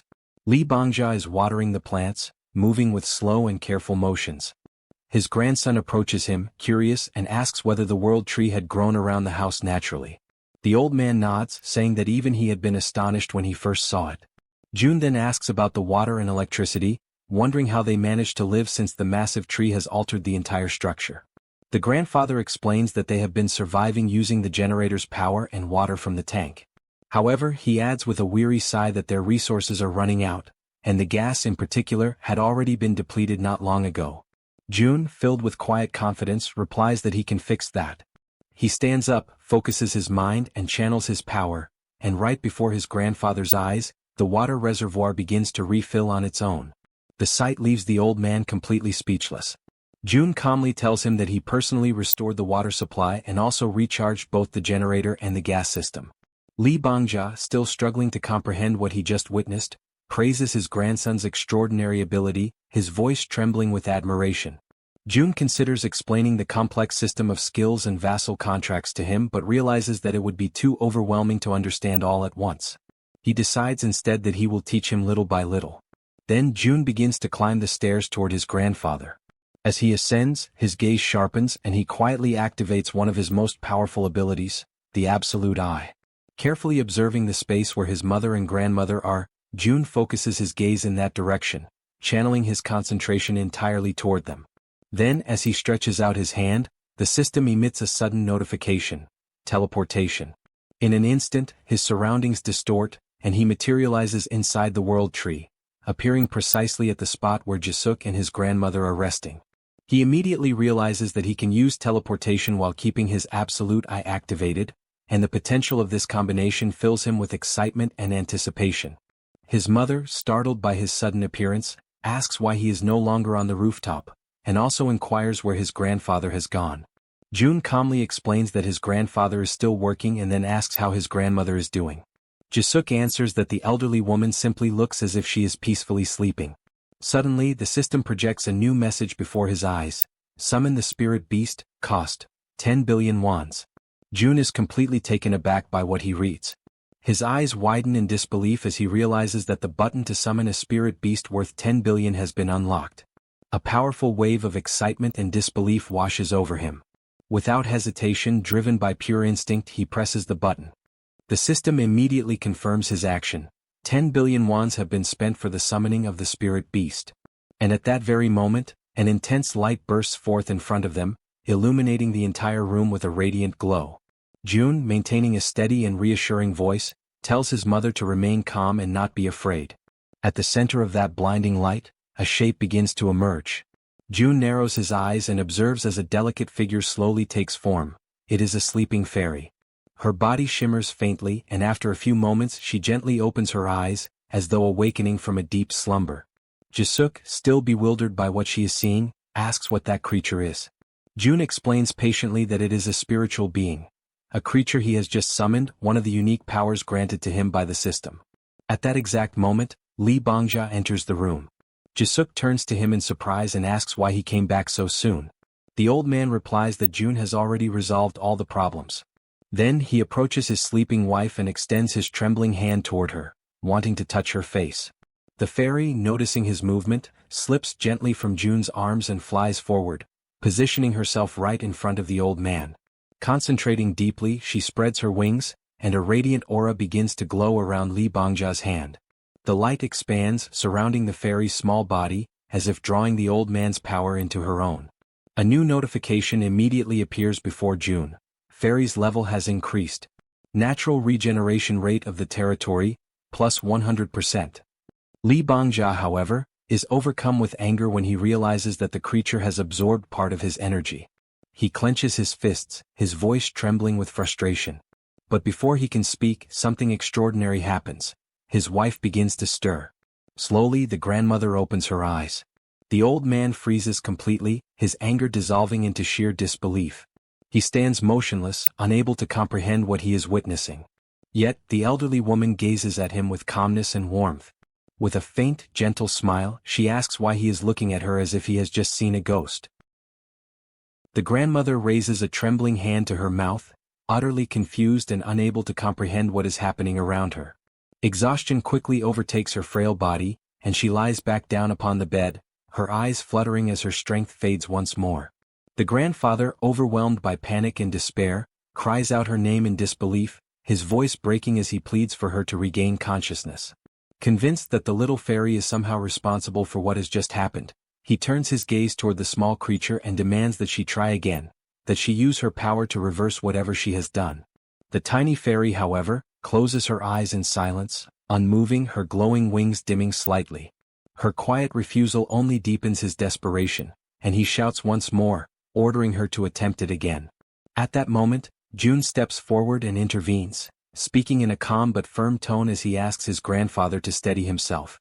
The old man takes a deep breath, lowers his head and after a brief pause, admits that he lost control of his emotions.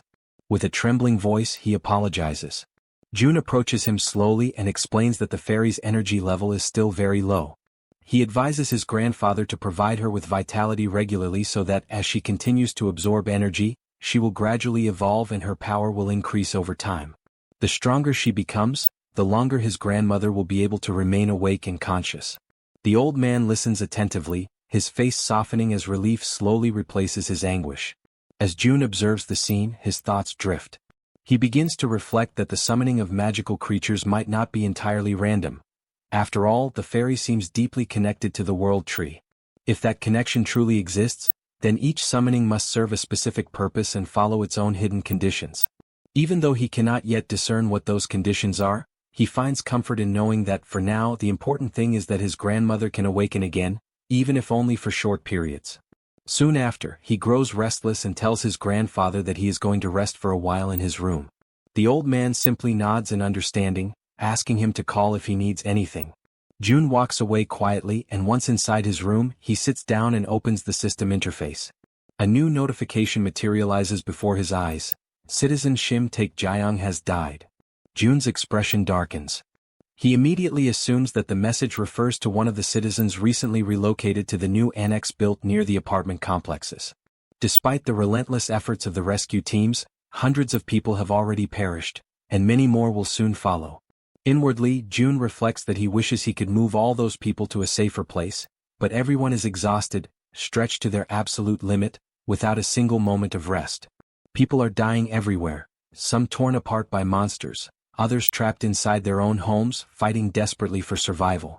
A few manage to endure thanks to rare and powerful abilities awakened by chance, while countless others perish without ever receiving a single gift from fate. He wonders if the old saying is true, that great power truly does come with great responsibility. June doesn't know why the monsters appeared, nor why only his family was granted such immense strength. The world has never offered him any explanations, so he resolves to find them himself. In that moment of solitude, he reaches his own conclusion. Responsibility belongs to those who possess power. And he decides to embrace it fully. He silently vows that he will save his country, at least as much of it as he possibly can. As he reviews the system data, he notices that the total number of people to whom he can grant citizenship reaches 220,000, yet only 10 have been officially registered so far. Sitting cross-legged on the floor, June makes a quiet but determined decision. He will continue to expand his reach until that number is filled to its very limit. And while he contemplates all of this, he recalls that the negotiations had been halted once the number of citizens reached 10,000. The inhabitants are allowed to acquire professions, yet nothing has changed in the administration window. With this realization, he concludes that the first step must be the construction of a professional training institute. The system indicates that the Institute of Professions costs 2.5 billion wons and grants citizens the ability to develop commercial skills after researching their chosen occupations. He notices, however, that the structure requires a vast and isolated plot of land, and he plans to build it on the very ground the giants had leveled earlier. The system informs him that the institute requires 30 citizens working for 7 days, each receiving a payment of 200,000 wons, and asks if he wishes to begin the installation. He confirms without hesitation and decides to instruct Dabin to hire 30 more workers. Ancient words of wisdom resurface in his mind. Cultivate the body, put the house in order, govern the nation, and bring peace to the world. Before one can change the outside world, one must first bring harmony within one's own home. Jun understands that if he truly wishes to save his nation, he must first gather the families of his subordinates. Until now, all of them have risked their lives for him. Now it is time for him to act on their behalf. Activating the absolute eyes, he observes his companions from afar. Without hesitation, he grips a door handle and, with the ability that manipulates both doors and distances, opens a passage to another place. Jun knows that Han's group has been advancing toward the vicinity of Jaehyeon Station, searching for the mother of the archer woman. He also recalls that during the construction of the annex, they had opened routes toward Daechidong, but the new wave of monsters had made further advancement nearly impossible. Nevertheless, he soon realizes that he cannot move beyond that point.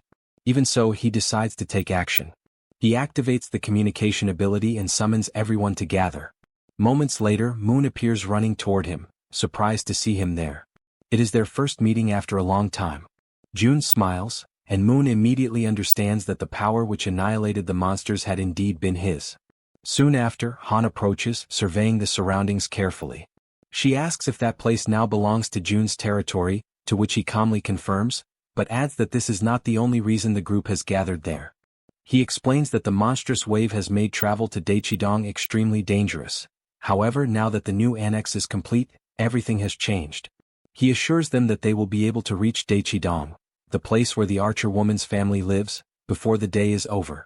Upon hearing this, she hesitates, her expression showing doubt that such a thing could be possible. Yet Jun answers her with composure, stating that he possesses a method. Soon, he extends his hand toward her and reveals that there is something he wishes to propose, causing the air around them to grow heavy with tension. When the construction of the annexed house finally comes to an end, the territory expands all the way to the front of Jaehyeon Station, granting direct access to the subway. Jun begins planning to take Jaehyeon there so that they can once again employ the poisonous gas strategy against the swarming rats.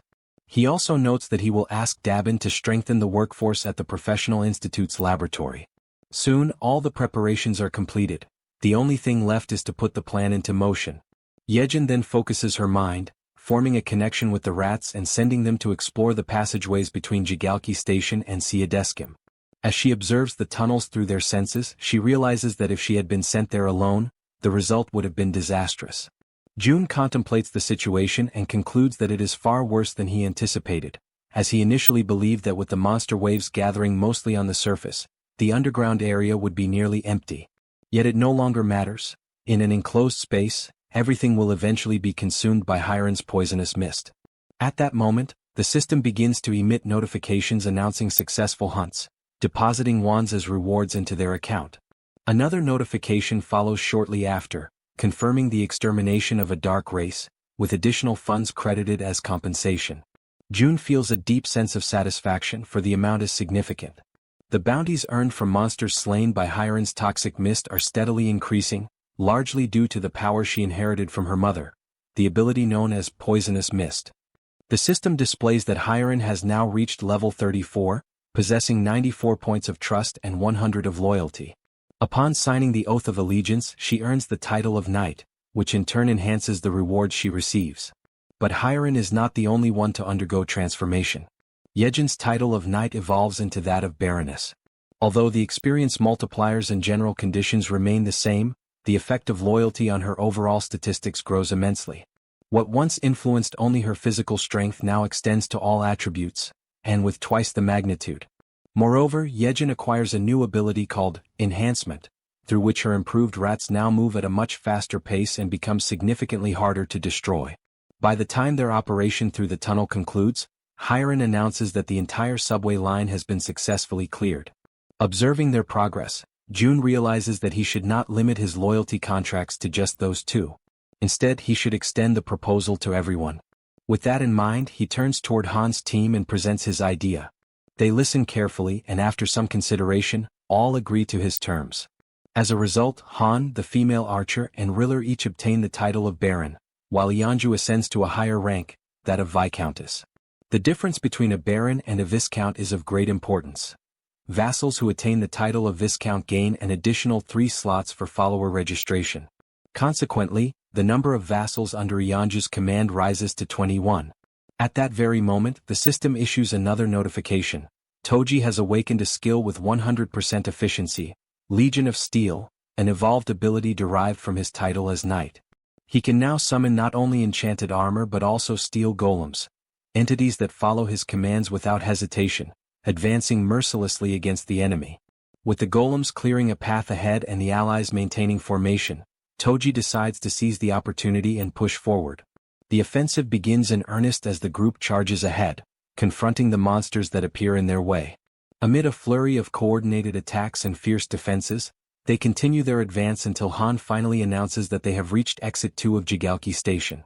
From a distance, Jun monitors the operation and reports that the path ahead is clear. He directs the group to proceed straight toward Seedishin, and everyone promptly follows his instructions. Jun reflects that the distance to the station is approximately 3 kilometers, but thanks to their enhanced physical abilities, they are able to cover the distance in just 10 minutes. After some time, upon reaching their destination, the female archer notes with satisfaction that they managed to arrive within a single day. The man with glasses, curious, asks what their next step will be. She replies that they should exit through Gate 2, as her family's condominium is located just beyond it. However, that very exit is overrun with hungry goblins lying in wait for them. Han, ever vigilant, warns his companions about their presence. Amid the growing tension, the archer steps forward and commands the monsters to clear the way. She then releases a spear of light with devastating force and precision. The weapon's energy splits into dozens of radiant beams that scatter in every direction, piercing through the surrounding enemies. The system notifies them of a series of successful kills. The goblins are eliminated one after another. On the other side, Jun observes the archer's newly revealed ability in action, known as Light Arrow. Before even reaching the target, the light detonates and multiplies, turning each beam into a lethal weapon. Meanwhile, something catches Jun's attention. He notices that the entrance to the nearby building is barricaded. This obstruction can mean only one thing: there are survivors inside. Han decides to take action, removing the debris blocking the door and giving orders to the group. He and the archer will go up to investigate the situation, while the others are to remain on guard at ground level. With steady steps and weapons at the ready, Han and the archer ascend the silent building, prepared to uncover what, or who, might still be holding on inside. On the upper floor they come upon a closed door. The archer approaches and knocks several times, yet silence prevails. No sound comes from the other side. Desperation spreads across her face. The absence of any response is unbearable. She falls to her knees before the door, overwhelmed by a crushing sense of loss. For a moment, the only sounds are her quiet sobs and the wind whispering through the cracks in the hallway. Then suddenly the door opens. A young man stands before them, and for a brief instant the world seems to stop moving. Through her tears, she recognizes him immediately, and both are enveloped in a wave of surprise and emotion so profound that it silences everything around them. The female archer approaches Myung Van and asks where her mother is, to which he quietly replies that she is inside. When the archer's mother catches sight of her daughter, an overwhelming wave of emotion sweeps over her. She immediately reaches out, placing trembling hands upon her daughter's shoulders, while the archer struggles to contain her tears, her eyes glistening with emotion. The mother examines her in desperation, her gaze darting over every detail, asking anxiously if she is unharmed. Then, in a trembling voice, the archer mentions her father, and the entire atmosphere changes in an instant. The mother freezes, visibly shaken, as if trying to push away the painful truth, but the silence that follows already says everything that words cannot. The tears intensify, spilling freely as reality sinks in. Everyone around them slowly understands what has happened. The father did not survive. The grief spreads among them like a slow, suffocating wave. The three are overtaken by sorrow, their cries rising together, echoing through the quiet halls for long, agonizing minutes. From a distance, Jun watches the scene in silence, his expression unreadable but his eyes heavy with empathy. Within himself he reflects on what must be done next. He knows he must find the families of Han, Kang Daeksu, and Kim Jaehyeon. All three are located in Jangjin-dong, and Jun understands that he must act swiftly to prevent further loss and despair. Soon after transferring the female archer's family to a secure zone, he summons his followers and dispatches them from Seomyeon toward Jangjin-dong. Not long after, a report arrives from Dabin, informing him that the public facilities have reached maximum capacity. Jun briefly considers expanding the existing infrastructure, but upon learning that many of the new arrivals own homes nearby, he decides instead to send them back to their residences. At the same time, he begins planning the construction of new spaces beyond the main complex, including community centers, offices, and shops, to provide greater comfort and autonomy for everyone. In his thoughts, he admits that he had already anticipated this kind of limitation. The expansion had inevitably brought nearby houses into reach, and several of them now stand vacant. By redistributing the residents, they would have more room and balance overall. He also decides to establish new bases around the perimeter, designed for the hunting teams, and to develop strategic commercial points that can support their growing operations. Using his communication ability, he reaches out to Dabin and instructs her to coordinate the organization of these new external bases. A system notification soon appears before him, asking whether he wishes to construct new shops and activate essential services, electricity, water, and gas. June authorizes all of it without hesitation, then pauses to reflect on the progress of the other groups. He wonders silently how far Han's team has managed to advance and imagines that they may have already reached Gyodai Station. By his estimation, the path up to that point should have been relatively smooth, although he knows well that Hiren's poisonous mist tactic only works effectively up to that station. Beyond it, they will need to find their own way as the route from Jaehyeon to Dongni rises back to the surface midway through the journey. At that very moment, the man with glasses releases Black and instructs the creature to attack the goblins blocking the group's path. The female archer fires her arrows with unwavering precision, while Moon, now wielding his pistol, takes advantage of his newly acquired invisibility skill. Kim Jeons demonstrates his new power of rapid growth, his body expanding in both size and strength, towering over the battlefield as the group pushes forward.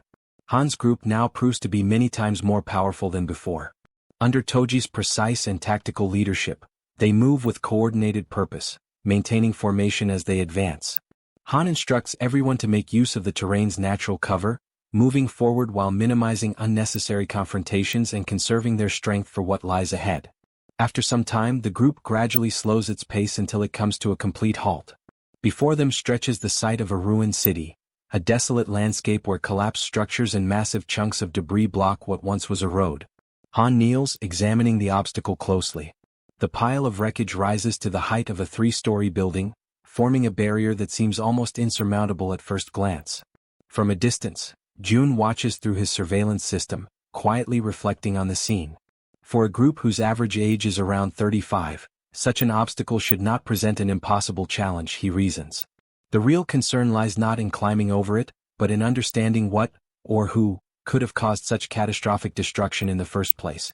He questions silently what kind of creature could have torn apart a concrete bridge with such raw force. The absence of enormous footprints rules out the presence of a cyclops, yet the pattern of destruction clearly indicates that something immensely powerful had passed through the area. Proceeding with caution, June activates his communication ability and transmits a calm but firm directive to Han's team, advising them to move forward carefully and stay alert for any disturbances. As Han's group descends toward the lower area, June checks their progress, calculating the remaining distance to their destination, Jangjindong, estimating that only about 4 kilometers remain before they complete the journey. He reviews the data on his monitor and concludes that if all the nearby apartment complexes share similar layouts, the arrival should proceed without major complications. However, just as he finishes that thought, a sudden sound interrupts his calculations, a chime, faint yet distinct, echoing like a doorbell. But in that abandoned region, there shouldn't be any functional doorbells at all. Instantly alert, June activates his multiple vision ability, splitting his perception across various points within the safe zone to identify the source of the noise. He frowns in confusion. Since Dabin had taken over operational control, no incidents of this nature had been reported. Despite that, a sense of unease compels him to investigate personally. He establishes contact with Yejin through the system, informing her that he will conduct a quick inspection of the apartment sector. Upon arriving at the site, June carefully surveys the surroundings and soon notices a small group of people gathered outside one of the buildings.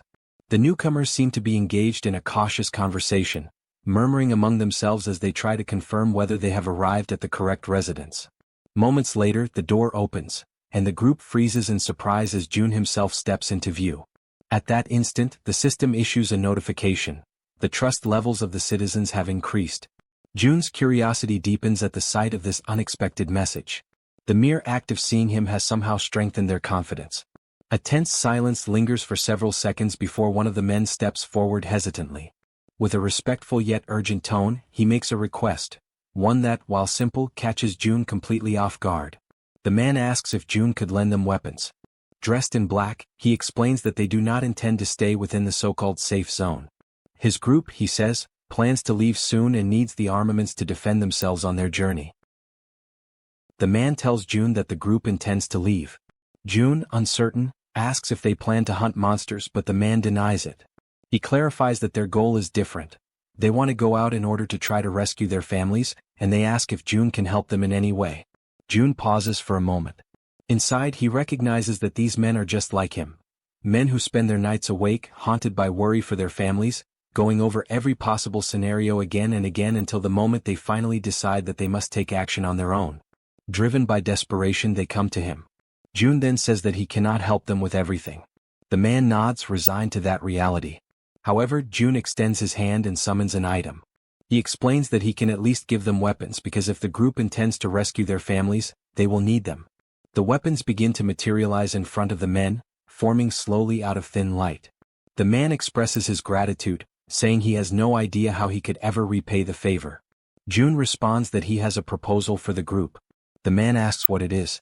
June reveals that he wishes to form a subordination contract, an ability that seems almost ridiculous at first glance, yet it allows him to select 100 awakened followers without requesting anything in return. However, the ability comes with a particularly troublesome requirement. The man asks what they must do. June explains that the reason his mother never filled all 100 slots, even with such a powerful ability, is simple. With a tone heavy with authority, he declares that they all must kneel. The men are startled, shocked by how authoritative June suddenly seems. Even so, they obey, lowering themselves to the ground and asking if that position is correct. June confirms that it is. He asks for a moment, places his hand over the man's head, and states that from that moment on, the man must obey him. June explains that all the man needs to do is express his intention to submit clearly. The man does so, declaring his submission. The system immediately notifies that the man, named Jang Sungjun, possesses a trust level of 48 and awakens the ability of teleportation, a ranking-type teleportation that consumes mental strength in order to generate physical force. The man feels the energy coursing through his body and becomes unsettled by the light that begins to spread around him. June is also surprised by the phenomenon. The ability and the rank he receives are an extraordinary reward, far greater than anything June imagined could appear. The system then notifies that a tangerine has been purchased and it materializes instantly in June's hand. A mission appears, to lift the tangerine using telekinesis within 10 minutes, with a reward of increased mental power and no penalties. June shows the tangerine to the man and orders him to lift it using his ability without touching it. The man agrees, focuses deeply, and a thin aura begins to form around the fruit. Moments later, the tangerine rises from June's palm, floating steadily in the air. The man is astonished to see the object levitating and silently celebrates his own success. Suddenly, the tangerine bursts open and explodes into juice, sending pulp splattering over everyone including June. Embarrassed, the man apologizes, saying he lost control, but June tells him that everything is fine. He explains that this is the nature of the power granted by the contract and calls the next person forward to continue the process. The system displays a new notification. The citizen's trust rises to 50, and his loyalty surpasses 30, unlocking the attribute. He now fulfills the requirements for vassal registration. June asks the others if those accompanying Jang Sungjun also wish to establish the same type of contract. After Sungjun is officially registered as a vassal, his assistants complete their own contracts as well. The remaining 5 awaken medium-level abilities, rank between D and C, and stumble over their answers while responding to the questionnaires, but June does not consider that important. For him, obtaining Sungjun alone is already more than enough.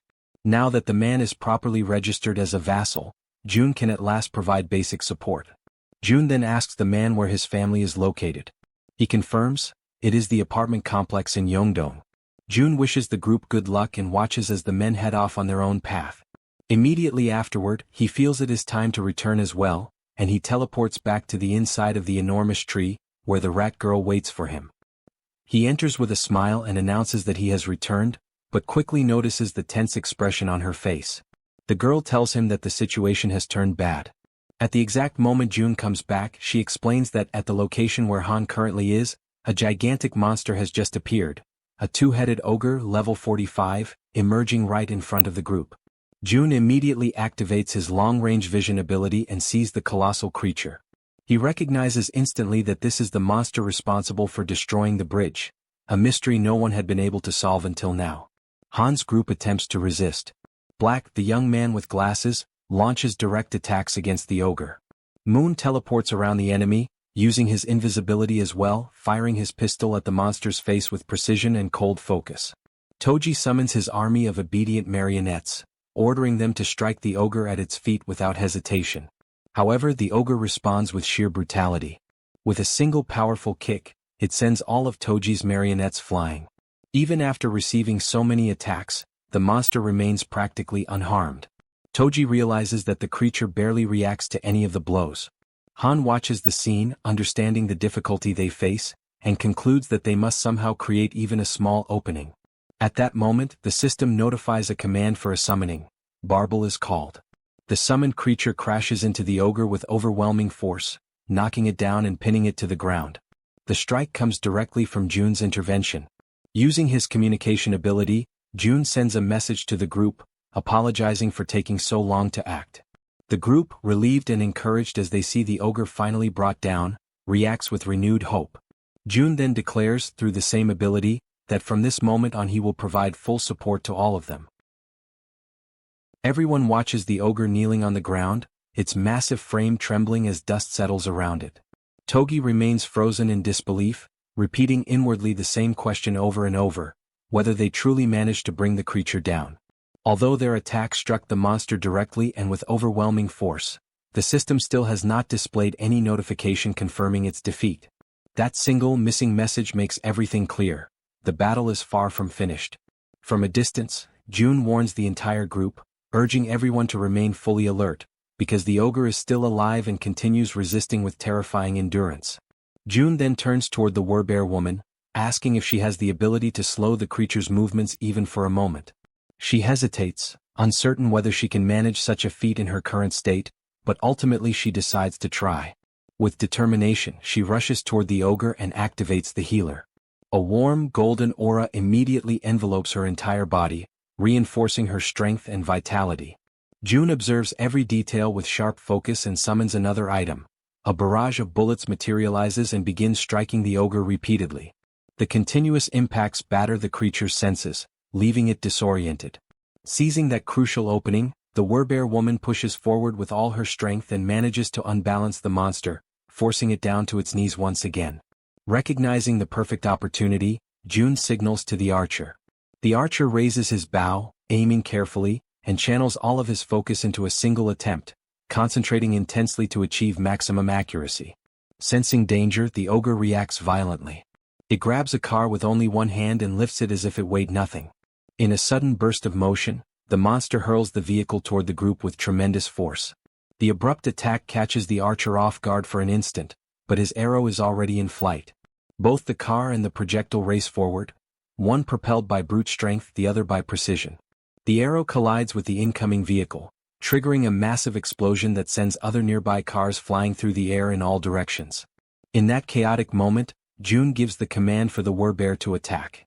She quickly positions herself behind the ogre, but the monster turns with startling speed, dodging the archer's second arrow. The sudden shift alters the arrow's path, sending it off course, straight toward the Werbear woman.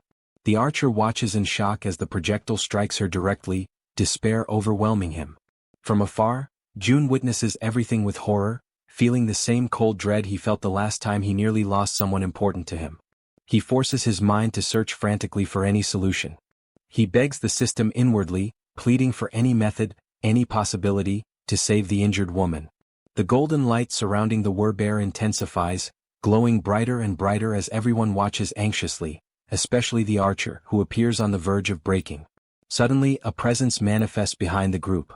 A hand emerges, engulfed in swirling black flames, Han's hand. He steps forward with unshakable determination, declaring that he will end the ogre himself. The sight strikes June so deeply that he collapses to the ground, unable to comprehend what is happening. The rat girl approaches him and gently asks whether he is all right. June insists that he is, explaining that he simply relaxed for a moment before reactivating his long-distance vision. However, he cannot shake the alarm in his mind. This is not supposed to be the time for Han's awakening. He asks himself what exactly could have triggered such a sudden surge of power. Meanwhile, the ogre faces Han. Han grips the metal rod, now entirely wrapped in dark, swirling flames that pulse with unnatural intensity. He focuses all of his strength and hurls the rod with immense precision. It pierces through the air like a spear and strikes the ogre with devastating force. At last, the system displays the long-awaited notification. A level 45 ogre has been eliminated. The group reacts with a mixture of relief and astonishment. The werebear signals that she is alright despite everything that happened. At that moment, Moon looks at Han, curiosity overtaking his surprise as he asks about the ability Han just used. Still shaken, Han admits he is not entirely certain how it happened and wonders aloud whether June might have somehow helped trigger it. June, still lying on the ground, contemplates the black flames. He reflects on the nature of that power, questioning whether the ability activates only under certain conditions and whether it truly belongs to Han, or perhaps to himself. Even so, this mystery is not the most urgent matter. A familiar and intense pain begins creeping over him. The system notifies an increase in skill level, and once again, it becomes time for June to endure the searing agony that seems to stretch on without end. After enduring the pain, which as always had been present in the same familiar way, he gradually regains his composure. His companion shows clear concern, asking whether he is all right, and he assures her that he is. Within the territory, the monsters are completely converted into experience, while the people who manage to survive are officially granted citizenship, marking the definitive conclusion of that cycle of conflict. This time, however, something is different. The system releases a new notification, informing him that a dungeon has been discovered. Because he is the first to find it, June receives 100 crystals as a reward. He is taken aback as he reads the message.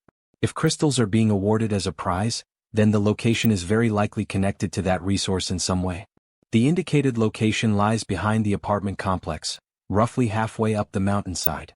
June considers sending Lee Junhyuk's group, including himself and everyone currently under his leadership. He reasons that, by forming subordination contracts with them, the group will become strong enough to face whatever lies ahead. He wonders where Lee Junhyuk is at that moment and activates his ability, Ultimate Eyes.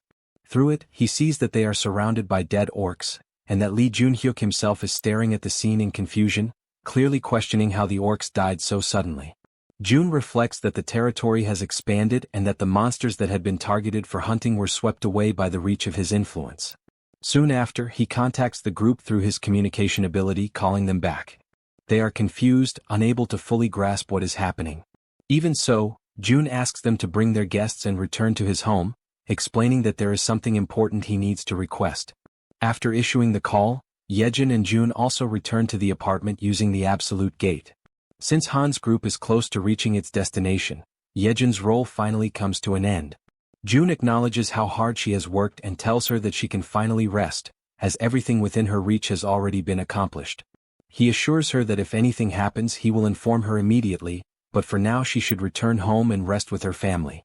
Jaehyeon thanks him and leaves happily, feeling truly appreciated. June reminds her once more to return safely. Watching her depart, he feels satisfied and begins to reflect on whether Han's mission is also nearing its conclusion. The last time he checked, there was little left to be done, and he reasons that his overall abilities have already been enhanced to the point where most obstacles can be overcome, especially now that the territory's chief threat, its greatest problem, has already been eliminated. Meanwhile, on the other side, Han's group stands before the apartment complex where the families of Han, Toji, and Kim Jian live. Joy spreads through the group as they realize that they have finally reached their destination. Han shows unwavering determination, thinking about rushing forward to rescue everyone and bring them out safely, while the man with glasses reinforces that he will do everything within his power to ensure that no one gets hurt. With that resolve, Toji encourages the group, and they begin running toward their objective. In their thoughts, the same words repeat over and over. Just a little more, only a little more, and they will finally be reunited with the people they are trying so desperately to protect. Toji imagines that after this, they will all head to the safe zone and be able to live in peace at last. However, suddenly the run comes to a halt. The group stops abruptly. Han senses that something is wrong and looks toward Toji, who freezes completely, his body stiffening in shock. Moments later, everyone begins to see the same thing he does. Toji starts to tremble, overtaken by raw nervousness. Filled with terror, he comes to the conclusion that perhaps they arrived too late. Inside the complex, several armed figures occupy the area.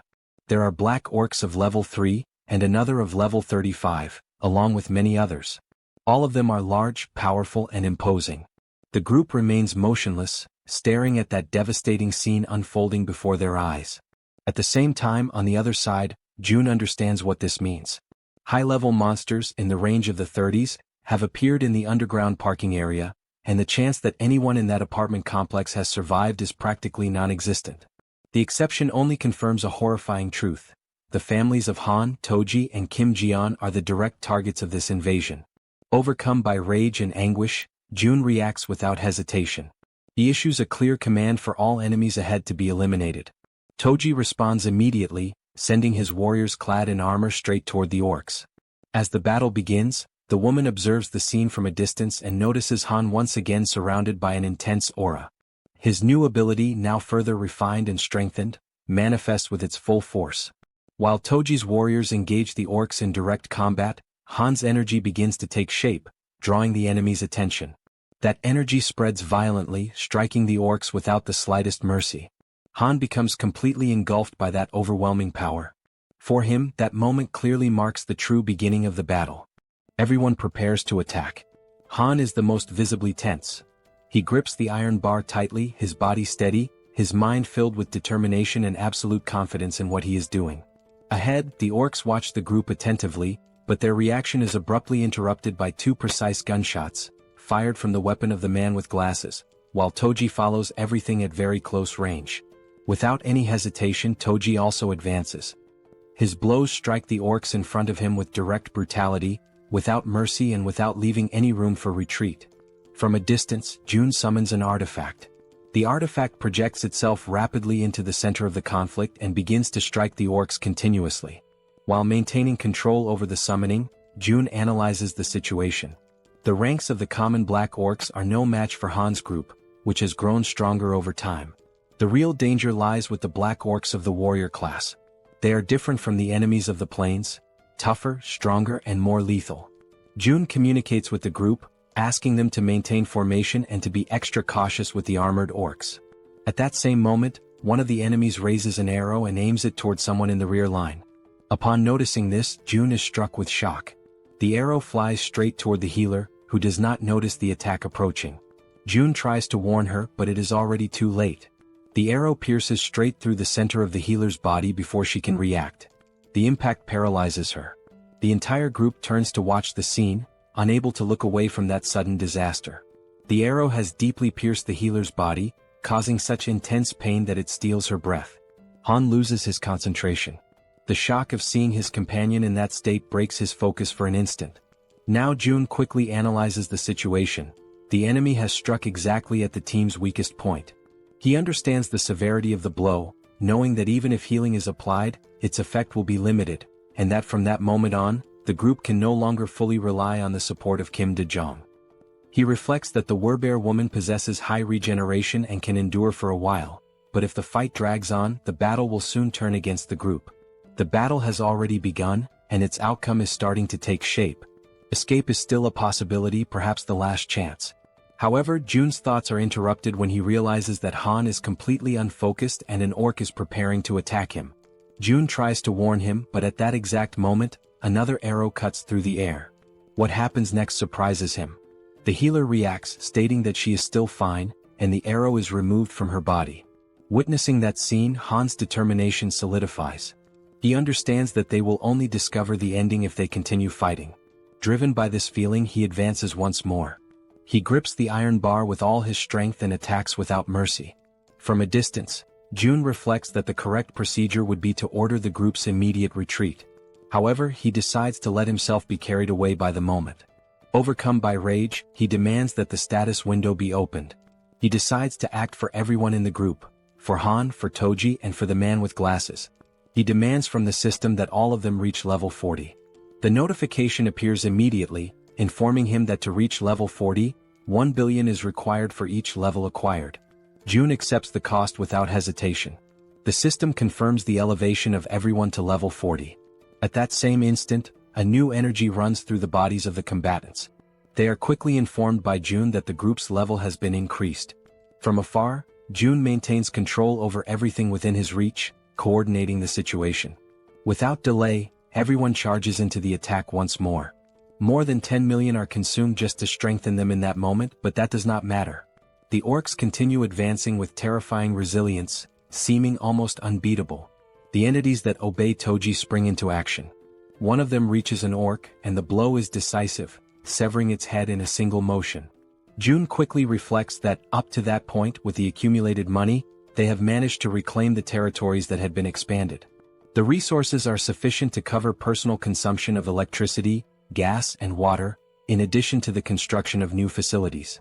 At that same moment, June issues a new command to the system, demanding that everyone's level be raised to 45.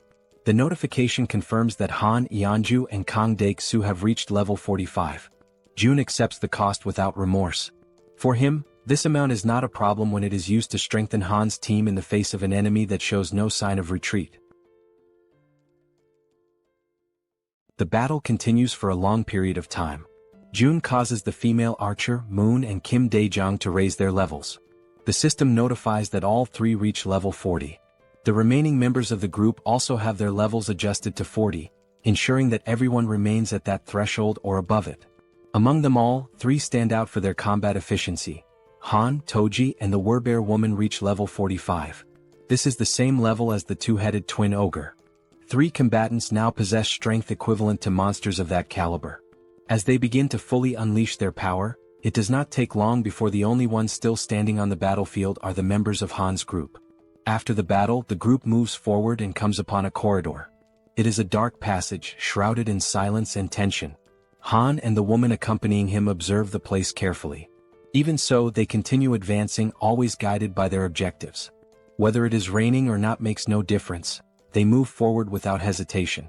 At a certain moment they find a door. Han approaches and decides to turn the handle, but the woman tries to stop him, drawing his attention.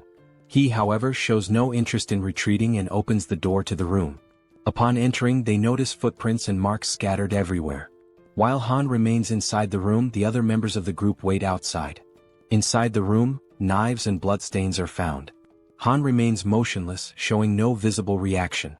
Everyone observes the scene in silence, trying to grasp the weight of what lies before them. When the group draws closer and sees the condition of the room, the shock is shared by all.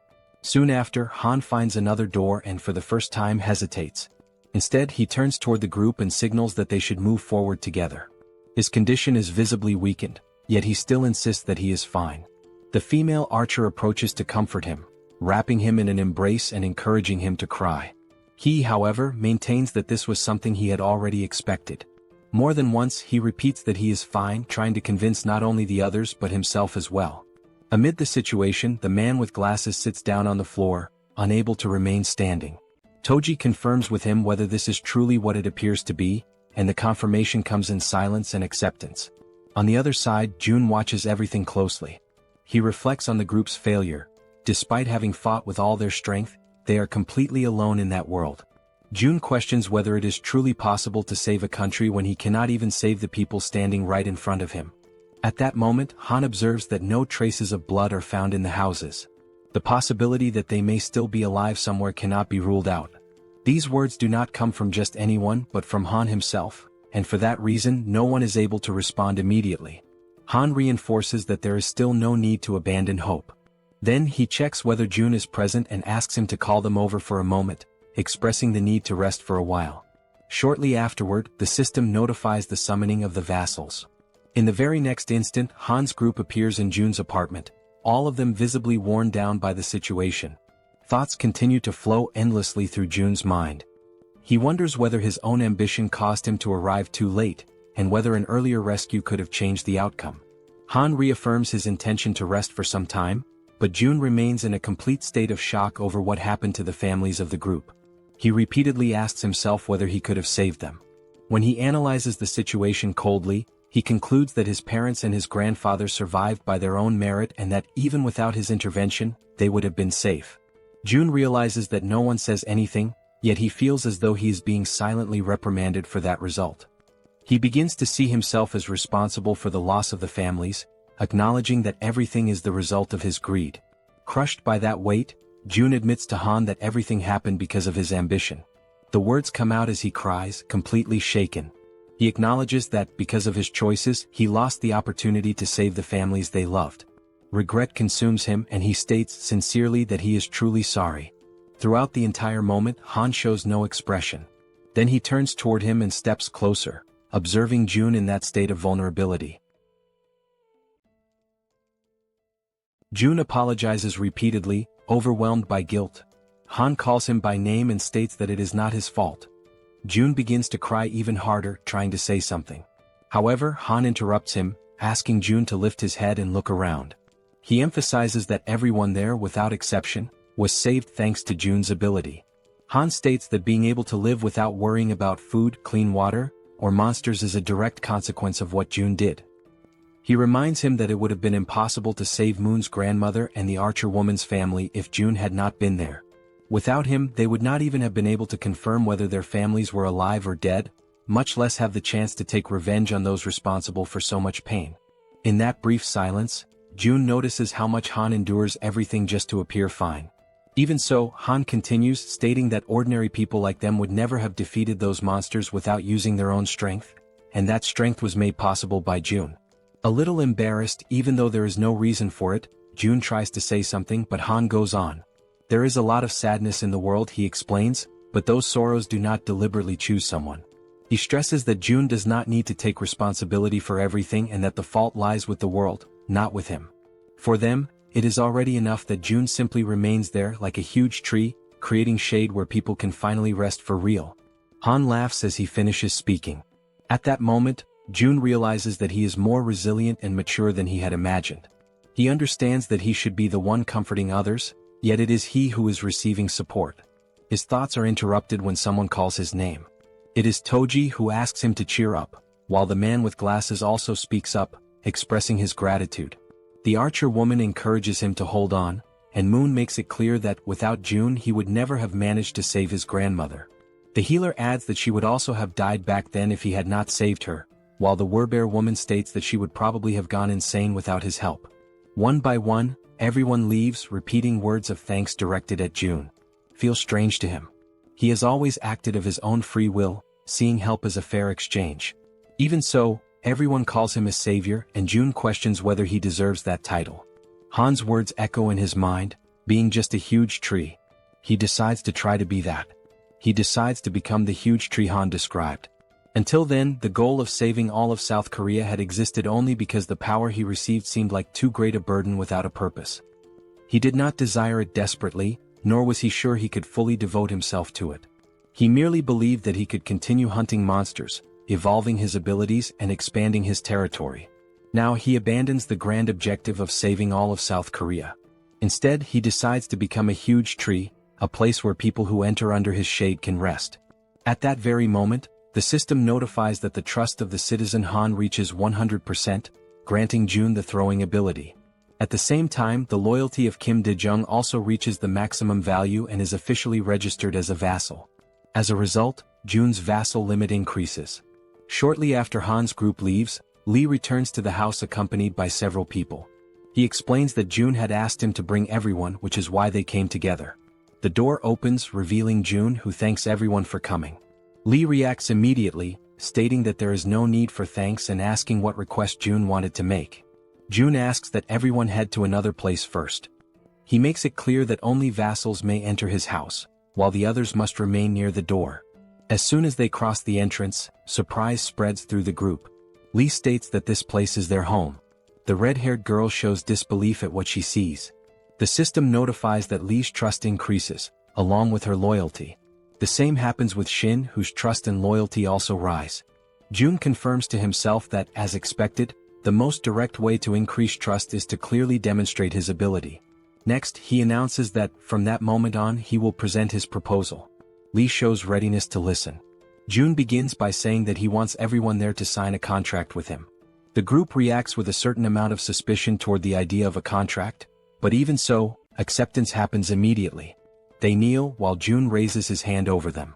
The girls ask whether, since they are the last ones, that means everything is finished. June confirms it and praises the work that was done. He reflects that negotiating with many people at the same time is exhausting, but acknowledges that, with this, the preparations are finally complete. Lee then asks him to get straight to the main point. June explains that, with the recent expansion of his territory, the entire Wangnyang mountain has now become part of it. Lee shows surprise upon realizing that it is the mountain located right behind them. June confirms this and adds that, apparently, a dungeon has appeared in that location. He then asks Lee and the others to explore that dungeon, questioning whether they can accomplish this task. Lee accepts promptly, thanking him for the trust placed in the group. At that moment, through the communication ability, someone calls June by name. It is Dabin, informing him that everything that had been requested is already prepared and that he can go there. June heads toward the elevator. As the mechanism descends, he reflects in silence. With Lee agreeing to take part in the dungeon incursion, the matter enters a brief period of calm. Even so, something draws his attention. After the subordination contract, Lee's abilities do not change. According to the system, he remains at level 40, holding the title of 12th Servant, Viscount Mage. In the group led by Lee, the main members are Shin and Kim, who were classified as B, while most of the others fall between D and C. As more people are contracted and data accumulates, June begins to understand the system better. High-level abilities require elevated innate attributes, something that can be called potential or talent. The limit of subordinates is restricted to only 100 people. Because of this, June concludes that from now on it will be more advantageous to choose carefully, prioritizing individuals who are truly talented. As the elevator doors open, Dabin is already waiting for him eagerly. June acknowledges her effort and shows satisfaction with the work. Dabin reacts naturally, saying that it was not difficult, but June still assures her a bonus for the service. He looks over the gathered group and asks whether those are the selected people. Dabin explains that, according to the instructions she received, she gathered 10 individuals skilled in carrying out practical tasks. June introduces himself to the group, stating his name and showing cordiality. In response, everyone behaves politely and returns the greeting. Among the people gathered by Dabin, one of them asks what kind of work June is planning for them. June replies that he intends to explain everything and reveals that he is considering granting everyone the same position held by Dabin, a managerial role. The reaction is immediate. The group shows enthusiasm and apprehension at the same time, questioning whether that is truly serious. June reflects that even with the significant growth of the population, there are only a few people in managerial positions. Among them are Lee Sungmin, leader of the medical team, and Baek Sungmin, responsible for the replacement team. One of the young men states that, if given that responsibility, he will work diligently. June reflects again. There are still 12 managerial slots available which could be distributed, but not for free. He informs them that there are conditions, generating curiosity and tension within the group. He explains that, with the constant arrival of new people into the territory, countless problems will arise, and the position will be granted only to those who present concrete solutions. After asking whether everyone agrees, he extends his hand and invites those interested to speak up, one by one. For quite some time, the candidates for manager present proposals on topics such as waste disposal and road maintenance, most of them satisfactory. The ideas become increasingly solid, confirming Dabin's good judgment. At a certain moment, a blue-haired man raises his hand. Encouraged by June, he proposes the creation of an organization to maintain internal order, warning that without a stabilizing presence, incidents will be inevitable in the future. June understands the proposal and asks whether he is referring to the creation of a department similar to how the police operate. The man confirms. Another member of the group interrupts the conversation, adding that when he thinks of the police, something comes to mind. June allows him to speak. The man mentions that police station arsenals store firearms including rifles. The information surprises June, who wonders whether rifles would not be equipment exclusive to the military. The man explains that technically South Korea is still under an armistice, and that in emergencies, properly established police stations maintain sufficient weapons in their arsenals. June reflects that if they manage to obtain these weapons, it could significantly help in creating a department responsible for maintaining order. He considers that the nearest police station is Busanjan Police Station, located in Siamayan. He then asks the name of the man who brought the information, who introduces himself as Nam Jinho. June asks Nam Jinho to form a team and go on this mission. Surprised, he asks whether he should go personally. June confirms, saying that there is no reason for great concern. Due to the expansion of the territory, the police station is probably within its boundaries, and if it is not, there is no need to insist. Nam Jin-ho accepts the task and states that he will try. June instructs Nam Jin-ho to depart as soon as he is prepared and tells the others to continue suggesting solutions. The following day, after the successful completion of the mission, Nam Jin-ho returns. He had gone in search of firearms and, indeed, manages to bring them back. June confirms everything using the Supreme Eyes and registers the items in the system shop without difficulty. The result does not meet expectations. They recover only 2 rifles, 3 bullets and empty cartridges. The quantity is not the problem, since June can acquire more ammunition later. The real issue arises next. Most of the weapons from the arsenal had already been taken. Judging by the size of the storage, June estimates the existence of a heavily armed group of survivors somewhere. This realization immediately turns into a headache. Even so, June reasons that such a large and well-armed group would hardly go unnoticed. If they were nearby, news would certainly have already reached the territory. This leads him to conclude that, at least for now, that group is not in the vicinity. June decides to leave this problem for later and activates Ultimate Ears, expanding his perception. In another distant part of the territory, orcs advance amid destruction. They spread out in all directions, pressing a cornered group, the one led by Jang. A man asks what they should do, pointing out that the monsters seem to be emerging from all directions at the same time. Jang surveys the battlefield with difficulty and wonders how those creatures managed to advance so far. One of the group members draws attention to an even more urgent problem. Their ammunition is almost completely depleted. Jang feels the weight of reality settle in. Everyone is exhausted and their weapons are beginning to fail. He realizes that his abilities are not enough to withstand the enemy's constant pressure. At that exact moment, the communication skill is activated. June makes direct contact, drawing Jang's attention. Shortly after, a system window opens before them, and weapons begin to materialize in the space around them. June, even from a distance, acts at the perfect moment. The tension turns into relief as new equipment appears, raising the group's morale. Jang is the most emotional of all, certain that the intervention saved the battle and their lives.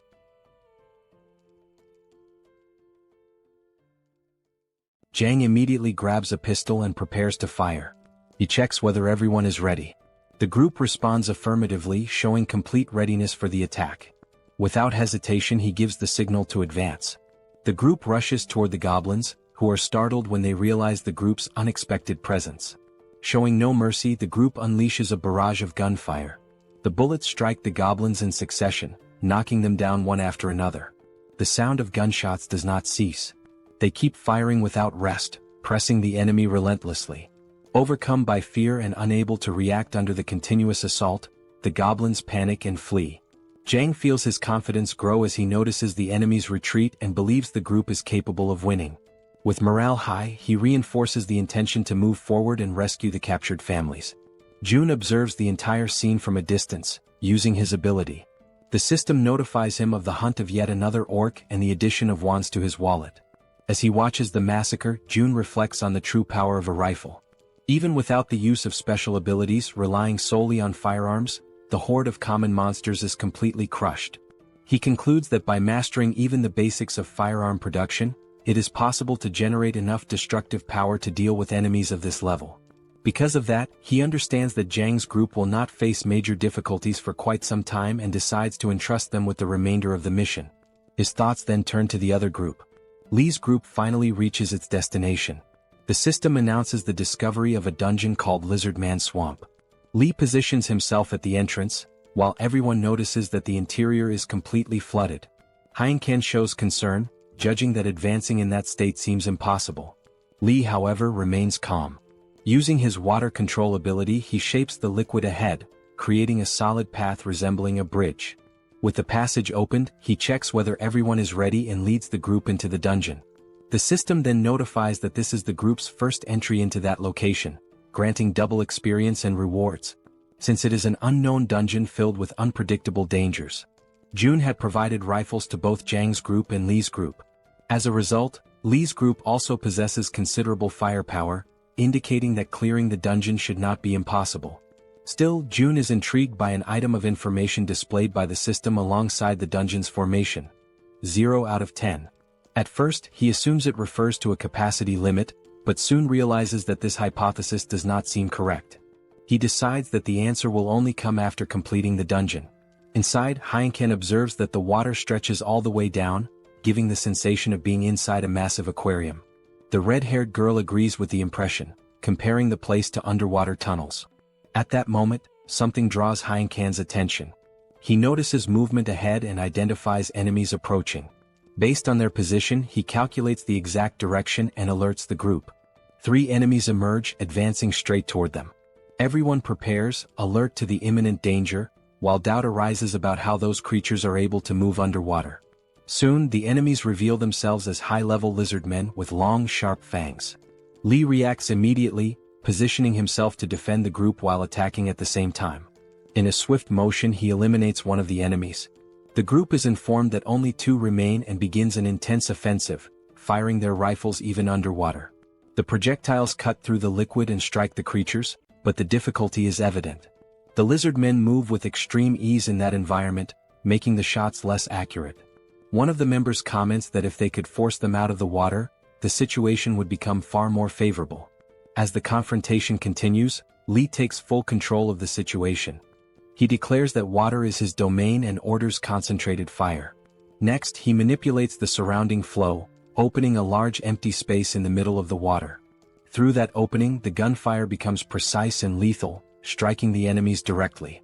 The system then notifies the elimination of additional lizard men, with levels ranging between 20 and 22. June observes everything from a distance and reflects on the situation. They were lucky. Normally, in an environment like that, the lizard men would hold the absolute advantage. Inside a completely flooded dungeon, even moving would be extremely difficult. Creatures capable of moving freely through dark, low-visibility waters would become true reapers. However, Heinken's presence completely changes this scenario, as he awakens the Minimara ability, capable of identifying terrain within a 100-meter radius and distinguishing allies from enemies. Added to this, Lee Jun-hyuk shows a remarkable ability to handle adverse situations, completely reversing the group's disadvantage. Because of that, Jun concludes that there is nothing more he needs to support at that moment. With Lee and Heinken, and only a few allies providing covering fire, that is more than enough to conquer the dungeon. The group continues advancing and approaches the area where the inscriptions left by the defeated lizard men are located. Shortly afterward, Lee identifies the critical point and realizes they have reached the dungeon boss room. The door before them opens and Lee's entire group enters cautiously. As they cross the boundary of the room, something immediately draws attention. The environment is completely dry. There is no water at all. The absence of that element feels strange, especially considering the entire path taken so far. The suspicion arises that reaching that location may be a prerequisite for clearing the dungeon, while Heinken reflects that whenever something seems too simple, a sudden change usually follows. Soon after, an unsettling sensation spreads. He senses that something is wrong and quickly identifies the approach of an enormous volume of water. In a matter of moments, water bursts violently into the room. The group is startled but remains alert, ready to react. Lee focuses and uses his abilities to observe what emerges from that sudden torrent. When he finally sees it clearly, he is taken by surprise. Before them appears a creature never seen before. Its overwhelming presence leaves no doubt. The dungeon's boss monster has finally revealed itself.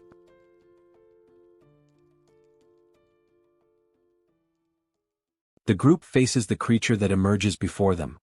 Almost immediately, everyone begins firing their rifles, unleashing bursts of gunfire in an attempt to hit it.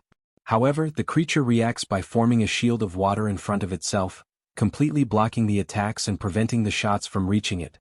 The red-haired girl notices that the bullets are being stopped by the water, and Heinken realizes that their attacks are having no effect. In response, Lee shows that he understands the situation. If the enemy also uses water, then it is possible to counter its control with the same element. Heinken shows concern and tries to understand what Lee intends to do. Lee simply states that he will end this immediately and return shortly. Without wasting time, he lunges forward, moving at extreme speed. The water around him rises like a living current, lifting his body into the air. That mass of water surges forward with him, carrying him straight toward the opponent. As he closes the distance, Lee focuses deeply, gathering every bit of power possible into his hands and taking control of all the water within reach. He then releases his power, launching a water attack at the enemy. Even so, the dungeon boss defends calmly, raising its own water to block the strike. Observing the way the enemy reacts, Lee understands the limitation of that control, that if the boss is blocking the attack in a physical manner, that means it cannot move the water that Lee already controls. With this certainty, Lee begins controlling a sphere of water that forms around the dungeon boss's head. In a decisive instant, the compressed water explodes from the inside out. The dungeon boss's head is destroyed along with a violent water blast, leaving the group completely shocked and panicked by the sudden and brutal scene. After the attack, the water that had been supporting Lee in the air dissipates gently, returning him to the ground. Calmly, he states that the dungeon has been cleared. At that moment, the system issues notifications. The lizard man boss has been defeated, values are deposited into the wallet, and experience is added. Next, the system reports that Lee has eliminated the territorial leader of the lizardman's domain and that 10 crystals have been received as a reward. After the group leaves the dungeon, its description undergoes a slight change. The system announces that, from now on, the Lizardman Swamp Dungeon has a classification of 1 out of 10. This number represents the limit on how many times the dungeon can be cleared. June reflects on this and concludes that there are still 9 incursions remaining. If all of them are completed and the crystals are gathered, it will be possible to perform a mystical draw. In other words, this represents the chance to obtain another divine item, such as a communication ring.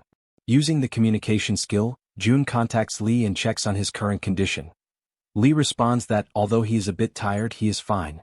Relieved, June makes a request, asking whether it would be possible to clear a dungeon once per day. The request surprises the group, leaving them momentarily stunned, yet at the same time pleased to be able to help. 10 days later, the system issues new notifications. Citizen Lee once again defeats the leader of the Lizard Man Swamp, receives another 10 crystals as a reward, and fully clears the dungeon for the first time, earning an additional 100 crystals. After the defeat of the final boss, Lee confirms that this was the last stage. The system reports that all possible dungeon completions have been used. It also notifies that the mystical draw consumes the accumulated crystals and that the total available amount reaches 400 crystals. Next, June communicates with the group members, acknowledges their excellent work, and instructs everyone to return and rest properly. With the mission concluded, June reflects that there are sufficient resources to carry out the mystical draw, and that only this final step remains. When he points toward the ground, an intense light emerges, so bright that he must shield his eyes, unable to keep them fully open. Even so, he watches with difficulty and wonders if there is anything that can be done in the face of such overwhelming brightness. Suddenly, he is startled when he realizes what is beginning to form within the light. A crown slowly takes shape. The object floats into his hand, supported by an invisible force.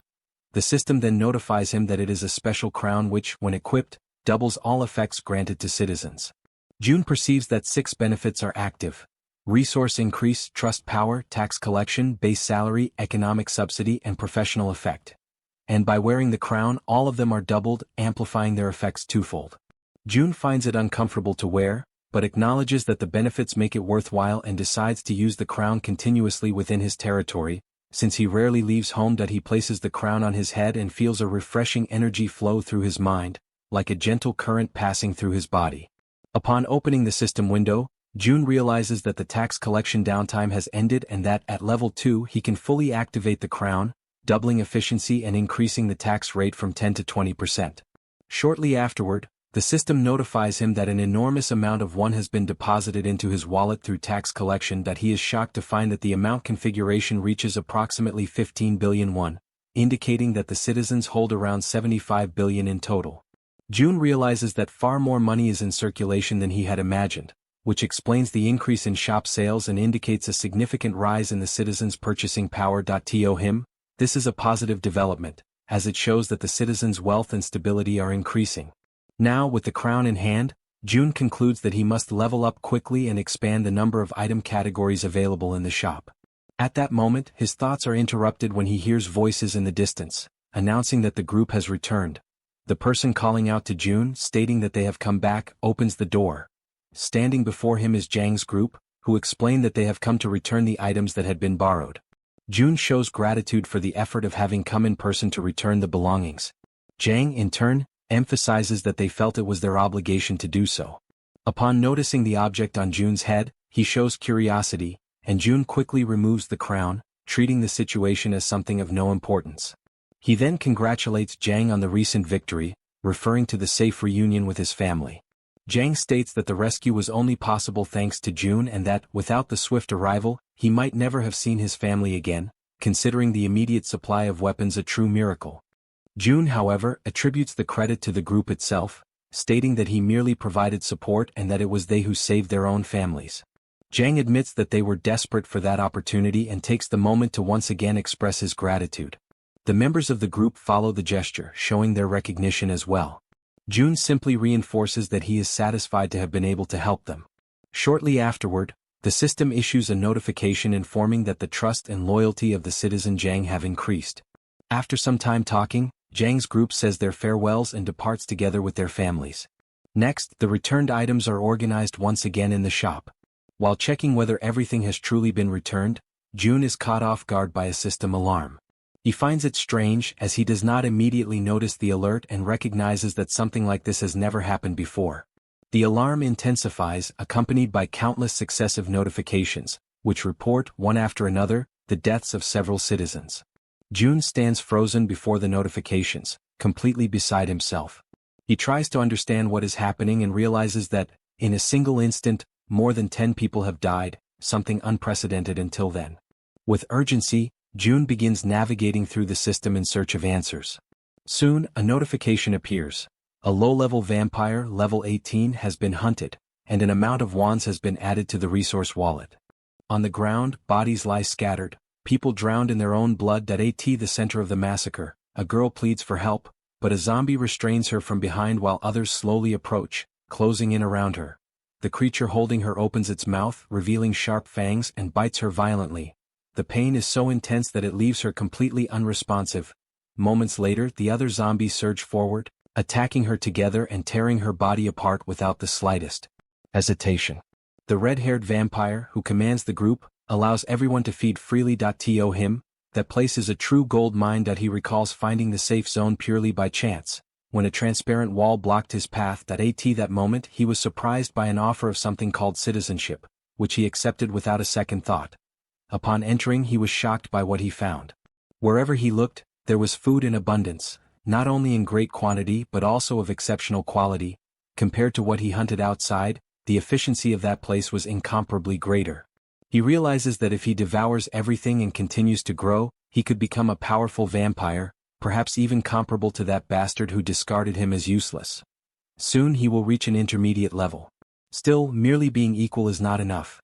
His goal is to drink even more human blood, surpass him and completely overcome him.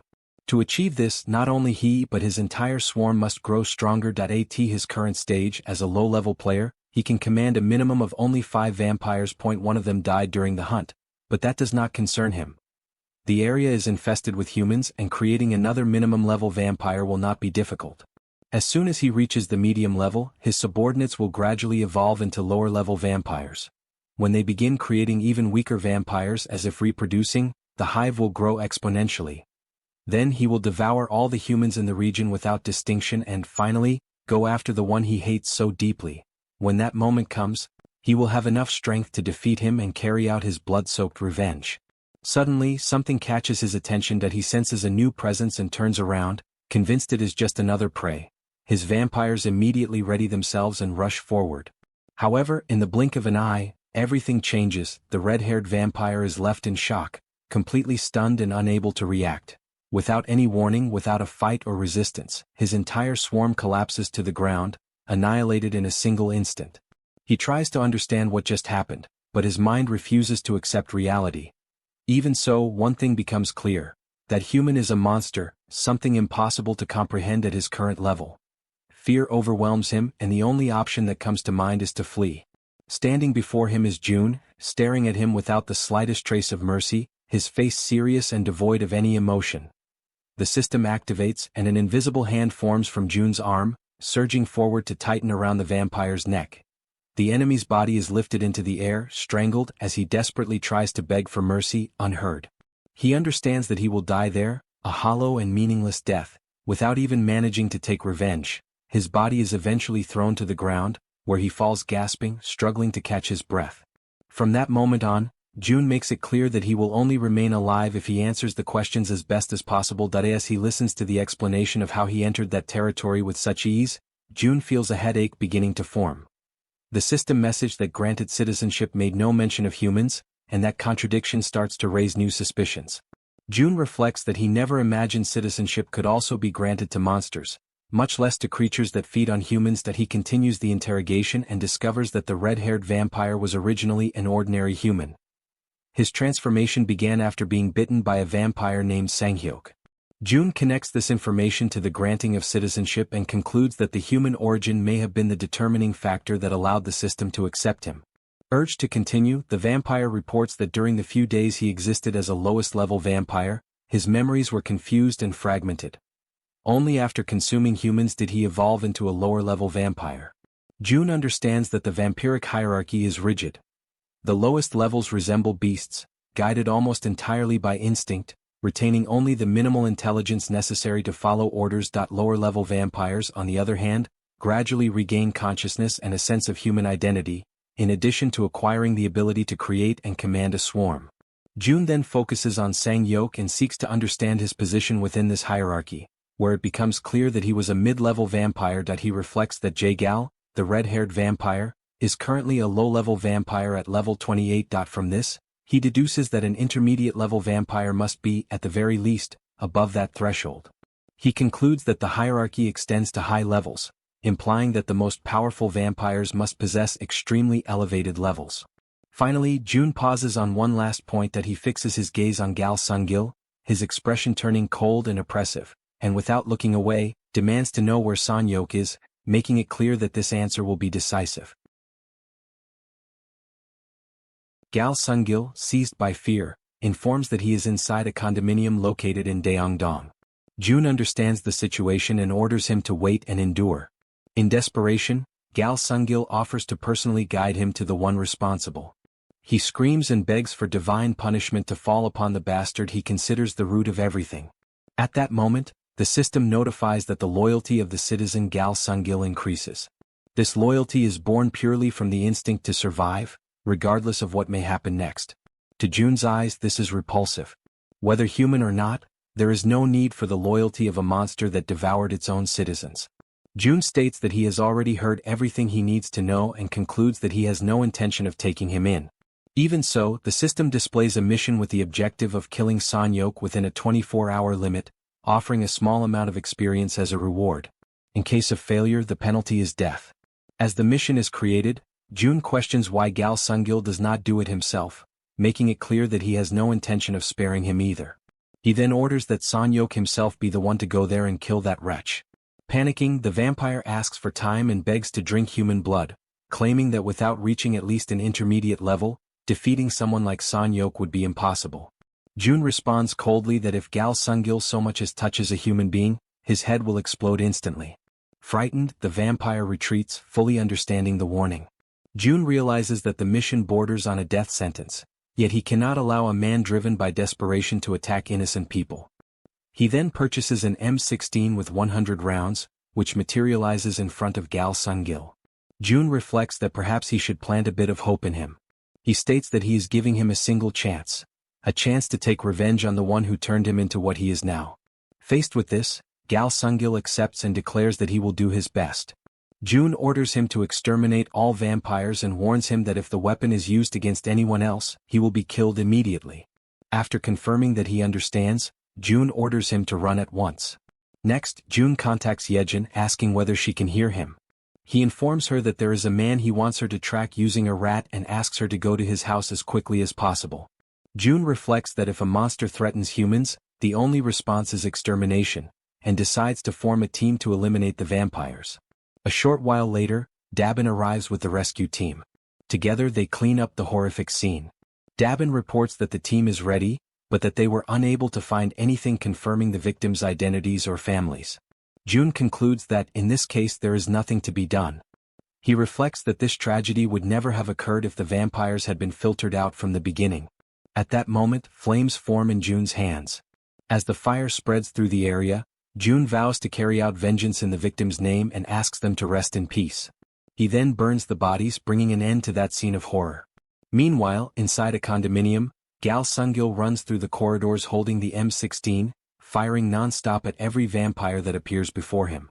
Bodies fall one after another as he advances relentlessly, driven solely by the desire to kill Sanyok. A rat is already on site, observing everything. The rat girl informs June that the man has arrived and confirms that he is the vampire June mentioned. June describes him as completely insane, noting that despite receiving only 100 bullets, he fires continuously whenever he encounters a vampire. Even so, he never truly expects Gal Sungil to be capable of dealing with Sanyok. The ammunition runs out and the vampire becomes desperate. Seeing this, June opens the system's storage. At that same instant, the weapon in Gal Sungil's hands begins to disappear. Desperate, he begs for more ammunition, claiming that if he were given just 50 more rounds he could still do something.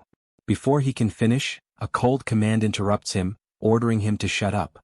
Startled, he immediately falls silent. Someone watches the scene with curiosity, wondering who could be responsible for all that noise. The figure soon reveals herself.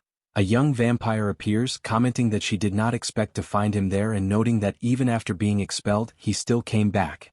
Upon seeing her, the vampire falls into complete despair. Consumed by rage, he lunges at her, hurling insults without any control. The young vampire reacts coldly and gives a simple order, which the surrounding vampires immediately obey. Gal Sungil is slammed to the ground and restrained, pressed down by the bodies of low-level vampires. The girl watches the scene with boredom and states that all of this is extremely tedious. She says that he does not even understand why he was discarded and makes it clear that the reason has always been the same: his stupidity. She mocks him, saying that even now he cannot handle even low-level vampires.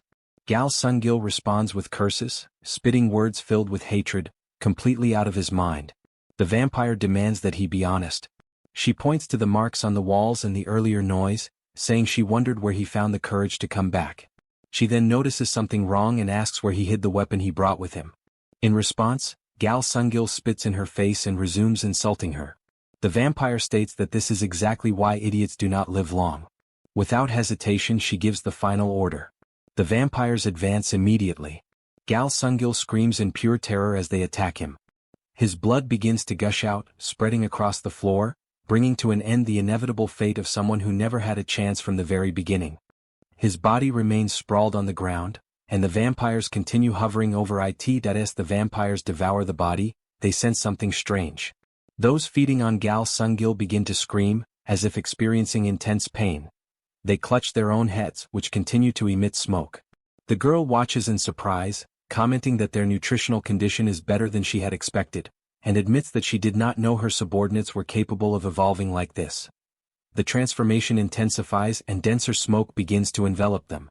She then gives a new order, instructing them to search the area and check whether there is anything resembling a weapon. The vampires immediately obey and spread throughout the building, rummaging through the environment according to the command received. Meanwhile, the girl senses something strange in the air and wonders what that smell is. From another location, June begins to prepare and issues the necessary command. Jaehyeon responds affirmatively. While the vampires are focused solely on searching for possible weapons that might pose a threat, this creates the perfect opening for the operation. The second floor of the building begins to be completely filled with gas. The girl realizes what is happening and falls into despair, attempting to react, but it is already too late. June then orders Jaehyeon to execute the next stage immediately. Jaehyeon carries out the summoning command, causing the paper to burst into flames. Within moments, the interior of the building begins to glow intensely. The flames spread rapidly, engulfing the entire area. The system begins notifying the successful hunt of vampires of different levels. Faced with this, June feels somewhat more at ease and realizes that the vampires were far closer than he had imagined. If he manages to level up quickly and expand his territory, there is a good chance that this area will be included. He considers it a positive outcome to have discovered their existence now and decides that he will eliminate each one before they are absorbed into his territory. Later, Jaehyeon asks whether it is possible for creatures like those to exist within the current territory. June confirms that it is and explains that this is precisely why the situation is so problematic.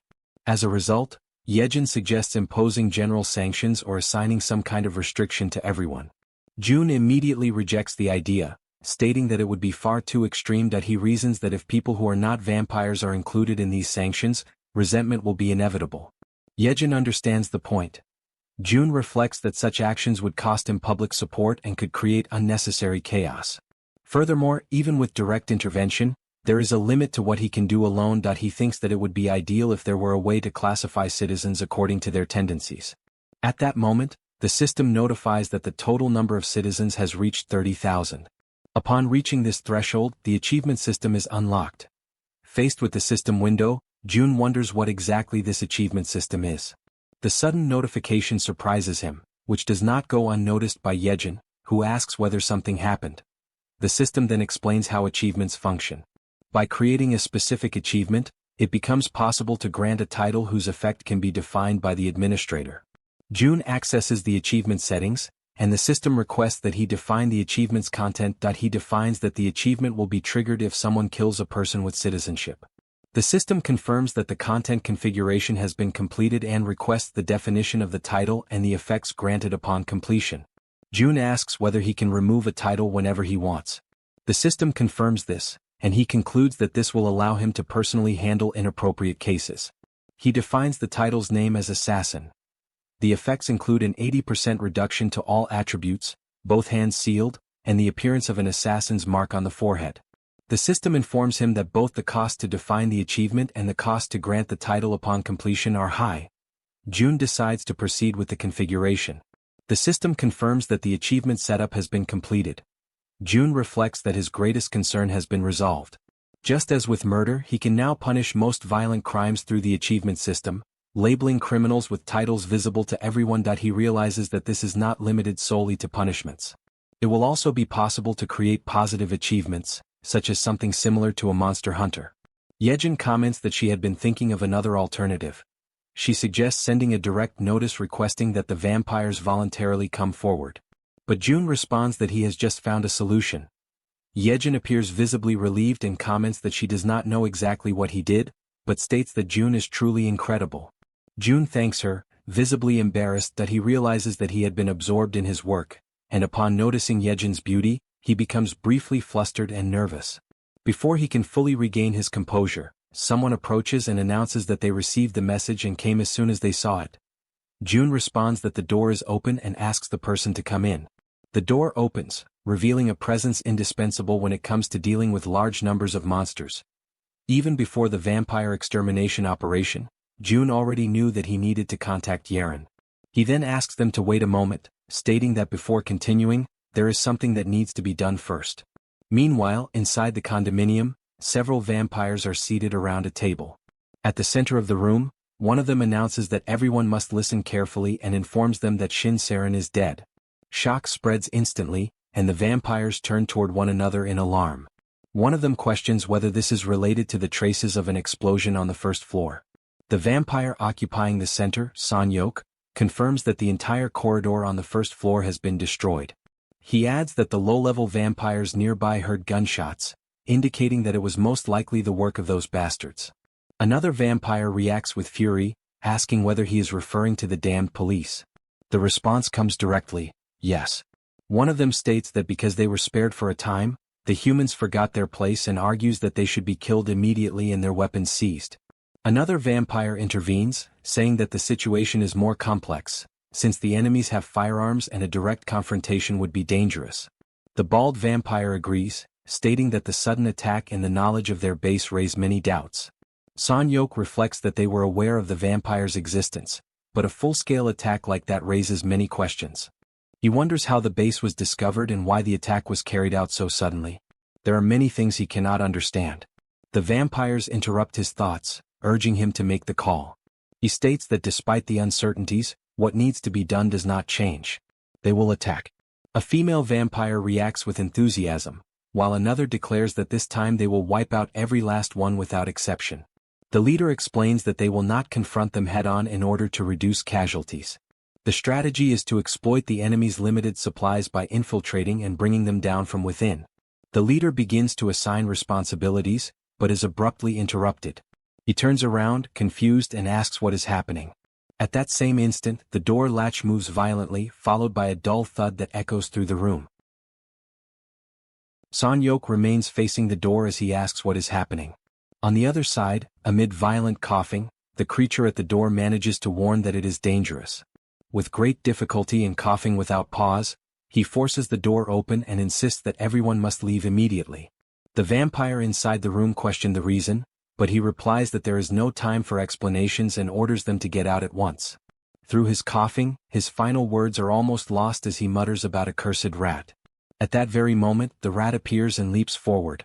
The vampire is startled at the sight of it, and the animal remains firm in its mission, spreading panic not only in him but also among those inside the room. Overcome by anger and urgency, the leader orders everyone to hold their breath and jump out the window while they rush to obey as quickly as possible. The system notifies that several vampires of different levels have been hunted. Even so, those who were inside the room continue fleeing. Through his vision ability, Jun locates the target and concludes that the vampire is Sanyok. He asks Jaehyeon to continue following with the rat through her connection to it. The strategy of the poisonous mist created by Hyeon eliminates many vampires, but most of them are low level. Those who were inside the room, however, likely belong to Sanyok's elite. Jun reflects that if they do not deal with him now, the swarm will grow again. Meanwhile, the rat continues the pursuit under Jaehyeon's control. Suddenly, the vampire turns swiftly and grabs the rat with his hand, demanding to know what it wants. With extreme force he crushes it, causing the rat to explode. At the same instant, the violent pressure echoes through Jaehyeon's mind. Jun asks if she is alright and she confirms that she is. He grows frustrated for not having eliminated the higher-ranking vampires before they discovered the strategy. Now they know that the poisonous mist is dangerous and that it is spread by the rats. Jun realizes they may retreat into hiding again or even relocate their base. Even knowing that Jaehyeon suffers mental damage every time a rat dies, Jun asks her to check whether the group has moved somewhere else. She hesitates but agrees. He realizes that the poisonous mist strategy using rats will no longer be viable and that he will need external help. For this, the only group currently capable of handling the situation is Han's group. Jun then activates the Absolute Eye and begins searching for Han through his vision, passing through corridors and different areas until he reaches a gym. There he finds Han exercising. The archer woman approaches him and asks how the weight feels. Han replies that it feels much lighter than he expected. She is surprised to learn that it is 350 kilograms, but considers that it may feel light because he has been training a great deal. Han encourages her to try as well, but she refuses. Even so, he insists and reassures her, promising that he will help. Frightened and hesitant, she eventually sits on the bench to perform the bench press. He instructs her to stop immediately if it feels too heavy. When she lifts the bar from the rack, she prepares to exert a great deal of strength, but is surprised to realize that it feels lighter than she imagined. Confused, she asks whether he is helping because she cannot understand why it seems so easy. Han laughs and assures her that he is not interfering. After returning from Janggui Jangjindong, Han's eyes once carried deep sadness. Now, however, that weight seems lighter. Jun watches the scene and feels relieved to see that Han appears better. He realizes they seem ready. He then decides to check on Toji and, using the Absolute Eye again, finds his soldiers fighting orcs. He notices that, compared to the past, the soldiers' movements have become far more natural. Their coordination is more fluid and organic, as if they have evolved along with him. While Toji controls his soldiers on the battlefield, the man with glasses approaches him and calls him by name. Toji explains that he has been training relentlessly after a period of surrendering himself to drinking. The man with glasses says that he too has reached a new level, becoming capable of doing something different. At that moment, he changes his appearance, making Toji turn around in shock at what he sees. Now, the man with glasses displays traits that resemble Black, the crow that accompanies him. Dark feathers form wings on his back, and his body partially transforms into that of a crow. The system then sends notifications. The skill Crow Control has been upgraded to Crow Communion. Another message informs that the Crow Communion skill allows fusion only with targets whose affinity has reached level 100. Observing this, Jun reflects on the meaning of Crow Communion. He remembers that the man with glasses has a crow and that feathers cover his body when he transforms, concluding that abilities can evolve through personal effort. By merging with the crow, his reconnaissance becomes more efficient, and if he can fly like this, his range increases enormously. From the evolution demonstrated, he and Toji seem ready. Jun realizes that only one person is left: Moom. He directs his vision to find him, remembering that Moom recently bought a car and has been hunting in distant locations. Now, Jun sees him seated in the back seat of the vehicle, while two girls occupy the front seats. Moom asks them whether they believe Toji and the man with glasses are simply drinking again that day. Kim De-jong, who is driving, replies that they should leave them alone as they will overcome it in time. Watching the scene, June realizes that, among all the factions in the territory, that group receives the greatest investment and is also the most powerful. Through the ring, he greets them after some time without contact, asks if they have been resting well, and then announces that the time has come to deal with something that will change everything. Elsewhere, the vampires gather and discuss the situation with evident tension. They insist that they must strike first, as what happened is already a declaration of war. Their comrades died because of a rat, and they refuse to stand idly by in the face of that. A vampire wearing a cap respectfully addresses Son-hyuk and declares that all he needs to do is give the order for them to act immediately. Another insists that the base must be relocated before anything else. However, the one in the cap argues that if the attacks continue in the same manner, they will all end up dead. Meanwhile, the other vampire counters that the enemies are merely a terrorist group accompanied by a rat and that there is no advantage in remaining in a location that has already been exposed. He then asks whether they even know who they are dealing with, to which the vampire in the cap responds irritably that it can only be armed police officers. Son-hyuk interrupts the argument and states that it is not the police. The two vampires stare at him and ask whether he knows who carried out the attack. Son-hyuk admits that he does not know who they are, but he is certain that no one in the police possesses those kinds of abilities, emphasizing the fact that after they died, the bodies disappeared. He recounts that, while fleeing through the window during the poisonous mist, he saw lesser vampires die and their bodies vanish. When his companion died, her body also disappeared, and he began to doubt that it had been destroyed in the explosion. Son-hyuk lists the events: gunfire, explosions, exploding rats, poisonous mist. There are far too many strange elements for it to be the work of the police, and if it is not the police, then it is an unknown group targeting them. Upon hearing him, one of the vampires declares that they must take the survivors and abandon the place immediately. He emphasizes that if they do not know who the enemy is, remaining there is far too dangerous. As he reflects, a memory surfaces in Son-hyuk's mind. In the past, someone asked whether that was truly his name and explained that he would be absent for a while. The vampire entrusted Son-hyuk with a mission: to devour everyone in that apartment complex, grow stronger, form a swarm and command it. In addition, he ordered him not to leave the place until his return.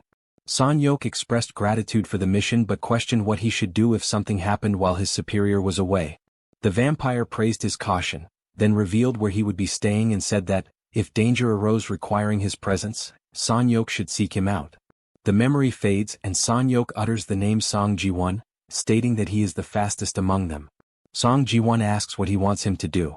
The leader then declares that they will remain there and will not move the base. He considers that, given the recent events, the enemies will likely attack again soon. Before it is too late, someone must deliver a message. He orders Song Ji-won to deliver a message to the one who created him, Lord Young-Young-hun. The message is clear: they need his help. Elsewhere, the ground is covered in blood. A faint voice begs for salvation, saying that he cannot breathe. Amid that scene, a vampire remains seated on the blood-soaked floor, surrounded by corpses, questioning the reason for such a situation. He recalls that they were accepted as vampires when they were on the brink of death and asks why that is now turning into punishment. Meanwhile, Young-Young-hun holds a vampire suspended by the neck, squeezing tightly. Calmly, he states that from a certain perspective, it might seem as though he accepts them as equals, but he suggests that the reality is different. The fallen vampire insists that they are of the same kind. As Young-Young-hun slowly approaches, he says that since they need to understand, he will explain. He then emphasizes that a vampire is, by nature, a monster that feeds on humans. However, he asserts that humans do not possess sufficient nutritional value for efficient growth. He then reveals something even crueler. If a vampire grows by consuming many humans and is later devoured by another vampire, the concentrated nourishment is absorbed all at once. After completely draining the vampire he holds by the neck, he lets the lifeless body fall to the ground. He then turns to the one seated on the floor and asks whether the situation now makes sense. He declares that there is no us, and that he alone is the true vampire. The vampire on the ground begs him not to approach, but Young-Young-hun continues advancing, calling him a bastard. Swiftly, he begins draining his blood, slowly extinguishing his life. As he consumes him, he thinks that perhaps he should visit a certain place soon. He believes enough time has passed for it to be at the ideal point to be consumed, yet he realizes he does not recall the exact location. At that moment, someone appears at the entrance, asking for permission to enter in a loud voice. The newcomer introduces himself as Song Jaehyeon, a subordinate of Sanyok. He reports that an unknown organization is carrying out a terrorist attack in the Daeng-dong area and that Sanyok sent him to request assistance. Young-hun casts a sideways glance at the vampire at the door and suddenly laughs, stating that he now remembers the place. The newly arrived vampire notices the scene, reacts in shock as he observes the bodies, and understands what had been happening. Young-hun asks how the attack occurred and grows furious upon realizing that his supposed food storage has disappeared. Later that night, Han's group arrives at the location mentioned by June. Han surveys the surroundings and wonders whether that is truly the indicated place. He then orders everyone to take up their weapons and prepare themselves. The group takes position, ready to face whatever emerges, as Han declares that they will exterminate every vampire in that place. Sometime earlier, Han's group was left in shock upon discovering that they would be facing vampires. June explains that this is precisely why he called them there. Han confirms the name of the location, Daeyeon-dong, and asks whether the vampires are still there. June confirms that they have been monitoring them through Madame Yejin's rats and that there have been no suspicious movements. He also states that Han is already strong enough to defeat them, even the most powerful among them. Even so, June shows concern and reminds him that those vampires were once human, and for that reason they differ from ordinary monsters. They can speak. They can beg for their lives when they are dying. And that cruel process can break anyone's heart. So June asks whether Han is truly prepared for that. Han understands the concern but states that, in order to survive in that transformed world, it is an inevitable process. He emphasizes that the day may come when they are forced to kill real humans, not merely monsters that resemble them. Even so, he assures that he will not hesitate. Neither he nor the members of his team. Even if their hearts break, they will rise again just as they have done before. In a lighter tone, he adds that if the situation becomes too heavy, perhaps they will drown their sorrows in alcohol, as his two companions usually do. Hearing this, June sighs and admits that he worried for nothing. He says he feels safer having them by his side and asks them to rely on him once more. In the present, Sanyok remains seated at the table. He watches time pass and notices that they are late, as Song Ji-won should have already gone and returned. The vampire wearing a cap suggests that perhaps Song Ji-won ran away to save his own life. But Sanyok warns him to be careful with his words, for Song Ji-won is not that kind of vampire. Shin Jae-sik argues that too much time has passed without any sign of him. Perhaps he encountered a massive monster along the way and was killed. As he says this, he is suddenly interrupted by a spear that violently pierces through the room. The attack tears through the space, announcing the arrival of Han's group and leaving both vampires frozen in fear. The spear that cut across the room strikes the wall. It shatters the structure, exposing those inside to Han's group as they launch their assault. Han orders the battle to begin. Sanyok reacts immediately, commanding all the vampires in the complex to gather. They charge toward Han's group, outraged that they dared to invade their territory. Shin Jae-sik advances to attack but is struck by Toji's halberd. From a distance, Sanyok realizes that one of the strongest among the lower vampires has been killed with a single blow delivered by Toj, and he grows desperate. A system notification appears. A lower-level vampire, level 28, has been hunted. The corpse slowly disappears before everyone's eyes. At that moment, Sanyok understands that the group standing before him is the same one responsible for the previous attack. He orders all vampires to fight with every means necessary and defend the place entrusted to them by Young-hun. Declaring that they are the ones responsible for the recent act of terrorism against the clan, he demands that they be exterminated. Despite their numerical superiority, one of the vampires questions why the enemy displays such battle experience. Sanyok acknowledges the truth, they are no match for that group. He tries to devise a new plan, but before he can finish, Han's spear pierces through his body. The pain makes him grit his teeth. Han states that he will never defeat them, and that unlike the vampires who only take, they are the ones who have already experienced having everything stolen from them. Han completely impales Sanyok's body. Amid coughing and despair, the vampire utters Young-hun's name and mentions the promise. Suddenly, something emerges between them. An invisible force pushes Han backward. A presence begins to take shape in the space before them. The figure fully materializes. It is Young-hun who has just arrived at the scene. Gravely wounded, Sanyok lifts his gaze toward Young-hun and begs him to save them. Young-hun observes the scene and in a cold tone, questions whether Sanyok is dead, lamenting only the loss of the quality of something he had intended to consume. Then he slowly turns his head and asks whether they are the ones responsible for destroying his food storage. After knocking down yet another rival, Toji remarks that apparently the outer part of the confrontation had already been resolved. Suddenly, he raises his head as if something unexpected had caught his attention. Something had just fallen there a few moments ago, and it leaves him uneasy, wondering what it could possibly be. Shortly afterward, San-yok accuses them of having destroyed his storage, saying that they had completely rummaged through his food supplies. Han, confused, asks what exactly he is talking about. A dark cloud begins to form in San-yok's hands, and he shows clear irritation, muttering that at this rate he would not even be able to eat. At that moment, Han hears the warning sent by June, asking them to retreat immediately. June explains that the man standing in front of them is a high-level vampire, referring to Sang-yok. Before any further conversation can continue, Sang-yok suddenly advances at an extremely high speed. In a sudden movement he strikes Han, and the impact causes Han to fall to the ground in front of everyone. Seeing this, the members of the group behind him shout his name in alarm, but he responds that he is fine and warns the group about the high-level vampire. Further back, Sang-yok observes Han and asks whether it was his ability that made the bodies disappear. Suddenly, something seems to capture his attention. According to his understanding, humans should lack the proper flavor and nutrition for him. Even so, something about that group seemed different, especially Han, who smelled appetizing. That pleases him, and upon realizing this, Sang-yok declares that he has already made his decision. Toji immediately reacts, questioning what kind of absurdity that was. Sang-yok then replies in a simple and cruel manner. Since they had destroyed his food, they themselves would now become his new meal. Without wasting any time, he advances once more, trying to attack the entire group to drain their blood.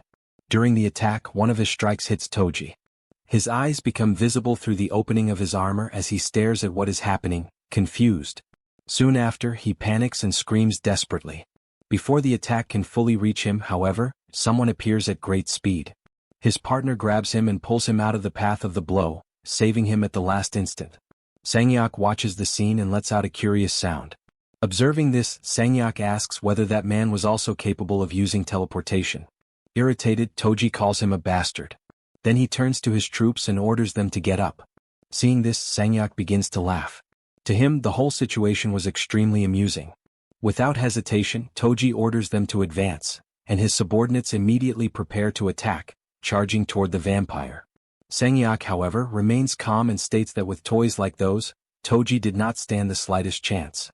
Right afterward, he launches a violent attack against the soldiers, trying to strike them before they can get close. But suddenly something makes him stop. In front of him, the archer woman was already prepared to attack. The system then announces the skill being used, Arrow of Light. The archer immediately fires. The luminous arrow cuts through the air at high speed and strikes Sang-yok directly. Without giving him time to react, the Werbear woman also launches her attack. She charges forward with an imposing presence, appearing much larger compared to the vampire at that moment. Sang-yok is surprised but still tries to react. Using his powers, he projects cords toward her and manages to intercept her. With her immobilized, Sang-yok throws her away with great force. Almost at the same instant, the archer woman fires another arrow. Sang-yok, however, was already prepared. He declares that he would not fall for the same trick twice and manages to dodge the arrow. But the moment Sang-yok raises his gaze upward, his expression changes. Above him, the guy with glasses was floating in the air while holding Han.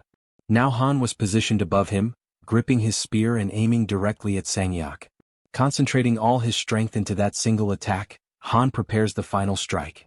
Then he hurls the spear at high speed, causing a massive explosion at the location. After the impact, Han moves away and returns near his group, observing the result of the attack from a distance while smoke and debris continue to spread across the battlefield. From afar, Han carefully watches the battlefield. Even after the devastating impact of his spear, something leaves him impressed. Amid the thick smoke still lingering over the site of the explosion, Sang-yok remains standing. Without showing any sign of defeat, he stares at the group, questions what kind of beings they are, and decides to use all of his strength. His eyes turn directly toward the archer woman, and he decides that he will start with her.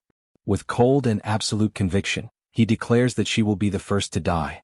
According to him, if she had remained still, she might have managed to live for a little longer. As soon as he finishes speaking, Sung-yuk moves. He advances so fast that, in an instant, he is already in front of the archer to attack her. As he approaches, he insults her with contempt, calling her stupid. The archer, however, shows no sign of panic. She merely displays a small, almost imperceptible smirk. Between them, a system window appears, controlled remotely by June, and at that moment the archer states that it was checkmate. Sung-yuk reacts with surprise, not immediately understanding what was happening. Right afterward, the system issues a notification. A summon had been performed, a 20-kilogram plate. For a brief moment, he becomes genuinely frightened, unable to comprehend what that thing in front of him was. The summoned object fully materializes, and the archer calls him a complete idiot. After some time, Han's group observes Sang-yuk lying on the ground after being struck by the 20-kilogram plate. His head seemed crushed, but something disturbing soon begins to happen. Sang-yuk's head starts to regenerate, surprising the group, who recognize the ability of a high-level vampire. Sang-yuk appears to be awakening and slowly regains consciousness. He murmurs words filled with contempt, calling them filthy dogs and questioning how they dared to put him in such a situation. Han then approaches and states that Sang-yuk's body would not move the way he wanted, because the group had injected a neurotoxin while he was regenerating. Keeping his spear pointed at him, Han demands answers. He wants to know who Sang-yuk really is, who leads the vampires, and where that leader is at this moment. Faced with the threat, Sang-yuk lets out a low laugh. To him, the situation is pathetic. He never imagined that the day would come when prey would dare to threaten him like that. Even so, he decides to speak. He states that if they were curious about his origin, they should know that vampires were the new humanity. A humanity blessed by a certain being and endowed with a power far superior to that of ordinary humans. Han reacts with suspicion, wanting to know exactly what he is talking about. Sang-yuk then admits that, in truth, even he does not know who that being is with absolute certainty. However, there is something he does know, where the others are. Immediately, Han demands that he tell everything. Sang-yuk responds with disdain, questioning whether Han truly believed he could defeat them and reminding him that he was still nothing more than prey. Irritated, Han calls him a bastard and asks what he is trying to do. Sang-yuk begins to move his arm and pushes his own hand into his body in a disturbing gesture. While doing so, he states that exterminating vampires would never be easy and that he would not allow people like them to bring him down. Then he challenges Han to try. Almost at the same instant, the system notifies that a mid-level vampire had been hunted, and an amount in wands along with experience had been deposited into the wallet. Another notification appears. A high-level vampire, level 49, had been hunted. However, since the individual had died by his own actions, the reward value would be adjusted. The system reports that the leader of the Ion Pure Castle had been eliminated. With this, it would now be possible to build an advanced base in the Pure Castle Jaehyeon apartment complex. Another message appears indicating that the skill level had increased. Next, another notification states that the chamber declaration had reached level 25, causing the territory to begin expanding. When the territory expands, June collapses to the ground, feeling intense pain as the area enlarges. Beside him, Jaehyeon watches the situation and asks if the territory had expanded again, and June questions how she knew. The young woman explains that she had already noticed a pattern. Whenever the territory expanded, June ended up exactly like that. June reflects for a moment and realizes that Jaehyeon usually happened to be nearby whenever the territory expanded. Soon after, June asks about the situation in Daeandong, and Jaehyeon responds that the area was clear and that all the vampires had been exterminated.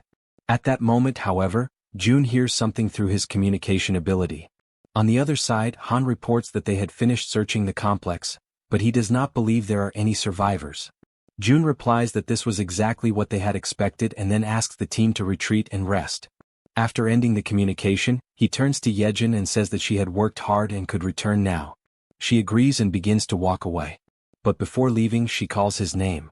Then she comments that resting was also important and asks him not to push himself too hard. June asks lightly if he really looked that worn out, thanks her for the concern, but says that he still could not rest. Soon afterward, he opens the achievement system. With the expansion of the territory, everyone inside it now becomes part of his domain, so June decides to create achievements to deal with vampires. June declares that the achievement had been defined. Right afterward, the system issues a notification asking him to describe the effects of that achievement. He defines that if a vampire obtains citizenship, their abilities will be restricted and a mark will appear on their face. As soon as he finishes configuring the rules, The system informs him that the achievement configuration had been successfully completed. Without wasting time, Jun decides to proceed to the next task. He remembers that he had received 3 new skill points and comments to himself that he had already decided where to use one of them. He accesses the shop upgrade, and the system informs him that it had been raised to level 6, allowing 1,000 items and applying a 30% discount on all products. However, while analyzing the information, something catches his attention. A new notification informs him that the enchantment function had been unlocked, allowing the construction of an enchantment workshop within the territory.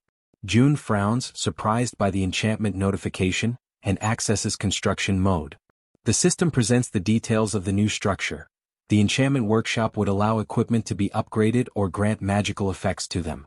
Next, information about the construction cost appears, along with instructions to select an appropriate location. Jun reflects for a moment and concludes that, considering the required cost, it was fortunate that the building did not require much space. Therefore he decides to place it next to the shop. He chooses Unit 201 as the location and begins constructing the enchantment workshop. However, while analyzing the options, something else draws his attention. A new message appears indicating the possibility of immediate completion of the construction. The system informs him that, if he wished, he could instantly finish the construction by using 8 crystals. Another notification appears shortly afterward, asking whether he wishes to proceed with the immediate completion. Jun carefully examines the numbers. After reflecting, he realizes that each crystal reduces about 10 hours of construction time, but he decides not to use them, since he needs to save them for the mystic draw. The communication ability and the solution involving the crown had already proven extremely useful, so spending crystals there did not seem like the best decision. Thus he selects the option to cancel. The system confirms that the immediate completion had been cancelled. Jun decides to save the crystals for the mystic draw and also keep the 2 skill points to use later. After finishing the adjustments in the system, Jun walks to the balcony and looks out at the city before him. Within the territory, rescue and construction teams were working to restore what had been destroyed. Roads were being repaired and abandoned vehicles removed. Schools were reopening as well, allowing children to return to their studies, and life was slowly beginning to return. Jun observes all of it in silence. For him, it was impossible to allow the vampires to once again destroy the life and happiness that everyone had managed to recover with so much difficulty. After reflecting for some time, he finally admits to himself that he was tired. With that thought, Jun turns around and walks toward the sofa. Before lying down, he removes the crown from his head and places it aside. He lets out a sigh and leans back, finally able to rest for a while. The scene then shifts to a dark and isolated place, filled with a heavy atmosphere. On the ground, several bodies are scattered, creating a silent and disturbing sight. Among them, one individual remains standing. A vampire. He observes the surroundings for a moment and speaks only one name, Jun. Then he murmurs a single word, Busan.